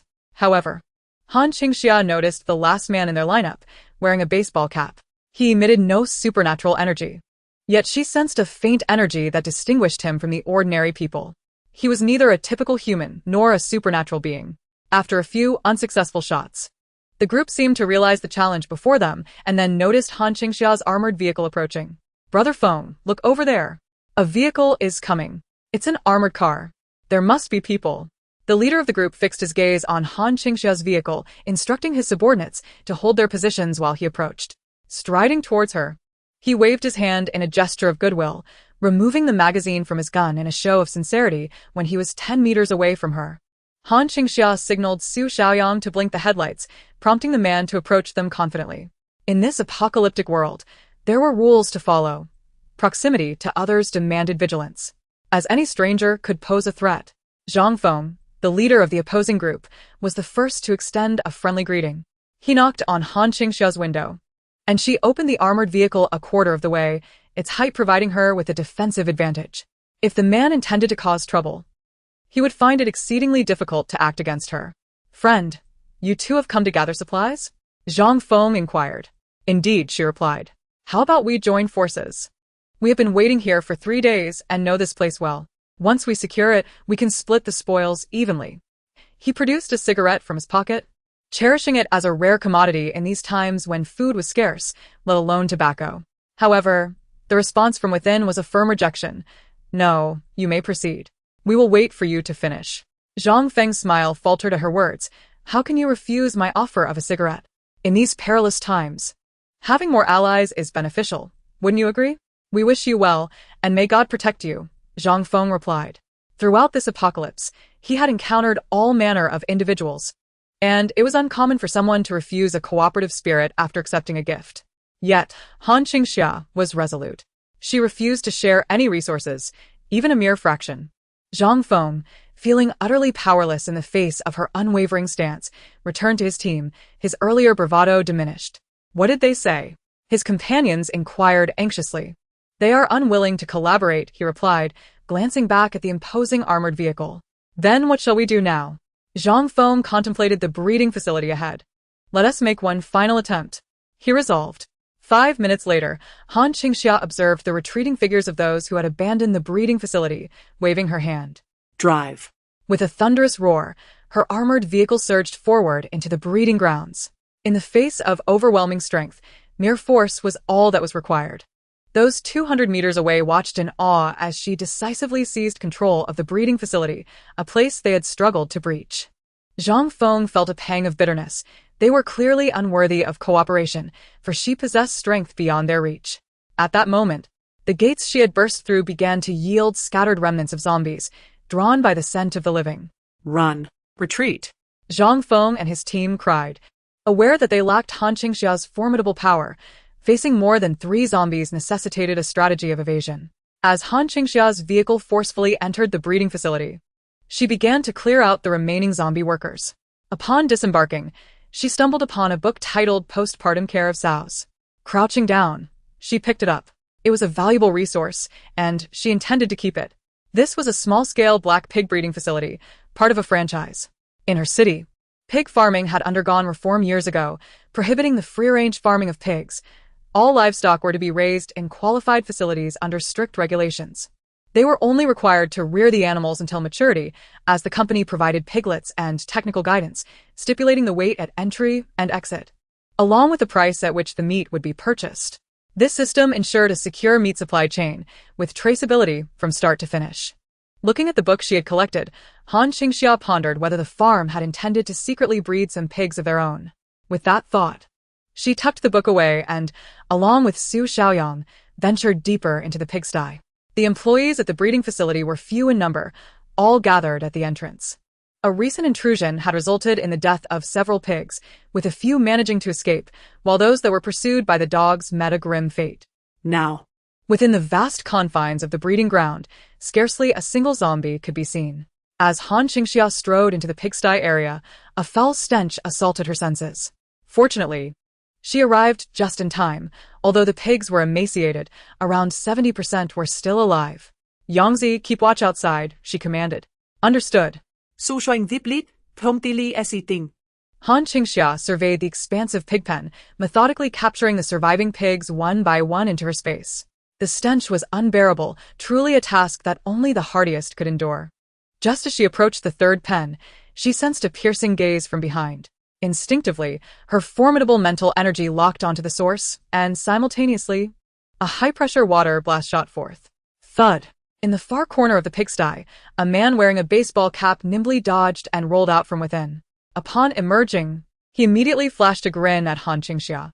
So, you are a space-type ability user. As Han Qingxia regarded the cap-wearing man, her brow furrowed deeper. She recognized him as Zhang Feng's follower. What struck her was that he possessed an aura that was neither entirely human nor a typical ability user. Who are you? Raising his hands in a placating gesture, the man replied, I mean no harm. I merely wish to ally with you. Ally with me? Indeed. I see great strength in you all, and I wish to join your ranks. You are the only ones worthy of my allegiance. What can you offer to gain my trust? Han Qingxia inquired.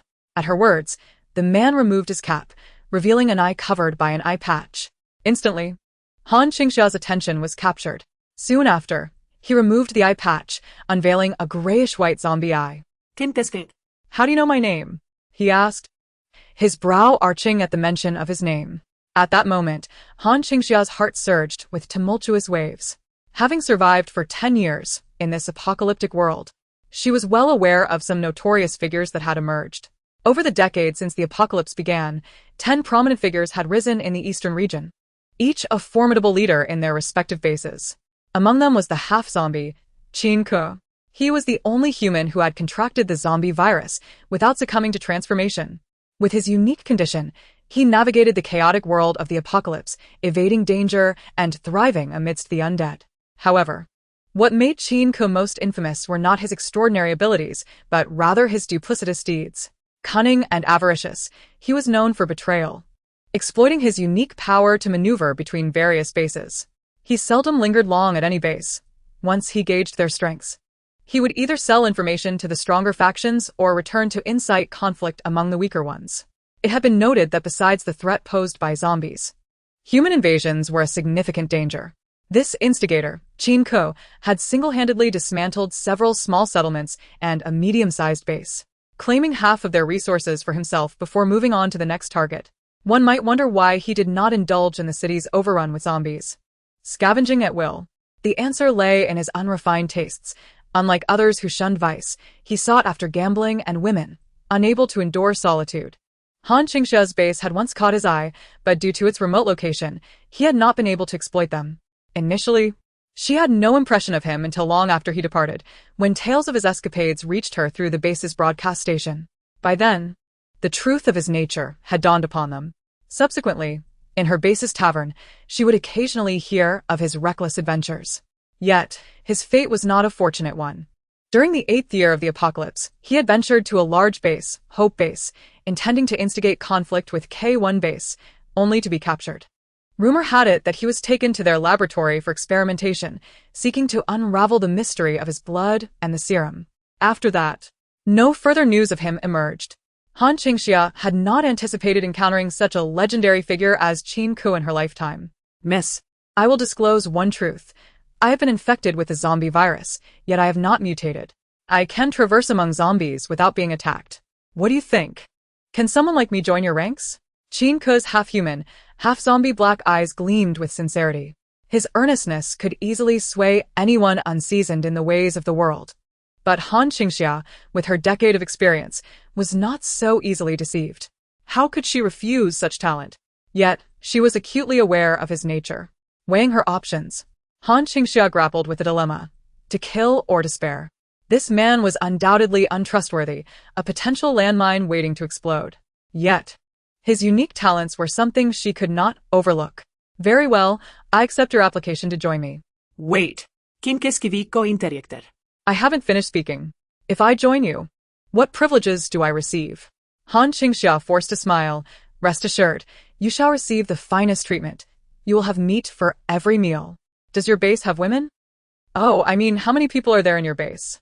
Just myself, Su Xiaoyang, and that one outside. Only the two of you? Qin Ke mused, stroking his chin. A glint flashed in his singular black eye before he grinned. He isn't your boyfriend, is he? Certainly not. Then I shall join you, he declared. Immediately, a voice resonated in Han Qingxia's mind. Detected base guard, pseudo 1. Reward points, 100. Base's new guard loyalty insufficient at 60. Special attributes cannot be unlocked. Han Qingxia was taken aback at the appearance of the pseudo notification. She opened his attribute panel in her mind. A stark line of white numbers appeared. Loyalty, 59. Initial loyalty, 19. System added 40 loyalty. Han Qingxia was flabbergasted. Initial loyalty was merely 19. Even with the system's addition of 40, it still fell short of the 60-point threshold. What a conundrum. The loyalty of Su Xiaoyang, who had joined her earlier, was already at a vibrant purple 100. When Su Xiaoyang joined, his loyalty began at 70, and with the system's addition, it surged past 100. Loyalty above 100 was categorized into 3 color levels: red for fiery loyalty, purple for unwavering allegiance, and gold for eternal singularity. Yet here stood this man, with a mere 59, not even close to unlocking his special attributes. Han Qingxia, exasperated, considered eliminating this inherently treacherous individual who seemed destined to betray her. Who would dare accept such a risk? Yet, the allure of his half-zombie physique was simply too valuable to relinquish. Qin Ke, what do you like? If you join us, as the captain, I will surely gift you something. Hurry up and boost your loyalty. I don't have much that I fancy, Qin Ke chuckled, gazing at Han Qingxia. The beautiful captain. If you truly wish to give me something, why not offer me your heart? The moment I laid eyes on you, I fell for you, sincerely. Bang! Han Qingxia, unable to endure any longer, kicked the man away. Get to work. Drive those live pigs out, or I'll dig out your heart to feed them. Qin Keskiviikko. Sprawled on the ground, watched Han Qingxia as she entered the next pig pen to gather the live pigs. His half-zombie, half-human eyes flashed with a peculiar glimmer, and a slow smile crept across his lips. Half an hour later, all the live pigs had been collected into Han Qingxia's space. The remaining dead pigs were to be dragged into a pit by Qin Ke. His body, partially zombified, seemed to have enhanced strength and speed, and he worked swiftly. The dead pigs were buried together, gasoline poured over them, and set ablaze. These pigs had been dead for some time, their bodies decaying and no longer fit for consumption, posing a threat of bacteria and viruses. To prevent future plagues, they were incinerated ahead of time. Throughout the process, Qin Ke remained silent, his eyes mischievously fixed on Han Qingxia. Chapter 75. Cunning as a fox sensing the fire within, Su Xiaoyang and the dogs outside began to call out. Woof woof. Woof woof. Boss. How are you in there? All is well. Han Qingxia cleared the pig pen and opened the door to find Su Xiaoyang anxiously awaiting her. Boss. Is something wrong? It's nothing. At this moment, his gaze fell upon the man following Han Qingxia, who wore a baseball cap and an eye patch. Who are you? Xiaoyang. This is my new subordinate, Qin Ke, Han Qingxia introduced him. Haha, hello brother, I'm Qin Ke, it's a pleasure to meet you, Qin Ke grinned, extending his hand to greet Su Xiaoyang. Su Xiaoyang felt a strong aversion to the aura this man exuded. Only one eye visible. It seemed warm, yet was filled with cunning, making one uncomfortable. Seeing Han Qingxia accept such a person, he furrowed his brow. Ignoring the outstretched hand, he turned to Han Qingxia. Boss, What about the pigs inside? Do you need me to take care of it? Before Han Qingxia could respond, Qin Ku interjected, no need. I'm a spatial ability user. I've already taken care of the pigs. Su Xiaoyang looked at Qin Ku in astonishment. You're a spatial ability user? Qin Ku crossed his arms and replied, that's right. With me in the team, you need not worry about supplies. He glanced at Han Qingxia. A grin on his face, revealing a hint of his sharp teeth. Seizing a moment when Su Xiaoyang wasn't looking, he leaned closer to Han Qingxia, saying jovially, beautiful captain, this will be our little secret. Han Qingxia regarded the astute man before her, a sly smile forming on her lips. Good. Had she not been aware of his true nature, his cleverness might have genuinely touched her. Just by observing the details, she recognized that she had kept Su Xiaoyang at bay to conceal her spatial abilities, and he had deftly stepped into cover for her. Such a crafty individual. No wonder he had once caused unrest in various small bases. Let us go.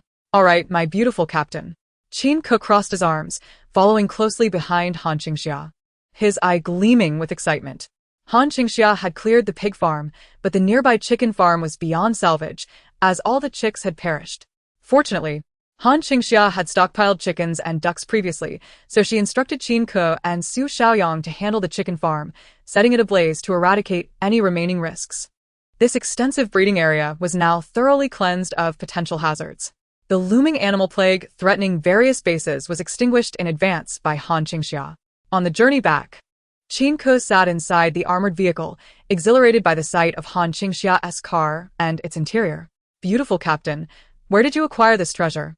Ask what you must, but refrain from prying into matters best left untouched, Han Qingxia replied coldly. The colder she grew, the more fervent Qin Ku became. Beautiful captain, are there really only 3 of us in our base? Su Xiaoyang, who was driving, turned to Han Qingxia. Without hesitation, Han Qingxia affirmed, yes. Then where is our base? At the grain factory. Su Shuang. Yangzi, drive us back to the base. Yes. Su Xiaoyang dared not question further or utter a word. They reached the vast zombie factory they had previously conquered. Qin Ku's eyes brightened at the sight of the enormous factory. To seize such a large establishment truly demonstrated strength. The last time they departed from this place, they had ensured the extraction of zombie crystal cores and dealt with the zombie bodies, incinerating them all. Han Qingxia had left this area relatively clean. She instructed Su Xiaoyang to park the vehicle near the dormitory building. Choose any room you like. Feel free to occupy any floor. If you encounter zombies, you need not fear them. Qin Ku burst into laughter. Splendid. Beautiful captain. I will select my own room. After Qin Ku left, Su Xiaoyang observed the man, whose demeanor radiated charm, and his frown deepened. Boss, that man harbors ill intentions. As a former soldier, Su Xiaoyang could perceive the flickering aura surrounding Qin Ku. He was far from trustworthy. I know, Han Qingxia replied, following him. That's precisely why I brought him here. Qin Ku is no virtuous man, and neither am I. For such a dangerous bomb, I could never take him to my base. I'll keep him outside, raising his loyalty. Someone who dares to pledge loyalty with betrayal in mind cannot be relied upon. Su Xiaoyang nodded thoughtfully, finding Han Qingxia's reasoning sound. What if we don't return? What will happen to the base? With Xia, it will be sufficient. Xia can manage the base efficiently, even feeding the dogs with drones. She can stay outside for a few days, and returning after some time will pose no issues. Su Xiaoyang had no further questions. He followed Han Qingxia into the dormitory building, where each chose a clean room, treating it as their territory. The 6 dogs trailed Su Xiaoyang, settling into his room. Just as they entered, Qin Ku's voice echoed from outside. Beautiful captain. What's up? Is dinner ready? Yes, it's time to eat. Han Qingxia replit to Su Xiaoyang. She instructed him to retrieve some supplies from the vehicle. Qin Ku, seeing the limited provisions, remarked, Is this all we have? What do you think? Han Qingxia raised an eyebrow. It's enough to get by. Qin Ku grinned. However, I know of a place nearby with abundant supplies. Where? 5 miles east. There's a 3-story supermarket in the development zone. Han Qingxia nodded.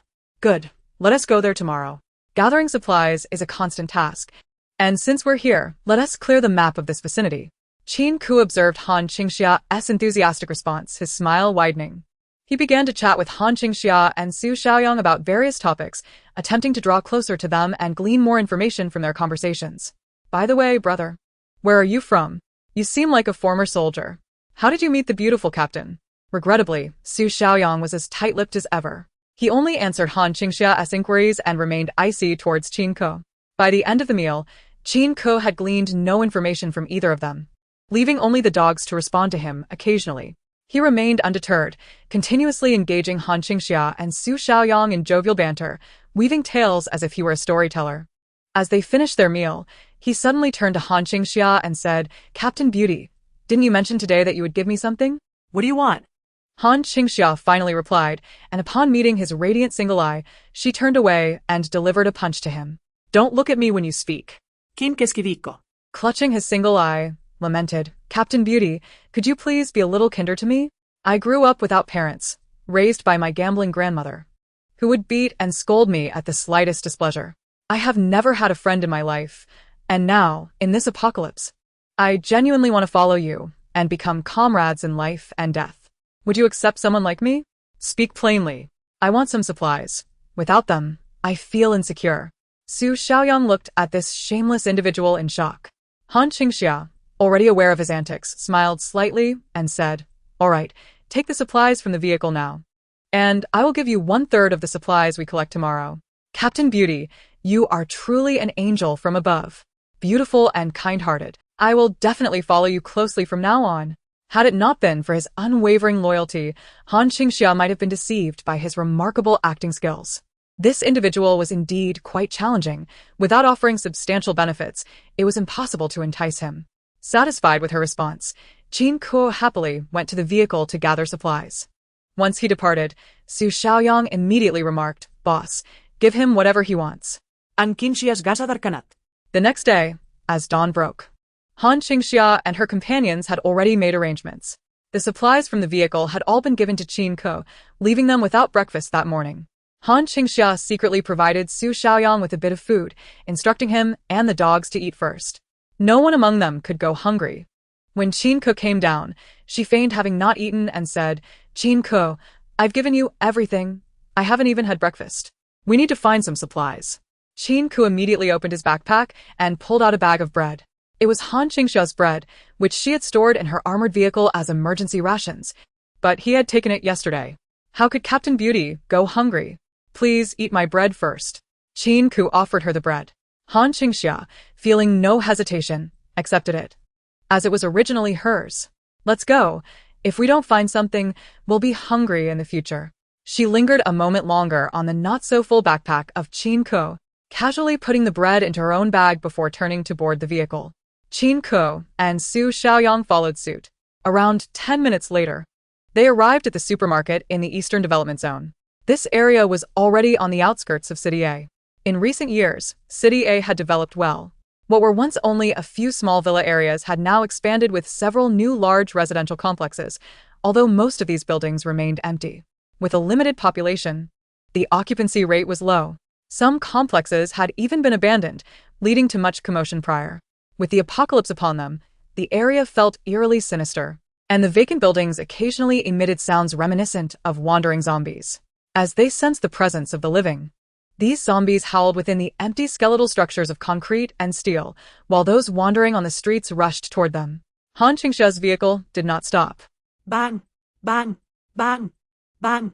They barreled through the scattered zombies, reaching their destination, the large supermarket in the development zone. There were many zombies surrounding the entrance of the supermarket, most dressed in civilian clothing, with some heavily armed and bundled up. It was evident they were local residents who had once occupied the area when the apocalypse broke out, but their fate was grim. For every 10 that ventured out, only one might return alive. Upon their arrival, the wandering zombies immediately surrounded Han Qingxia's vehicle. Han Qingxia gestured to Su Xiaoyang, who activated the vehicle's switch, raising the turret to unleash a brutal and effective barrage upon the horde below. Inside the vehicle, Qin Ke watched in awe as the zombies outside were quickly incinerated. Wow. "Captain Beauty, your vehicle is so cool. Where did you get it?" "Don't ask. Just go and scout ahead," Han Qingxia replied. With most of the zombies cleared away, she said, "Qin Ke, go ahead." Raising an eyebrow, Qin Ke stepped out empty-handed to survey the surroundings. The few remaining zombies ignored him as he approached the supermarket entrance, signaling back to Han Qingxia that all was clear. Su Xiaoyang, witnessing this, asked, "Boss, who exactly is he?" He has a unique physique. Zombies do not attack him. Su Xiaoyang's eyes lit up upon hearing this. Looking at Qin Ke with newfound respect, no wonder their leader wanted to recruit him. He was indeed a talent, though he appeared rather unscrupulous, far from a virtuous individual. Let us move. All right. Su Xiaoyang picked up his weapon and led the dogs down. The dogs quickly dispatched the remaining zombies, while Su Xiaoyang finished off the rest. Han Qingxia walked through the cleared area with ease, approaching the entrance of the supermarket. Standing at the doorway, she peered inside. It was pitch black within. Despite the bright morning sun outside, only green emergency lights illuminated the emergency exits. Before her were rows of shelves displaying winter clothing on off-season sale, adorned with oversized promotional signs declaring 99 yuan. Yet, even with discounts, they would not attract any customers. Thick dust coated the ground, and to the right, several clothing racks were toppled, with mannequin limbs and heads scattered about. As Su Xiaoyang and the dogs moved closer, they realized these were merely mannequins. Boss, they're just mannequins. There are no corpses or bloodstains. Indeed, Han Qingxia replied. They didn't wait long before Qin Ke returned, exclaiming, Captain Beauty, I've checked. There are no zombies on the first floor. It's safe. The supermarket entrance is just ahead, and there are plenty of supplies inside. Han Qingxia regarded his single eye and nodded. Thank you for your hard work. Su, my brother, Captain Mei, and I shall proceed to the supermarket to gather supplies. You are to consolidate everything outside. Once we have collected the items inside, we will return to gather these. Qin Ke issued the order. He had publicly claimed that Han Qingxia's spatial abilities belonged to him. Su Xiaoyang glanced at Han Qingxia, who nodded and whispered, Yangzi, gather the supplies and send a batch to the car. Her vehicle could accommodate approximately a ton of supplies. Understood. With her instruction, Su Xiaoyang sprang into action. Qin Ke then turned to Han Qingxia. Captain Mei, shall we go? There are numerous items in the supermarket. All right. Concerned for Qin Ke, she took along Er Tiao, her dog, leaving the rest with Su Xiaoyang. Dealing with someone like him, the greatest danger lies not in being with him, but rather in being apart. If he intended to harm, it would surely be from behind. By leaving most of the dogs with Su Xiaoyang, she ensured a relatively safe environment for him. Wary of Qin Ke's intentions, Captain Mei, it seems you harbor a lack of trust in me, Qin Ke remarked as they walked through the central area of the mall. If you hold such thoughts, perhaps you should reflect on whether it is you who lacks trust in me, Han Qingxia retorted coolly. Qin Ke chuckled at her response. And by this time, they had arrived at the supermarket area. The rolling shutter door was down, and without needing further prompting from Han Qingxia, Qin Ke produced an object from his person and skillfully picked the lock, the door sliding open with a clatter. At that moment, Han Qingxia was certain of one thing. He was quite adept at breaking and entering. Impressive. Have you done this before? Impossible. I am a law-abiding citizen, Qin Ke boasted, Concealing the tool in his hand.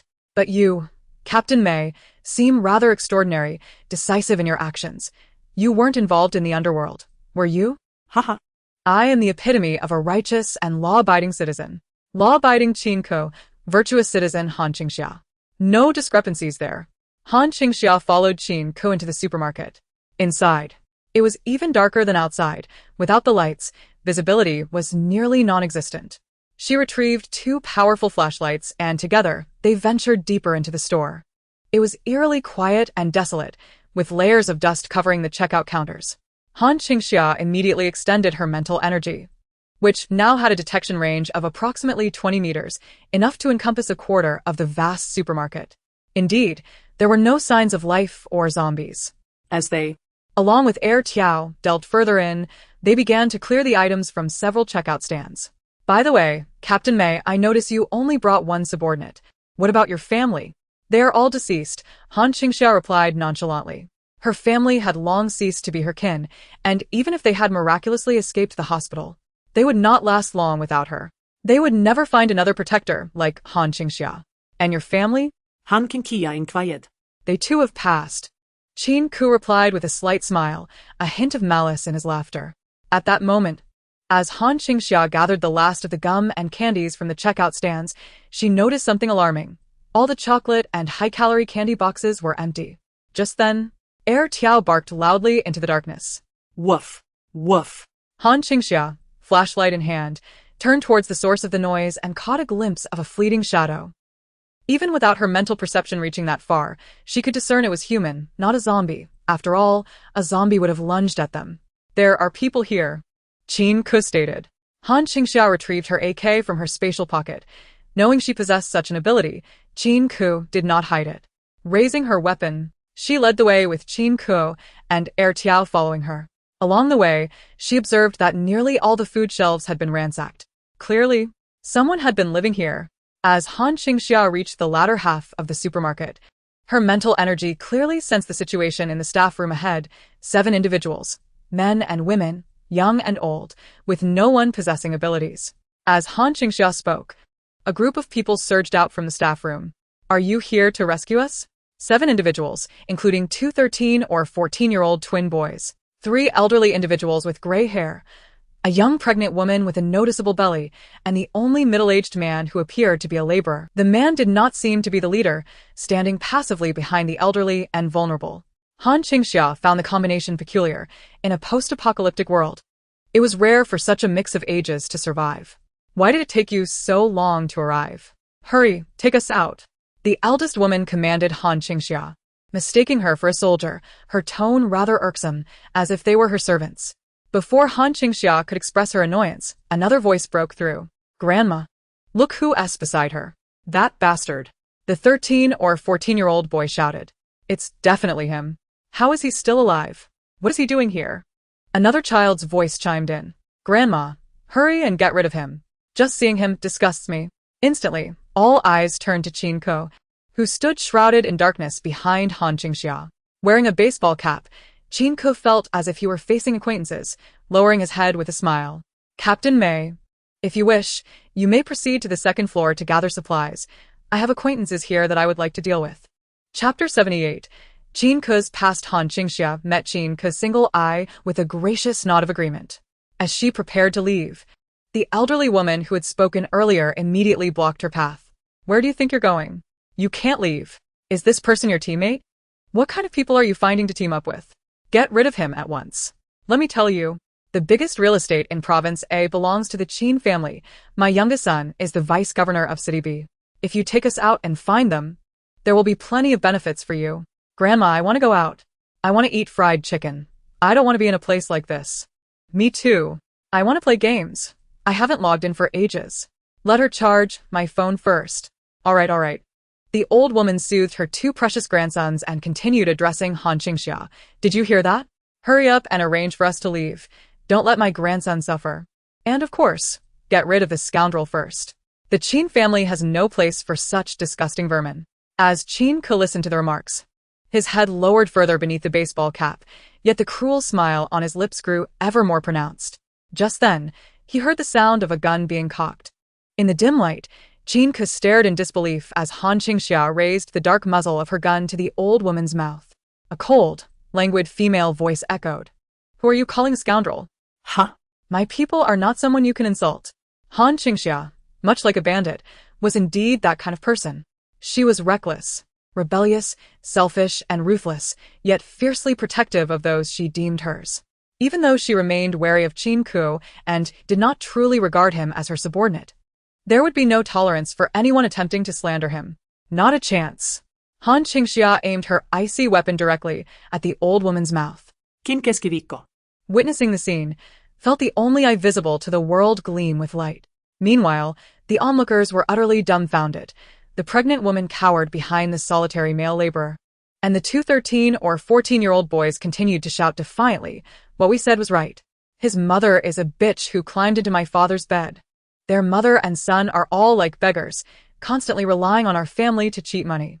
He has even been in prison and was sent to the juvenile detention center at the age of 13, doing everything from cheating to swindling. We don't even have such a rotten person in our family. You dare to hurt us today? Well, let my uncle kill you. You're also a bitch." Bang! The little boy who was shouting was kicked away. Qin Ke kicked him. After kicking the person away, Qin Ke turned his head and smiled at Han Qingxia. "Captain Beauty, give it to me here, don't worry." Han Qingxia didn't say a word, quickly withdrew her gun, turned around and left. When she went to collect daily necessities on the second floor, she heard sharp screams erupting downstairs. Grandma, he's a zombie. That bastard dog is a zombie. Kill him quickly. You, don't bite me. Bite someone. Grandma, you were bitten. Grandma, don't come over here. My grandmother is going to turn into a zombie. We're going to kill her. Han Qingxia, who was upstairs, heard the sound coming through the floor and raised her eyebrows slightly. Qin Ko, there is no zombie poison. He is a semi-zombie with zombie antibodies in his body, and he is not contagious. So, he intentionally scared them. What's even more terrifying than killing someone directly is the heart-wrenching punishment. Qin Ko, like a madman, laughed heartily as he watched the loving family kill each other. This world should be destroyed. Let's all be destroyed. Han Qingxia thinks that this guy must have laughed like this when he caused chaos in major bases in his last life. He is truly anti-human. Han Qingxia has collected all the materials on the second and third floors. The second and third floors are for daily necessities and clothing. These things are of little use to those people on the first floor, and they seem very afraid to go upstairs. All of them just huddled in the food area. So they basically didn't move. Han Qingxia happens to be in great need of supplementing daily chemical products now. And there is actually no demand for daily chemical products in terms of food. Her base is gradually producing food, and in the future, there will only be more and more food. Residents' demand for useless things such as shampoo, toilet paper, sanitary napkins, clothes, pants, shoes, and even children's clothing and books is increasing. Han Qingxia waved her hand and brought back all these things that no one wanted outside now. What others don't want is what she needs the most. No one is even competing with her. Han Qingxia cleared out all the supplies on both floors with great pleasure, and after cleaning, she didn't rush downstairs. She quietly waited by the window on the second floor. She saw a pregnant woman with a big belly and the only man with labor force running out of the side door in a panic by the window. They're my grandmother's nanny and driver. A voice sounded behind Han Qingxia. Han Qingxia turned her head, and a man wearing a duckbill cap and covered in blood walked up step by step towards the light. He stood next to Han Qingxia, watching the only two people who had escaped from the window, with a bloodthirsty smile on his lips. My mother knew them. Han Qingxia looked at the man beside her with a face full of bright red blood and a fierce smile, standing quietly beside him. Large patches of cold white sunlight shone through the glass window, with only a glimmer of light in the area where the two of them were, and the rest was endless darkness. Bata! A small flame came out of the lighter. Han Qingxia had visited this area with her base to collect supplies, where they had encountered a scene of death. Decaying animal corpses littered the ground. And Qin Ko sat on the supermarket floor with his back against the glass wall. He held the fire in his hand and lit a cigarette for Han Qingxia. Han Qingxia can smoke, but she doesn't have a smoking addiction. In the high-pressure environment of the apocalypse, sometimes a cigarette can soothe tense nerves. My mother is a mistress. And she is also a mistress who goes to any lengths to live a luxurious life. She used to be a fishing girl who specialized in dealing with wealthy people. One time, she accidentally met my dad and knew he was very wealthy. She was like a piece of candy sticking to him, and she was very capable. She pestered my dad a few times and got me. After having me, she became even more confident and fearless. She thought she could be in the position of Mrs. Qin, but little did she know that it was impossible. My dad was not stupid, just playing around. The elite members of the Qin family would not have allowed her to enter. If it weren't for me, they would have kicked her away long ago. She realized that Mrs. Qin's dream was shattered, so she began to focus solely on making money. She was a gambler who gambled all the money she earned, and occasionally took the man back to the apartment my father rented for her. I was only 3 years old at the time, and when I was hungry, I would get up and eat instant noodles on my own. Sometimes I would even make a bowl for the man my mother brought back. Ha ha ha.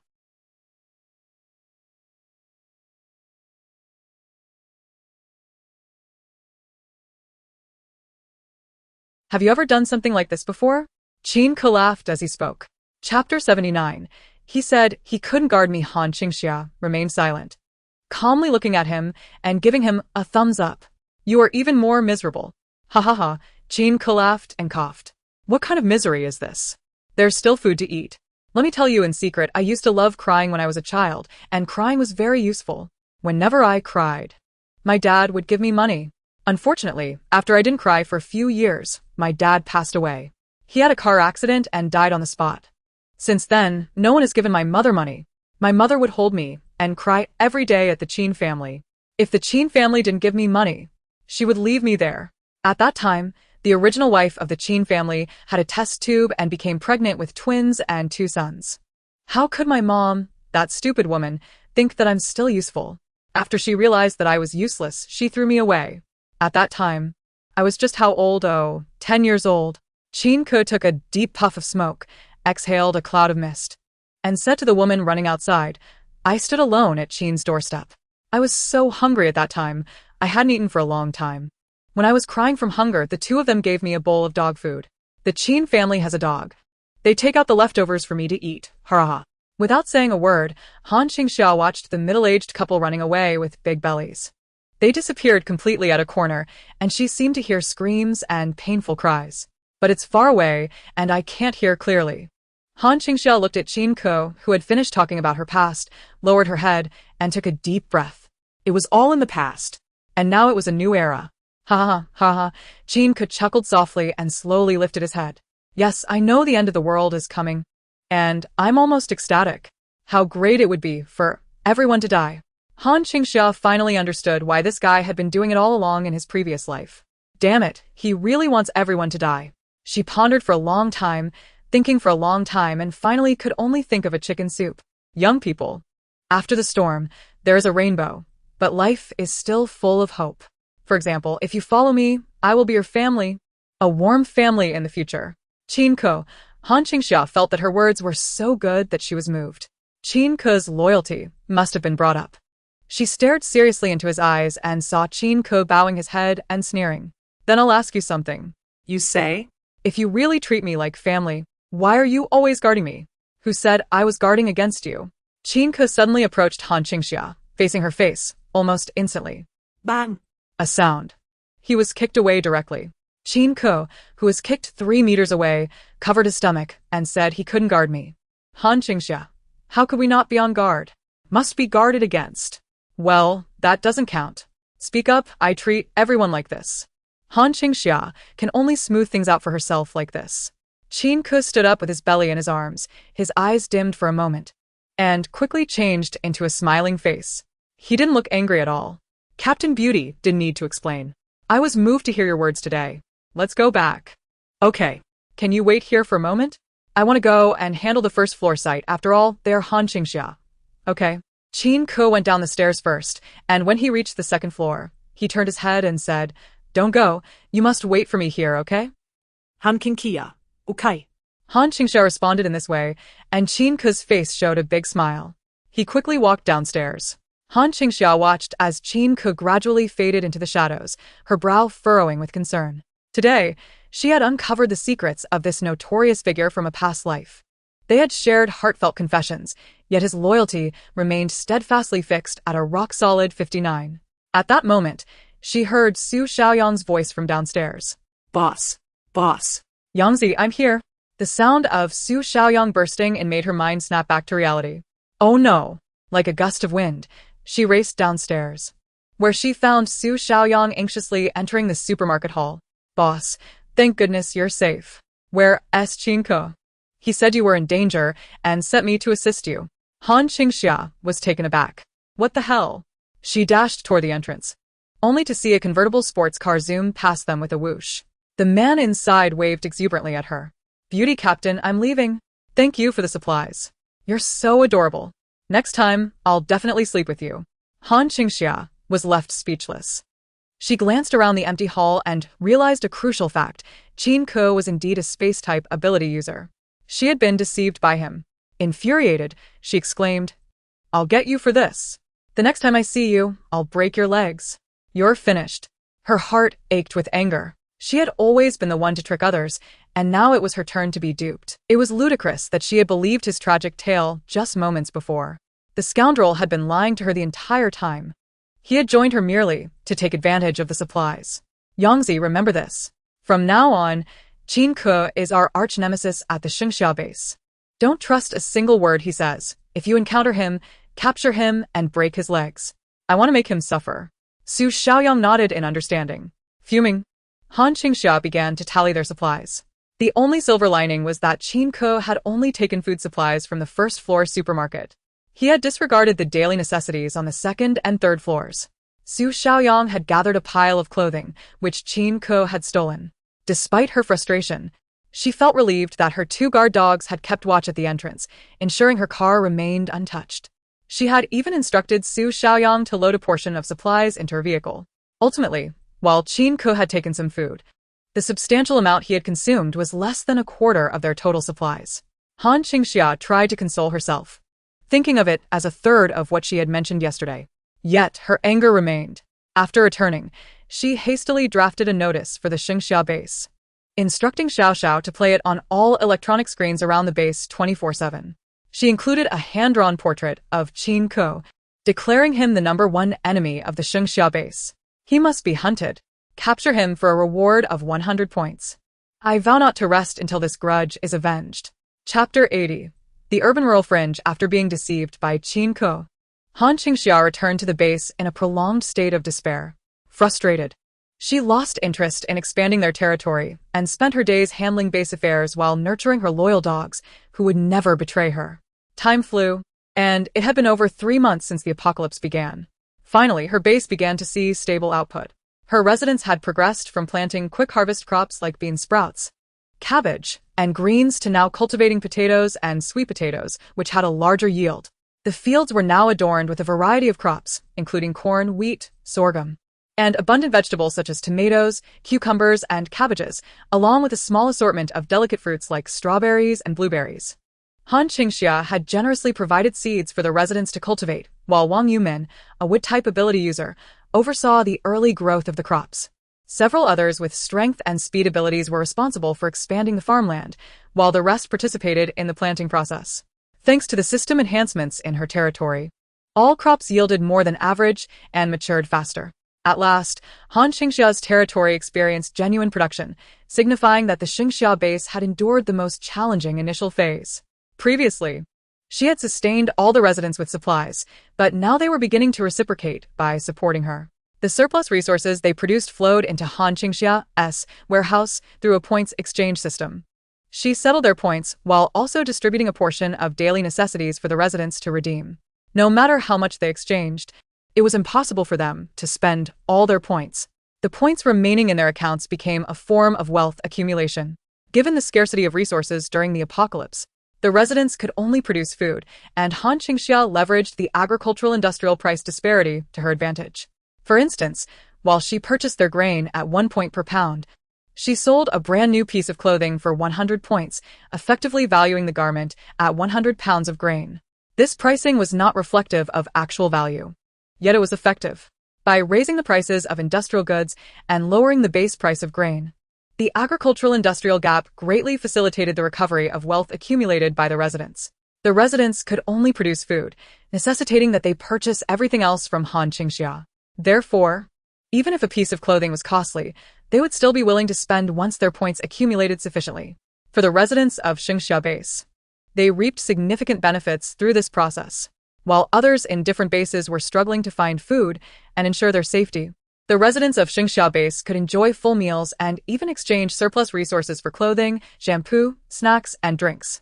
This was truly unimaginable. As the base developed and the residents continued to generate wealth, some inflation was inevitable, which Xiao Xiao managed meticulously.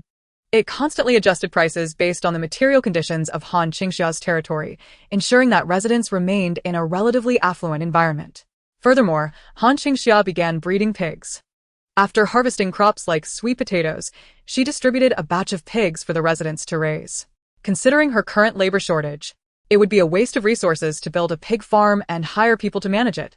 Additionally, such a direct management model would not fully engage the residents' commitment to raising the pigs, nor would it eliminate the need for her to provide food for them. Instead, she allocated pigs based on the number of residents, weighing the piglets at adoption and again at market time, rewarding them with 10 points per pound of pork while also giving them 1/10 of the pork upon market time. This strategy significantly boosted the residents' enthusiasm for pig farming. The residents, filled with increasing enthusiasm, have ramped up their production, cultivating more grains and utilizing leftover food to feed the pigs. They vigilantly monitor the health of their swine, fearful of any mishaps that might jeopardize their well-being. By appropriately distributing rights among the residents, the associated risks are shared collectively between the residents and the base, which in turn strengthens their sense of belonging to the establishment. This is their land. home to the livestock they nurture, and they have no intention of abandoning their homeland. Furthermore, with the base now yielding stable outputs, Han Qingxia has expanded into livestock farming, leading to a remarkable surge in prosperity. Daily increments in prosperity have culminated in a significant milestone, surpassing the 500 mark and earning the designation of an urban-rural integration zone. The next target for prosperity is 1,000, which will grant the title of a small county. Although Han Qingxia had previously regarded such minor titles with indifference, on the day she achieved the urban-rural integration zone status, she was astounded to discover something significant. The contribution points from the residents had doubled. Each resident, aside from the initial contribution of 100 points upon joining, now contributes 1 system point daily based on their number. With 19 residents, that amounts to a steady accumulation of 19 points each day. Even without venturing out to confront zombies or expand her territory, this point tally continues to grow steadily. Upon reaching the urban-rural integration zone, each resident contributes 2 points daily, totaling 38 points from 19 residents. This seemingly modest accumulation of points could translate into substantial benefits for Han Qingxia if her level is sufficiently high, or if she has more residents. She could amass a significant number of points simply by resting. As development progresses, the contributions from her base residents will only increase. The long-cherished goal of obtaining a zombie virus suppressant no longer seems a distant dream. With the realization that the daily contribution points from residents evolve alongside the prosperity of her territory, Han Qingxia feels a renewed sense of assurance. Development, development, development. Of course, Han Qingxia is acutely aware that her base is still a tender sapling, vulnerable to the slightest storm, and she must take great care to protect it. She needs to conceal her base while it matures, at least until it becomes robust and flourishing. After inspecting her base today, and in celebration of its upgraded prosperity, she distributed a pound of meat to each resident as a welfare gesture, uplifting their spirits. Amidst cheers and support from the populace, she retreated to her bomb shelter. Our Lord is truly kind. We are fortunate to join the summer base. Today, we have meat to eat. Long live our Lord. Let us work hard. Our Lord says we've done well, and there will be plenty of benefits in the future. Chapter 81. Journey to K1 Base. Han Qingxia returned to her bomb shelter, content and satisfied. Upon her arrival, she heard a voice from the second floor. My dear master, you have returned. What is it, little Xia? You have a new message. Would you like to read it? Is someone looking for me? How? Han Qingxia approached little Xia's main computer, and a virtual screen flickered to life, revealing a miniature electronic version of herself. The signal was transmitted from K1 Base. Han Qingxia immediately thought of Lu Qiyan, who had previously inquired about her radio frequency. He had indeed come looking for her. Dear master, little Xia has just answered the call for you. Would you like to read it? Read it. With a snap of her fingers, the computer speakers began to play a recording, followed by a conversation with artificial intelligence. Is this Han Qingxia? If so, please respond on this frequency. I am Lu Qiyan, and I have urgent matters to discuss. You've reached the channel of the greatest, most beautiful, and splendid Han Qingxia. What can I do for you? Are you Han Qingxia? No, I am little Xia, Han Qingxia's summer assistant. Who is little Xia? I am my master's little secretary. Feel free to speak without hesitation. All right, little Xia, please inform your master that K1 Base has detected an impending massive cold wave by the end of the month. I'm unsure if you have sufficient supplies there. If not, I would like to invite your master to collaborate on a mission to seize the Eastern Reserve Grain Depot. Would she be interested?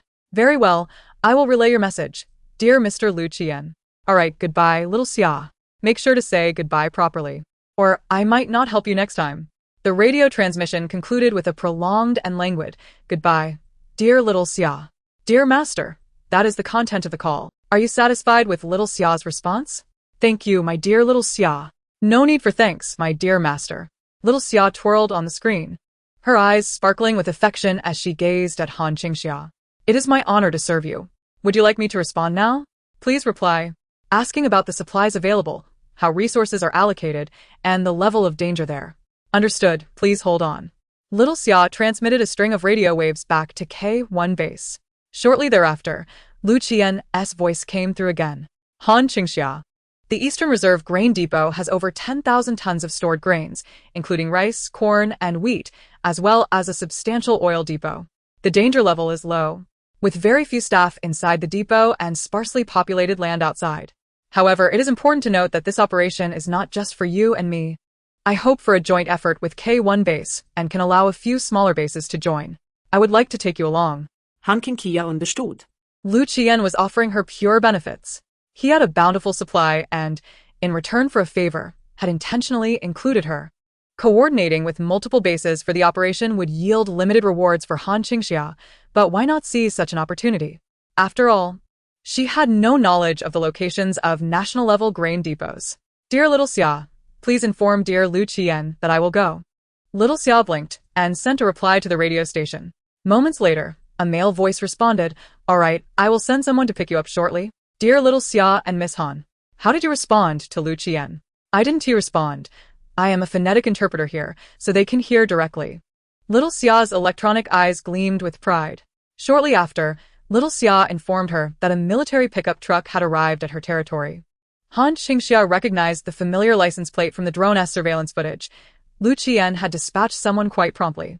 10 minutes later, the military pickup truck halted outside her bomb shelter. The driver was none other than Tang Jian. Big sister, I'm here. Woof woof woof. Congratulations and prosperity. Tianga. Long time no see. Tang Jian greeted the eager pack of dogs that rushed to her. Su Xiaoyang, who was harvesting supplies in the fields, heard the commotion and emerged. Xiaoyang. Dang Zian. What brings you here? I'm here to pick you up. Tang Jian exclaimed excitedly. We can work on tasks together again. Su Xiaoyang was puzzled, and at that moment, Han Qingxia stepped outside. Yangzi, tidy up and go with them. Half an hour later, they were ready to depart. Han Qingxia chose not to bring her dogs this time. All the dogs were left at home to guard the premises. Given the long distance they would travel and the many small teams they would join, Han Qingxia wouldn't be able to attend to the dogs' needs. And bringing too many supplies would be too conspicuous. She asked Little Xia to look after the dogs, who were safe at home to guard the property. This journey, Han Qingxia remains a mere bystander, which implies she need not exert herself. She can leisurely drift along, ultimately securing some supplies without the need to bring a dog. Even the vehicle she uses is borrowed from Lu Qian's family, enjoying their transport and fuel, thanks to her amiable neighbor, Lu Qian. Naturally, she still needs to bring a bit of her own food. Han Qingxia packs a box of ready-to-cook meals and a box of instant noodles, along with some ready-to-eat items like marinated eggs and bread, stowing them in Tang Jian's car trunk before departing with him. Big sister, we set off tomorrow. The captain wants me to pick you up early to take you to the K1 base, where you will stay overnight, Tang Jian remarks. All right. This will also give you a chance to see what our base looks like, he adds proudly. While our base may not be as compact and well-equipped as yours, it is bustling with more people, making it quite lively. It must feel rather solitary for just the two of you at times. Humans are indeed social creatures. Han Qingxia simply smiles and remains silent. As of now, none of them are aware that her base already houses 19 individuals. Okay. I am curious to see just how lively your K1 base is, she replies as Tang Jian drives them towards their destination. Chapter 82. Entering the K1 base. The base serves as a coalition for survivors, where individuals trapped in various locations besieged by hordes of zombies band together for survival, forming bases of varying sizes. In Han Qingxia's past memories, the entire eastern region boasted 20 to 30 bases. However, many of these were small and could not withstand the storms of the apocalypse, gradually being engulfed and disappearing over the 10 years of calamity. By the time of the final zombie tide, only 3 major bases remained in the eastern region: K1 base, Hope base, and the more distantly located Spark base near the central region. K1 base was renowned in her previous life, primarily due to its military origins, which endowed it with formidable strength and allowed it to attract a large influx of survivors initially. However, this was also detrimental, as K1 base could not sustain such a vast population, especially when compared to its neighboring bases. Hope base selectively accepted capable survivors, attracting a significant number of scientific talents early on. With a smaller but higher quality resident pool, life in Hope base fared relatively well amidst the apocalypse. Conversely, Spark base was marked by extreme scarcity of resources, yet its leader was notoriously ruthless, topping the list of the 10 most merciless individuals. He would combat zombies externally while ruthlessly managing his own people. In times of severe resource shortages, he would directly cull the population within the base, maintaining a stable number of residents. Such brutal tactics, albeit cruel, ensured Spark Base's resilience, with no internal uprisings. In this chaotic world, humans often posed a greater threat than zombies, particularly when resources dwindled, reverting to their most primal instincts. K1 Base had experienced countless internal conflicts. Had it not been for its military origins, it would have struggled to quell such riots. Furthermore, the leadership at K1 Base was consistently problematic, as they never addressed the issues posed by the mobs, seemingly wishing to maintain their authority by pitting the rabble against the military. What became of your captain? Han Qingxia inquires while seated in the car. He successfully completed his mission. Tang Jian replies, a hint of delight on his face. However, that person named Wang has died. Wasn't he her father and administrator of the base? Han Qingxia expresses her curiosity. Just then, their vehicle approaches a main thoroughfare leading to a large tunnel, where numerous barricades and guards are stationed. A line of vehicles stretches out, parked along the sides of the mountain, as those seeking entry gather in makeshift tents. Waiting in line. Han Qingxia understands all too well what is happening. They are screening individuals for any signs of zombie bites. Should anyone mutate during the wait, they would be shot on sight. All survivors must be quarantined for a full 24 hours before they are allowed entry into K1 Base, utilizing their registration numbers. Upon reaching K1 Base, Tang Jian honks the horn. The stern guards immediately retract the isolation barriers upon recognizing Tang Jian's vehicle. They greet him courteously, scanning all passengers with a thermal pen before granting them passage without delay. Amidst the envious glances of other survivors waiting outside, they proceed into the tunnel.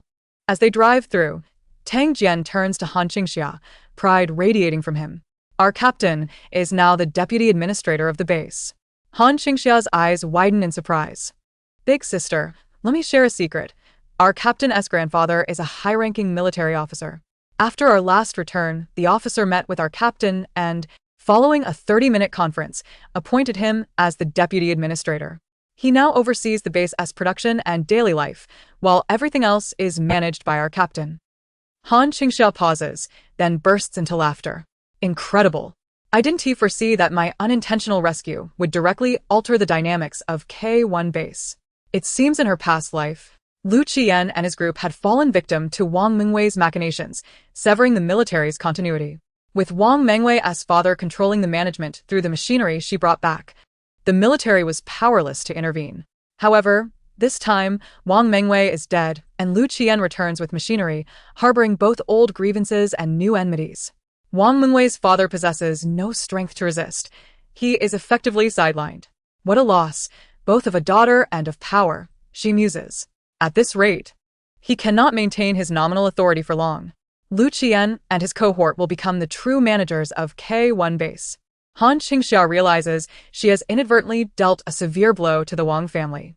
Stifling a mischievous smile, their vehicle emerges from the tunnel, greeted by bright lights and a large iron gate emblazoned with the words K1 Base, behind which the sounds of a bustling crowd can be heard. Big sister, we must undergo another security check here.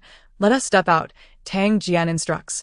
All right, she agrees, and she and Su Xiaoyang exit the vehicle, each carrying a backpack. Once they disembark, guards approach to spray disinfectant on their vehicle, while they themselves must pass through a dark X-ray inspection. The security ensures that those entering the base are safe and healthy, while also requiring the surrender of supplies. Anyone entering K1 Base must submit half of their provisions, and these must be registered upon entry. If unreported items are discovered, they will be confiscated entirely. Please open your backpacks. Half of your supplies must be voluntarily surrendered. Any concealment will result in complete confiscation. These two are guests of Captain Liu, not residents. Tang Jian presents a note to the staff. Upon reading the note, the personnel salute Han Qingxia and Su Xiaoyang, allowing them to proceed directly into the X-ray inspection room with their bags. After confirming that neither has any unusual injuries, Han Qingxia officially enters the interior of K1 Base. Before her stretches rows of makeshift shelters, densely packed together without doors, only curtains separating one from another. At this moment, it is mealtime, and the residents of K1 Base sit on the ground like the early indigenous people, gathering in small groups, cautiously nibbling on steamed buns while keeping an eye on their surroundings. In the western area, a group of robust workers, either finished with their meals or having gone without, labor vigorously to construct new shelters and isolation barriers. The streets are filled with wandering crowds, the air rife with noise and the sounds of scuffles echoing. As fights break out in the corners of the shelters, the onlookers remain utterly numb, seemingly deaf to the chaos. Chapter 83. Even dogs shake their heads, big sister. Let us proceed inside. This place is chaotic, suggested Tang Jian. Indeed, Han Qingxia agreed, as she re-entered the vehicle. Their car traversed the bustling main thoroughfare of the base, where passers-by instinctively parted to avoid confrontation, casting envious glances at the vehicle and its occupants. Han Qingxia was no stranger to such looks. They were not born of goodwill. Had she been in a modest car belonging to a newly arrived resident, those same eyes would have gleamed with greed, longing to pounce and devour them whole. In this era, where the strong dominate and the weak are oppressed, respect is earned through power. This truth was even more pronounced in a vast base such as this. Big sister, these are newly received survivors. The order is rather chaotic. It would be better to move further inside, Tang Jian continued as he drove. Han Qingxia nodded, Observing how the makeshift shanty town gradually gave way to small residential buildings. The security improved significantly here, as the earliest arrivals in the base were allocated such homes, which offered a sense of happiness comparable to those living in shanties outside. When Tang Jian guided the car onto a branching road, the scenery transformed dramatically. Rows of uniform buildings lined the streets, which were pristine and orderly, devoid of any loitering survivors, with patrolling guards making occasional appearances. The lights illuminated the residences, creating an atmosphere of tranquility reminiscent of the world before the apocalypse. The pickup truck navigated through winding paths until it halted before a two-story villa, complete with a small garden.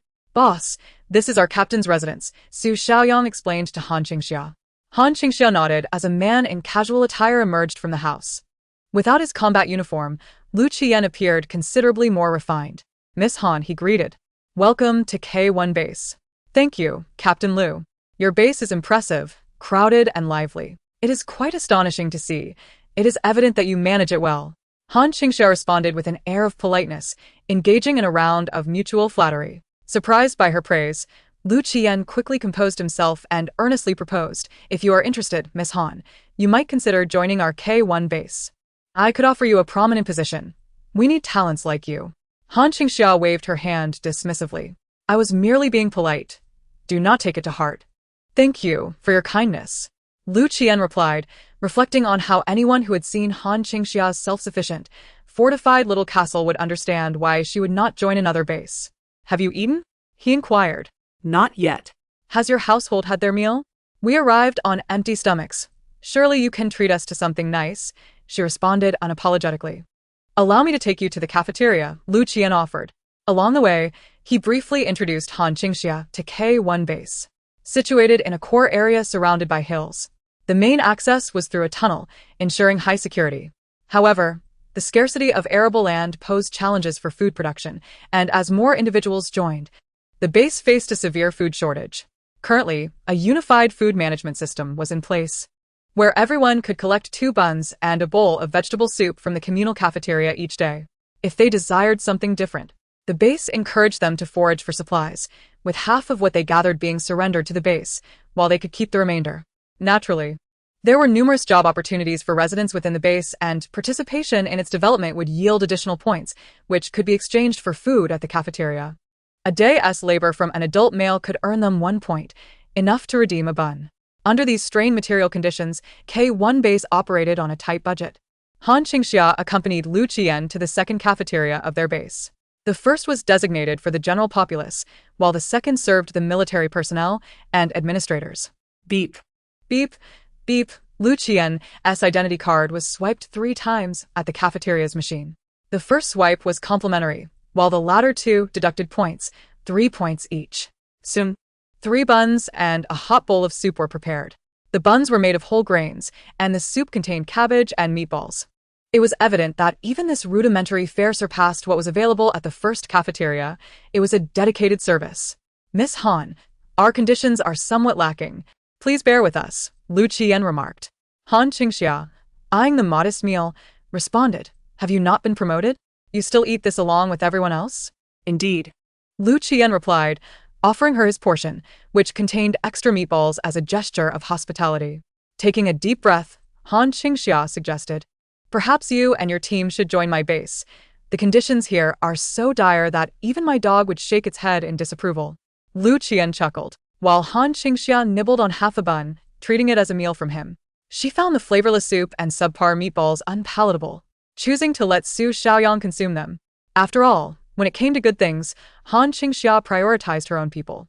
Despite enjoying a meal courtesy of Lu Qian, her commendable virtue remained evident.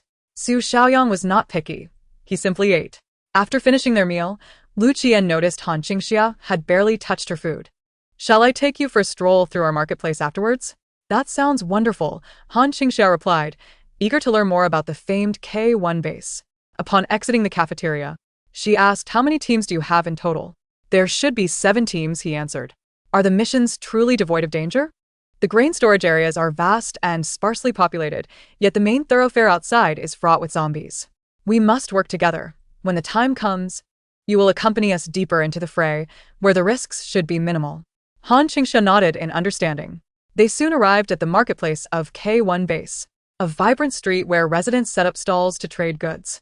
People sat on the ground, displaying their wares, which largely consisted of clothing, jewelry, precious metals, and even cash. Bundles of money were laid out for sale, evidently belonging to a wealthy individual who had fled during the apocalypse, unaware that cash was among the least useful items. Han Qingxia walked along the extensive street, fascinated by the offerings, when suddenly, a familiar voice rang out. Food. Food. "Do you think you can get something for nothing?"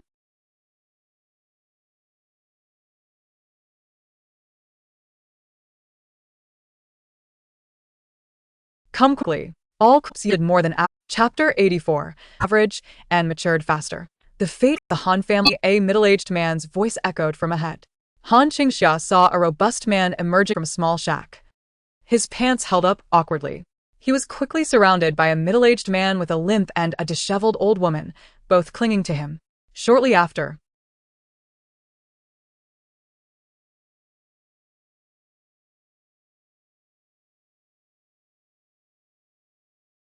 a weary-looking woman in her 40s burst out from the shack, and the trio shouted in unison, "Someone has taken something for nothing. Come quickly. There's someone who has taken something for nothing. How dare you accuse me of that? You said your wife was young and beautiful, even more charming than a young girl, yet you present me with this old hag and expect me to pay. Did I not choose? Choose. Why not pick your 78-year-old mother as well?" The middle-aged man clung to his leg, adamant that he would not be allowed to leave without compensation. "Yes, you must provide something. Just because you are not to my liking does not excuse you. If you come, you must pay," shouted the old woman, drawing the attention of the entire street. The robust man, seeing several military personnel approaching, groaned in annoyance and pulled out a pack of instant noodles from his belongings. What a stroke of bad luck. He tossed the instant noodles onto the ground, brushing past the crowd, and stepped on the scattered noodles before striding away.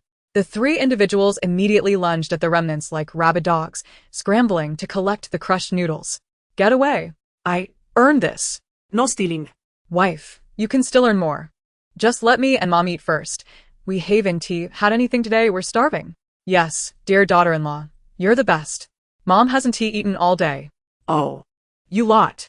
At that moment, a younger male voice emerged from the shanty. A man in his 20s or 30s, unkempt and haggard, yet in far better shape than the others, stepped out and directly snatched the noodles away. Yingya, stop stealing. "Didn't you eat today? You even fed Dad and your grandma," protested a middle-aged man with a limp. "Good grandson, give some to Grandma.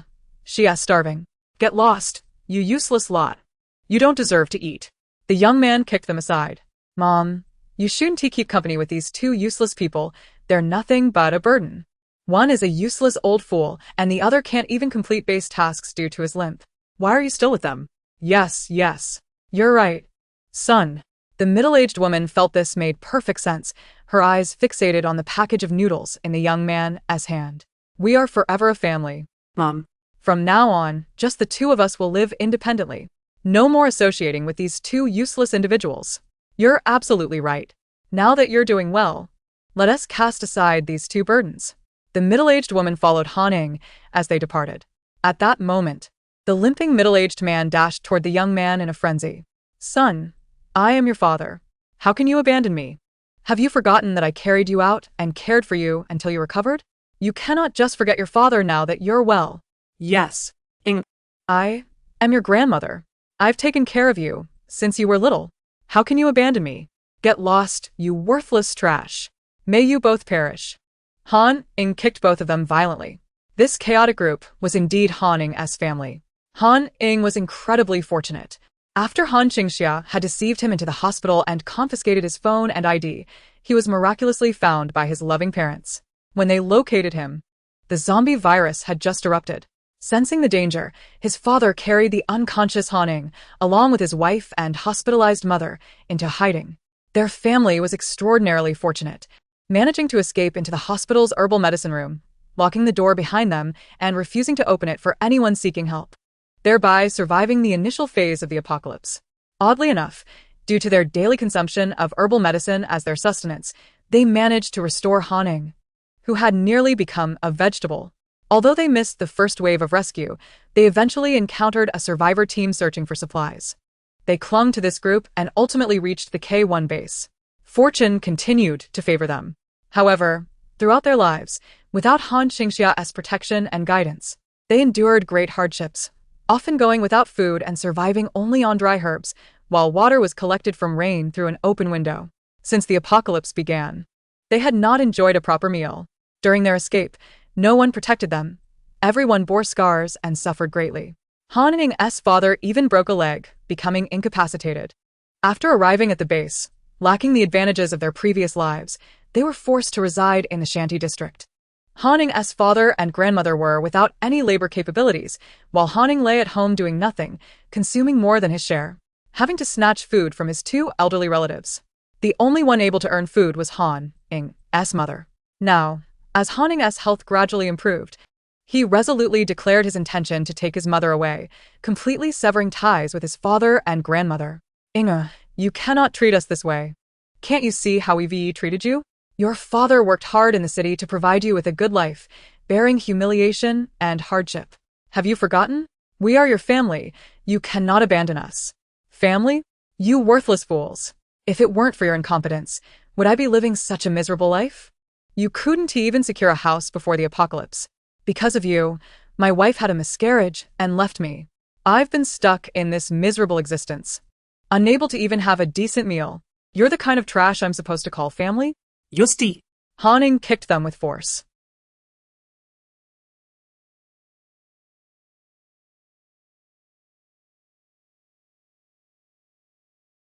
His grandmother crumpled in a heap after only a few blows, her body ravaged by long-term malnutrition and disease, spitting blood. Han Qingxia's father cried out, Mom. Mom. Han Qingxia. You've killed your grandmother. Han Qingxia felt no pity. Instead, he grew more exhilarated, stating if she died, it's deserved. She's useless. Let her die. At this moment, Han Qingxia's father felt utterly despondent and declared, You beast, I'll fight you to the end. You're the beast, annoying as ever. Han Qingxia stomped heavily on his father's head, repeatedly crushing it until his father's face was covered in blood and his teeth shattered. Just as Han Qingxia was about to beat his father to the brink of unconsciousness, someone shouted, Commander Liu is here. Hearing this, Han Qingxia, annoyed, delivered one last kick to his father, sending him flying, and then took his still valuable mother away. Only Han Qingxia's father and grandmother were left bleeding on the ground, unwilling to accept their fate. Beast. I am your father. I am your father. Chapter 85. Retribution. At this moment, Han Qingxia's father was filled with profound regret. How could he have given birth to such a beast as Han Qingxia? He had given everything to Han Qingxia, carrying him out of the city, but that beast abandoned him the moment he regained his health. Truly a beast.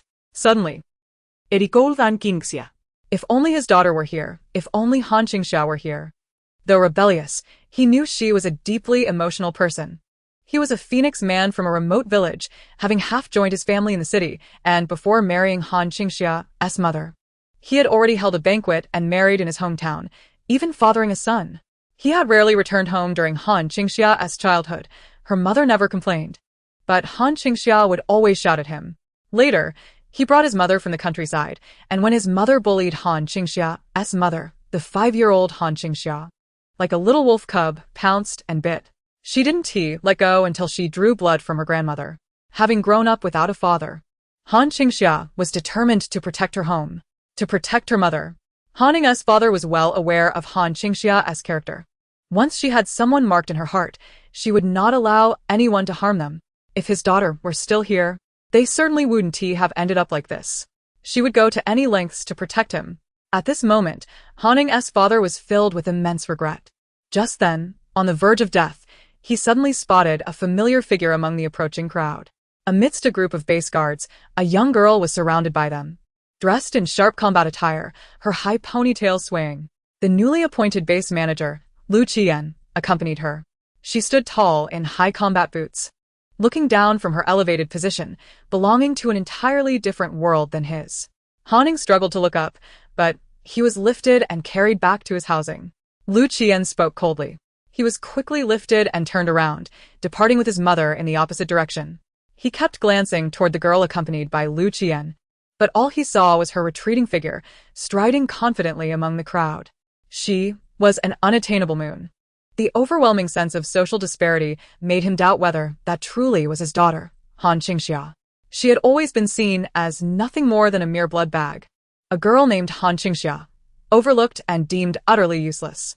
Yet, her response was one of silence. To others, she was invisible, like air or an insignificant insect, moving forward with indifference after witnessing the spectacle. At that moment, Han Qingxia's father could no longer restrain himself.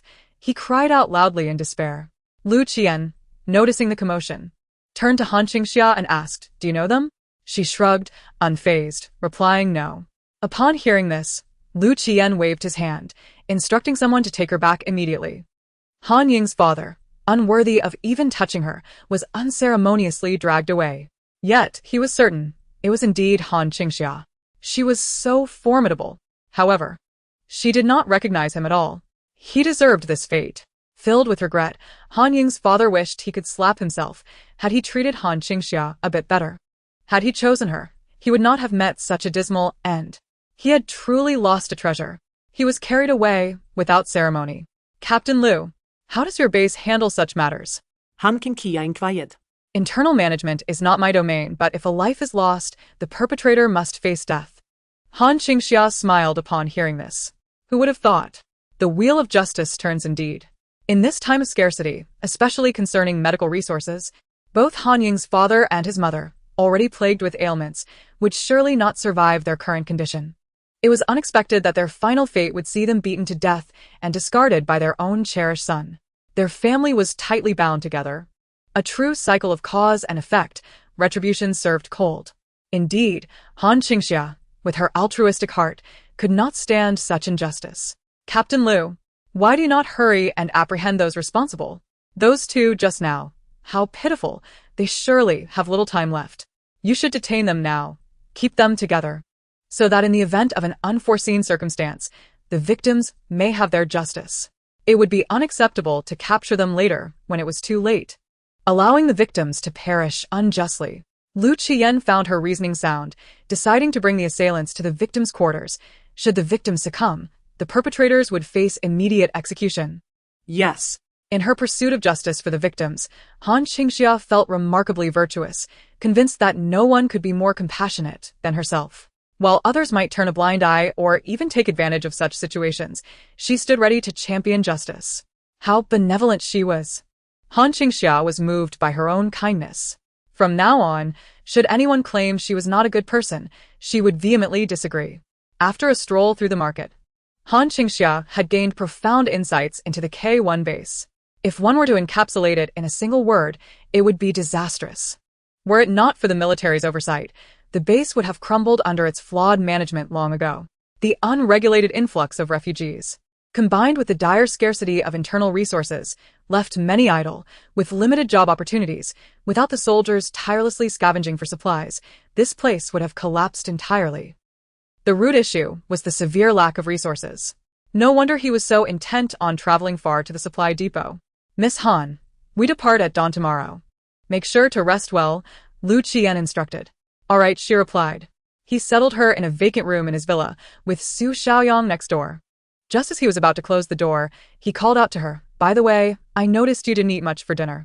There are some snacks and cookies in your room's drawer. Feel free to help yourself if you're hungry." Okay, Han Qingxia said, shutting the door. Following Lu Qian's advice, she indeed discovered a box of exquisite cookies in the drawer. The hospitality was quite commendable, certainly superior to her own provisions. She would have to treat them better next time. The following day, after a night's rest at Lu Qian's, Han Qingxia rose early, making her way downstairs to find the convoy already assembled outside. In addition to a few pickup trucks, there were dozens of large cargo trucks. Miss Hen. You and Xiaoyang can take the vehicle you arrived in. This truck will be used to load your supplies, Lu Qian directed. Understood, Han Qingxia replied. Boarding the vehicle with Su Xiaoyang, following behind Lu Qian's convoy as they set off towards the distant B city. This journey was a long trek, if all went smoothly. It would take 3 days for the round trip. They planned to gather and rest overnight on the highway outside B city. Chapter 86, Convoy Assembly. They departed at 7:30 in the morning, and around 3 in the afternoon, Han Qingxia's convoy finally reached the assembly point. Along the way, they had to clear the roads, opting for the most accessible routes. Highways were particularly congested at the entrances and exits, though the middle portions were somewhat clearer. Consequently, their convoy moved slowly, taking nearly 7 hours to reach their destination. At this moment, a significant stretch of the road had been cleared, with dozens of vehicles converging ahead. The vehicles were not as specialized as those from the K1 base. Most were large cargo trucks, seemingly scavenged from the roadside. As the K1 base convoy approached, a crowd quickly gathered. The K1 base has arrived. It's the K1 base. No wonder the K1 base was so formidable. Just look at their vehicles. The K1 base is integrated with the military. They must be powerful. Lu Qian stepped out of the front vehicle, and people approached him to greet him. Hello. I am Li Yuan from the future base. Our base is located in the chemical plant on the western outskirts of B City. We have over 300 people. It's a pleasure to meet you. Hello. I am Du Fong from the Xinghe base. Our base is in the southern development area of B City. We have over 400 people. Hello. I am Su Mao from the Baixing base. Our base is in the peninsula at the border of City C. With 500 people. Hello. I am Ji Zhe from the Xinghe base. Our base is in Dang village, behind B City, with 200 people. Hello. I am Lu Qian from the K1 base. He politely introduced himself. I have long heard of the illustrious K1 base. It's just too far for us to seek refuge with you. The leaders of these smaller bases smiled at Lu Qian. At this moment, Han Qingxia approached, and Lu Qian introduced her. This is Han Qingxia from the Qingxia base. Qingxia base? The crowd displayed expressions of confusion upon hearing this. Why have we not heard of it before? Our base tends to be quite low-key, Lu Qian replied. This statement, however, took on a different connotation in the ears of the gathered crowd. Quite low-key implied it must be a very small base. Captain Han. How many people does your Qingxia base have? Around 10 or so, she answered. The crowd reacted with envy. Only 10? How small must their base be? However, as they were accompanying Lu Qian, they refrained from further comments, pretending not to know of this base, and instead surrounded Lu Qian to inquire about resource matters. Captain Lu, do you have enough food where you are? Captain Lu, do you have any surplus meat? Captain Lu, how are your vegetables? Captain Lu, we would like to trade for some weapons. Do you have any to spare? The true affluent individuals were entirely overlooked by these people, as none regarded Han Qingxia with any significance. Unbothered by the small bases, Han Qingxia continued, when suddenly, a girl with a buzz cut approached her. Did you really establish a base? Han Qingxia looked up to meet a sun-kissed face, barely discernible as female. Who are you? I am Ji Yuro. My brother Ji Zhe and I come from the Xinghe base, located in Dang village to the north of B City. Dang village to the north of B City. Su Xiaoyang chimed in. That's not far from us. Han Qingxia realized that the westernmost territory of her own base was indeed adjacent to Dang village. Hearing his words, Ji Yuro was taken aback. You truly have your own base? Incredible as it may seem, even with fewer members, this is still a base. At this moment, Ji Yuro furrowed her thick brows, remarking that it was her first encounter with a female-founded base. She earnestly looked at Han Qingxia, extending her hand with delight. Pleased to meet you.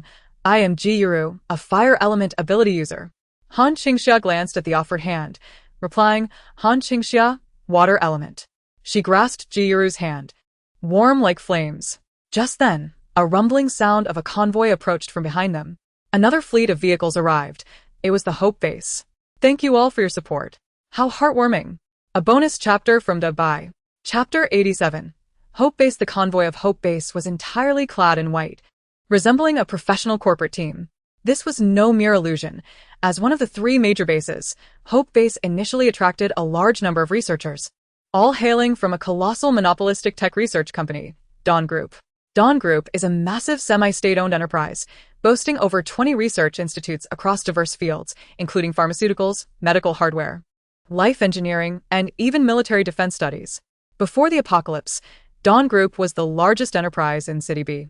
Its headquarters straddled the boundary between cities B and C, covering an expansive area with its own complete ecological system.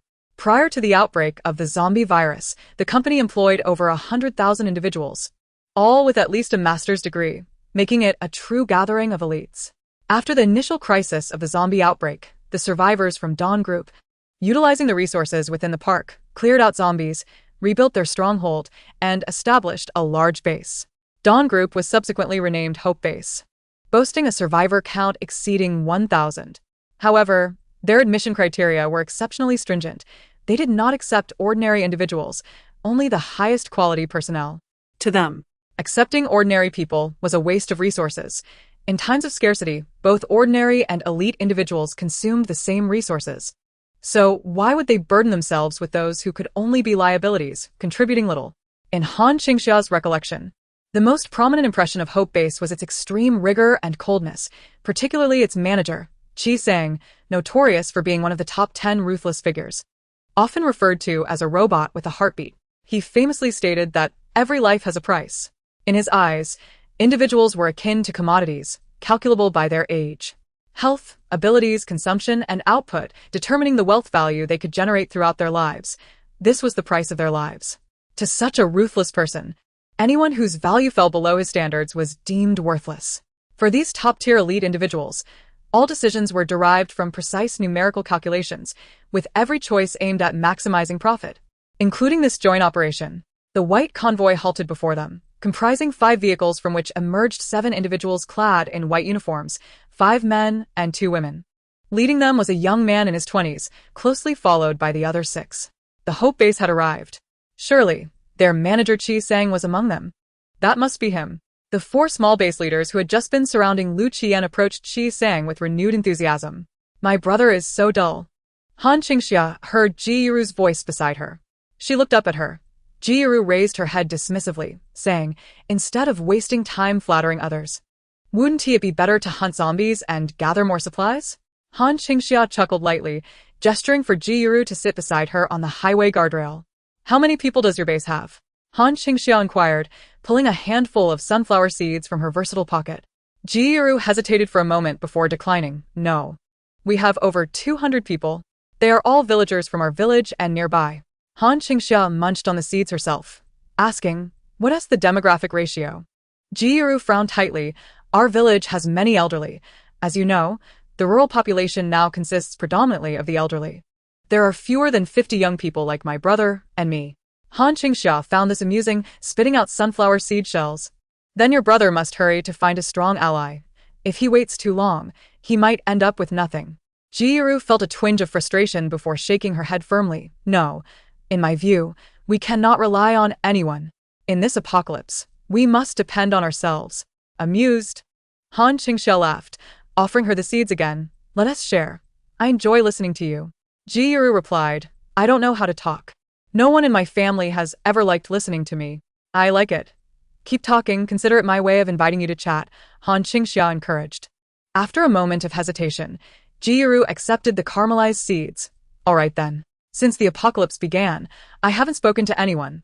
I like you too. Did you really establish a base? Yes, Han Qingxia affirmed. Why did they choose you, a woman, as the base manager? Can they really follow your lead? I saved them all, so of course they listened to me, Han Qingxia replied, gesturing towards Su Xiaoyang, who stood like a backdrop, vigilantly guarding her. Su Xiaoyang glanced at Ji Yuru, giving a slight nod. Everyone in our base was rescued by the boss, he stated. Ji Yuru gasped, feeling immense admiration for Han Qingxia, who had single-handedly saved them all. She appeared incredibly strong. It was evident that after the onset of the apocalypse, Ji Yuru felt the diminutive status of women. Even though she was a fire element ability user, with combat prowess rivaling her brother S in terms of base management, her voice was often disregarded. Many believed that women should remain at home to bear children, insisting that even with abilities, they could not compare to men, who were deemed superior. Hearing such remarks made Ji Yuru want to tear them apart. She had a relatively favorable treatment at their Xingho base, as her brother was the manager. And she possessed abilities. However, women without abilities were regarded even lower. Learning that Han Qingxia had saved everyone and established her own base filled Ji Yuru with profound respect. Regardless of the base's size, Han Qingxia was undoubtedly a true leader. This left her feeling envious. But as she later beheld the scale of Han Qingxia's so-called small base, her jaw nearly dropped in astonishment. All right, everyone has been introduced. A cold voice interrupted from the gathering, as the young man in white uniforms disregarded everyone else and focused on Lu Qian. Captain Lu, wasn't it said that 7 small teams would arrive today? Chapter 88. A grand scheme there's also the Qingxia base, which came along with me. Lu Qian glanced towards Han Qingxia. That one is the manager of Qingxia base, Han Qingxia. The crowd turned to witness the 2 individuals casually sitting on the roadside, munching seeds and chatting. Everyone felt a sense of incongruity in the scene, while they were all tense and serious regarding the multi-base meeting. Those 2 appeared to be leisurely enjoying their seeds. Lu Qian, aware of Han Qingxia's reputation, suggested, "Let us go over and greet them." "No need," came the response. Qi Seng glanced at Han Qingxia, his cold, unfeeling gaze quickly averting to address the assembly before him. "Please register your details, everyone. Fill in all your information. Later, we will allocate food based on your contributions during the journey. Of course, Captain Lu is exempt. We will adhere to the terms we previously agreed upon." Lu Qian nodded in acknowledgement. Once Qi Sang concluded, those behind him distributed a stack of forms, handing them out to each family. Lu Qian received one as well, although it was not for him, but rather for the Qingxia base he represented. The location of the Eastern Food Reserve was known only to those at the Hope base. However, they were uncertain about securing the supplies safely. As highly educated individuals with minimal military capabilities, they reached out to Lu Qian for assistance in locating food. Simultaneously, the Hope base harbored doubts about Lu Qian. What if those armed individuals eliminated them upon reaching their destination and monopolized the food reserves? Thus, the Hope base orchestrated a large-scale multi-base collaboration to gather supplies. Even if they had to share some food, it would provide them with a safeguard. The more bases involved, the better they could counterbalance the K1 base. After receiving the forms, the smaller bases returned to fill them out with utmost respect. They were merely small players and had to tread carefully. "Yuro." Yuru. Ji Zhe called out loudly for his sister, who was munching on sunflower seeds. Upon hearing her brother's voice, Ji Yuro returned the seeds to Han Qingxia. "I'm heading back now. Let us go." Han Qingxia remained seated, and at that moment, a hand rested before her. She looked up to see Lu Qian approaching, and, meeting his gaze, she divided her sunflower seeds with him. Lu Qian said, "You need to fill out the form." He extended a hand with the form in it. Han Qingxia accepted it and glanced over the detailed personal information requested: name, age, place of origin, and even their pre-apocalypse occupations. Additionally, there were inquiries regarding their abilities, base size, and structural composition, information that was rather sensitive. "Who requires this?" she inquired. "The Hope base," he replied. After spitting out a seed shell, she completed the form. Lu Qian remarked, "It's the Hope base providing the map while you provide the muscle, correct?" "Indeed," Han Qingxia responded, beckoning him closer. With their backs turned to the others, she whispered, "Shall we do something daring?" After a moment's contemplation, he sighed, "Don't be ridiculous. Tell me how the supplies will be divided." 40% for the Hope base, 40% for me, and the remaining 20% divided among the other bases based on their contributions. To prevent Han Qingxia, the instigator, from inciting chaos, Lu Qian added, "I don't want you to engage in any confrontations. Just accompany me to distribute the supplies without causing trouble." Han Qingxia, gazing skyward at a 45-degree angle, sighed deeply. Acknowledging Lu Qian's earnest nature, partnering with such an honest man was advantageous. Without him, she wouldn't have access to such opportunities. "Fine, I won't cause any disturbances," she assured him. After handing the blank form back to Lu Qian, she turned and returned her vehicle with Su Xiaoyang. The other smaller teams gradually submitted their completed forms. As the forms were collected, Darkness enveloped the night, and all base teams set up tents around their vehicles for rest. Naturally, the Hope Base's tent was situated centrally, shielded by all others, while the personnel from the Hope Base could rest without concern, delegating patrol duties to the other teams. Han Qingxia reclined in the back seat of her car, preparing to sleep, while Su Xiaoyang set up a tent outside to guard her. Just as she closed her eyes, rustling noises broke the silence. Something was dragging across the grass. As a psychic, Han Qingxia's hearing was exceptionally acute. Sensing the unusual sounds outside, she sat up and peered through the car window into the inky darkness. Thick clouds obscured the moon, leaving no light to be seen. To avoid attracting zombies, they kept everything completely dark. The rustling intensified, prompting her to amplify her perception. Her mental reach extended 20 meters, yet in the wilderness, that distance felt negligible. Suddenly, the dense clouds parted to reveal a colossal blood moon, its deep crimson hue stark against the dark sky, casting a faint glow on the ground. Han Qingxia finally discerned the outskirts beyond the road, a vast grassy plain illuminated by countless pairs of gray-white eyes, all fixated on her vehicle, converging toward them with excitement. Greed, longing, and hunger. Simultaneously, her mental perception detected numerous gray energy points emerging at the edges. A horde of zombies, akin to ants returning to their nest, surrounded them. It was a scene reminiscent of a demonic procession. Yangzi, wake up. Han Qingxia flung open the car door, calling to Su Xiaoyang in the tent. He emerged within 3 seconds, and before he could fully comprehend the situation, she yanked him into the car. As they settled inside, the first scream erupted outside. Ah! Zombies! They're attacking! The shrill cries jolted everyone awake, and as they grasped their weapons to confront the oncoming horde, the zombies surged toward their convoy. A zombie lunged directly at Su Xiaoyang's tent. When it missed, it collided violently against Han Qingxia's vehicle. Its bloodless, desiccated face pressed against the glass, mouth agape, attempting to bite through. This particular zombie was a short, elderly creature, its blood-stained attire barely recognizable as a once respectable outfit worn by an elderly gentleman in a park. Its balding head and receding hairline suggested it had once been a dignified individual, and the few remaining strands were styled in a manner reminiscent of a potted plant in a garden, complete with a gleaming gold tooth glinting in the dim light. The sound of that gold tooth scraping against the glass sent shivers down one's spine.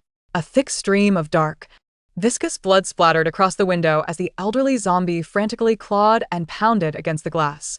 With each violent impact, the vehicle shook. On the third assault, a gunshot rang out, striking the zombie directly in the temple. The force of the bullet twisted its head at a gruesome angle before collapsing lifelessly. Footsteps followed, and a group of Lu Qian soldiers rushed over. They exchanged glances with the occupants of the vehicle, signaling one another before dispersing to eliminate other zombies. Without hesitation, Su Xiaoyang leapt from the car to lend support. Don't go, Han Qingxia urged, restraining him.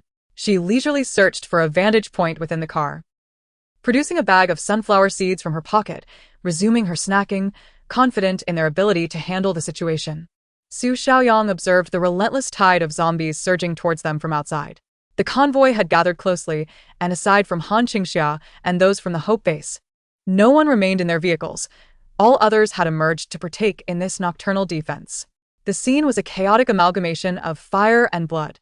Han Qingxia noted that among the 4 smaller bases, only 2 possessed firearms, and even those were scant in number. Gun control in Huaxia was exceedingly stringent.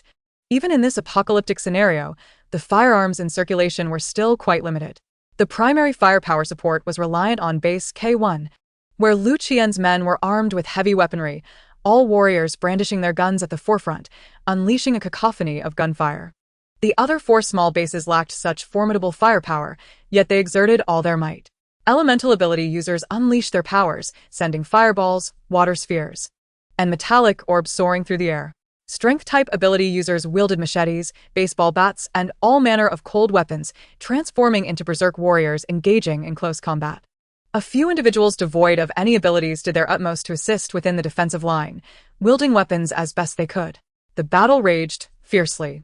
Han Qingxia spotted the young girl, Ji Yuru, from earlier that day, standing behind her brother, who was a strength-type mutant. He swung a rake with ferocity, flinging 4 or 5 zombies aside with each sweep. After brutally tossing the undead away, 2 fireballs soared into the air, crashing down upon the zombies. Yuru, With her short hair emitting a faint red glow, concentrated hard, her face darkened with gravity as she summoned fireballs in an unceasing flow, coordinating her attacks with her brother. As time passed, her powers began to wane. Being merely a level 1 ability user, she could only conjure 2 fireballs at most, and with each use, her body felt increasingly drained, her once dark visage paling to a ghostly hue. Yet, the zombies appeared to be inexhaustible. Brother, how can there be so many zombies? I didn't see this during the day. It seems the zombies were hiding during the day. Their combat prowess at night is several times greater than during daylight, and their senses are heightened as well. This is a vital route to the food reserve and a main thoroughfare in City B. Even if we cleared the area during the day, we could not eradicate all the lurking zombies. With so many of us gathered, we have attracted every zombie within a dozen miles. Lu Qian sensed that the zombie horde was more formidable than he had anticipated and resolutely commanded everyone, hold for 5 minutes. As his words fell, he led all from base K1 to charge out through the rear gap. The members of the other 4 small bases tensed. 5 minutes. Will the K1 base retreat? Yet at that moment, they dared not follow. They gritted their teeth to defend their convoy. 5 minutes. We must hold at least 5 minutes. The relentless waves of zombies continued to surge forth, and all from the 4 bases held their ground, while the Hope base remained immovable, with no one stepping out of their vehicles. By the 3-minute mark, the ability users from the 4 bases could no longer sustain themselves. Their powers had run dry, and they resorted to cold weapons to continue the fight. Clang, clang. The sounds of shovels, hammers, wooden sticks, and knives filled the air as everyone exerted their utmost to slay the zombies, yet their defensive circle gradually constricted. Hold on. Grit your teeth and endure. At 4.5 minutes, every defender found themselves encircled around their convoy. There was no retreat. To step back meant to flee. Ji-Yuru was currently shielded behind her brother, retreating step by step towards their vehicle. Yuru, get in the car. No. Your powers are gone. What use is a useless woman like you? Get in. Ji-Ze bellowed at his sister. Just as Ji-Yuru, straining to summon the last flicker of flame, felt her strength wane, a long-haired zombie suddenly lunged from the shadows, aiming to bite her. The moment was too sudden. When Ji-Yuru reacted, the grotesque visage of the rotting zombie loomed before her. Its cavernous mouth, with a partially severed tongue teeming with foul maggots, opened wide. In that instant, Ji-Yuru forgot to fight back, feeling as if she could simply close her eyes. Yet, at the brink of despair, the zombie halted, suspended before her as if held back by an unseen force, unable to bite down. Bang! The zombie before Ji-Yuru was struck down by a rake, its head impaled. Yuru! Ji-Ze exclaimed, panic flooding his gaze. However, at that moment, Ji-Yuru noticed a pair of eyes behind her brother. A beautiful girl sat calmly in a vehicle, watching them with a smile. Her eyes shone so brightly, it seemed they could seize one's very soul, radiating an indescribable power. Then, with a whoosh, a fireball whizzed past Ji-Ze's head. He looked at his sister, whose palm had once again summoned a fireball, the heat igniting his heartbeat. Behind him, a zombie fell to the ground, its head incinerated by the fireball, dark blood splattering half of his face. At that instant, a roar erupted from the perimeter as flames erupted violently. Then came the familiar sound of gunfire. The personnel from base K1 had returned. They had doused the perimeter in gasoline, successfully igniting the flames to halt the advancing zombies. They regrouped with the convoy, and the powerful gunfire quickly cleared the remaining zombies inside. Brother, let us continue. Push on. Yuru exchanged glances. Hope rekindled within them as everyone rallied their spirits to eradicate the zombies within the safe zone. 10 minutes later, everyone collapsed in exhaustion. Within the safe zone, all zombies had been eliminated. They lay on the ground, celebrating their narrow escape. Ji-Yuru turned to her brother. Do I still have value now? Ji-Ze smiled and affectionately ruffled her short hair. Of course. My sister is stronger than her brother. Hearing this, Ji-Yuru's pale, peeling lips curled into a smile. As she laughed, her gaze fell upon the motionless vehicle. The occupants inside had vacated the front seat, and the interior was silent, as if they had fallen asleep. Ji-Yuru's expression deepened. Was that merely an illusion? Why did the zombie stop? Was it her doing? Inside the vehicle, Han Qingxia yawned, rubbing her weary mind from overexertion of mental energy, drifting off into a deep slumber. Naturally, this defense against the zombie tide was not without casualties. Among the 4 bases, 5 individuals perished. One was unfortunate enough to be accidentally shot by a teammate, while 4 others were bitten by zombies. 3 of them had leapt into the horde, fighting valiantly and contributing significantly to their base. The remaining one attempted to conceal his transformation. When Lu Qian's team returned after securing the perimeter, he began to mutate. Please don't kill me. No, please don't. My wife is still at home waiting for me. Don't kill me. If I die, others will bully her. A member from Baixing base knelt before them, pleading desperately as his body contorted grotesquely. His facial veins darkened rapidly, and he crumpled to the ground, begging them. The survivors from Baixing base fell silent, no one able to act against him. This was their comrade. After enduring countless struggles in the post-apocalyptic world, they were intimately familiar with one another. He has a wife whom he married not long ago.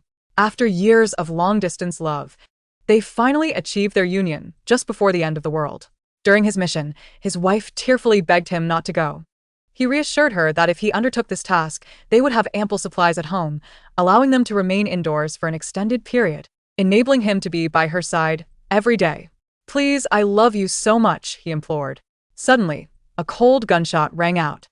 The mutated creature from the Baixing base collapsed to the ground, lifeless. Everyone from the Baixing base turned their furious gazes toward the shooter, Qisong, the manager of the Hope base. Clad in a pure white uniform, he surveyed the scene with an icy demeanor, his gun still smoking from the recent discharge. The Hope base had finally descended on the scene after ensuring safety. Are you even human? He is not a zombie. He is not a zombie. Su Mao, the captain of the Baixing base, stormed forward in anger. Before he could reach Qisong, several dark gun barrels were pressed against his forehead. The people behind Qisong regarded him with cold indifference. Any movement from him could result in the annihilation of the Baixing base. Yet he insisted he is still human. Why must you kill him? Su Mao clenched his fists, his eyes ablaze with fury as he glared at Qisong. In response to his words, Qisong's indifferent gaze betrayed no emotion, cold as ice. Once he transforms into a zombie, we will be in danger. I will not permit any senseless risks. Su Mao's fists tightened even further upon hearing this, his teeth gritted. Qisong continued, teams that have suffered casualties will receive supplies according to their original personnel ratios. After issuing this command, he turned and walked away without uttering another word. Everyone present watched the Hope base personnel depart step by step. Later, Lu Qian from the K1 base approached. Do you need our assistance? He inquired. No, Captain Lu, Su Mao replied. We knew there would be dangers in this mission. You all have worked hard. Each team buried their fallen comrades. Lu Qian arranged for them to receive some medical supplies and provided tools for digging, for which they expressed their gratitude. Following the night battle, only the K1 base and the Hope base emerged unscathed, leaving only the Summer base, which had remained hidden. Once Lu Qian ensured the safety of the other bases, he approached Han Qingxia's vehicle. Upon his arrival, Su Xiaoyang emerged from the tent. Captain Lu. Xiaoyang. Lu Qian nodded at him. After all, he was once one of my soldiers. Where is your leader? She is asleep. That's good. She needs her rest.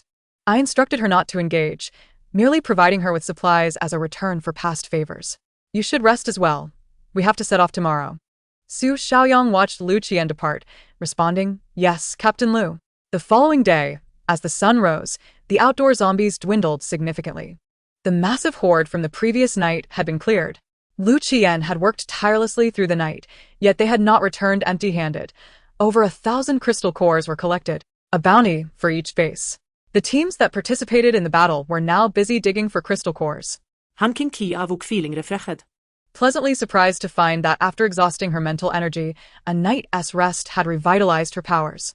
She cleared her mind and extended her mental energy outward, surveying her surroundings.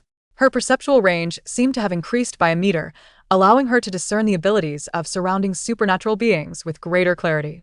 Previously, she could only sense that Lu Qian possessed lightning abilities due to their strength. Now, she could also perceive a hint of ice energy emanating from him. While multiple abilities could exist, they did not all carry equal weight. Thus, it was impossible for each power to be exceptionally strong. Lu Qian's lightning abilities overshadowed the others. But this time, Han Qingxia managed to detect a glimmer of the ice power. She scanned the members of all the base teams, recognizing most from the previous day, all possessing standard abilities until she reached the convoy from the Hope base. There were 7 individuals in total, 4 with spatial abilities, 1 with fire abilities, 1 strength-type ability user, and 1. Han Qingxia wished to delve deeper into her perception but was suddenly met with a prickling barrier. That was Chapter 91. I repeat. Control-type abilities. Control-type abilities are a variant of mental abilities, granting absolute control over individuals or objects within their domain. Unlike Han Qingxia's radar-like mental abilities, control-type abilities evolve towards absolute mastery from the outset. Anything within the range of their mental domain moves according to their will, telekinesis, hypnosis, or mental barriers, etc. They are the absolute rulers within their territory. It is said that 1 or 2 mental ability users emerge among 1,000 supernatural beings, and among those, only 1 might possess control-type abilities, making them a rare and formidable class of powers. However, control-type abilities are only effective within their defined range. They cannot achieve the far-reaching capabilities of Han Qingxia's mental energy. The strength of control-type abilities is confined to a small area, making expansion of their range challenging. It can only enhance their dominion within that space. Despite their strength, they come with significant limitations. The prickling sensation of mental energy detected an intruder and retaliated, attempting to seize the source. Yet, it was evident that its mental power paled in comparison to Han Qingxia's. Upon realizing it was a control-type ability, she promptly withdrew her mental energy. If it couldn't grasp her within its domain, it would find nothing outside of it. In this brief skirmish, Han Qingxia rubbed her temples, having stripped the hope base of their secrets. So, they had a control-type ability user among them. At that moment, the door of the hope base vehicle swung open. And Qisong, clad in a white uniform, stepped out, his gaze grave as he scanned the surroundings. Han Qingxia noted, so this is the control-type ability user. Qisong was furious. He had sensed someone probing them with mental energy, but couldn't even catch a glimpse of their shadow. This was a remarkably powerful mental ability user. He had been unaware of her presence until she had intruded deeply into his domain, only to retreat the moment he sensed her. Who is this? Such formidable mental prowess. They had been thoroughly examined, and he had failed to ascertain the identity of the intruder. How infuriating! As he stood outside, scanning the crowd, a voice broke through the tension. Did your base not engage the zombies yesterday? A member of the Baixing base approached Han Qingxia, indignantly. His voice drew the attention of others nearby, who suddenly recalled that Han Qingxia's group had indeed remained inside the previous day. We were asleep. Han Qingxia replied lazily to the gathering crowd seeking to confront her. The opposing members were enraged. You were asleep. Do you have any idea that we were fighting for our lives yesterday? We lost several brothers, and you were snoring inside. How could you even sleep?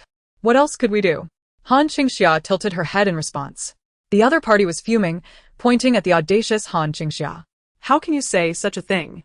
Do you have no shame? Han Qingxia chuckled. Do you have anything else to discuss? This time, the person across from her was trembling with fury. You stop right there. Today, you must give us an explanation. Apologize to all of us. Apologize? Han Qingxia stretched languidly, gazing at the individual before her. She soothingly patted their chest. All right, which of my words offended you? Speak, and I shall repeat them. The other person retorted. This isn't merely anger. It is rage to the point of tears. How can someone like her exist in this world? Is she a bandit? Tang Jian and the others, who had hurried over, could only remark on the striking similarity of the situation. Here was yet another pitiful soul victimized by Sister Han. He himself had nearly been brought to tears by Han Qingxia's provocations in the past. The other members from various bases, witnessing the scene, were equally incensed. If anyone could incite the collective ire of the crowd with just a few words, it would certainly be the notorious troublemaker, Han Qingxia. You from the Qingxia base are truly audacious, declared the Baixing base. You send out only 2 people, and neither of them is willing to fight. This is too much, chimed in the future base. You must provide us with an explanation today, added the Xinghe base. At that moment, a voice rang out from behind them. What has happened? Lu Qian strode over with the group. Upon seeing him, the others immediately voiced their grievances. Captain Liu, no one from the Qingxia base showed up yesterday. They are utterly arrogant. Originally, there were only 2 of them, and not even one came out to fight. They're so few in number, we could overlook it. But just listen to what she said. After such a fierce ambush yesterday, she was asleep. Lu Qian's head throbbed as he glanced at the troublesome Han Qingxia. Attempting to explain, Captain Han may have genuinely been asleep yesterday and did not hear. Upon hearing this, everyone felt like they might vomit blood. Could Lu Qian not wear his bias so blatantly? His defense was too overt. Yet, could they truly oppose Han Qingxia when they were already in awe of Lu Qian? Had it not been for Lu Qian's valiant efforts with the K1 base as the primary force, they would have been lost. Not to mention that he had also helped them manage their injured or fallen comrades afterward. They genuinely respected Lu Qian. His words commanded a measure of deference. Lu Qian continued, "Let this matter rest. They are my people. All contributions will be attributed to the K1 base's assistance to the Qingxia base." The crowd felt even more unsettled. They recognized that the Qingxia base was merely riding on Lu Qian's coattails. Lacking any real strength, they relied solely on their connections. "I believe Captain Lu has a point." At that moment, Jiru stepped forward to support Han Qingxia. As soon as she spoke, her brother tugged at her sleeve, casting her a disapproving look. Jiru glanced at Han Qingxia, recalling the determination in her eyes from the previous day, and firmly stated, "Regardless, I believe Captain Lu's assertion that they aided the Qingxia base is valid." Hearing Jiru's words, the others felt as though they had found a slope to slide down.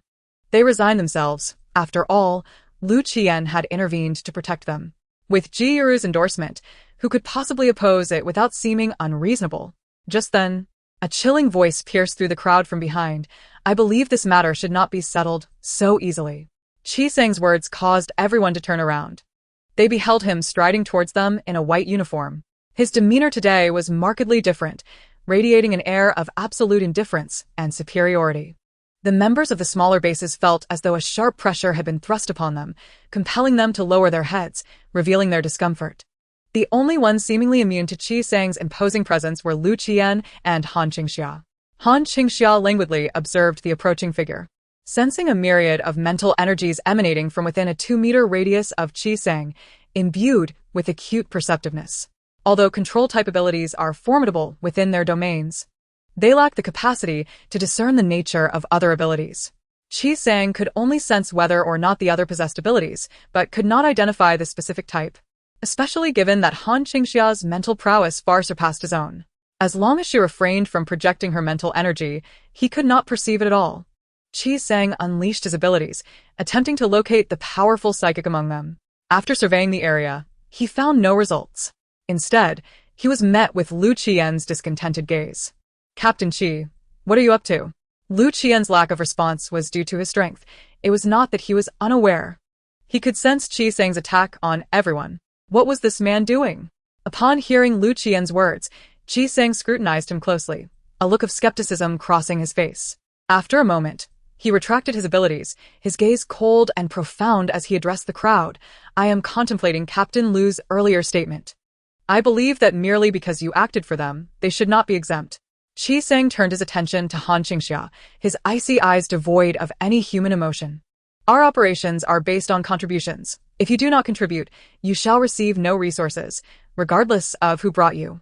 At that moment, the atmosphere became eerily silent. Lu Qian stepped in front of Han Qingxia, asserting, "Let it be known, the Qingxia base is now part of my K1 base. Their resources will be shared with us."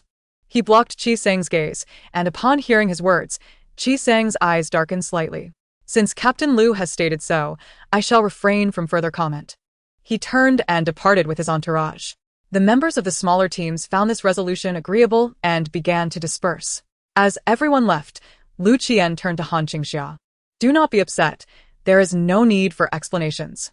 Han Qingxia, seemingly unconcerned, patted Lu Qian's shoulder with a grin. "After all, you brought me along for a free ride. Why should I be angry?" She was not a naive girl who felt indebted to Lu Qian, who had asked nothing of her on this journey, providing her with the privilege of assistance. To be angry with him would be foolish. However, the others, particularly Qi Sang, had successfully incurred her displeasure. "Very well. He has successfully offended me. Today's grievances shall be repaid tenfold." After the morning's event settled, everyone prepared to advance their teams. The previous day had been marked by a fierce battle. However, correspondingly, the primary zombie hordes along their route had been thoroughly cleared. Under the leadership of the K1 base, all vehicles cooperated to eliminate any stray zombies and clear the roads of debris from accidents, successfully unveiling the main thoroughfare. By the afternoon of the second day, they traversed the most perilous regions and smoothly entered the sparsely populated area of the reserve grain warehouses. The sites for the grain reserves were strategically located far from populated areas, where human presence was scarce, and not a single vehicle could be seen on the solitary road.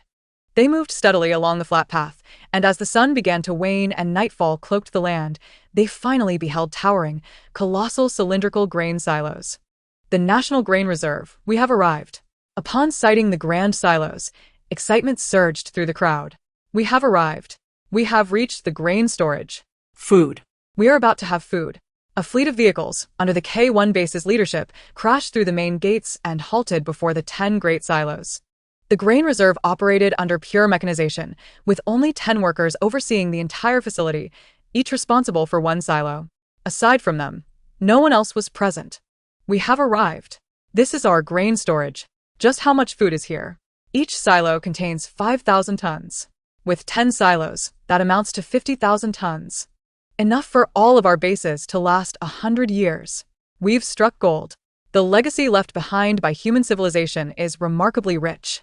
So abundant that discovering a single treasure could enable survivors to overcome a monumental challenge. Although 99 of the treasures have, after the cataclysm, sunk to the depths like sunken ships, destined to remain as tombs of civilization, the existence of even a minuscule portion is sufficient. Qi Sang and Lu Qian instructed everyone to disembark, and they first surveyed the surroundings of the granary to ensure no one was outside before entering the staff building. Surprisingly, the staff building was eerily silent, with not a single employee present. Uncertain whether these individuals had fled or transformed into zombies, Lu Qian and Qi Sang conferred and decided to officially enter the granary to inspect the food supplies. Everyone wielded flashlights. Upon entering the first granary, they were greeted by a mountain of grain, prompting joyous exclamations. Food. They truly had food. However, their elation was short-lived as they soon encountered a second granary, which was moldy. Several months had passed since the apocalypse, and without supervision, large quantities of grain had accumulated in the warehouse, making it susceptible to spontaneous combustion or mold. Once mold appeared, the entire storage was rendered inedible.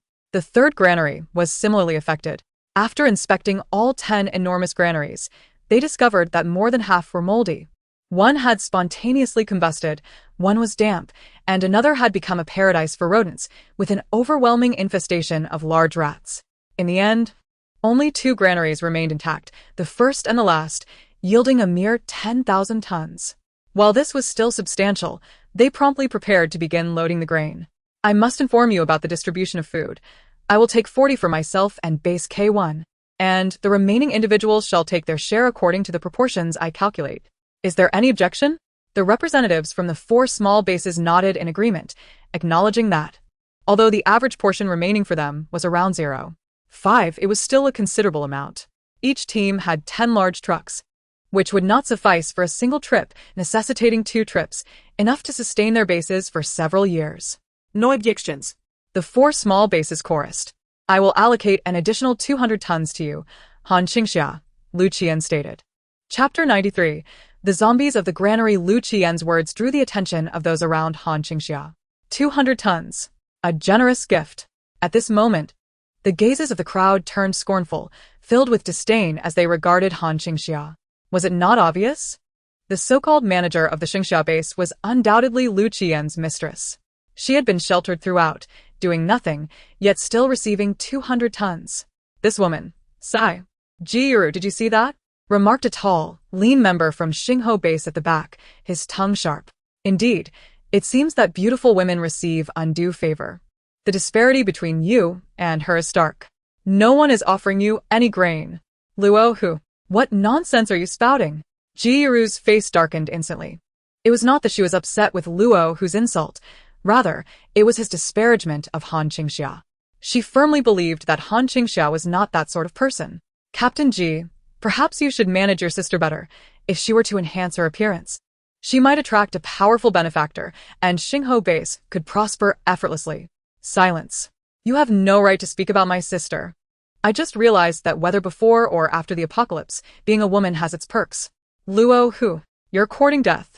Ji Yiru raised her hand, conjuring a fireball, and as it illuminated the darkness, she suddenly noticed 8 or 9 bat-like humanoid creatures hanging upside down from the ceiling of the granary.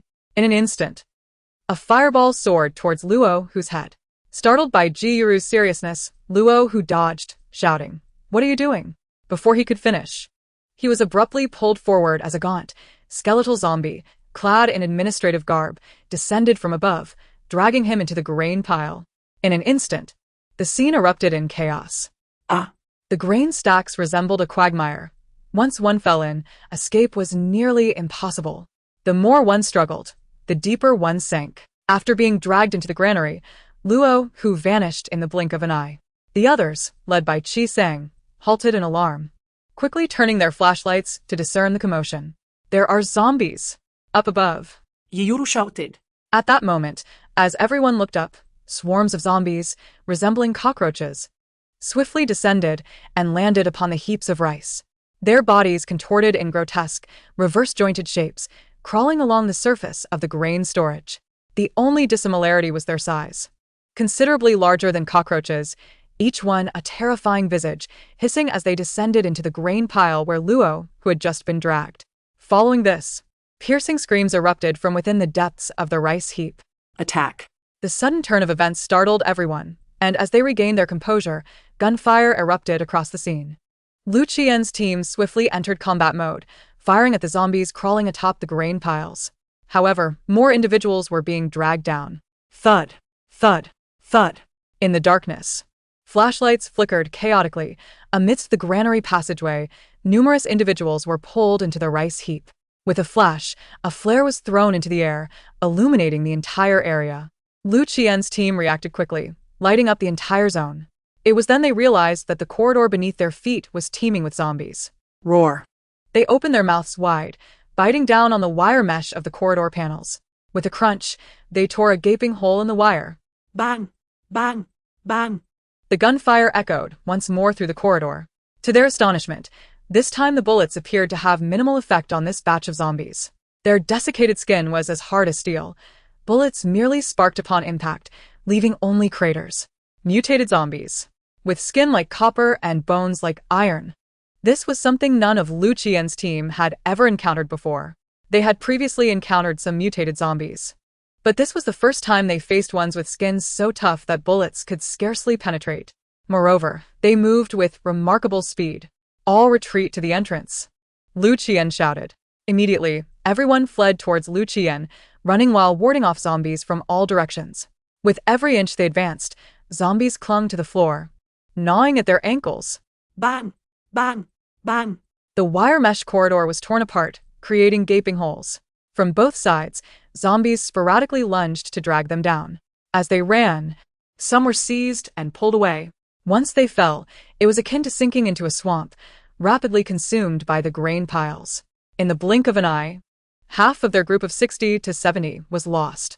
Gunfire cleared the path, and soon they discovered that their abilities were slightly more effective than bullets. Zombies had a natural resistance to supernatural powers. The entire team of Lu Qian ceased firing and began to unleash their abilities. Fireballs, water spheres, metal orbs, and lightning bolts swirled together, striking out at the oncoming hordes of zombies. The powerful surge of abilities granted them a brief respite. Run, run. They hurled their powers indiscriminately, obstructing the zombies from all sides. Just as they approached the entrance, a loud crash echoed. At the end of the corridor, a sudden thud echoed, and an enormous shadow plummeted down. With a crash, the shadow turned its head, revealing a grotesquely oversized zombie, its body seemingly scorched and decaying. The remnants of a manager's uniform clung to its rotting flesh, and half its face sagged grotesquely as it advanced towards the group. With a roar, it charged at Han Qingxia and her companions. In that instant, the ground trembled violently, and the entire corridor shook. Ahead loomed the giant zombie, while behind them, there was no escape. The relentless horde of zombies pursuing them had already reached the last member of their group, trapped without respite. The dire situation was exacerbated by the fact that they had lost their abilities. With a scream, the last member of the future base was dragged down, his teammates desperately trying to save him. Grasping his hand, they heard a sickening crunch as a zombie climbed up his back, delivering a fatal blow to his heart. Simultaneously, a swarm of zombies, dark and numerous like centipedes, lunged at the group of tender flesh, forcing them into a tight cluster. No route for escape presented itself. Just as despair enveloped them, a formidable wall of water suddenly enveloped them. This was an unprecedented and powerful water barrier, so intense that it felt as though the moisture within their bodies had been drawn out, leaving the air exceedingly dry. With a bang, they watched in shock as droplets of water rained down like high-pressure bullets, piercing the skin of the zombies that ordinary bullets could not penetrate. From this moment forth, I shall allocate the provisions. As the mist dissipated, the horde of zombies was repelled by this overwhelming force. A member of the future base, in the midst of a rescue, witnessed the claw of a zombie poised to strike. His heart halted just an inch before him by the formidable water wall. In his eyes, the water wall fractured into countless droplets. These minuscule droplets, moving at high speed, sliced through the zombies' limbs, each droplet striking them with the force of a bullet, effortlessly penetrating their hardened bodies. The sheer power was staggering. The massive zombie before them was also violently pushed back several meters, its bloated form battered by Han Qingxia's water droplets, resembling a swollen bun soaked in water, with pits forming across its body. After regaining its footing, the creature spewed forth blood and bile in fury. Han Qingxia calmly commanded, "Yangzi, cover me." Yes. With everyone watching, she drew the tang knife from her back and, with a powerful leap onto the corridor railing, soared into the air, aiming her strike at the giant zombie. The corpulent creature was fast and powerful, yet Han Qingxia was swifter and stronger. The silver blade of her tang knife glimmered under the red light of magnesium flares, her movements ghostly and swift, creating afterimages as she unleashed a torrent of strikes. Each slash aimed for the most lethal points, devoid of any superfluous technique. Her skills in martial arts far surpassing the era's standards. If one strike failed, she would simply strike again.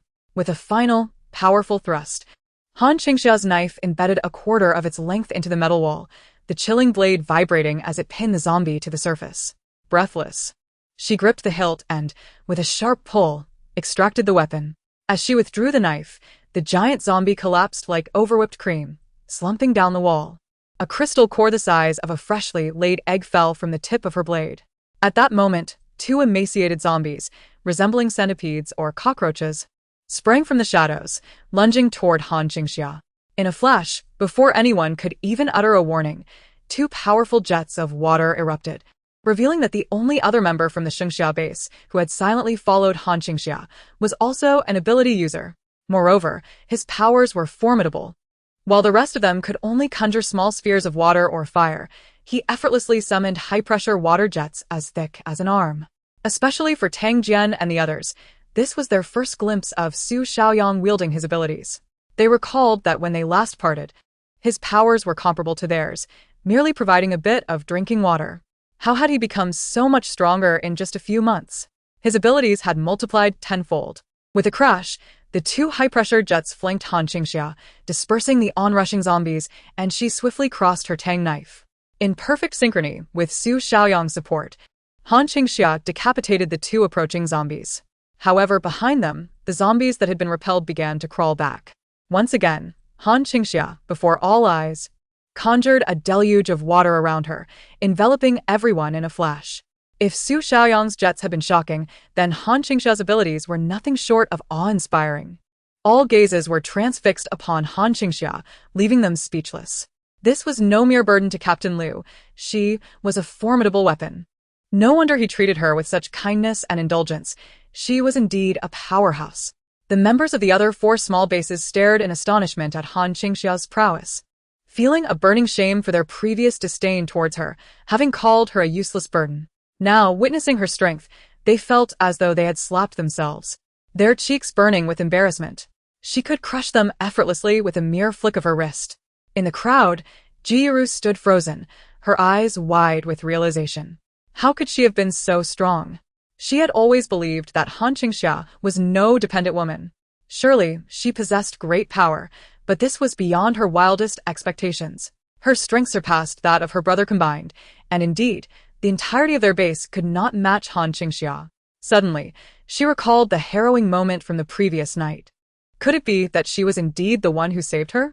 In base K1, those who knew Han Qingxia, including Tang Jian, felt an overwhelming admiration, wishing they could transform into her devoted admirers on the spot.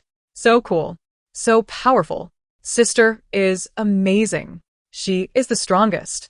Even Su Xiaoyang, following Han Qingxia, was swept up in the enthusiasm. Is she a deity? Bow before her. Lu Qian, bearing a portable missile on his shoulder, gazed in awe at the scene unfolding before him. Han Qingxia seemed to have grown even stronger.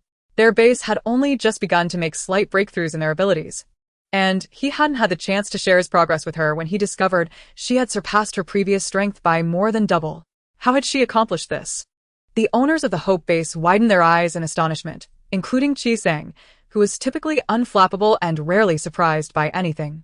The abilities displayed by the woman before him shattered the calm in his icy gaze. He looked at her power in disbelief. This was undoubtedly the most formidable level of supernatural ability he had ever witnessed, unmatched and unparalleled, though it was merely an ordinary water-based ability, which was not highly rated in their research. Han Qingxia demonstrated an extraordinary strength.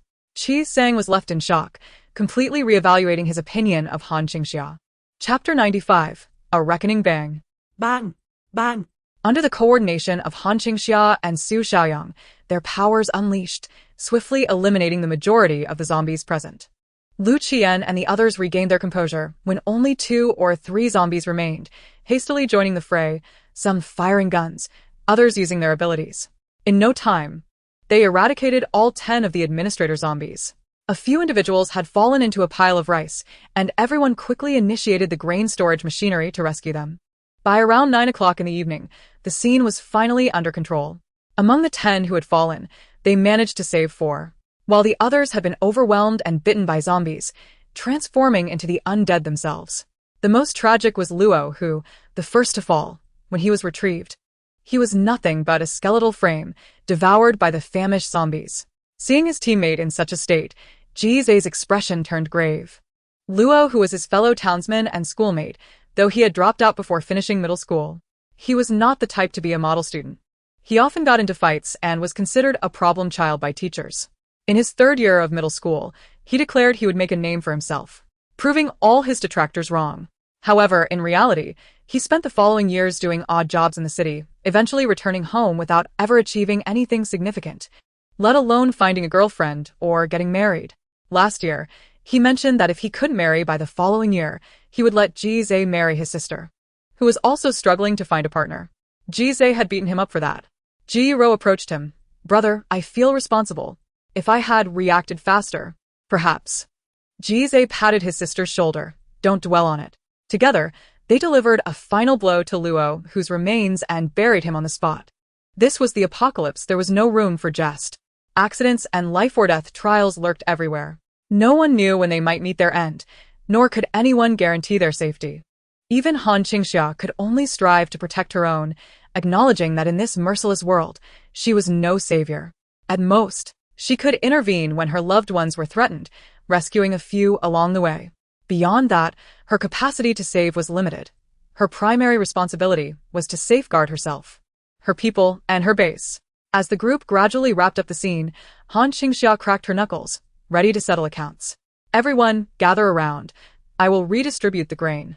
Do you have any objections? Standing outside the grain storage, she called for all to approach her. The 6 teams, along with 4 small bases, had no dissent, including K1 base. The group clad in white uniforms from the Hope base resembled a council meeting as they heeded Han Qingxia's words. Qi Sang glanced over at them before leading his team forward. Upon arriving, Qi Sang assumed a leadership role. Captain Han, your contributions today have been substantial. As everyone can attest, you rightfully deserve a greater share. How about this? We divided anew, with K1, you, and us each receiving 30%, while the remaining small teams share the last 10%. Upon hearing Qi Sang's proposal, the other 4 small teams expressed their dissatisfaction but dared not voice their anger.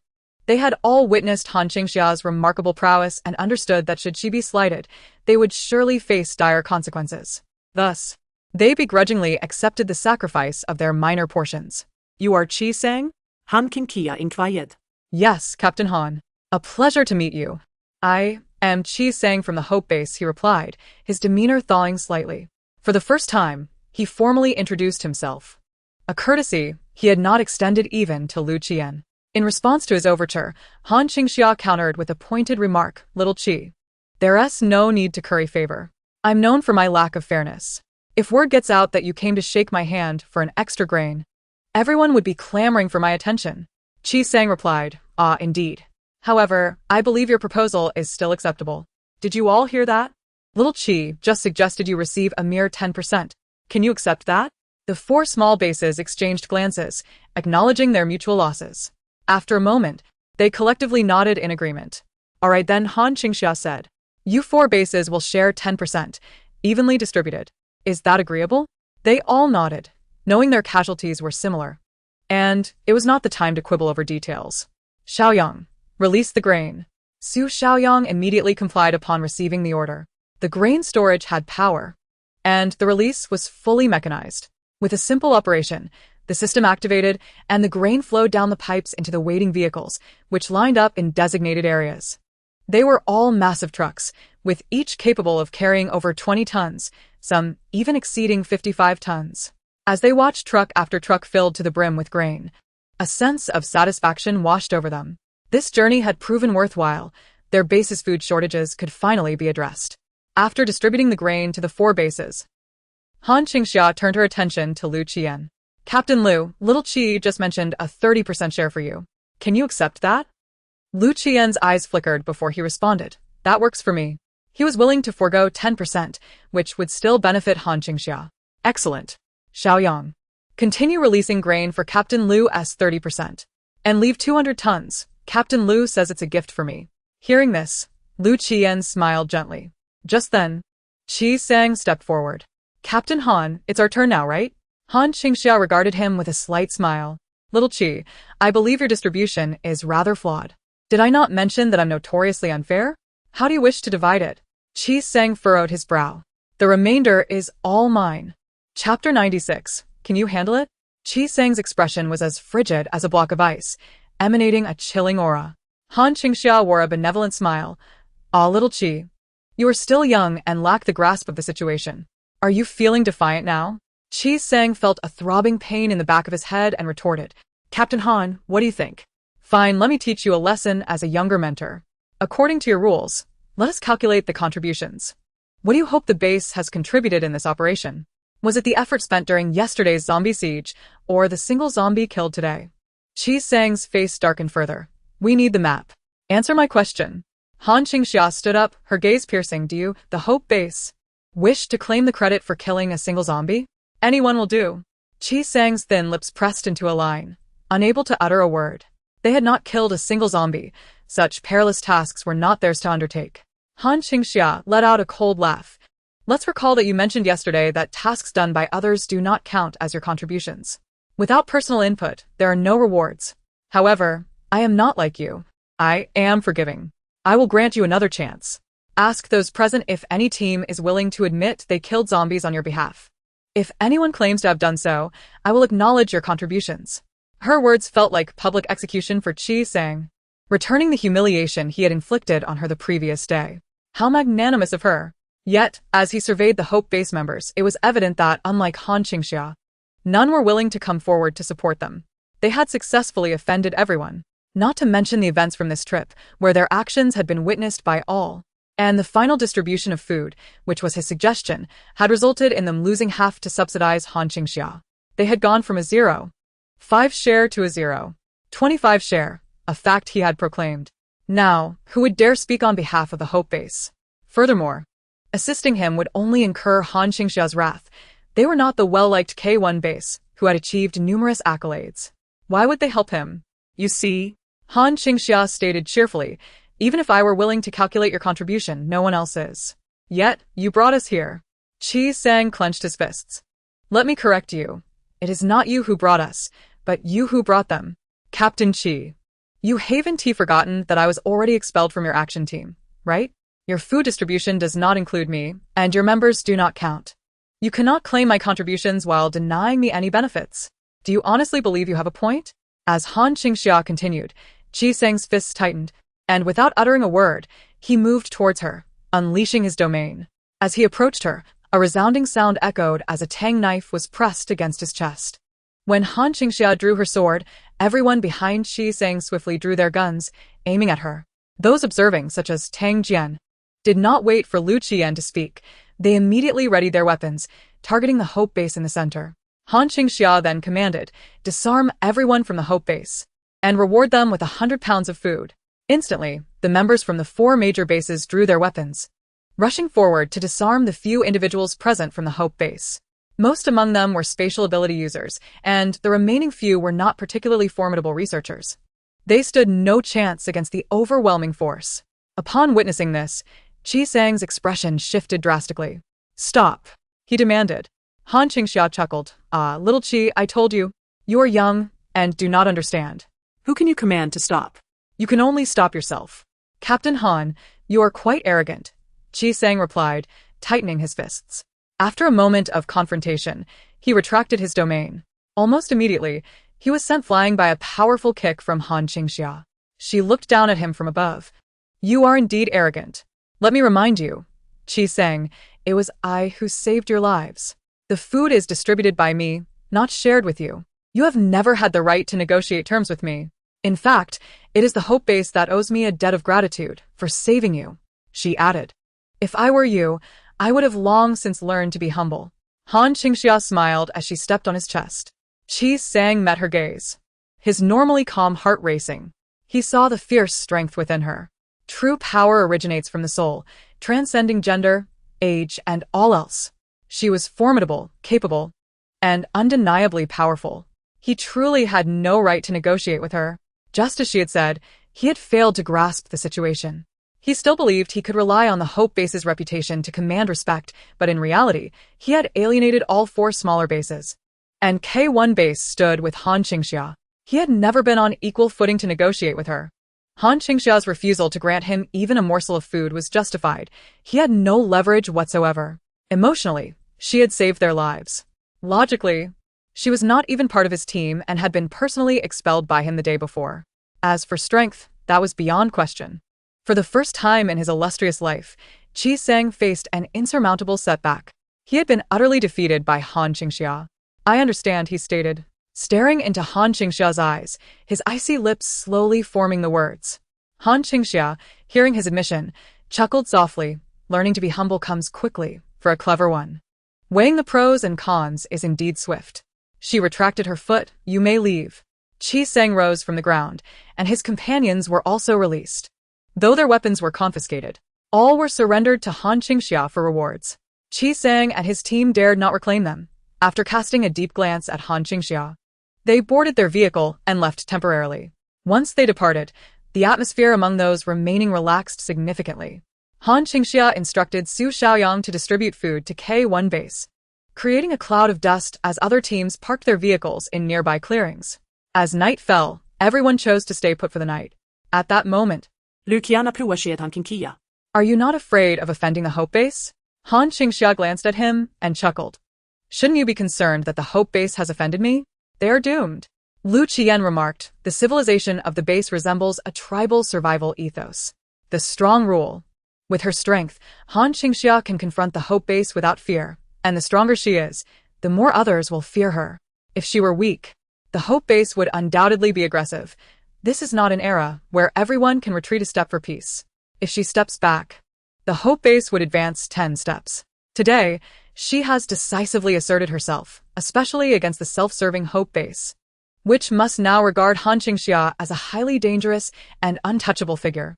How could they dare to provoke her? Moreover, with the ongoing zombie crisis, Han Qingxia is 100 miles away from the Hope Base.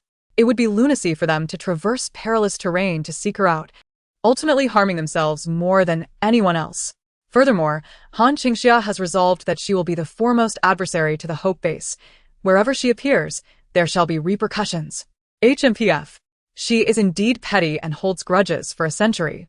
Lu Qian observed Han Qingxia, who appeared to have just shared a wave of exuberance, her sparkling eyes radiating satisfaction.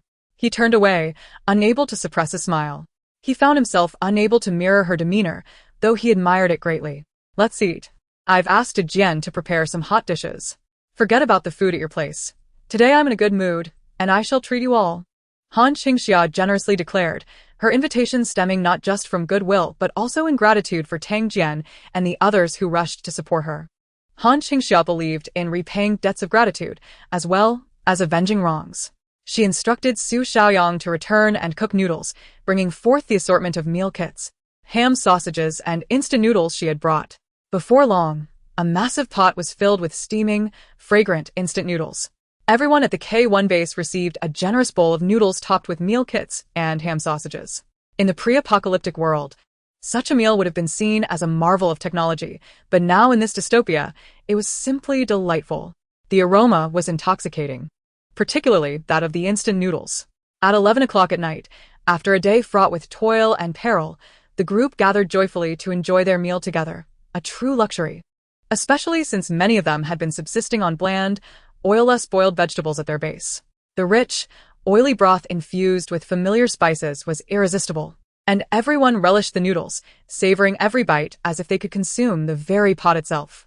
The golden, oily noodles slurped up delightedly, and the inhabitants of K1 base felt an overwhelming sense of happiness. Tang Jian and the others huddled close to Han Qingxia, affectionately calling her big sister.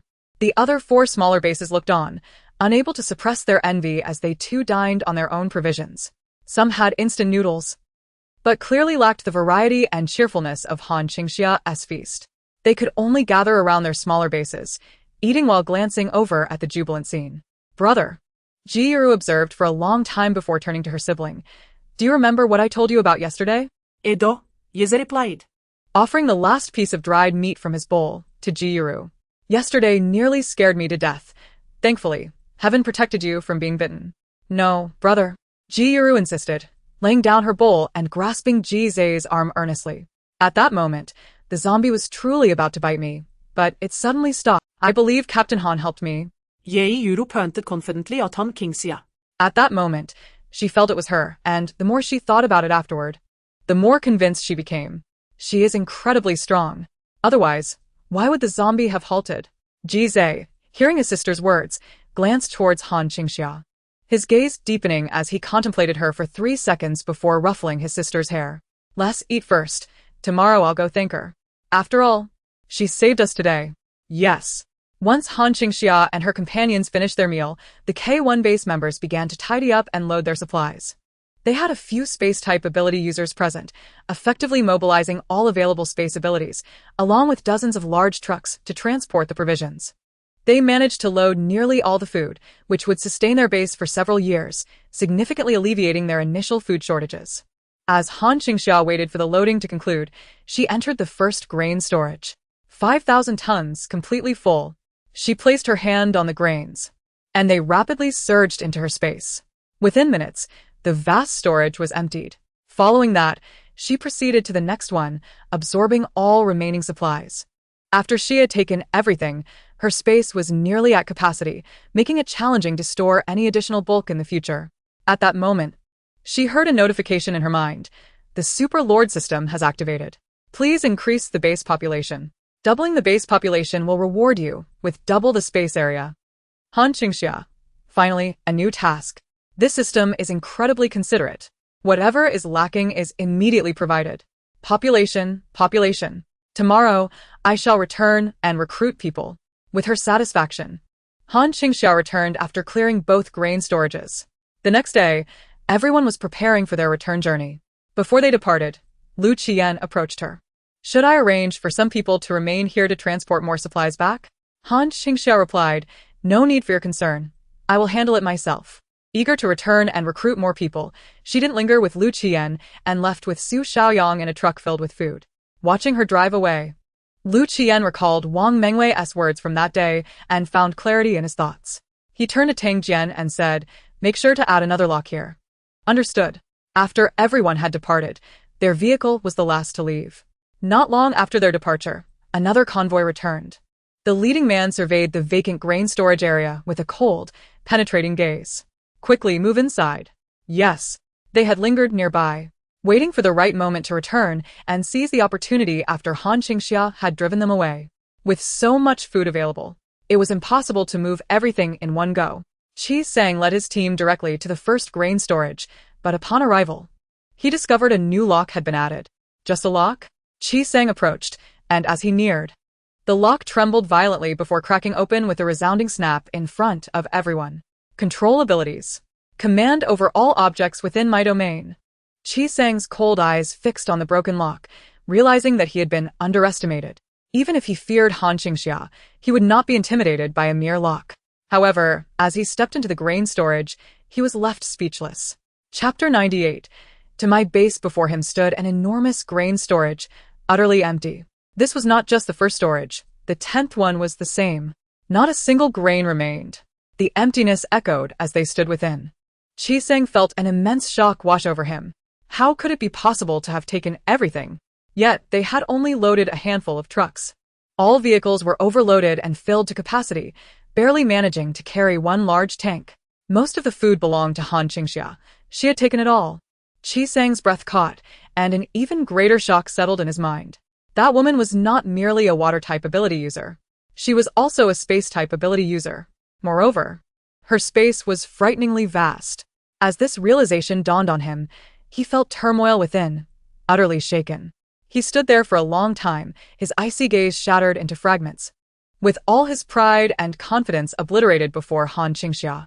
From birth, he had been regarded as the chosen one by everyone. He had begun studying advanced mathematics at 3, self-taught high school subjects by 5, secured a spot at a prestigious university by 7, and graduated with a doctorate by 15, producing countless research achievements. Yet, in comparison to his background, his personal accomplishments paled. His father was the largest shareholder of the Dawn Group, and his mother was a political elite. Even in the apocalypse, he had awakened the singular control ability. To say Qi Sang was born with a silver spoon would be an understatement.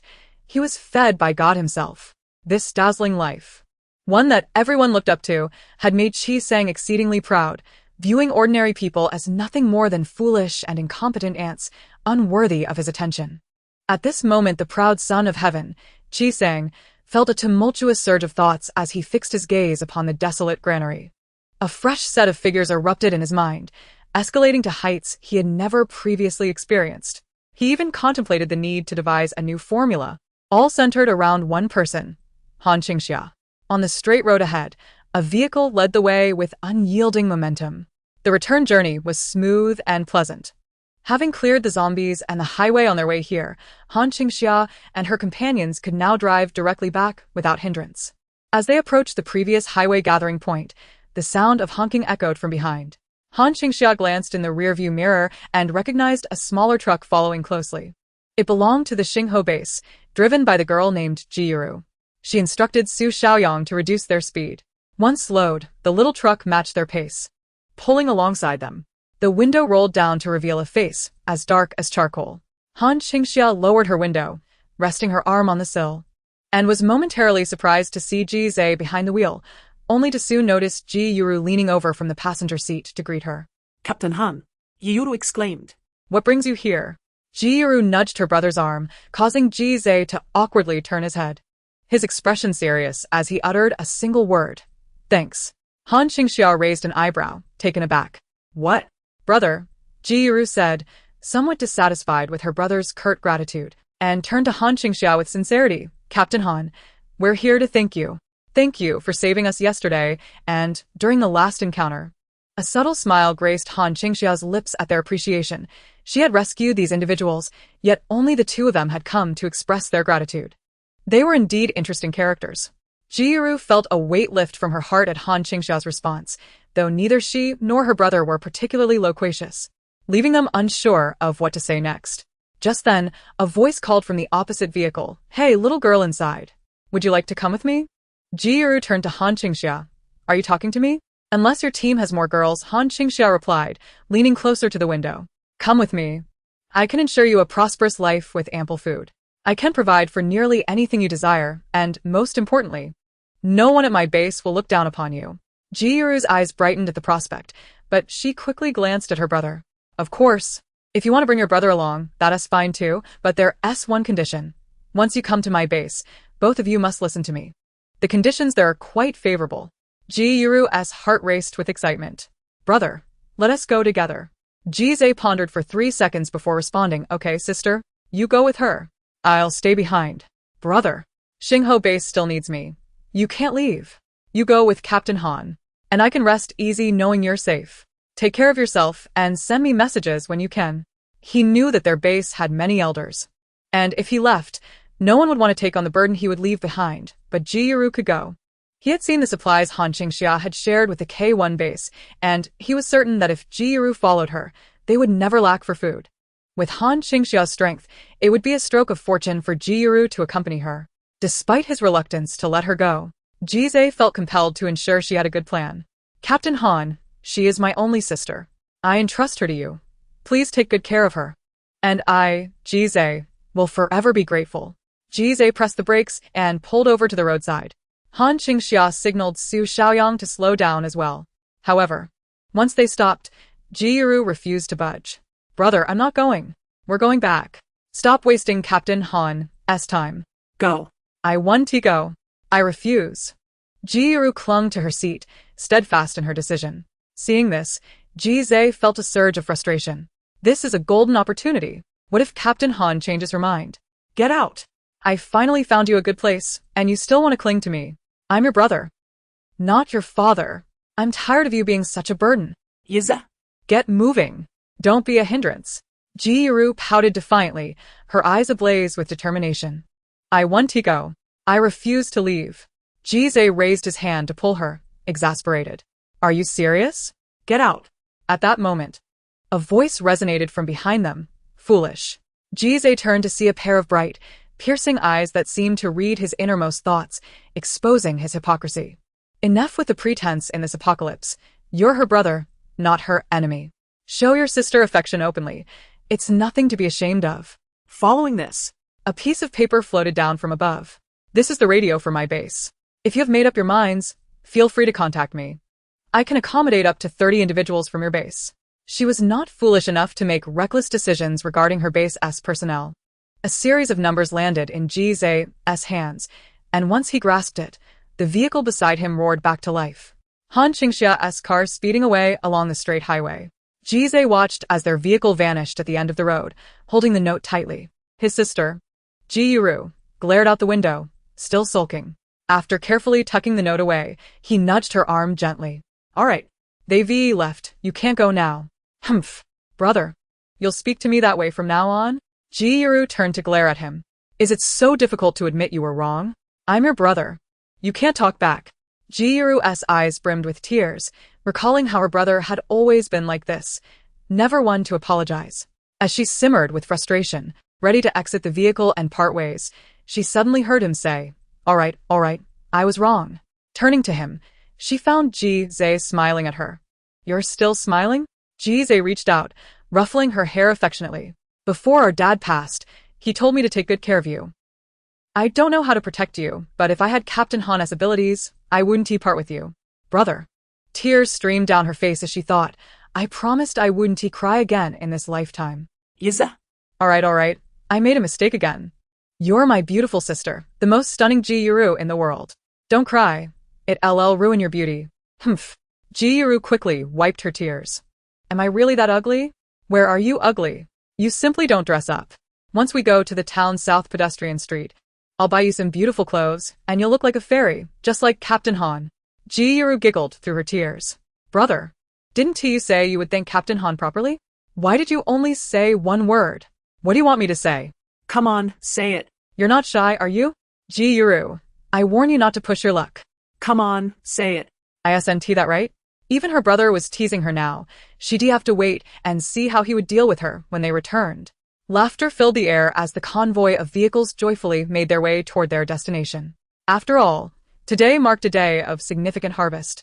Having endured countless hardships to return with bountiful rewards, Han Qingxia returned to her base, unloading the items from her vehicle before assessing the state of her stronghold. Satisfied to find the summer base in good condition, she felt a wave of relief wash over her. After contemplating where she might find individuals to recruit, Han Qingxia resolved to personally drive the vehicle back to the K1 base. The most effective method of recruiting residents was to venture into other bases, and K1 base was bustling with people. Xiaoyang, keep an eye on the base. I'm going out to return the vehicle. Boss, what about your return? Have them bring it back. Su Xiaoyang replied, isn't that akin to giving it away for free? Wouldn't it be simpler to send a telegram for Tang Jian to come and drive it back? With that, Han Qingxia set off towards K1 base in Lu Qian's vehicle. By around 3 in the afternoon, she arrived successfully at the entrance of K1 base. Upon seeing their base's vehicle, the guards immediately shifted to a more relaxed mode. Han Qingxia, instead of rushing in, addressed the sentinels. "I'm here to return the vehicle. Please inform Manager Lu Qian." Upon hearing her words, the guards promptly went to report her arrival. While she waited, Han Qingxia stood at the entrance, observing the throng of survivors lined up to enter. The crowd had gathered after learning about the expansive base through the K1 base's 24-hour radio broadcasts. At that moment, Han Qingxia noticed a group of people clamoring. "Please, no pushing. There's enough room for all of us. We've all completed our quarantine. We can surely enter. There's a child and a pregnant woman here, so let us not rush." A bespectacled man, clad in a once white shirt that had faded to gray, attempted to calm the agitated crowd. However, his pleas fell on deaf ears, and the throng only pressed closer, pushing him toward the back. "Then make some space for us. We'll stop pushing," another shouted. "Exactly. Just because you're at the front doesn't mean you can make snide remarks. There's a child and a pregnant woman ahead, and I have an elderly person here too. How about letting the elder go first?" To Han Qingxia's astonishment, amidst the jeering, the man in the gray shirt indeed yielded his position. "Elder, come over here. I'll give you my spot." Han Qingxia watched in disbelief as the man was jostled out of the way. He had not taken the elderly person's place. Instead, by yielding, he allowed everyone behind the elder to advance, effectively relegating him to the very back of the line. A young man, pushed off balance, wiped the sweat from his brow and, without a word of complaint, began to queue from the last position.